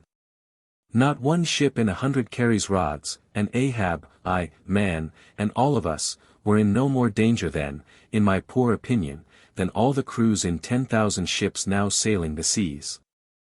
Why, you king post, I suppose you would have every man in the world go about with a small lightning rod running up the corner of his hat, like a militia officer's skewered feather, and trailing behind like his sash. Why don't ye be sensible, Flask? It's easy to be sensible, why don't ye, then? Any man with half an eye can be sensible. I don't know that, Stubb. You sometimes find it rather hard. Yes, when a fellow's soaked through, it's hard to be sensible, that's a fact. And I am about drenched with this spray. Never mind, catch the turn there, and pass it. Seems to me we are lashing down these anchors now as if they were never going to be used again. Tying these two anchors here, Flask, seems like tying a man's hands behind him. And what big generous hands they are, to be sure. These are your iron fists, hey? What a hold they have, too. I wonder, Flask, whether the world is anchored anywhere. If she is, she swings with an uncommon long cable, though. There, hammer that knot down, and we've done. So. Next to touching land, lighting on deck is the most satisfactory. I say, just wring out my jacket skirts, will ye? Thank ye. They laugh at long togs so, Flask, but seems to me, a long-tailed coat ought always to be worn in all storms afloat. The tails tapering down that way, serve to carry off the water, d.c. Same with cocked hats, the cocks form gable-end eave troughs, flask. No more monkey jackets and tarpaulins for me, I must mount a swallowtail, and drive down a beaver, so. Hullo! Phew! There goes my tarpaulin overboard, Lord, Lord, that the winds that come from heaven should be so unmannerly. This is a nasty night, lad. Chapter 122. Midnight aloft. Thunder and lightning. The maintopsail yard. Tashtego passing new lashings around it. Stop that thunder. Plenty too much thunder up here. What's the use of thunder? We don't want thunder, we want rum, give us a glass of rum. Chapter 123. The musket. During the most violent shocks of the typhoon, the man at the Pequod's jawbone tiller had several times been reelingly hurled to the deck by its spasmodic motions. Even though preventer tackles had been attached to it, for they were slack, because some play to the tiller was indispensable. In a severe gale like this, while the ship is but a tossed shuttlecock to the blast, it is by no means uncommon to see the needles in the compasses, at intervals, go round and round. It was thus with the Pequods. At almost every shock the helmsman had not failed to notice the whirling velocity with which they revolved upon the cards. It is a sight that hardly anyone can behold without some sort of unwanted emotion. Some hours after midnight, the typhoon abated so much, that through the strenuous exertions of Starbuck and Stubb, one engaged forward and the other aft, the shivered remnants of the jib and fore and main topsails were cut adrift from the spars, and went eddying away to leeward, like the feathers of an albatross, which sometimes are cast to the winds when that storm-tossed bird is on the wing. The three corresponding new sails were now bent and reefed, and a storm trysail was set further aft, so that the ship soon went through the water with some precision again. And the course, for the present, east-southeast, which he was to steer, if practicable, was once more given to the helmsman. For during the violence of the gale, he had only steered according to its vicissitudes. But as he was now bringing the ship as near her course as possible, watching the compass meanwhile, lo! A good sign. The wind seemed coming round astern, aye, the foul breeze became fair. Instantly the yards were squared, to the lively song of H.O. The fair wind. O-H-Y-H-O, cheerly men, the crew singing for joy, that so promising an event should so soon have falsified the evil portents preceding it. In compliance with the standing order of his commander, to report immediately, and at any one of the 24 hours, any decided change in the affairs of the deck. Starbuck had no sooner trimmed the yards to the breeze, however reluctantly and gloomily, than he mechanically went below to apprise Captain Ahab of the circumstance. Ere knocking at his stateroom, he involuntarily paused before it a moment. The cabin lamp, taking long swings this way and that, was burning fitfully, and casting fitful shadows upon the old man's bolted door, a thin one, with fixed blinds inserted, in place of upper panels. The isolated subterraneousness of the cabin made a certain humming silence to reign there, though it was hooped round by all the roar of the elements. The loaded muskets in the rack were shiningly revealed, as they stood upright against the forward bulkhead. Starbuck was an honest, upright man. But out of Starbuck's heart, at that instant when he saw the muskets, there strangely evolved an evil thought, but so blent with its neutral or good accompaniments that for the instant he hardly knew it for itself. He would have shot me once, he murmured, yes, there's the very musket that he pointed at me, that one with the studded stock, let me touch it, lift it. Strange, that I, who have handled so many deadly lances, strange, that I should shake so now. Loaded? I must see. Aye, and powder in the pan, that's not good. Best spill it, wait. I'll cure myself of this. I'll hold the musket boldly while I think. I come to report a fair wind to him. But how fair? Fair for death and doom, that's fair for Moby Dick. It's a fair wind that's only fair for that accursed fish. The very tube he pointed at me, the very one, this one, I hold it here, he would have killed me with the very thing I handle now. Aye, and he would fain kill all his crew. Does he not say he will not strike his spars to any gale? Has he not dashed his heavenly quadrant? And in these same perilous seas, gropes he not his way by mere dead reckoning of the error-abounding log? And in this very typhoon, did he not swear that he would have no lightning rods? But shall this crazed old man be tamely suffered to drag a whole ship's company down to doom with him? Yes, it would make him the wilful murderer of 30 men and more, if this ship come to any deadly harm, and come to deadly harm, my soul swears this ship will, if Ahab have his way. If, then, he were this instant, put aside, that crime would not be his. Ha! Is he muttering in his sleep? Yes, just there, in there, he's sleeping. Sleeping. Aye, but still alive, and soon awake again. I can't withstand thee, then, old man. Not reasoning, not remonstrance, not entreaty wilt thou hearken to, all this thou scornest. Flat obedience to thy own flat commands, this is all thou breathest. Aye, and say'st the men have vowed thy vow, say'st all of us are Ahabs. Great God forbid, but is there no other way? No lawful way, make him a prisoner to be taken home? What? Hope to wrest this old man's living power from his own living hands. Only a fool would try it. Say he were pinioned even. Knotted all over with ropes and hawsers, chained down to ring bolts on this cabin floor, he would be more hideous than a caged tiger, then. I could not endure the sight, could not possibly fly his howlings. All comfort, sleep itself, inestimable reason would leave me on the long intolerable voyage. What, then, remains? The land is hundreds of leagues away, and locked Japan the nearest.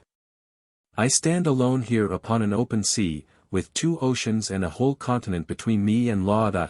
Aye, 'tis so. Is heaven a murderer when its lightning strikes a would-be murderer in his bed, tindering sheets and skin together? And would I be a murderer, then, if, and slowly, stealthily, and half sideways looking, he placed the loaded musket's end against the door? On this level, Ahab's hammock swings within, his head this way. A touch, and Starbuck may survive to hug his wife and child again. Oh Mary! Mary, boy! Boy! Boy, but if I wake thee not to death, old man, who can tell to what unsound deep Starbuck's body this day week may sink, with all the crew? Great God, where art thou? Shall I? Shall I? The wind has gone down and shifted, sir, the fore and main topsails are reefed and set, she heads her course. Stern all. O Moby Dick, I clutch thy heart at last. Such were the sounds that now came hurtling from out the old man's tormented sleep, as if Starbuck's voice had caused the long dumb dream to speak. The yet levelled musket shook like a drunkard's arm against the panel. Starbuck seemed wrestling with an angel, but turning from the door, he placed the death tube in its rack, and left the place. He's too sound asleep, Mr. Stubb, go thou down, and wake him, and tell him. I must see to the deck here. Thou knowst what to say. Chapter 124. The Needle. Next morning the not yet subsided sea rolled in long slow billows of mighty bulk, and striving in the Pequod's gurgling track, pushed her on like giants' palms outspread. The strong, unstaggering breeze abounded so, that sky and air seemed vast outbellying sails, the whole world boomed before the wind. Muffled in the full morning light, the invisible sun was only known by the spread intensity of his place, where his bayonet rays moved on in stacks. Emblazonings, as of crowned Babylonian kings and queens, reigned over everything. The sea was as a crucible of molten gold, that bubblingly leaps with light and heat. Long maintaining an enchanted silence, Ahab stood apart, and every time the teetering ship loweringly pitched down her bowsprit, he turned to eye the bright sun's rays produced ahead. And when she profoundly settled by the stern, he turned behind, and saw the sun's rearward place, and how the same yellow rays were blending with his undeviating wake. Ha, ha, my ship! Thou mightest well be taken now for the sea chariot of the sun. Ho, ho! All ye nations before my prow, I bring the sun to ye.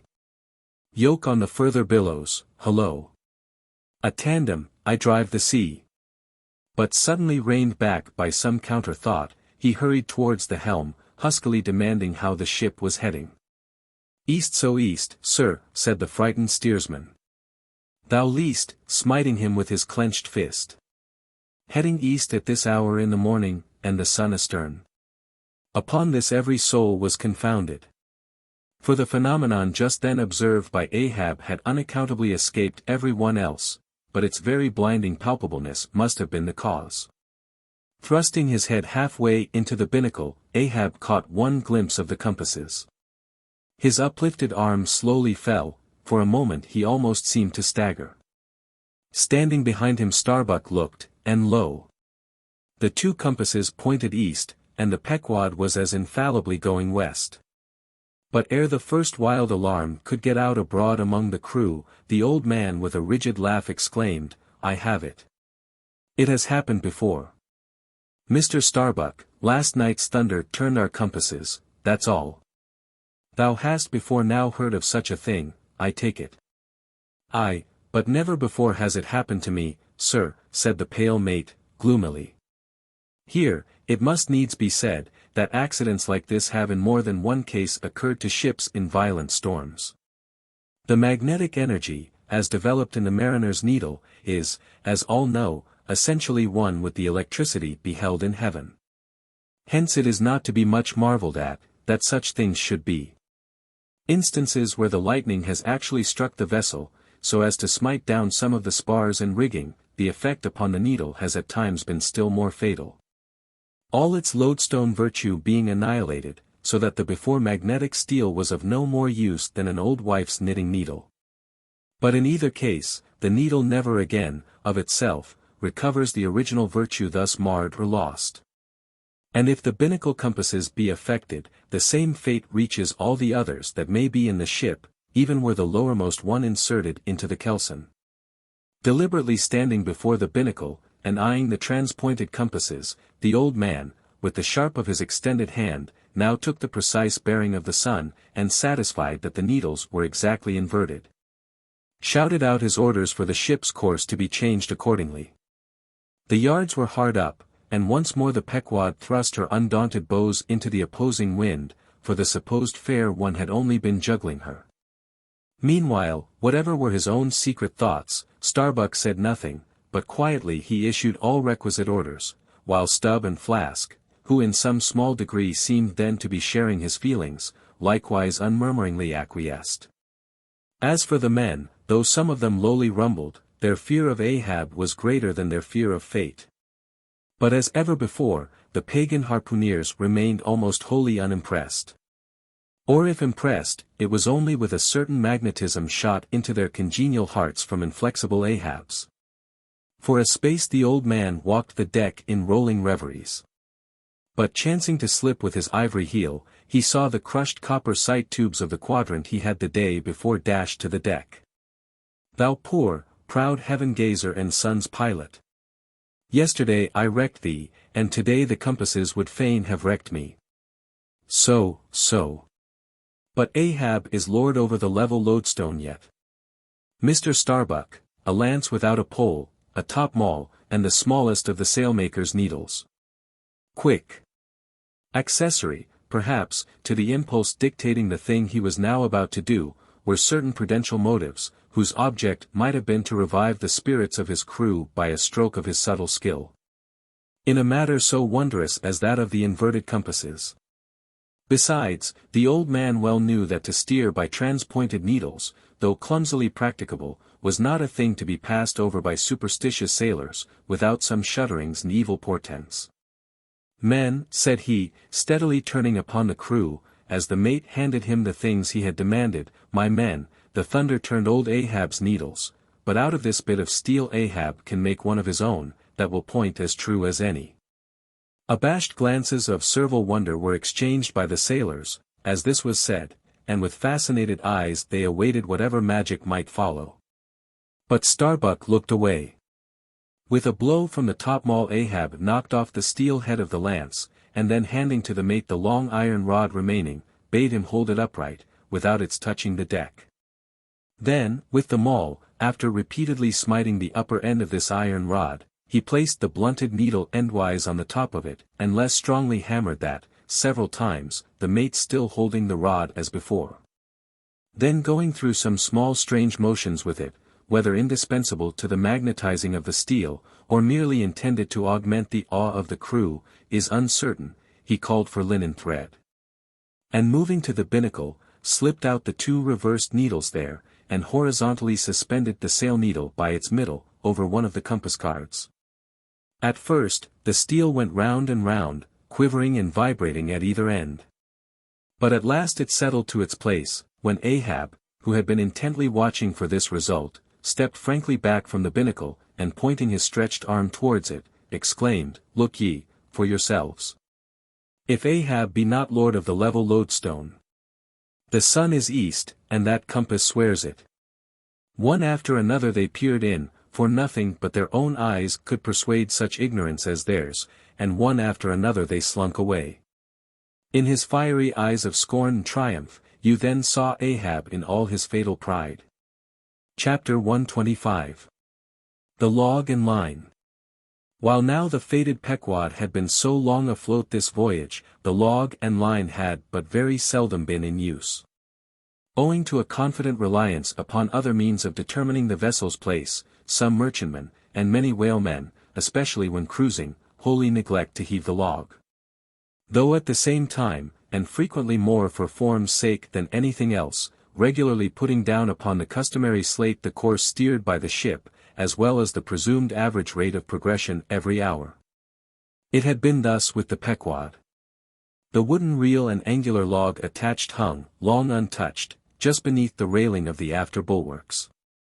Rains and spray had damped it, sun and wind had warped it. All the elements had combined to rot a thing that hung so idly.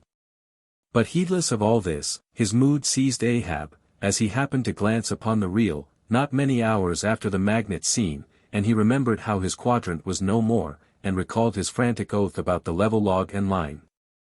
The ship was sailing plungingly, astern the billows rolled in riots. Forward, there. Heave the log. Two seamen came. The golden-hued Tahitian and the grisly Manxman. Take the reel, one of ye, I'll heave. They went towards the extreme stern, on the ship's lee side, where the deck, with the oblique energy of the wind, was now almost dipping into the creamy, sidelong rushing sea. The Manxman took the reel, and holding it high up, by the projecting handle ends of the spindle, round which the spool of line revolved, so stood with the angular log hanging downwards, till Ahab advanced to him.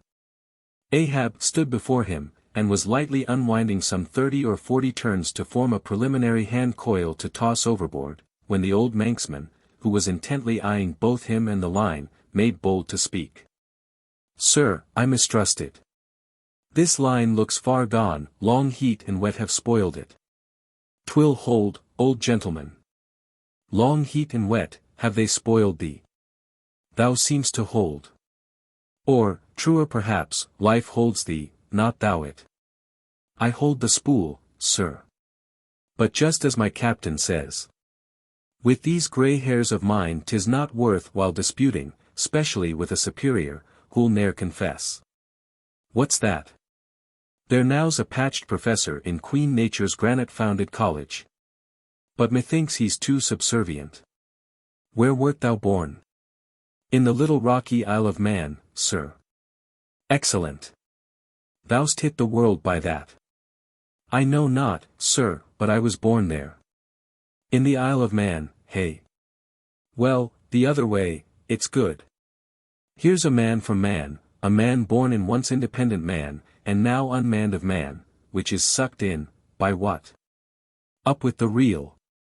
The dead, blind wall butts all inquiring heads at last.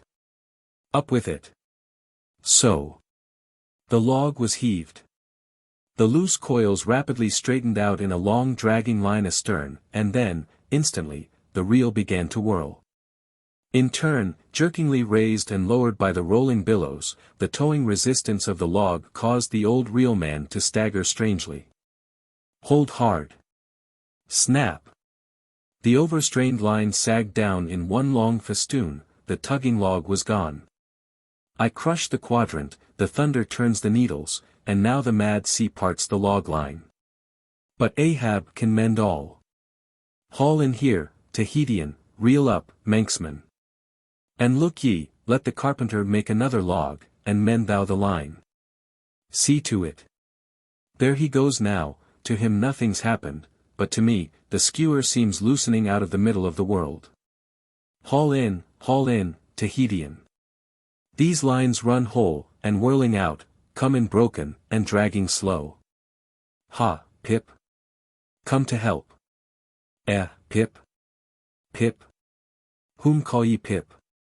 Pip jumped from the whaleboat. Pip's missing. Let's see now if ye haven't fished him up here, fisherman.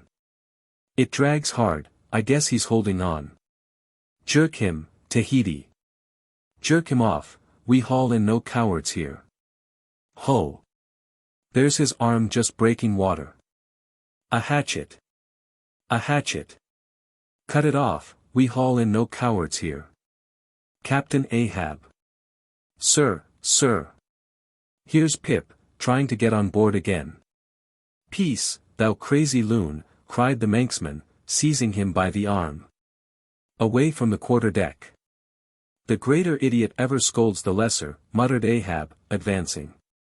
Hands off from that holiness. Where sayest thou Pip was, boy? Astern there, sir, astern. Lo! Lo!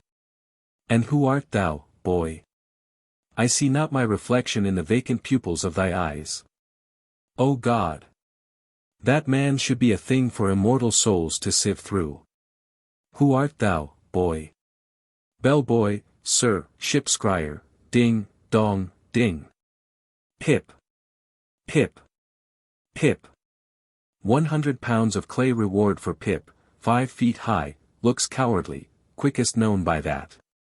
Ding, dong, ding. Who's seen Pip the coward? There can be no hearts above the snow line. Oh, ye frozen heavens! Look down here. Ye did beget this luckless child, and have abandoned him, ye creative libertines. Here, boy, Ahab's cabin shall be Pip's home henceforth, while Ahab lives. Thou touchest my inmost center, boy, thou art tied to me by cords woven of my heartstrings. Come, let's down. What's this? Here's velvet shark skin, intently gazing at Ahab's hand, and feeling it. Ah, now, had poor Pip but felt so kind a thing as this, perhaps he had ne'er been lost. This seems to me, sir, as a man-rope. Something that weak souls may hold by. Oh, sir, let old Perth now come and rivet these two hands together, the black one with the white, for I will not let this go. Oh, boy, nor will I thee, unless I should thereby drag thee to worse horrors than are here. Come, then, to my cabin. Lo! Ye believers in God's all goodness, and in man all ill, lo you! See the omniscient God's oblivious of suffering man. And man, though idiotic, and knowing not what he does, yet full of the sweet things of love and gratitude. Come! I feel prouder leading thee by thy black hand, than though I grasped an emperor's. There go two daft ones now, muttered the old Manxman. One daft with strength, the other daft with weakness. But here's the end of the rotten line, all dripping, too. Mend it, I think we had best have a new line altogether. I'll see Mr. Stubb about it. Chapter 126. The Life Buoy. Steering now southeastward by Ahab's leveled steel, and her progress solely determined by Ahab's level log and line, the Pequod held on her path towards the equator. Making so long a passage through such unfrequented waters, descrying no ships, and ere long, sideways impelled by unvarying trade winds, over waves monotonously mild. All these seemed the strange calm things preluding some riotous and desperate scene. At last, when the ship drew near to the outskirts, as it were, of the equatorial fishing ground, and in the deep darkness that goes before the dawn, was sailing by a cluster of rocky islets. The watch, then headed by Flask, was startled by a cry so plaintively wild and unearthly, like half-articulated wailings of the ghosts of all Herod's murdered innocents, that one and all, they started from their reveries. And for the space of some moments stood, or sat, or leaned all transfixedly listening, like the carved Roman slave, while that wild cry remained within hearing. The Christian or civilized part of the crew said it was mermaids, and shuddered, but the pagan harpooneers remained unappalled. Yet the grey Manxman, the oldest mariner of all, declared that the wild thrilling sounds that were heard, were the voices of newly drowned men in the sea. Below in his hammock, Ahab did not hear of this till grey dawn, when he came to the deck. It was then recounted to him by Flask, not unaccompanied with hinted dark meanings. He hollowly laughed, and thus explained the wonder. Those rocky islands the ship had passed were the resort of great numbers of seals, and some young seals that had lost their dams, or some dams that had lost their cubs, must have risen nigh the ship and kept company with her, crying and sobbing with their human sort of wail. But this only the more affected some of them, because most mariners cherish a very superstitious feeling about seals, arising not only from their peculiar tones when in distress, but also from the human look of their round heads and semi-intelligent faces, seen peeringly uprising from the water alongside. In the sea, under certain circumstances, seals have more than once been mistaken for men. But the bodings of the crew were destined to receive a most plausible confirmation in the fate of one of their number that morning. At sunrise this man went from his hammock to his masthead at the fore. And whether it was that he was not yet half waked from his sleep, for sailors sometimes go aloft in a transition state, whether it was thus with the man, there is now no telling.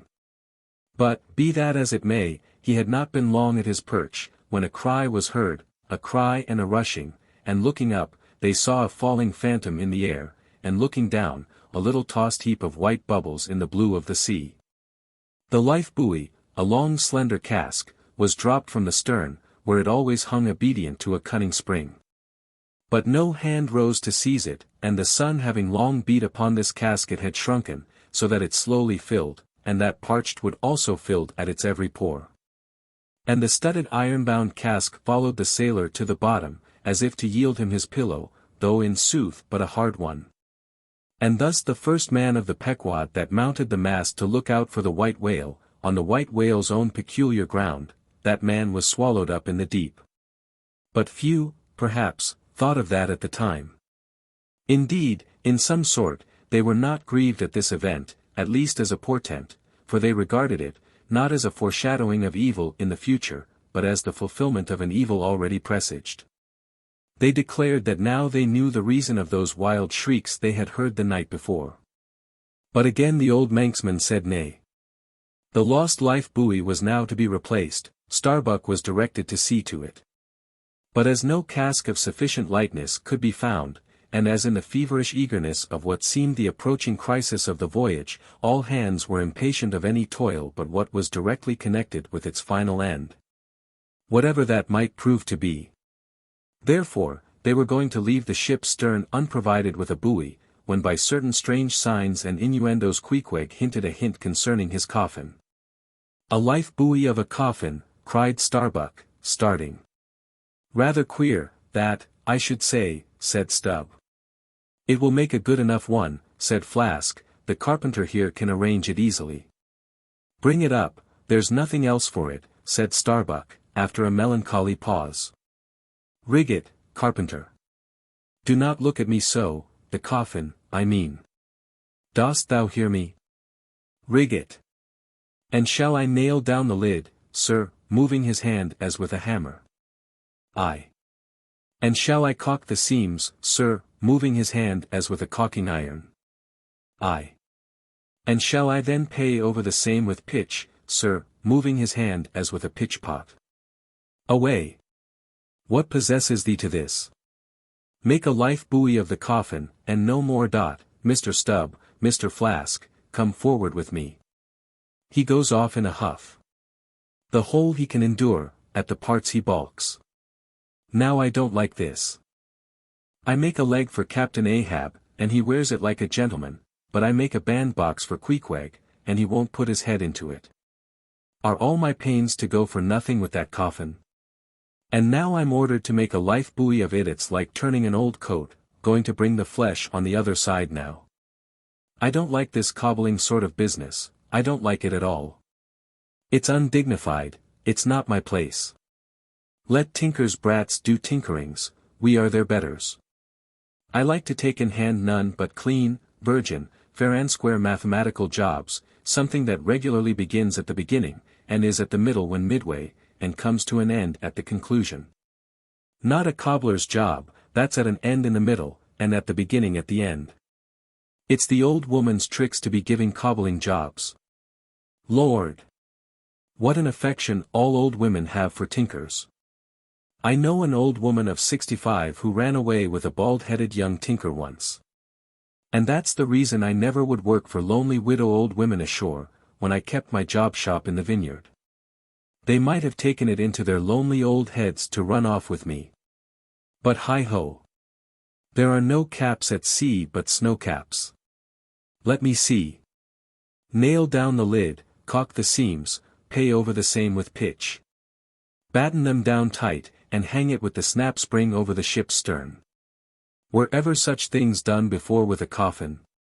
Some superstitious old carpenters, now, would be tied up in the rigging, ere they would do the job. But I'm made of knotty rustic hemlock, I don't budge. Cruppered with a coffin. Sailing about with a graveyard tray. But never mind. We workers in woods make bridal bedsteads and card tables, as well as coffins and hearses. We work by the month, or by the job, or by the profit, not for us to ask the why and wherefore of our work, unless it be too confounded cobbling, and then we stash it if we can. Hem! I'll do the job, now, tenderly. I'll have me, let's see, how many in the ship's company, all told. But I've forgotten. Anyway, I'll have me 30 separate, Turk's-headed lifelines, each 3 feet long hanging all round to the coffin. Then, if the hull go down, there'll be 30 lively fellows all fighting for one coffin, a sight not seen very often beneath the sun. Come hammer, caulking iron, pitch pot, and marling spike. Let's to it. Chapter 127. The deck. The coffin laid upon 2 line tubs, between the vice bench and the open hatchway, the carpenter caulking its seams, the string of twisted oakum slowly unwinding from a large roll of it placed in the bosom of his frock. Ahab comes slowly from the cabin gangway, and hears Pip following him. Back, lad, I will be with ye again presently. He goes. Not this hand complies with my humor more genially than that boy. Middle aisle of a church. What's here? Life buoy, sir. Mr. Starbuck's orders. Oh, look, sir. Beware the hatchway. Thank ye, man. Thy coffin lies handy to the vault. Sir. The hatchway. Oh. So it does, sir, so it does. Art not thou the leg-maker? Look, did not this stump come from thy shop? I believe it did, sir. Does the ferrule stand, sir? Well enough. But art thou not also the undertaker? I, sir, I patched up this thing here as a coffin for Pequod, but they've set me now to turning it into something else. Then tell me. Art thou not an errant, all-grasping, intermeddling, monopolizing, heathenish old scamp, to be one day making legs, and the next day coffins to clap them in, and yet again life buoys out of those same coffins? Thou art as unprincipled as the gods, and as much of a jack of all trades. But I do not mean anything, sir. I do as I do. The gods again. Hark ye, dost thou not ever sing working about a coffin? The Titans, they say, hummed snatches when chipping out the craters for volcanoes, and the grave digger in the play sings, spade in hand. Dost thou never sing, sir? Do I sing? Oh, I'm indifferent enough, sir, for that. But the reason why the grave-digger made music must have been because there was none in his spade, sir. But the caulking mallet is full of it. Hark to it. Aye, and that's because the lid there's a sounding board. And what in all things makes the sounding board is this, there's naught beneath. And yet, a coffin with a body in it rings pretty much the same, carpenter.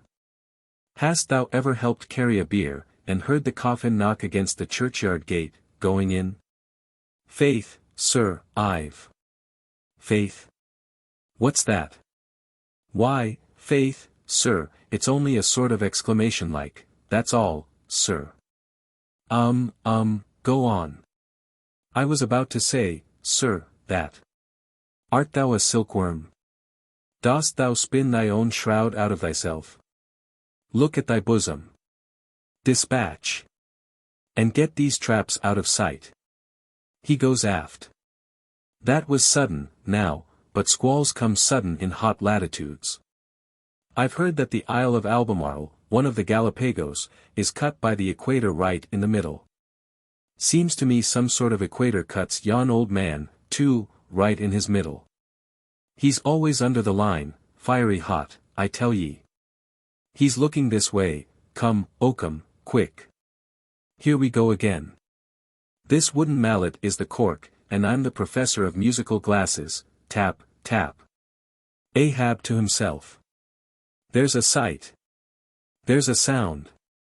The gray-headed woodpecker tapping the hollow tree. Blind and dumb might well be envied now. See. That thing rests on 2 line tubs, full of tow lines. A most malicious wag, that fellow. Rat-tat. So man's seconds tick. Oh. How immaterial are all materials. What things real are there, but imponderable thoughts. Here now's the very dreaded symbol of grim death, by a mere hap, made the expressive sign of the help and hope of most endangered life. A life buoy of a coffin. Does it go further? Can it be that in some spiritual sense the coffin is, after all, but an immortality preserver? I'll think of that. But no. So far gone am I in the dark side of earth, that its other side, the theoretic bright one, seems but uncertain twilight to me. Will ye never have done, carpenter, with that accursed sound? I go below, let me not see that thing here when I return again. Now, then, Pip, we'll talk this over, I do suck most wondrous philosophies from thee. Some unknown conduits from the unknown worlds must empty into thee. Chapter 128. The Pequod meets the Rachel. Next day, a large ship, the Rachel, was descried, bearing directly down upon the Pequod, all her spars thickly clustering with men. At the time the Pequod was making good speed through the water, but as the broad-winged windward stranger shot nigh to her, the boastful sails all fell together as blank bladders that are burst, and all life fled from the smitten hull. Bad news. She brings bad news, muttered the old manxman. But ere her commander, who, with trumpet to mouth, stood up in his boat, ere he could hopefully hail, Ahab's voice was heard. Hast seen the white whale? Aye, yesterday. Have ye seen a whaleboat adrift? Throttling his joy, Ahab negatively answered this unexpected question. And would then have fain boarded the stranger, when the stranger captain himself, having stopped his vessel's way, was seen descending her side. A few keen pulls, and his boat hook soon clinched the Pequod's main chains, and he sprang to the deck. Immediately he was recognized by Ahab for a Nantucketer he knew. But no formal salutation was exchanged. Where was he? Not killed, cried Ahab, closely advancing. How was it? It seemed that somewhat late on the afternoon of the day previous, while 3 of the stranger's boats were engaged with a shoal of whales, which had led them some 4 or 5 miles from the ship. And while they were yet in swift chase to windward, the white hump and head of Moby Dick had suddenly loomed up out of the water, not very far to leeward, whereupon, the 4th rigged boat, a reserved one, had been instantly lowered in chase. After a keen sail before the wind, this 4th boat, the swiftest keeled of all, seemed to have succeeded in fastening, at least, as well as the man at the masthead could tell anything about it. In the distance he saw the diminished dotted boat. And then a swift gleam of bubbling white water, and after that nothing more, whence it was concluded that the stricken whale must have indefinitely run away with his pursuers, as often happens. There was some apprehension, but no positive alarm, as yet. The recall signals were placed in the rigging, darkness came on. And forced to pick up her 3 far to windward boats, ere going in quest of the 4th one in the precisely opposite direction, the ship had not only been necessitated to leave that boat to its fate till near midnight, but, for the time, to increase her distance from it. But the rest of her crew being at last safe aboard, she crowded all sail, stun sail on stun sail, after the missing boat, kindling a fire in her trypots for a beacon, and every other man aloft on the lookout. But though when she had thus sailed a sufficient distance to gain the presumed place of the absent ones when last seen, though she then paused to lower her spare boats to pull all around her, and not finding anything, had again dashed on. Again paused, and lowered her boats, and though she had thus continued doing till daylight, yet not the least glimpse of the missing keel had been seen. The story told, the stranger captain immediately went on to reveal his object in boarding the Pequod. He desired that ship to unite with his own in the search. By sailing over the sea some 4 or 5 miles apart, on parallel lines, and so sweeping a double horizon, as it were. "I will wager something now," whispered Stubb to Flask, "that someone in that missing boat wore off that captain's best coat. Mayhap, his watch, he's so cursed anxious to get it back." Who ever heard of 2 pious whale ships cruising after one missing whaleboat in the height of the whaling season? See, Flask, only see how pale he looks, pale in the very buttons of his eyes. Look, it wasn't the coat, it must have been the... My boy, my own boy is among them.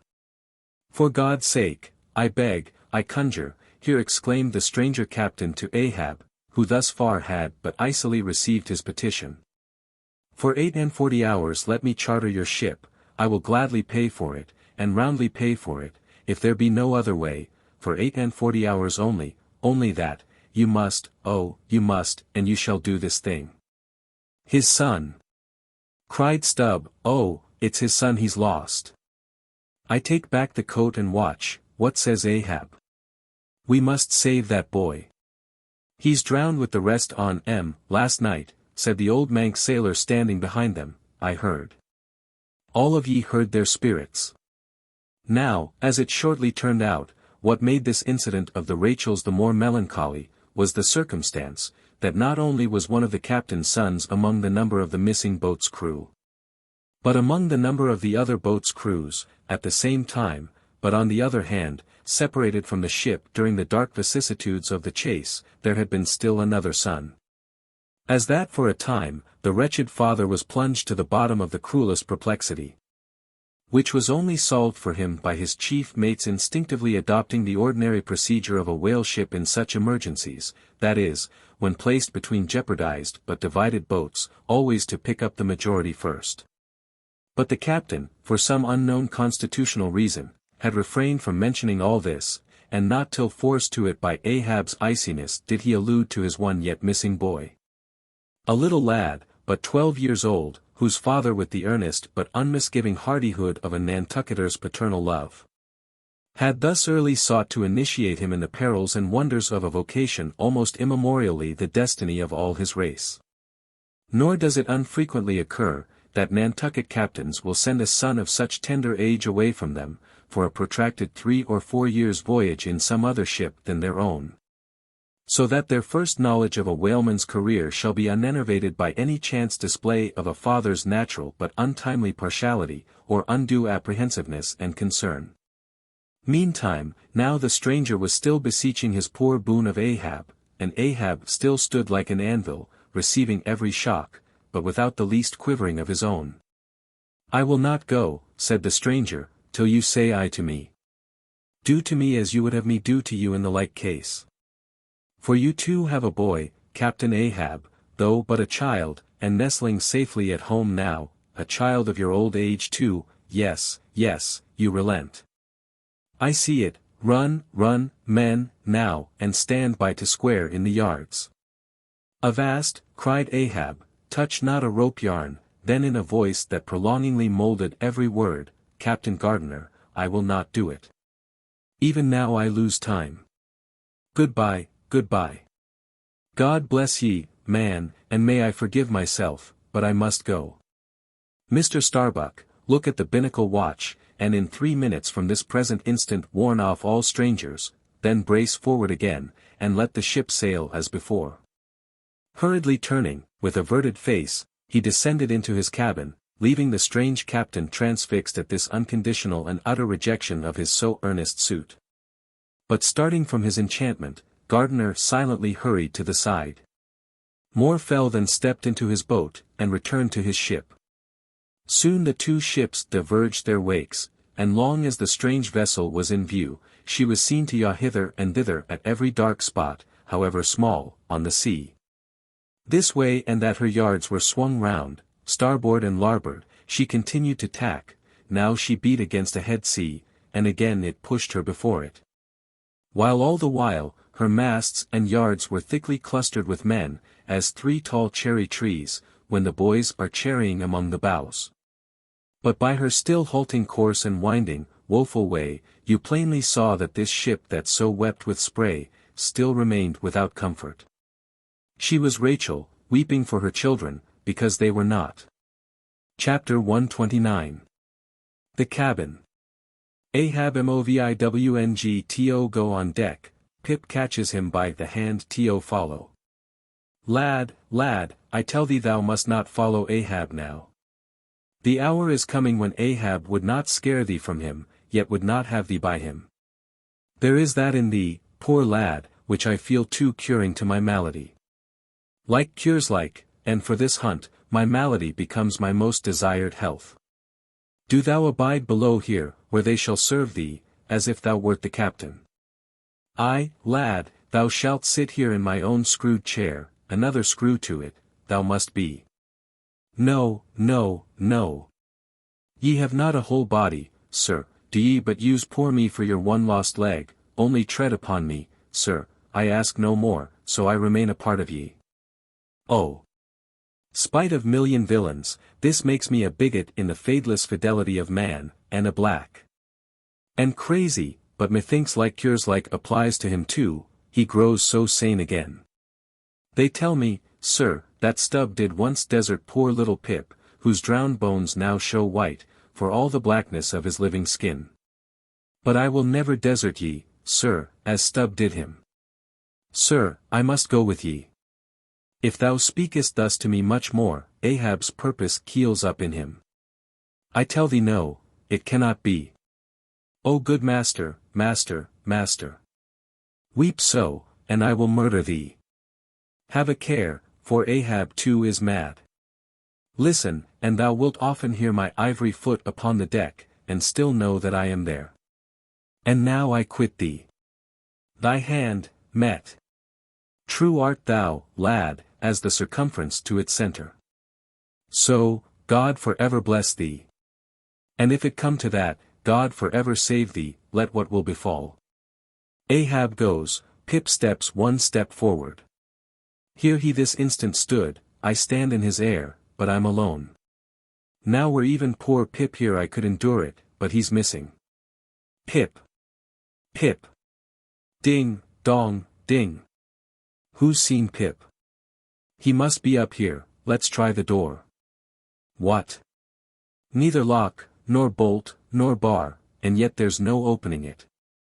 It must be the spell, he told me to stay here, aye, and told me this screwed chair was mine.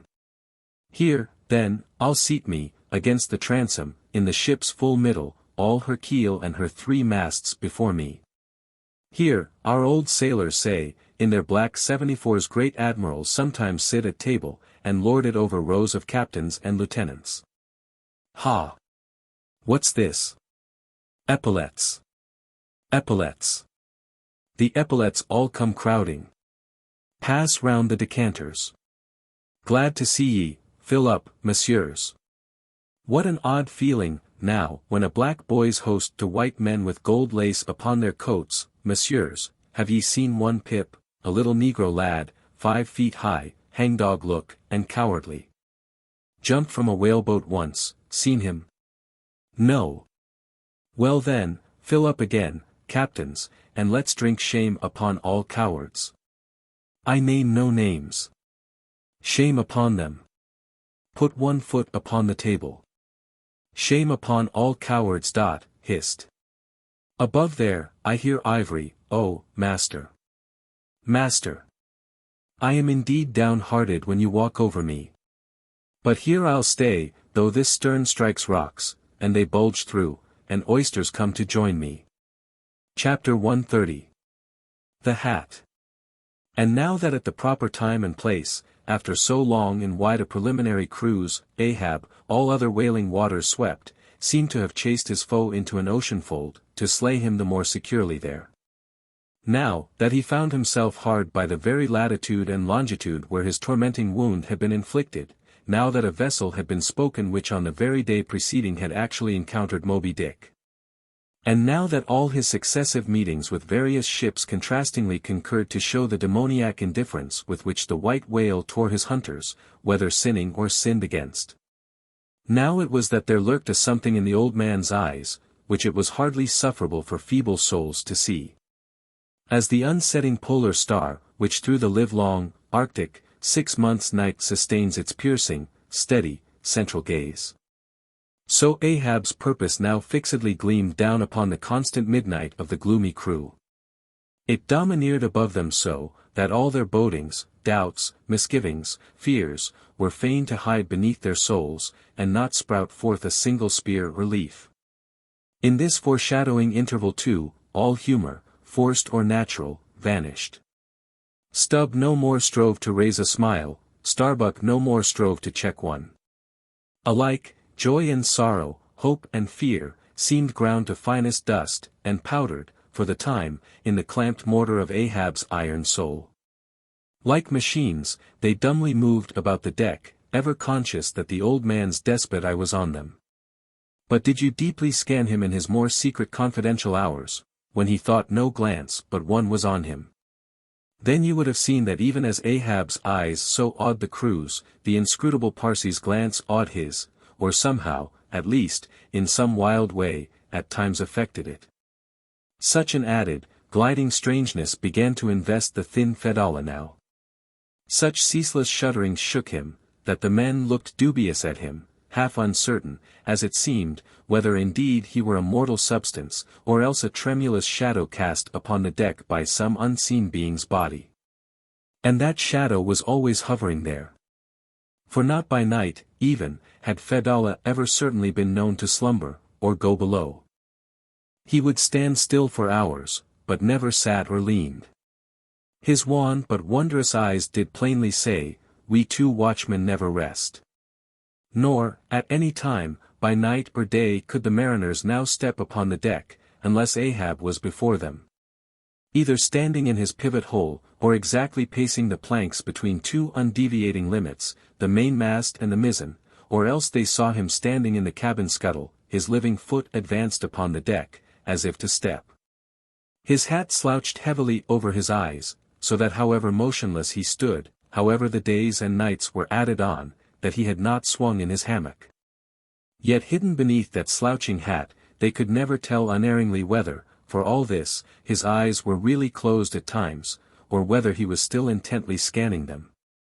No matter, though he stood so in the scuttle for a whole hour on the stretch, and the unheated night damp gathered in beads of dew upon that stone-carved coat and hat, the clothes that the night had wet, the next day's sunshine dried upon him. And so, day after day, and night after night, he went no more beneath the planks, whatever he wanted from the cabin that thing he sent for. He ate in the same open air, that is, his two only meals, breakfast and dinner, supper he never touched. Nor reaped his beard, which darkly grew all gnarled, as unearthed roots of trees blown over, which still grow idly on at naked base, though perished in the upper verdure. But though his whole life was now become one watch on deck, and though the Parsi's mystic watch was without intermission as his own, yet these two never seemed to speak, one man to the other, unless at long intervals some passing unmomentous matter made it necessary.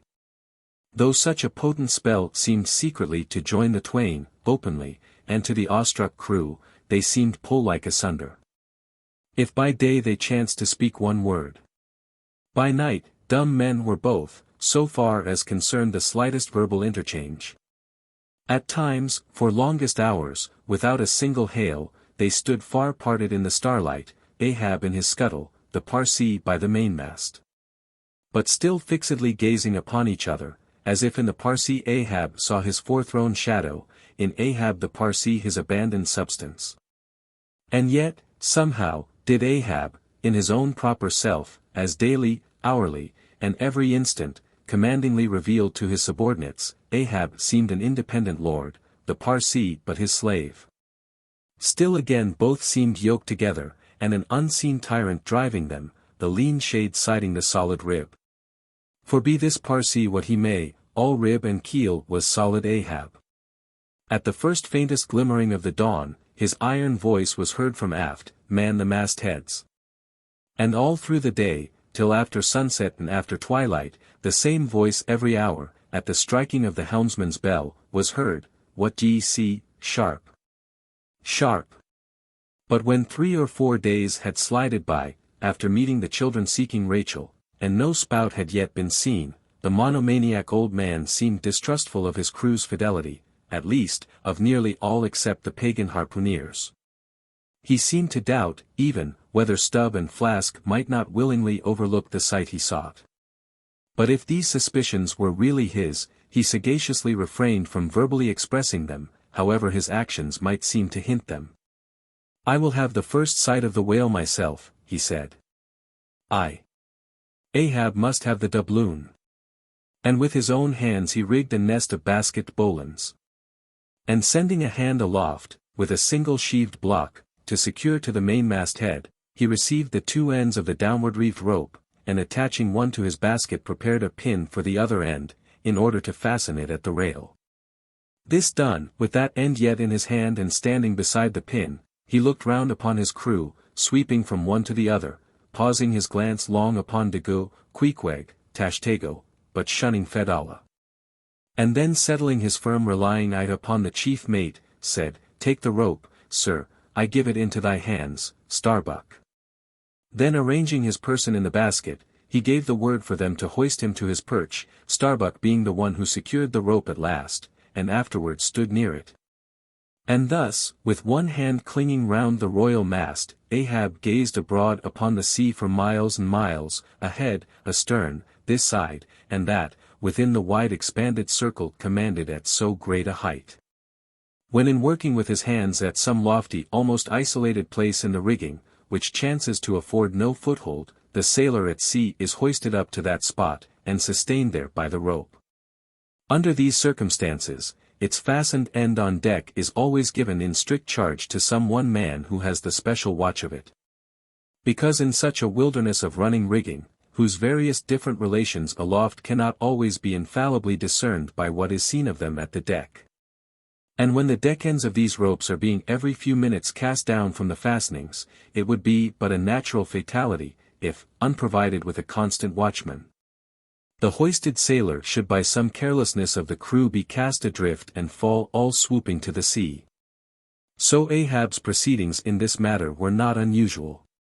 The only strange thing about them seemed to be, that Starbuck, almost the one only man who had ever ventured to oppose him with anything in the slightest degree approaching to decision, one of those two, whose faithfulness on the lookout he had seemed to doubt somewhat. It was strange, that this was the very man he should select for his watchman, freely giving his whole life into such an otherwise distrusted person's hands. Now, the first time Ahab was perched aloft, ere he had been there 10 minutes. One of those red-billed savage seahawks which so often fly incommodiously close round the manned mastheads of whalemen in these latitudes, one of these birds came wheeling and screaming round his head in a maze of untrackably swift circlings. Then it darted 1,000 feet straight up into the air, then spiralized downwards, and went eddying again round his head. But with his gaze fixed upon the dim and distant horizon, Ahab seemed not to mark this wild bird. Nor, indeed, would anyone else have marked it much, it being no uncommon circumstance, only now almost the least heedful I seem to see some sort of cunning meaning in almost every sight. Your hat, sir!" suddenly cried the Sicilian seaman, who being posted at the mizzen-mast head, stood directly behind Ahab, though somewhat lower than his level, and with a deep gulf of air dividing them. But already the sable wing was before the old man's eyes. The long hooked bill at his head, with a scream, the black hawk darted away with his prize. An eagle flew thrice round Tarquin's head, removing his cap to replace it, and thereupon Tanaquil, his wife, declared that Tarquin would be king of Rome. But only by the replacing of the cap was that omen accounted good. Ahab's hat was never restored, the wild hawk flew on and on with it, far in advance of the prow, and at last disappeared. While from the point of that disappearance, a minute black spot was dimly discerned, falling from that vast height into the sea. Chapter 131. The Pequod meets the Delight. The intense Pequod sailed on, the rolling waves and days went by. The life-buoy coffin still lightly swung, and another ship, most miserably misnamed the Delight, was descried. As she drew nigh, all eyes were fixed upon her broad beams, called shears, which, in some whaling ships, crossed the quarterdeck at the height of 8 or 9 feet, serving to carry the spare, unrigged, or disabled boats. Upon the stranger's shears were beheld the shattered, white ribs, and some few splintered planks, of what had once been a whaleboat. But you now saw through this wreck, as plainly as you see through the peeled, half unhinged, and bleaching skeleton of a horse. Hast seen the white whale? Look, replied the hollow-cheeked captain from his taffrail. And with his trumpet he pointed to the wreck. Hast killed him? The harpoon is not yet forged that ever will do that, answered the other, sadly glancing upon a rounded hammock on the deck, whose gathered sides some noiseless sailors were busy in sewing together. Not forged. And snatching Perth's levelled iron from the crotch, Ahab held it out, exclaiming, Look ye, Nantucketer, here in this hand I hold his death. Tempered in blood, and tempered by lightning are these barbs. And I swear to temper them triply in that hot place behind the fin, where the white whale most feels his accursed life. Then God keep thee, old man, seest thou that, pointing to the hammock, I bury but one of 5 stout men, who were alive only yesterday, but were dead ere night. Only that one I bury, the rest were buried before they died, you sail upon their tomb. Then turning to his crew, are ye ready there? Place the plank then on the rail, and lift the body, so, then, oh God, advancing towards the hammock with uplifted hands, may the resurrection and the life. Brace forward. Up helm! Cried Ahab like lightning to his men. But the suddenly started Pequod was not quick enough to escape the sound of the splash that the corpse soon made as it struck the sea. Not so quick, indeed, but that some of the flying bubbles might have sprinkled her hull with their ghostly baptism. As Ahab now glided from the dejected Delight, the strange life buoy hanging at the Pequod's stern came into conspicuous relief. Ha! Yonder! Look yonder, men, cried a foreboding voice in her wake. In vain, oh, ye strangers, ye fly our sad burial, ye but turn us your taffrail to show us your coffin. Chapter 132. The Symphony. It was a clear steel-blue day. The firmaments of air and sea were hardly separable in that all-pervading azure. Only, the pensive air was transparently pure and soft, with a woman's look, and the robust and manlike sea heaved with long, strong, lingering swells, as Samson's chest in his sleep. Hither, and thither, on high, glided the snow-white wings of small, unspeckled birds. These were the gentle thoughts of the feminine air, but to and fro in the deeps, far down in the bottomless blue, rushed mighty leviathans, swordfish, and sharks. And these were the strong, troubled, murderous thinkings of the masculine sea. But though thus contrasting within, the contrast was only in shades and shadows without. Those two seemed one, it was only the sex, as it were, that distinguished them. Aloft, like a royal czar and king, the sun seemed giving this gentle air to this bold and rolling sea, even as bride to groom. And at the girdling line of the horizon, a soft and tremulous motion, most seen here at the equator, denoted the fond, throbbing trust, the loving alarms, with which the poor bride gave her bosom away. Tied up and twisted. Gnarled and knotted with wrinkles, haggardly firm and unyielding, his eyes glowing like coals, that still glow in the ashes of ruin, untottering Ahab stood forth in the clearness of the morn. Lifting his splintered helmet of a brow to the fair girl's forehead of heaven. Oh, immortal infancy, and innocency of the azure! Invisible winged creatures that frolic all round us! Sweet childhood of air and sky! How oblivious were ye of old Ahab's close-coiled woe! But so have I seen little Miriam and Martha, laughing-eyed elves, heedlessly gambol around their old sire. Sporting with the circle of singed locks which grew on the marge of that burnt-out crater of his brain. Slowly crossing the deck from the scuttle, Ahab leaned over the side and watched how his shadow in the water sank and sank to his gaze, the more and the more that he strove to pierce the profundity. But the lovely aromas in that enchanted air did at last seem to dispel, for a moment, the cankerous thing in his soul. That glad, happy air, that winsome sky, did at last stroke and caress him.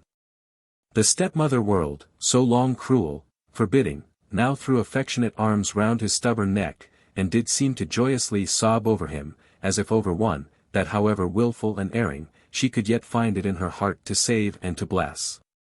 From beneath his slouched hat Ahab dropped a tear into the sea, nor did all the Pacific contain such wealth as that one we drop. Starbuck saw the old man, saw him, how he heavily leaned over the side. And he seemed to hear in his own true heart the measureless sobbing that stole out of the center of the serenity around. Careful not to touch him, or be noticed by him, he yet drew near to him, and stood there. Ahab turned. Starbuck. Sir. Oh, Starbuck. It is a mild, mild wind, and a mild-looking sky. On such a day, very much such a sweetness as this, I struck my first whale, a boy harpooner of 18. 40 years ago. 40 years of continual whaling. 40 years of privation, and peril, and storm time. 40 years on the pitiless sea. For 40 years has Ahab forsaken the peaceful land, for 40 years to make war on the horrors of the deep. Aye, and yes, Starbuck, out of those 40 years I have not spent 3 ashore. When I think of this life I have led, the desolation of solitude it has been.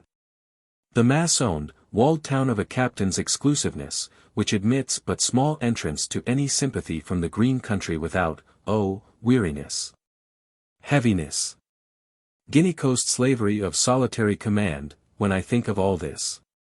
Only half suspected, not so keenly known to me before, and how for 40 years I have fed upon dry salted fare, fit emblem of the dry nourishment of my soil.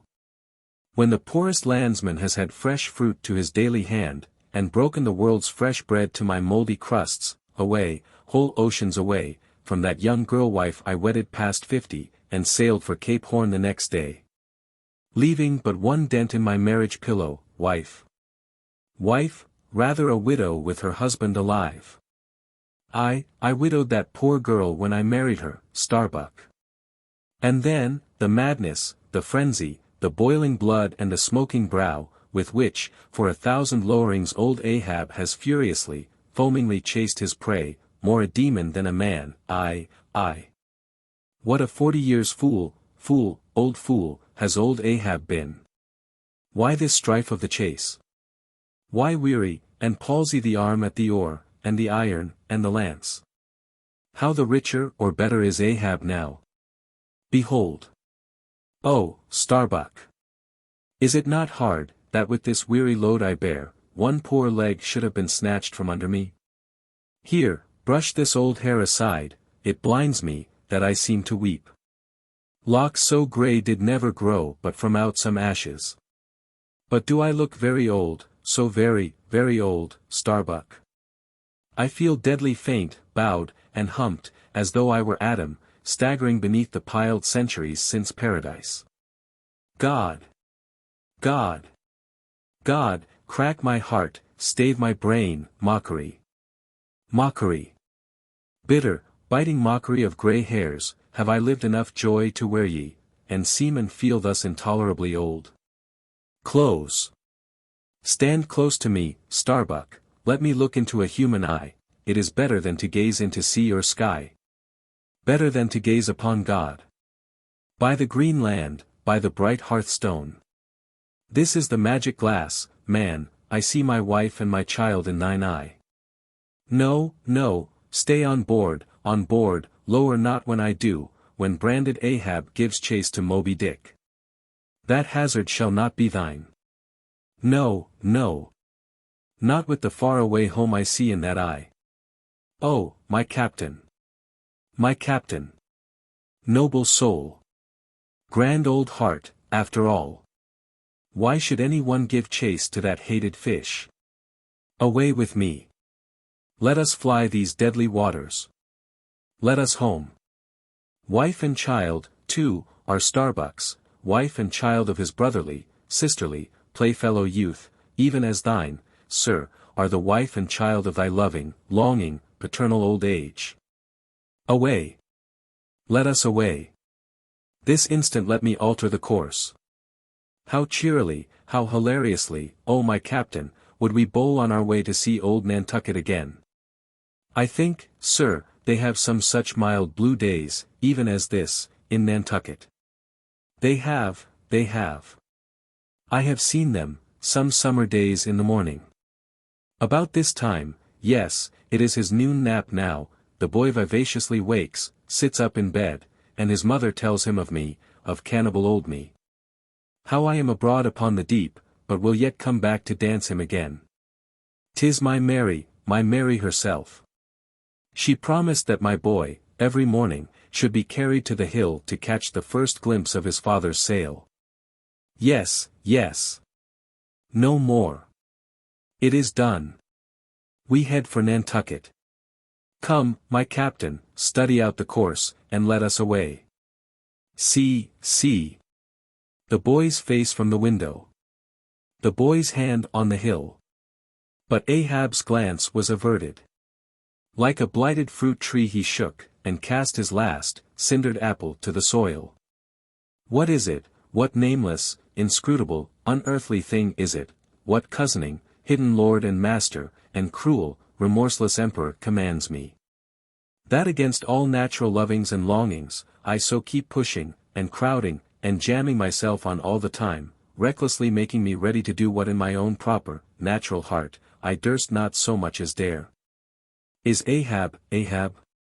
Is it I, God, or who, that lifts this arm?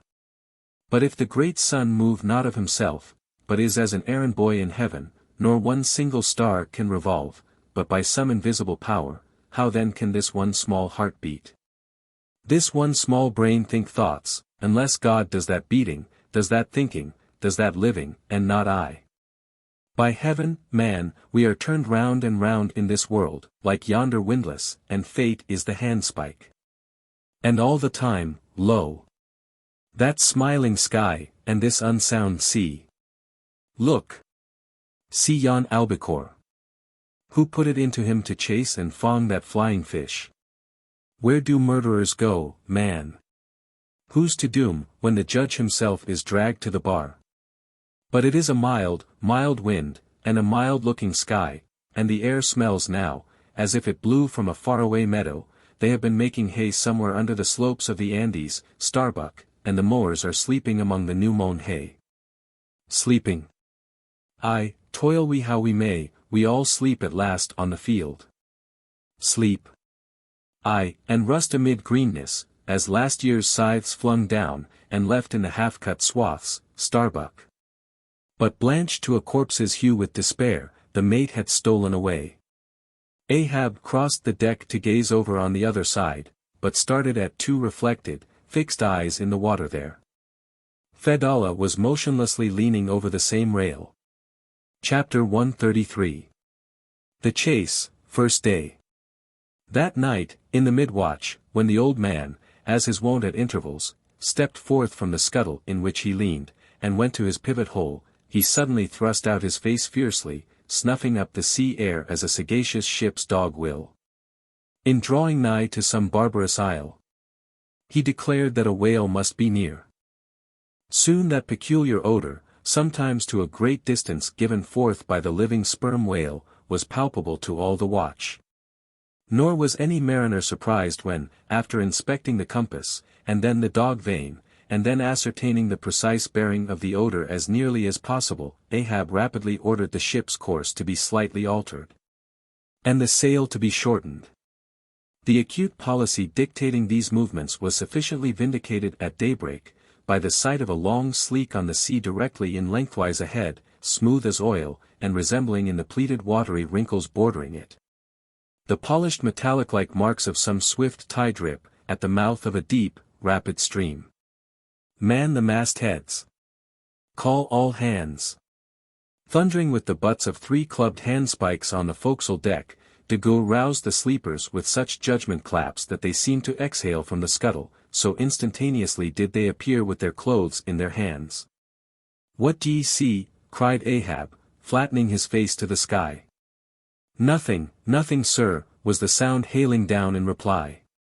"T'gallant sails, stun sails. Alow and aloft, and on both sides." All sail being set, he now cast loose the lifeline, reserved for swaying him to the main royal masthead. And in a few moments they were hoisting him thither, when, while but 2/3 of the way aloft, and while peering ahead through the horizontal vacancy between the maintopsail and topgallant sail, he raised a gull-like cry in the air. "There she blows, there she blows! A hump like a snow hill! It is Moby Dick!" Fired by the cry which seemed simultaneously taken up by the 3 lookouts, the men on deck rushed to the rigging to behold the famous whale they had so long been pursuing. Ahab had now gained his final perch, some feet above the other lookouts, Tashtego standing just beneath him on the cap of the topgallant mast, so that the Indian's head was almost on a level with Ahab's heel.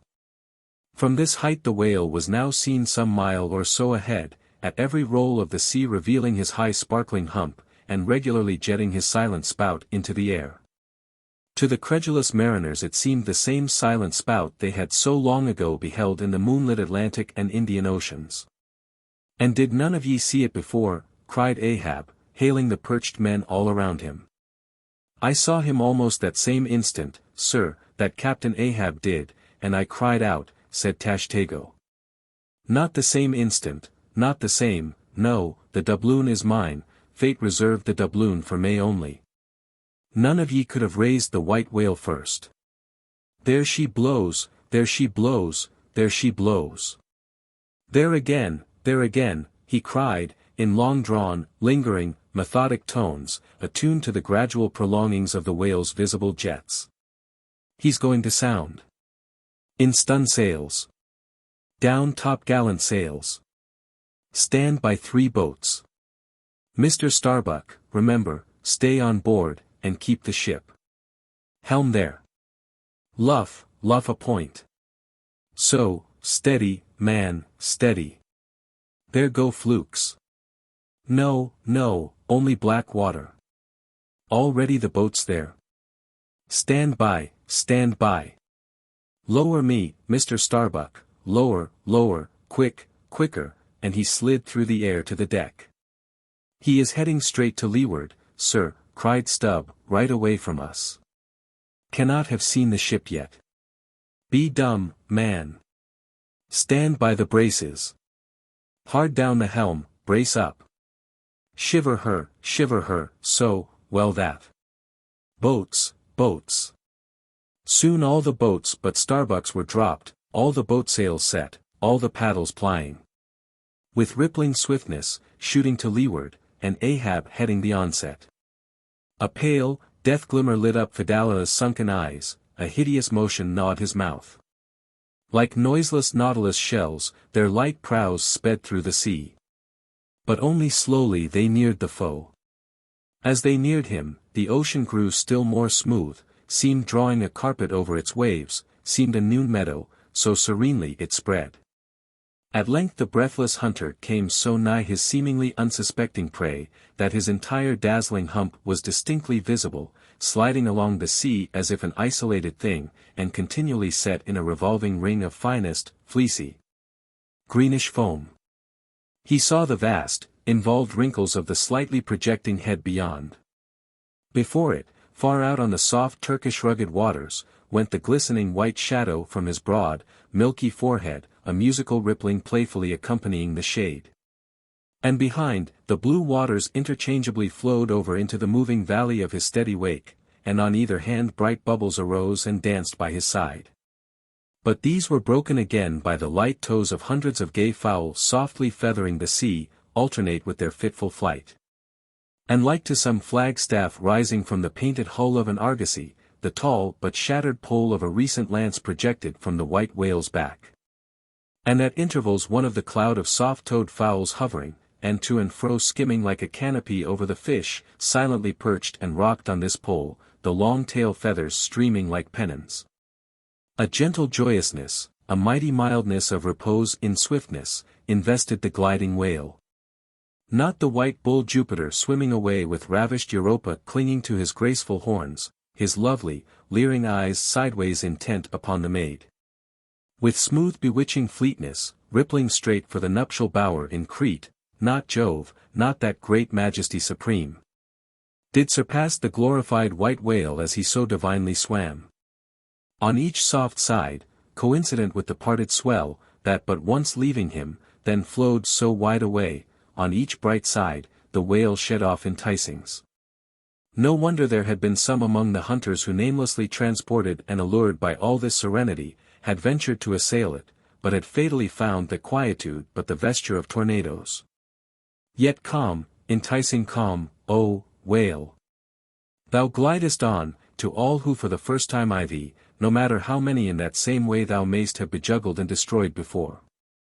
And thus, through the serene tranquillities of the tropical sea, among waves whose hand-clappings were suspended by exceeding rapture, Moby Dick moved on, still withholding from sight the full terrors of his submerged trunk, entirely hiding the wrenched hideousness of his jaw.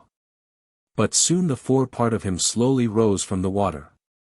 For an instant his whole marbleized body formed a high arch, like Virginia's natural bridge, and warningly waving his bannered flukes in the air, the grand god revealed himself, sounded, and went out of sight. Hoveringly halting, and dipping on the wing, the white seafowls longingly lingered over the agitated pool that he left. With oars apeak, and paddles down, the sheets of their sails adrift, the three boats now stilly floated, awaiting Moby Dick's reappearance. "An hour," said Ahab, standing rooted in his boat's stern. And he gazed beyond the whale's place, towards the dim blue spaces and wide wooing vacancies to leeward. It was only an instant, for again his eyes seemed whirling round in his head as he swept the watery circle. The breeze now freshened. The sea began to swell. The birds, cried Tashtego. In long Indian file, as when herons take wing, the white birds were now all flying towards Ahab's boat. And when within a few yards began fluttering over the water there, wheeling round and round, with joyous, expectant cries. Their vision was keener than man's, Ahab could discover no sign in the sea. But suddenly as he peered down and down into its depths, he profoundly saw a white living spot no bigger than a white weasel, with wonderful celerity uprising, and magnifying as it rose, till it turned. And then there were plainly revealed two long crooked rows of white, glistening teeth, floating up from the undiscoverable bottom. It was Moby Dick's open mouth and scrolled jaw, his vast, shadowed bulk still half blending with the blue of the sea. The glittering mouth yawned beneath the boat like an open-doored marble tomb. And giving one sidelong sweep with his steering oar, Ahab whirled the craft aside from this tremendous apparition. Then, calling upon Fedallah to change places with him, went forward to the bows, and seizing Perth's harpoon, commanded his crew to grasp their oars and stand by to stern. Now, by reason of this timely spinning round the boat upon its axis, its bow, by anticipation, was made to face the whale's head while yet under water. But as if perceiving this stratagem, Moby Dick, with that malicious intelligence ascribed to him, sidelingly transplanted himself, as it were, in an instant, shooting his pleated head lengthwise beneath the boat. Through and through. Through every plank and each rib, it thrilled for an instant, the whale obliquely lying on his back, in the manner of a biting shark, slowly and feelingly taking its bows full within his mouth, so that the long, narrow, scrolled lower jaw curled high up into the open air, and one of the teeth caught in a rowlock. The bluish pearl white of the inside of the jaw was within 6 inches of Ahab's head, and reached higher than that. In this attitude the white whale now shook the slight cedar as a mildly cruel cat her mouse. With unastonished eyes Fedallah gazed, and crossed his arms, but the tiger-yellow crew were tumbling over each other's heads to gain the uttermost stern. And now, while both elastic gunwales were springing in and out, as the whale dallied with the doomed craft in this devilish way. And from his body being submerged beneath the boat, he could not be darted at from the bows, for the bows were almost inside of him, as it were. And while the other boats involuntarily paused, as before a quick crisis impossible to withstand, then it was that monomaniac Ahab, furious with this tantalizing vicinity of his foe, which placed him all alive and helpless in the very jaws he hated. Frenzied with all this, he seized the long bone with his naked hands, and wildly strove to wrench it from its gripe. As now he thus vainly strove, the jaw slipped from him. The frail gunwales bent in, collapsed, and snapped, as both jaws, like an enormous shears, sliding further aft, bit the craft completely in twain, and locked themselves fast again in the sea, midway between the two floating wrecks. These floated aside, the broken ends drooping, the crew at the stern wreck clinging to the gunwales, and striving to hold fast to the oars to lash them across. At that preluding moment, ere the boat was yet snapped, Ahab, the first to perceive the whale's intent, by the crafty upraising of his head, a movement that loosed his hold for the time. At that moment his hand had made one final effort to push the boat out of the bight. But only slipping further into the whale's mouth, and tilting over sideways as it slipped, the boat had shaken off his hold on the jaw. Spilled him out of it, as he leaned to the push, and so he fell flat-faced upon the sea. Ripplingly withdrawing from his prey, Moby Dick now lay at a little distance, vertically thrusting his oblong white head up and down in the billows.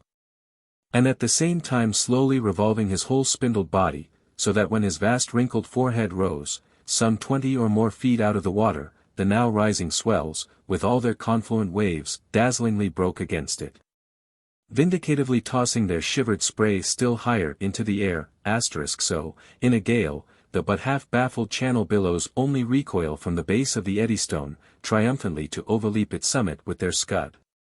This motion is peculiar to the sperm whale. It receives its designation, pitch-poling, from its being likened to that preliminary up-and-down poise of the whale lance, in the exercise called pitch-poling, previously described. By this motion the whale must best and most comprehensively view whatever objects may be encircling him. But soon resuming his horizontal attitude, Moby Dick swam swiftly round and round the wrecked crew, sideways churning the water in his vengeful wake, as if lashing himself up to still another and more deadly assault. The sight of the splintered boat seemed to madden him, as the blood of grapes and mulberries cast before Antiochus's elephants in the book of Maccabees. Meanwhile Ahab half smothered in the foam of the whale's insolent tail, and too much of a cripple to swim, though he could still keep afloat, even in the heart of such a whirlpool as that. Helpless Ahab's head was seen, like a tossed bubble which the least chance shock might burst. From the boat's fragmentary stern, Fedallah incuriously and mildly eyed him. The clinging crew, at the other drifting end, could not succor him. More than enough was it for them to look to themselves. For so revolvingly appalling was the white whale's aspect, and so planetarily swift the ever-contracting circles he made, that he seemed horizontally swooping upon them. And though the other boats, unharmed, still hovered hard by, still they dared not pull into the eddy to strike, lest that should be the signal for the instant destruction of the jeopardized castaways, Ahab and all. Nor in that case could they themselves hope to escape. With straining eyes, then, they remained on the outer edge of the direful zone, whose center had now become the old man's head. Meantime, from the beginning all this had been described from the ship's mastheads, and squaring her yards, she had borne down upon the scene, and was now so nigh, that Ahab in the water hailed her. Sail on the, but that moment a breaking sea dashed on him from Moby Dick, and whelmed him for the time. But struggling out of it again, and chancing to rise on a towering crest, he shouted, "Sail on the whale, drive him off." The Pequod's prows were pointed, and breaking up the charmed circle, she effectually parted the white whale from his victim. As he sullenly swam off, the boats flew to the rescue. Dragged into Stubb's boat with bloodshot, blinded eyes, the white brine caking in his wrinkles. The long tension of Ahab's bodily strength did crack, and helplessly he yielded to his body's doom, for a time, lying all crushed in the bottom of Stubb's boat, like one trodden under foot of herds of elephants. Far inland, nameless wails came from him, as desolate sounds from out ravines. But this intensity of his physical prostration did but so much the more abbreviate it. In an instant's compass, great hearts sometimes condense to one deep pang, the sum total of those shallow pains kindly diffused through feebler men's whole lives. And so, such hearts, though summary in each one suffering. Still, if the gods decree it, in their lifetime aggregate a whole age of woe, wholly made up of instantaneous intensities, for even in their pointless centers, those noble natures contain the entire circumferences of inferior souls. "The harpoon," said Ahab, halfway rising, and draggingly leaning on one bended arm, "is it safe?" "Aye, sir, for it was not darted, this is it," said Stubb, showing it. "Lay it before me, any missing men?" 1, 2, 3, 4, 5. "There were 5 oars, sir, and here are 5 men." "That's good. Help me, man, I wish to stand." So, I see him. There. Going to leeward still, what a leaping spout, hands off from me. The eternal sap runs up in Ahab's bones again. Set the sail, out oars, the helm. It is often the case that when a boat is stove, its crew, being picked up by another boat, help to work that second boat, and the chase is thus continued with what is called double-banked oars. It was thus now. But the added power of the boat did not equal the added power of the whale, for he seemed to have treble-banked his every fin. Swimming with a velocity which plainly showed, that if now, under these circumstances, pushed on, the chase would prove an indefinitely prolonged, if not a hopeless one. Nor could any crew endure for so long a period, such an unintermitted, intense straining at the oar, a thing barely tolerable only in some one brief vicissitude. The ship itself, then, as it sometimes happens, offered the most promising intermediate means of overtaking the chase. Accordingly, the boats now made for her, and were soon swayed up to their cranes, the 2 parts of the wrecked boat having been previously secured by her, and then hoisting everything to her side, and stacking her canvas high up, and sideways outstretching it with stunsails, like the double-jointed wings of an albatross. The Pequod bore down in the leeward wake of Moby Dick. At the well-known, methodic intervals, the whale's glittering spout was regularly announced from the manned mastheads. And when he would be reported as just gone down, Ahab would take the time, and then pacing the deck, binnacle watch in hand, so soon as the last second of the allotted hour expired, his voice was heard. "Whose is the doubloon now? D'ye see him?" And if the reply was, "No, sir," straightway he commanded them to lift him to his perch.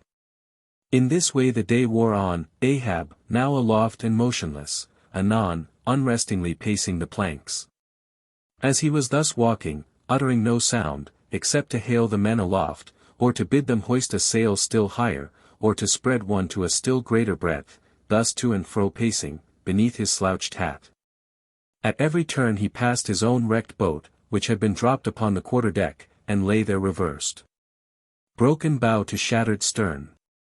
At last he paused before it, and as in an already overclouded sky fresh troops of clouds will sometimes sail across, so over the old man's face there now stole some such added gloom as this. Stubb saw him pause. And perhaps intending, not vainly, though, to evince his own unabated fortitude, and thus keep up a valiant place in his captain's mind, he advanced, and eyeing the wreck exclaimed, "The thistle the ass refused, it pricked his mouth too keenly, sir." Ha! Ha! What soulless thing is this that laughs before a wreck? Man, man! Did I not know thee brave as fearless fire, and as mechanical, I could swear thou wert a poltroon. Groan nor laugh should be heard before a wreck. "Aye, sir," said Starbuck drawing near, "'tis a solemn sight, an omen, and an ill one." Omen? Omen, the dictionary. If the gods think to speak outright to man, they will honorably speak outright. Not shake their heads, and give an old wives' darkling hint. Begone. Ye two are the opposite poles of one thing, Starbuck is Stub reversed, and Stub is Starbuck, and ye two are all mankind. And Ahab stands alone among the millions of the peopled earth, nor gods nor men his neighbors. Cold, cold, I shiver, how now? Aloft there. D'ye see him? Sing out for every spout, though he spout 10 times a second. The day was nearly done. Only the hem of his golden robe was rustling. Soon, it was almost dark, but the lookout men still remained unset. "Can't see the spout now, sir, too dark," cried a voice from the air. "How heading when last seen?" "As before, sir, straight to leeward." "Good. He will travel slower now 'tis night. Down royals and topgallant stunsails, Mr. Starbuck. We must not run over him before morning, he's making a passage now, and may heave to a while. Helm there. Keep her full before the wind, aloft. Come down, Mr. Stubb, send a fresh hand to the foremast head, and see it manned till morning." Then advancing towards the doubloon in the mainmast, "Men, this gold is mine, for I earned it. But I shall let it abide here till the white whale is dead, and then, whosoever of ye first raises him, upon the day he shall be killed, this gold is that man's. And if on that day I shall again raise him, then, 10 times its sum shall be divided among all of ye. Away now, the deck is thine, sir." And so saying, he placed himself halfway within the scuttle, and slouching his hat, stood there till dawn, except when at intervals rousing himself to see how the night wore on. Chapter 134. The Chase, Second Day. At daybreak, the 3 mastheads were punctually manned afresh. "D'ye see him?" cried Ahab after allowing a little space for the light to spread. "See nothing, sir." "Turn up all hands and make sail. He travels faster than I thought for." The topgallant sails, aye, they should have been kept on her all night, but no matter, 'tis but resting for the rush. Here be it said, that this pertinacious pursuit of one particular whale, continued through day into night, and through night into day, is a thing by no means unprecedented in the South Sea fishery. For such is the wonderful skill, prescience of experience, and invincible confidence acquired by some great natural geniuses among the Nantucket commanders, that from the simple observation of a whale when last descried, they will, under certain given circumstances, pretty accurately foretell both the direction in which he will continue to swim for a time, while out of sight, as well as his probable rate of progression during that period. And, in these cases, somewhat as a pilot, when about losing sight of a coast, whose general trending he well knows, and which he desires shortly to return to again, but at some further point. Like as this pilot stands by his compass, and takes the precise bearing of the cape at present visible, in order the more certainly to hit aright the remote, unseen headland, eventually to be visited, so does the fisherman, at his compass. With the whale. For after being chased, and diligently marked, through several hours of daylight, then, when night obscures the fish, the creature's future wake through the darkness is almost as established to the sagacious mind of the hunter, as the pilot's coast is to him. So that to this hunter's wondrous skill, the proverbial evanescence of a thing writ in water, a wake, is to all desired purposes well nigh as reliable as the steadfast land. And as the mighty iron leviathan of the modern railway is so familiarly known in its every pace, that, with watches in their hands, men time his rate as doctors that of a baby's pulse. And lightly say of it, the up train or the down train will reach such or such a spot, at such or such an hour. Even so, almost, there are occasions when these Nantucketers time that other Leviathan of the deep, according to the observed humor of his speed. And say to themselves, so many hours hence this whale will have gone 200 miles, will have about reached this or that degree of latitude or longitude. But to render this acuteness at all successful in the end, the wind and the sea must be the whaleman's allies. For of what present avail to the becalmed or wind-bound mariner is the skill that assures him he is exactly 93 leagues and a quarter from his port? Inferable from these statements, are many collateral subtle matters touching the chase of whales. The ship tore on, leaving such a furrow in the sea as when a cannonball, missent, becomes a plowshare and turns up the level field. By salt and hemp, cried Stubb, but this swift motion of the deck creeps up one's legs and tingles at the heart. This ship and I are two brave fellows, ha, ha. Some one take me up, and launch me, spine-wise, on the sea, for by live oaks. My spine's a keel. Ha, ha. We go the gate that leaves no dust behind. There she blows, she blows, she blows, right ahead, was now the masthead cry. Aye, cried Stubb, I knew it, ye can't escape, blow on and split your spout, O whale. The mad fiend himself is after ye. Blow your trump, blister your lungs, Ahab will dam off your blood, as a miller shuts his watergate upon the stream. And Stubb did but speak out for well nigh all that crew. The frenzies of the chase had by this time worked them bubblingly up, like old wine worked anew. Whatever pale fears and forebodings some of them might have felt before, these were not only now kept out of sight through the growing awe of Ahab, but they were broken up, and on all sides routed, as timid prairie hares that scatter before the bounding bison. The hand of fate had snatched all their souls. And by the stirring perils of the previous day, the rack of the past night's suspense, the fixed, unfearing, blind, reckless way in which their wild craft went plunging towards its flying mark, by all these things, their hearts were bowled along.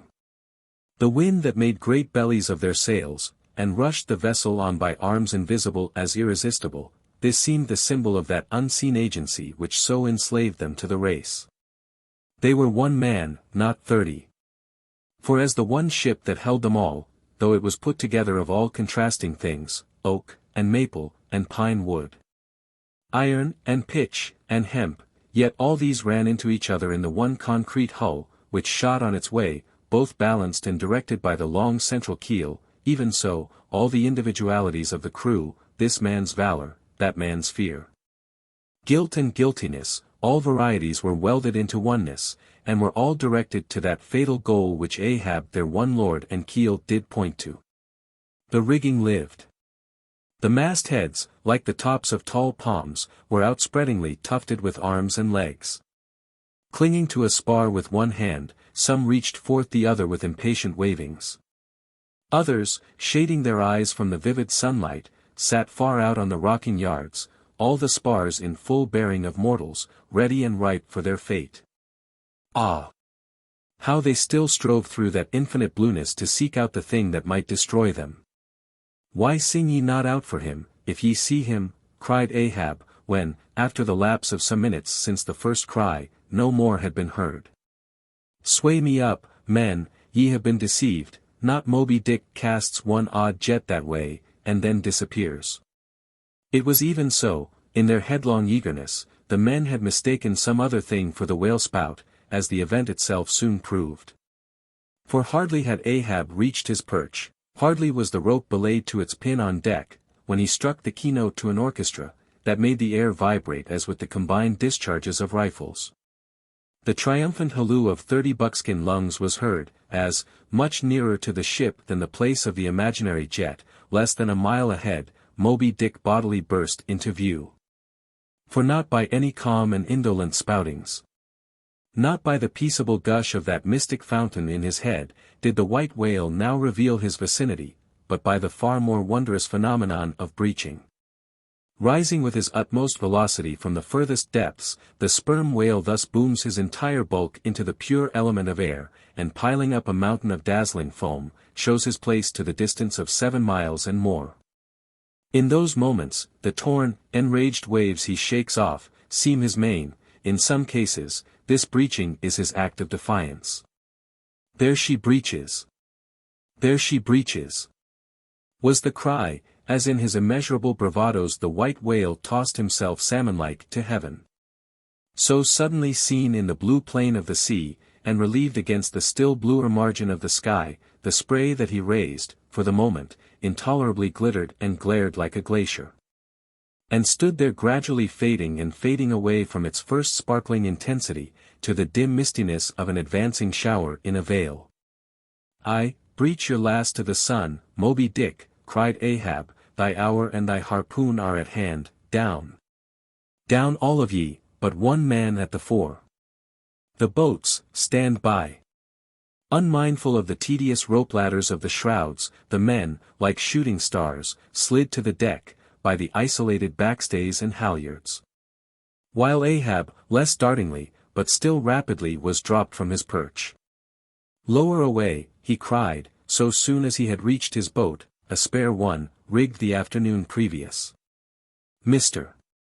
Starbuck, the ship is thine, keep away from the boats, but keep near them. Lower, all."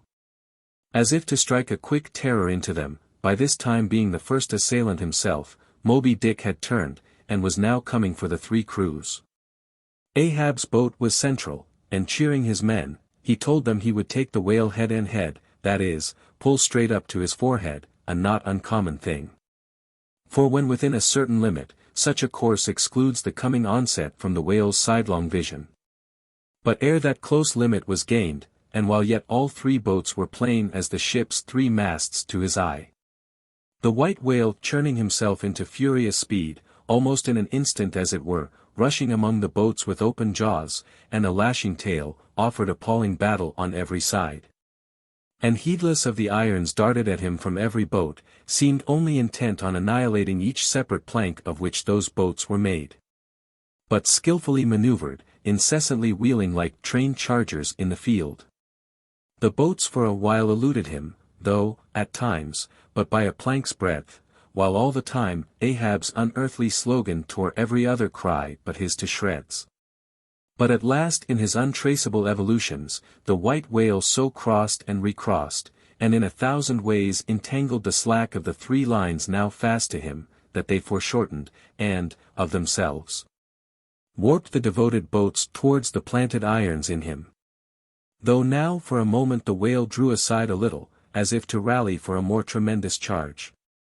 Seizing that opportunity, Ahab first paid out more line, and then was rapidly hauling and jerking in upon it again, hoping that way to disencumber it of some snarls, when lo, a sight more savage than the embattled teeth of sharks. Caught and twisted, corkscrewed in the mazes of the line, loose harpoons and lances, with all their bristling barbs and points, came flashing and dripping up to the chocks in the bows of Ahab's boat. Only one thing could be done. Seizing the boat knife, he critically reached within, through, and then, without, the rays of steel. Dragged in the line beyond, past it, inboard, to the bowsman, and then, twice sundering the rope near the chocks, dropped the intercepted faggot of steel into the sea, and was all fast again. That instant, the white whale made a sudden rush among the remaining tangles of the other lines, by so doing, irresistibly dragged the more involved boats of Stubb and Flask towards his flukes. Dashed them together like 2 rolling husks on a surf-beaten beach, and then, diving down into the sea, disappeared in a boiling maelstrom, in which, for a space, the odorous cedar chips of the wrecks danced round and round, like the grated nutmeg in a swiftly stirred bowl of punch. While the 2 crews were yet circling in the waters, reaching out after the revolving line tubs, oars, and other floating furniture, while a slope little Flask bobbed up and down like an empty vial, twitching his legs upwards to escape the dreaded jaws of sharks. And Stubb was lustily singing out for some one to ladle him up, and while the old man's line, now parting, admitted of his pulling into the creamy pool to rescue whom he could. In that wild simultaneousness of 1,000 concreted perils, Ahab's yet unstricken boat seemed drawn up towards heaven by invisible wires, as, arrow-like, shooting perpendicularly from the sea. The white whale dashed his broad forehead against its bottom, and sent it, turning over and over, into the air. Till it fell again, gunwale downwards, and Ahab and his men struggled out from under it, like seals from a seaside cave. The first uprising momentum of the whale, modifying its direction as he struck the surface, involuntarily launched him along it, to a little distance from the center of the destruction he had made. And with his back to it, he now lay for a moment slowly feeling with his flukes from side to side. And whenever a stray or bit of plank, the least chip or crumb of the boats touched his skin, his tail swiftly drew back, and came sideways smiting the sea. But soon, as if satisfied that his work for that time was done, he pushed his pleated forehead through the ocean, and trailing after him the intertangled lines, continued his leeward way at a traveller's methodic pace. As before, the attentive ship having descried the whole fight, again came bearing down to the rescue, and dropping a boat, picked up the floating mariners, tubs, oars, and whatever else could be caught at, and safely landed them on her decks. Some sprained shoulders, wrists, and ankles, livid contusions, wrenched harpoons and lances, inextricable intricacies of rope, shattered oars and planks, all these were there, but no fatal or even serious ill seemed to have befallen any one. As with Fedallah the day before, so Ahab was now found grimly clinging to his boat's broken half, which afforded a comparatively easy float, nor did it so exhaust him as the previous day's mishap. But when he was helped to the deck, all eyes were fastened upon him, as instead of standing by himself he still half hung upon the shoulder of Starbuck, who had thus far been the foremost to assist him. His ivory leg had been snapped off, leaving but one short sharp splinter. Ay, Starbuck, 'tis sweet to lean sometimes, be the leaner who he will, and would old Ahab had leaned oftener than he has. The ferrule has not stood, sir, said the carpenter, now coming up, I put good work into that leg. But no bones broken, sir, I hope, said Stubb with true concern. Aye. And all splintered to pieces, Stubb, d'ye see it? But even with a broken bone, old Ahab is untouched, and I account no living bone of mine one jot more me, than this dead one that's lost. Nor white whale, nor man, nor fiend, can so much as graze old Ahab in his own proper and inaccessible being. Can any lead touch yonder floor, any mast scrape yonder roof, aloft there? Which way? Dead to leeward, sir. Up helm, then, pile on the sail again, ship keepers. Down the rest of the spare boats and rig them, Mr. Starbuck away, and muster the boat's crews. Let me first help thee towards the bulwarks, sir. Oh, oh, oh. How this splinter gores me now. Accursed fate. That the unconquerable captain in the soul should have such a craven mate. Sir. My body, man, not thee. Give me something for a cane, there, that shivered lance will do. Muster the men. Surely I have not seen him yet. By heaven it cannot be, missing, quick. Call them all. The old man's hinted thought was true. Upon mustering the company, the Parsee was not there. The Parsee, cried Stubb, he must have been caught in. The black vomit wrenched thee, run all of ye above, alow, cabin, forecastle, find him, not gone, not gone. But quickly they returned to him with the tidings that the Parsee was nowhere to be found. I, sir, said Stubb, caught among the tangles of your line, I thought I saw him dragging under. My line. My line. Gone, gone. What means that little word? What death knell rings in it, that old Ahab shakes as if he were the belfry? The harpoon, too, toss over the litter there, d'ye see it, the forged iron, men, the white whales, no, no, no, blistered fool. This hand did dart it, 'tis in the fish. Aloft there. Keep him nailed, quick, all hands to the rigging of the boats, collect the oars, harpooneers. The irons, hoist the royals higher, a pull on all the sheets, helm there. Steady, steady for your life. I'll 10 times girdle the unmeasured globe, yeah, and dive straight through it, but I'll slay him yet. Great God! But for one single instant show thyself, cried Starbuck. Never, never wilt thou capture him, old man, in Jesus' name no more of this, that's worse than devil's madness. 2 days chased, twice stove to splinters, thy very leg once more snatched from under thee. Thy evil shadow gone, all good angels mobbing thee with warnings, what more wouldst thou have? Shall we keep chasing this murderous fish till he swamps the last man? Shall we be dragged by him to the bottom of the sea? Shall we be towed by him to the infernal world?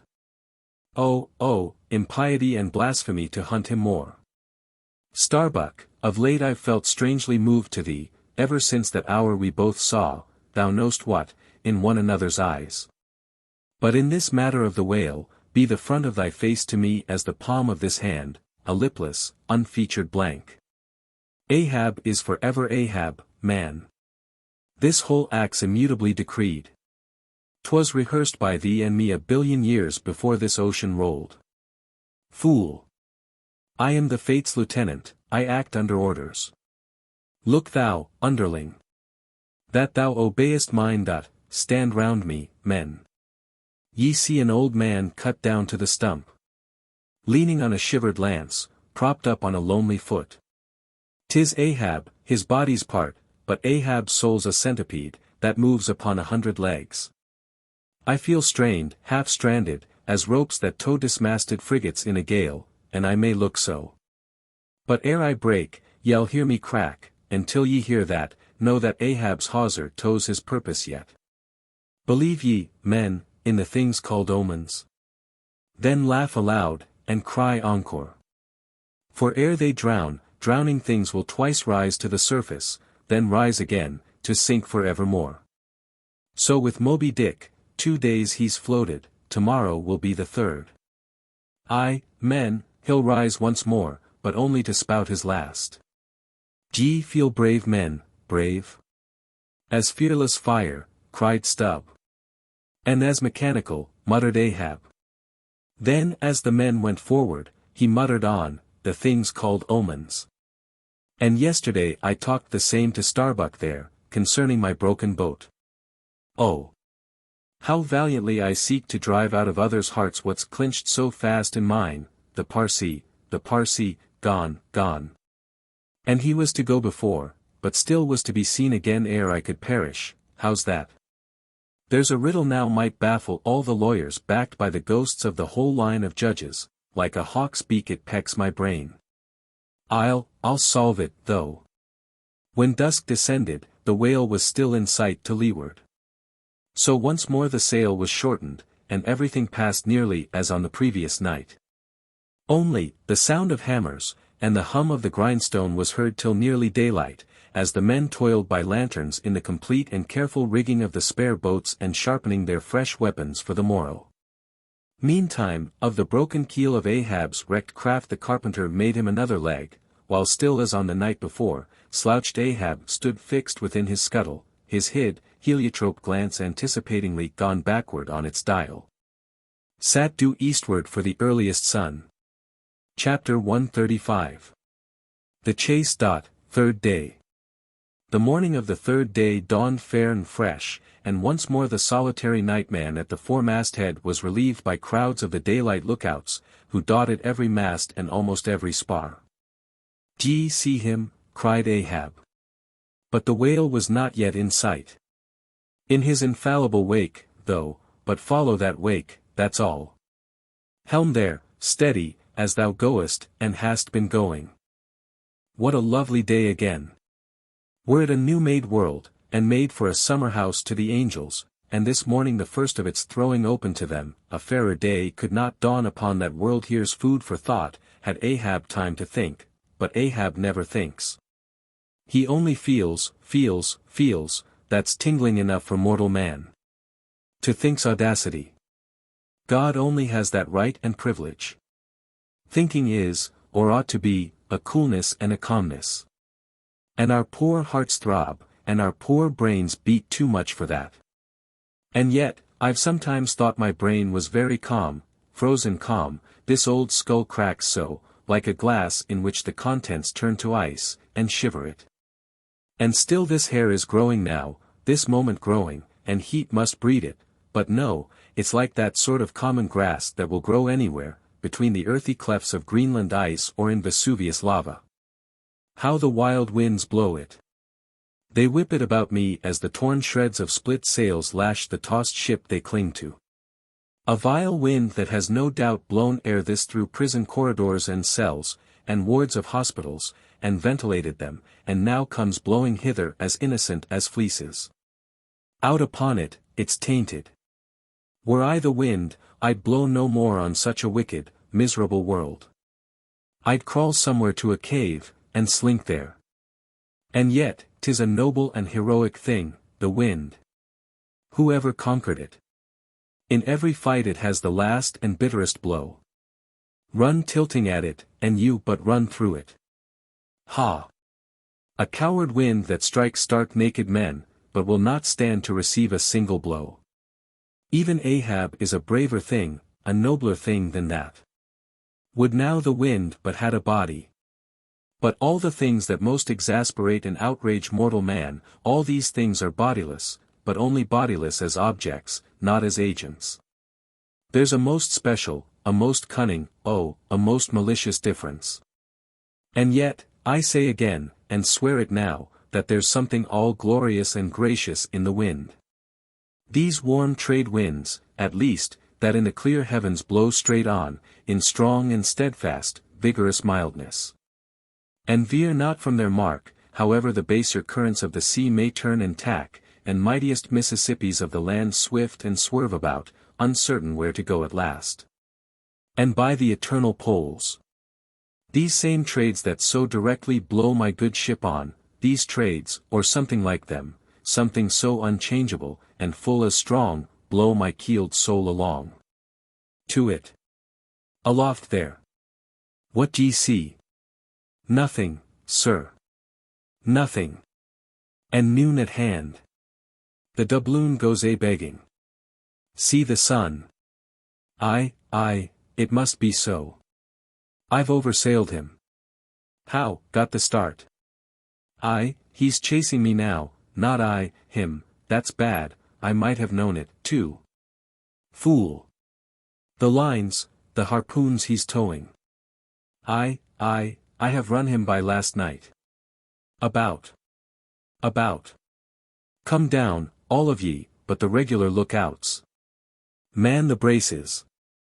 Steering as she had done, the wind had been somewhat on the Pequod's quarter, so that now being pointed in the reverse direction, the braced ship sailed hard upon the breeze as she rechurned the cream in her own white wake. Against the wind he now steers for the open jaw, murmured Starbuck to himself, as he coiled the new-hauled main-brace upon the rail.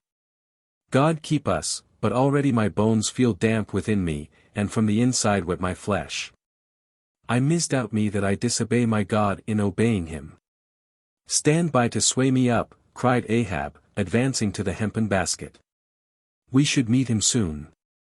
Aye, sir, and straightway Starbuck did Ahab's bidding, and once more Ahab swung on high. A whole hour now passed, gold-beaten out to ages. Time itself now held long breaths with keen suspense. But at last, some 3 points off the weather bow, Ahab descried the spout again, and instantly from the 3 mastheads 3 shrieks went up as if the tongues of fire had voiced it. Forehead to forehead I meet thee, this third time, Moby Dick. On deck there, brace sharper up, crowd her into the wind's eye. He's too far off to lower yet, Mr. Starbuck. The sails shake. Stand over that helmsman with a topmaul.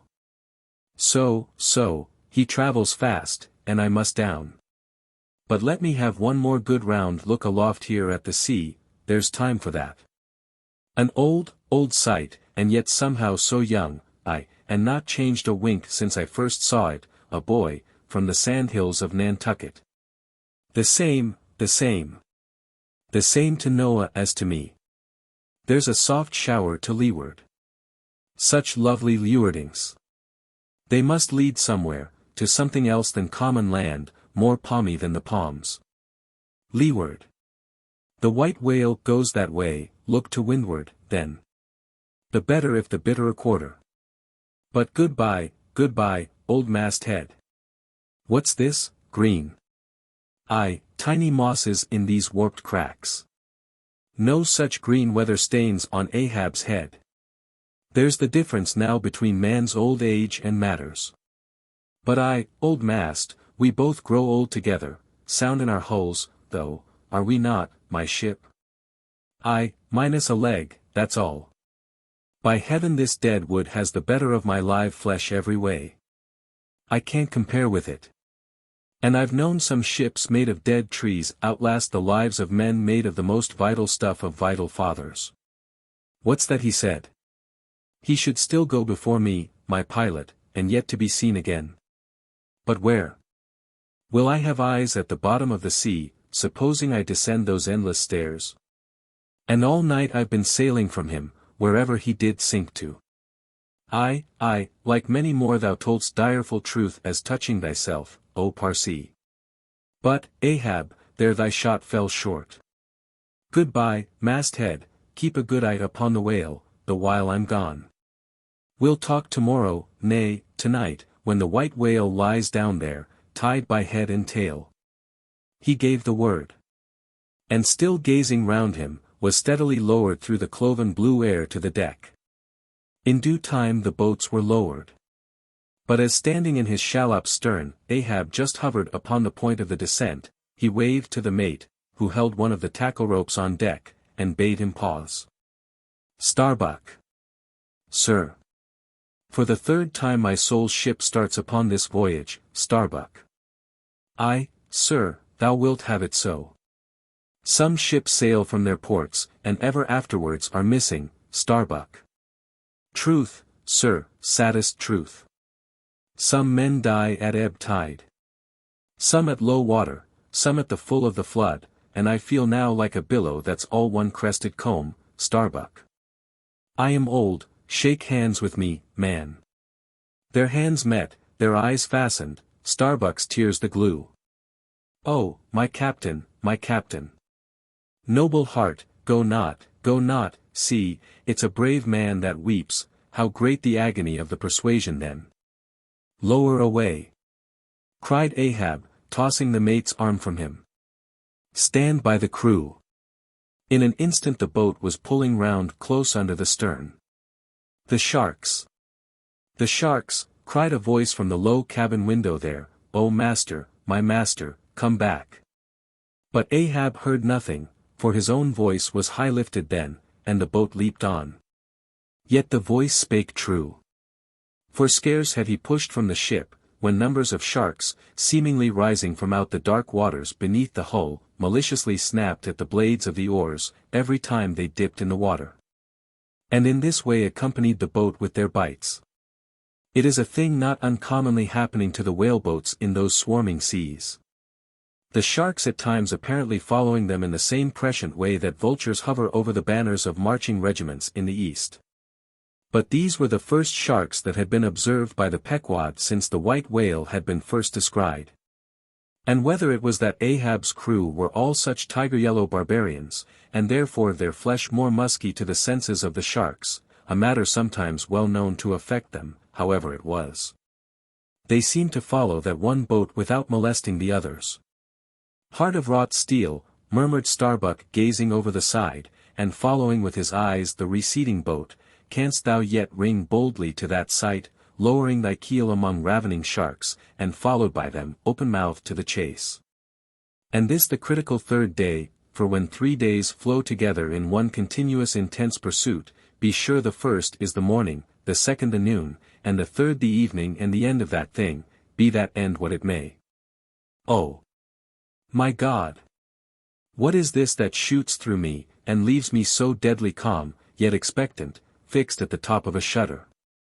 Future things swim before me, as in empty outlines and skeletons, all the past is somehow grown dim. Mary, girl! Thou fadest in pale glories behind me, boy. I seem to see but thy eyes grown wondrous blue. Strangest problems of life seem clearing, but clouds sweep between. Is my journey's end coming? My legs feel faint, like his who has footed it all day. Feel thy heart, beats it yet? Stir thyself, Starbuck, stave it off, move, move. Speak aloud, masthead there. See ye my boy's hand on the hill, crazed, aloft there, keep thy keenest eye upon the boats, mark well the whale, ho. Again. Drive off that hawk.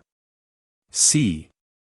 He pecks, he tears the vane, pointing to the red flag flying at the main truck, ha. He soars away with it, where's the old man now? Seest thou that sight, O Ahab, shudder, shudder. The boats had not gone very far, when by a signal from the mastheads, a downward pointed arm, Ahab knew that the whale had sounded, but intending to be near him at the next rising, he held on his way a little sideways from the vessel. The beckalmed crew maintaining the profoundest silence, as the head-beat waves hammered and hammered against the opposing bow. Drive, drive in your nails, O ye waves. To their uttermost heads drive them in. Ye but strike a thing without a lid. And no coffin and no hearse can be mine, and hemp only can kill me. Ha! Ha! Suddenly the waters around them slowly swelled in broad circles, then quickly upheaved, as if sideways sliding from a submerged berg of ice, swiftly rising to the surface. A low rumbling sound was heard, a subterraneous hum, and then all held their breaths, as bedraggled with trailing ropes, and harpoons, and lances, a vast form shot lengthwise, but obliquely from the sea. Shrouded in a thin drooping veil of mist, it hovered for a moment in the rainbowed air, and then fell swamping back into the deep.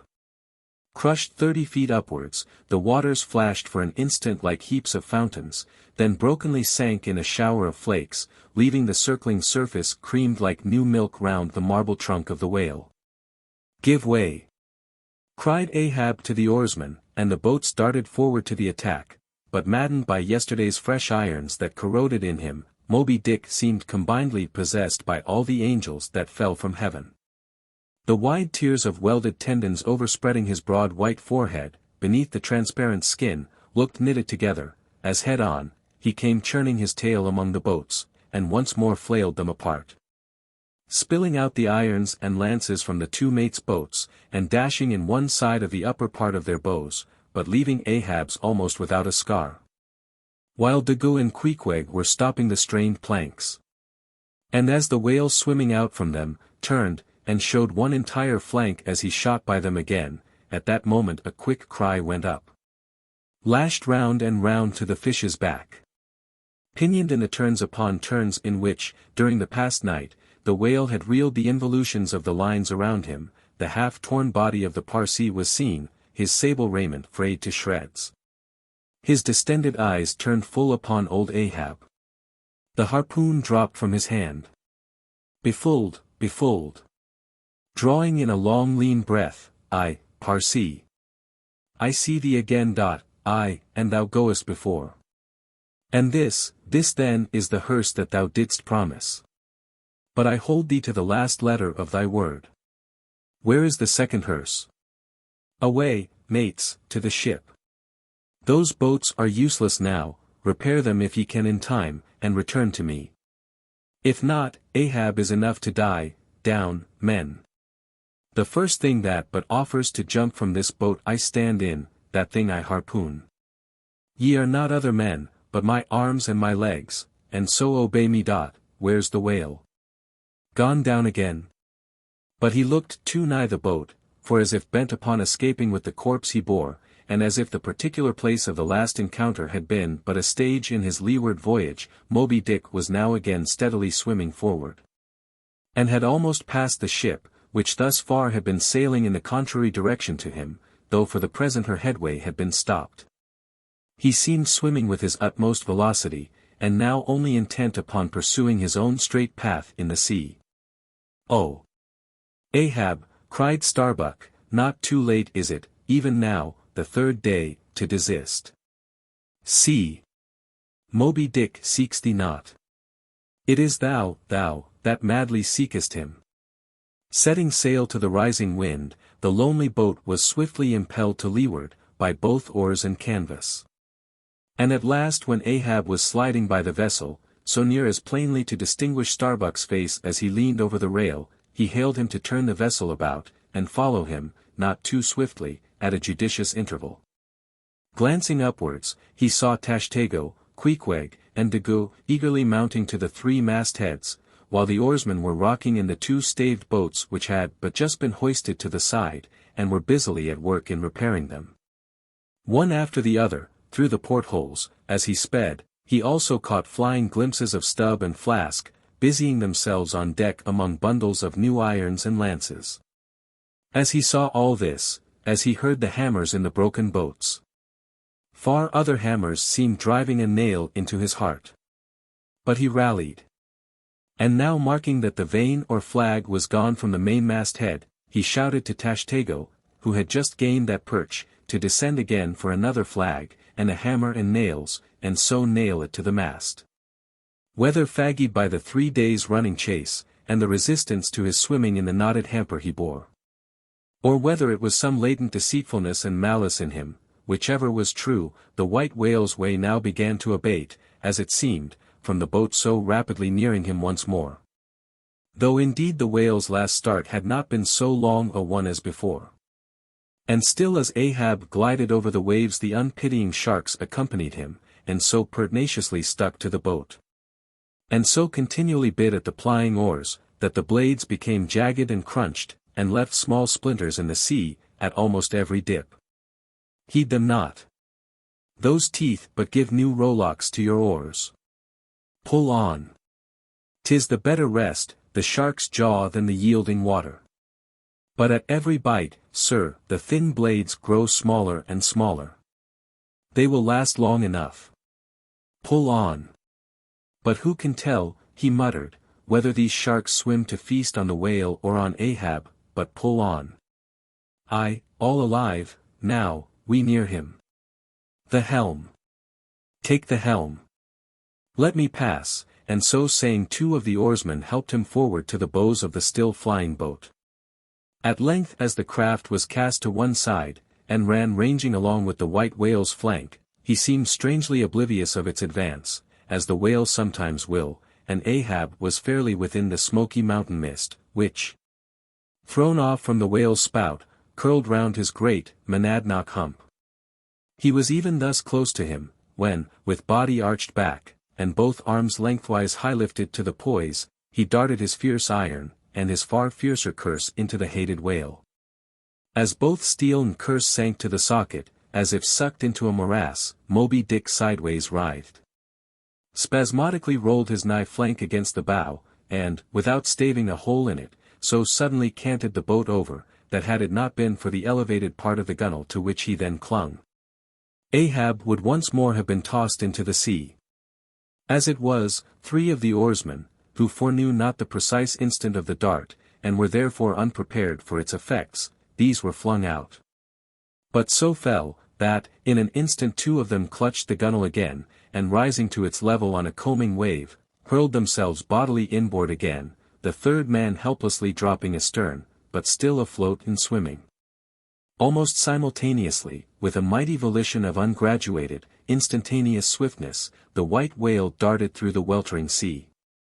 But when Ahab cried out to the steersman to take new turns with the line, and hold it so, and commanded the crew to turn round on their seats, and tow the boat up to the mark, the moment the treacherous line felt that double strain and tug, it snapped in the empty air.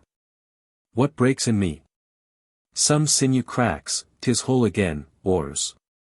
Oars! Burst in upon him. Hearing the tremendous rush of the sea-crashing boat, the whale wheeled round to present his blank forehead at bay, but in that evolution, catching sight of the nearing black hull of the ship, seemingly seeing in it the source of all his persecutions, bethinking it, it may be, a larger and nobler foe, of a sudden, he bore down upon its advancing prow, smiting his jaws amid fiery showers of foam. Ahab staggered, his hand smote his forehead. I grow blind, hands. Stretch out before me that I may yet grope my way. Is't night? The whale. The ship, cried the cringing oarsman. Oars. Oars! Slope downwards to thy depths, O sea, that ere it be for ever too late, Ahab may slide this last time upon his mark. I see, the ship. The ship. Dash on, my men. Will ye not save my ship? But as the oarsmen violently forced their boat through the sledge-hammering seas, the before whale-smitten bow ends of 2 planks burst through, and in an instant almost, the temporarily disabled boat lay nearly level with the waves. Its half-waiting, splashing crew, trying hard to stop the gap and bail out the pouring water. Meantime, for that one beholding instant, Tashtego's masthead hammer remained suspended in his hand. And the red flag, half wrapping him as with a plaid, then streamed itself straight out from him, as his own forward-flowing heart. While Starbuck and Stubb, standing upon the bowsprit beneath, caught sight of the downcoming monster just as soon as he. The whale, the whale! Up helm, up helm! Oh, all ye sweet powers of air, now hug me close. Let not Starbuck die, if die he must, in a woman's fainting fit. Up helm, I say, ye fools, the jaw. The jaw. Is this the end of all my bursting prayers? All my lifelong fidelities? Oh, Ahab, Ahab, lo, thy work. Steady. Helmsman, steady. Nay, nay. Up helm again. He turns to meet us. Oh, his unappeasable brow drives on towards one, whose duty tells him he cannot depart. My God, stand by me now. Stand not by me, but stand under me, whoever you are that will now help Stubb. For Stubb, too, sticks here. I grin at thee, thou grinning whale. Who ever helped Stubb, or kept Stubb awake, but Stubb's own unwinking eye? And now poor Stubb goes to bed upon a mattress that is all too soft, would it were stuffed with brushwood. I grin at thee, thou grinning whale. Look ye, sun, moon, and stars. I call ye assassins of as good a fellow as ever spouted up his ghost. For all that, I would yet ring glasses with ye, would ye but hand the cup. Oh, oh. Oh, oh. Thou grinning whale, but there'll be plenty of gulping soon. Why fly ye not, O Ahab? For me, off shoes and jacket to it, let Stubb die in his drawers. A most mouldy and over-salted death, though, cherries. Cherries. Cherries. Oh, flask, for one red cherry ere we die. Cherries. I only wish that we were where they grow. Oh, Stubb, I hope my poor mother's drawn my part pay ere this, if not, few coppers will now come to her, for the voyage is up. From the ship's bows, nearly all the seamen now hung inactive, hammers, bits of plank, lances, and harpoons, mechanically retained in their hands, just as they had darted from their various employments. All their enchanted eyes intent upon the whale, which from side to side strangely vibrating his predestinating head, sent a broad band of overspreading semicircular foam before him as he rushed. Retribution, swift vengeance, eternal malice were in his whole aspect, and spite of all that mortal man could do, the solid white buttress of his forehead smote the ship's starboard bow, till men in timbers reeled. Some fell flat upon their faces. Like dislodged trucks, the heads of the harpooneers aloft shook on their bull-like necks. Through the breach, they heard the waters pour, as mountain torrents down a flume. The ship. The hearse, the second hearse, cried Ahab from the boat. Its wood could only be American. Diving beneath the settling ship, the whale ran quivering along its keel. But turning under water, swiftly shot to the surface again, far off the other bow, but within a few yards of Ahab's boat, where, for a time, he lay quiescent. I turn my body from the sun. What ho, Tashtego! Let me hear thy hammer. Oh! Ye 3 unsurrendered spires of mine, thou uncracked keel, and only God-bullied hull, thou firm deck, and haughty helm, and pole-pointed prow, death-glorious ship. Must ye then perish, and without me? Am I cut off from the last fond pride of meanest shipwrecked captains? Oh, lonely death on lonely life! Oh, now I feel my topmost greatness lies in my topmost grief. Ho, ho! From all your furthest bounds, pour ye now in, ye bold billows of my whole foregone life, and top this one piled comber of my death. Towards thee I roll, thou all-destroying but unconquering whale, to the last I grapple with thee. From hell's heart I stab at thee, for hate's sake I spit my last breath at thee. Sink all coffins and all hearses to one common pool. And since neither can be mine, let me then tow to pieces, while still chasing thee, though tied to thee, thou damned whale. Thus, I give up the spear. The harpoon was darted, the stricken whale flew forward. With igniting velocity the line ran through the grooves, ran foul. Ahab stooped to clear it, he did clear it. But the flying turn caught him round the neck, and voicelessly as Turkish mutes bowstring their victim, he was shot out of the boat, ere the crew knew he was gone. Next instant, the heavy ice-splice in the rope's final end flew out of the stark empty tub, knocked down an oarsman, and smiting the sea, disappeared in its depths. For an instant, the tranced boat's crew stood still, then turned. The ship? Great God, where is the ship? Soon they through dim, bewildering mediums saw her sidelong fading phantom, as in the gaseous Fata Morgana, only the uppermost masts out of water. While fixed by infatuation, or fidelity, or fate, to their once lofty perches, the pagan harpooneers still maintained their sinking lookouts on the sea. And now, concentric circles seized the lone boat itself, and all its crew, and each floating oar, and every lance pole, and spinning, animate and inanimate, all round and round in one vortex, carried the smallest chip of the Pequod out of sight.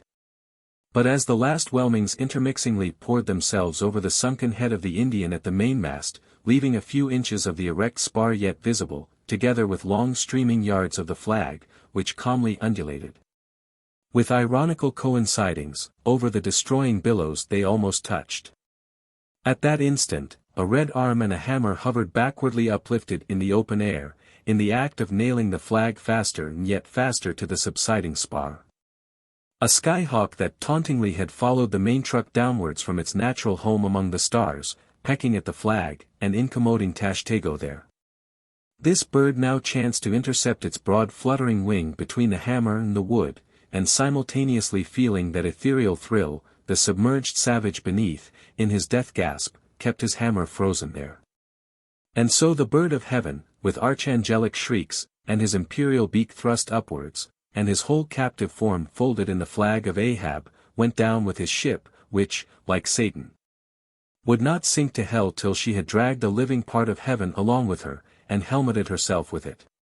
Now small fowls flew screaming over the yet yawning gulf, a sullen white surf beat against its steep sides, then all collapsed, and the great shroud of the sea rolled on as it rolled 5,000 years ago. Epilogue. And I only am escaped alone to tell the job. The drama's done. Why then here does any one step forth, because one did survive the wreck. It so chanced, that after the Parsi's disappearance, I was he whom the fates ordained to take the place of Ahab's bowsman, when that bowsman assumed the vacant post. The same, who, when on the last day the 3 men were tossed from out of the rocking boat, was dropped astern. So, floating on the margin of the ensuing scene, and in full sight of it, when the half-spent suction of the sunk ship reached me, I was then, but slowly, drawn towards the closing vortex. When I reached it, it had subsided to a creamy pool. Round and round, then, and ever contracting towards the button-like black bubble at the axis of that slowly wheeling circle, like another Ixion I did revolve. Till, gaining that vital center, the black bubble upward burst. And now, liberated by reason of its cunning spring, and, owing to its great buoyancy, rising with great force, the coffin life buoy shot lengthwise from the sea, fell over, and floated by my side. Buoyed up by that coffin, for almost one whole day and night, I floated on a soft and dirge-like main. The unharming sharks, they glided by as if with padlocks on their mouths, the savage seahawks sailed with sheathed beaks. On the second day, a sail drew nearer, and picked me up at last. It was the devious cruising Rachel, that in her retracing search after her missing children, only found another orphan.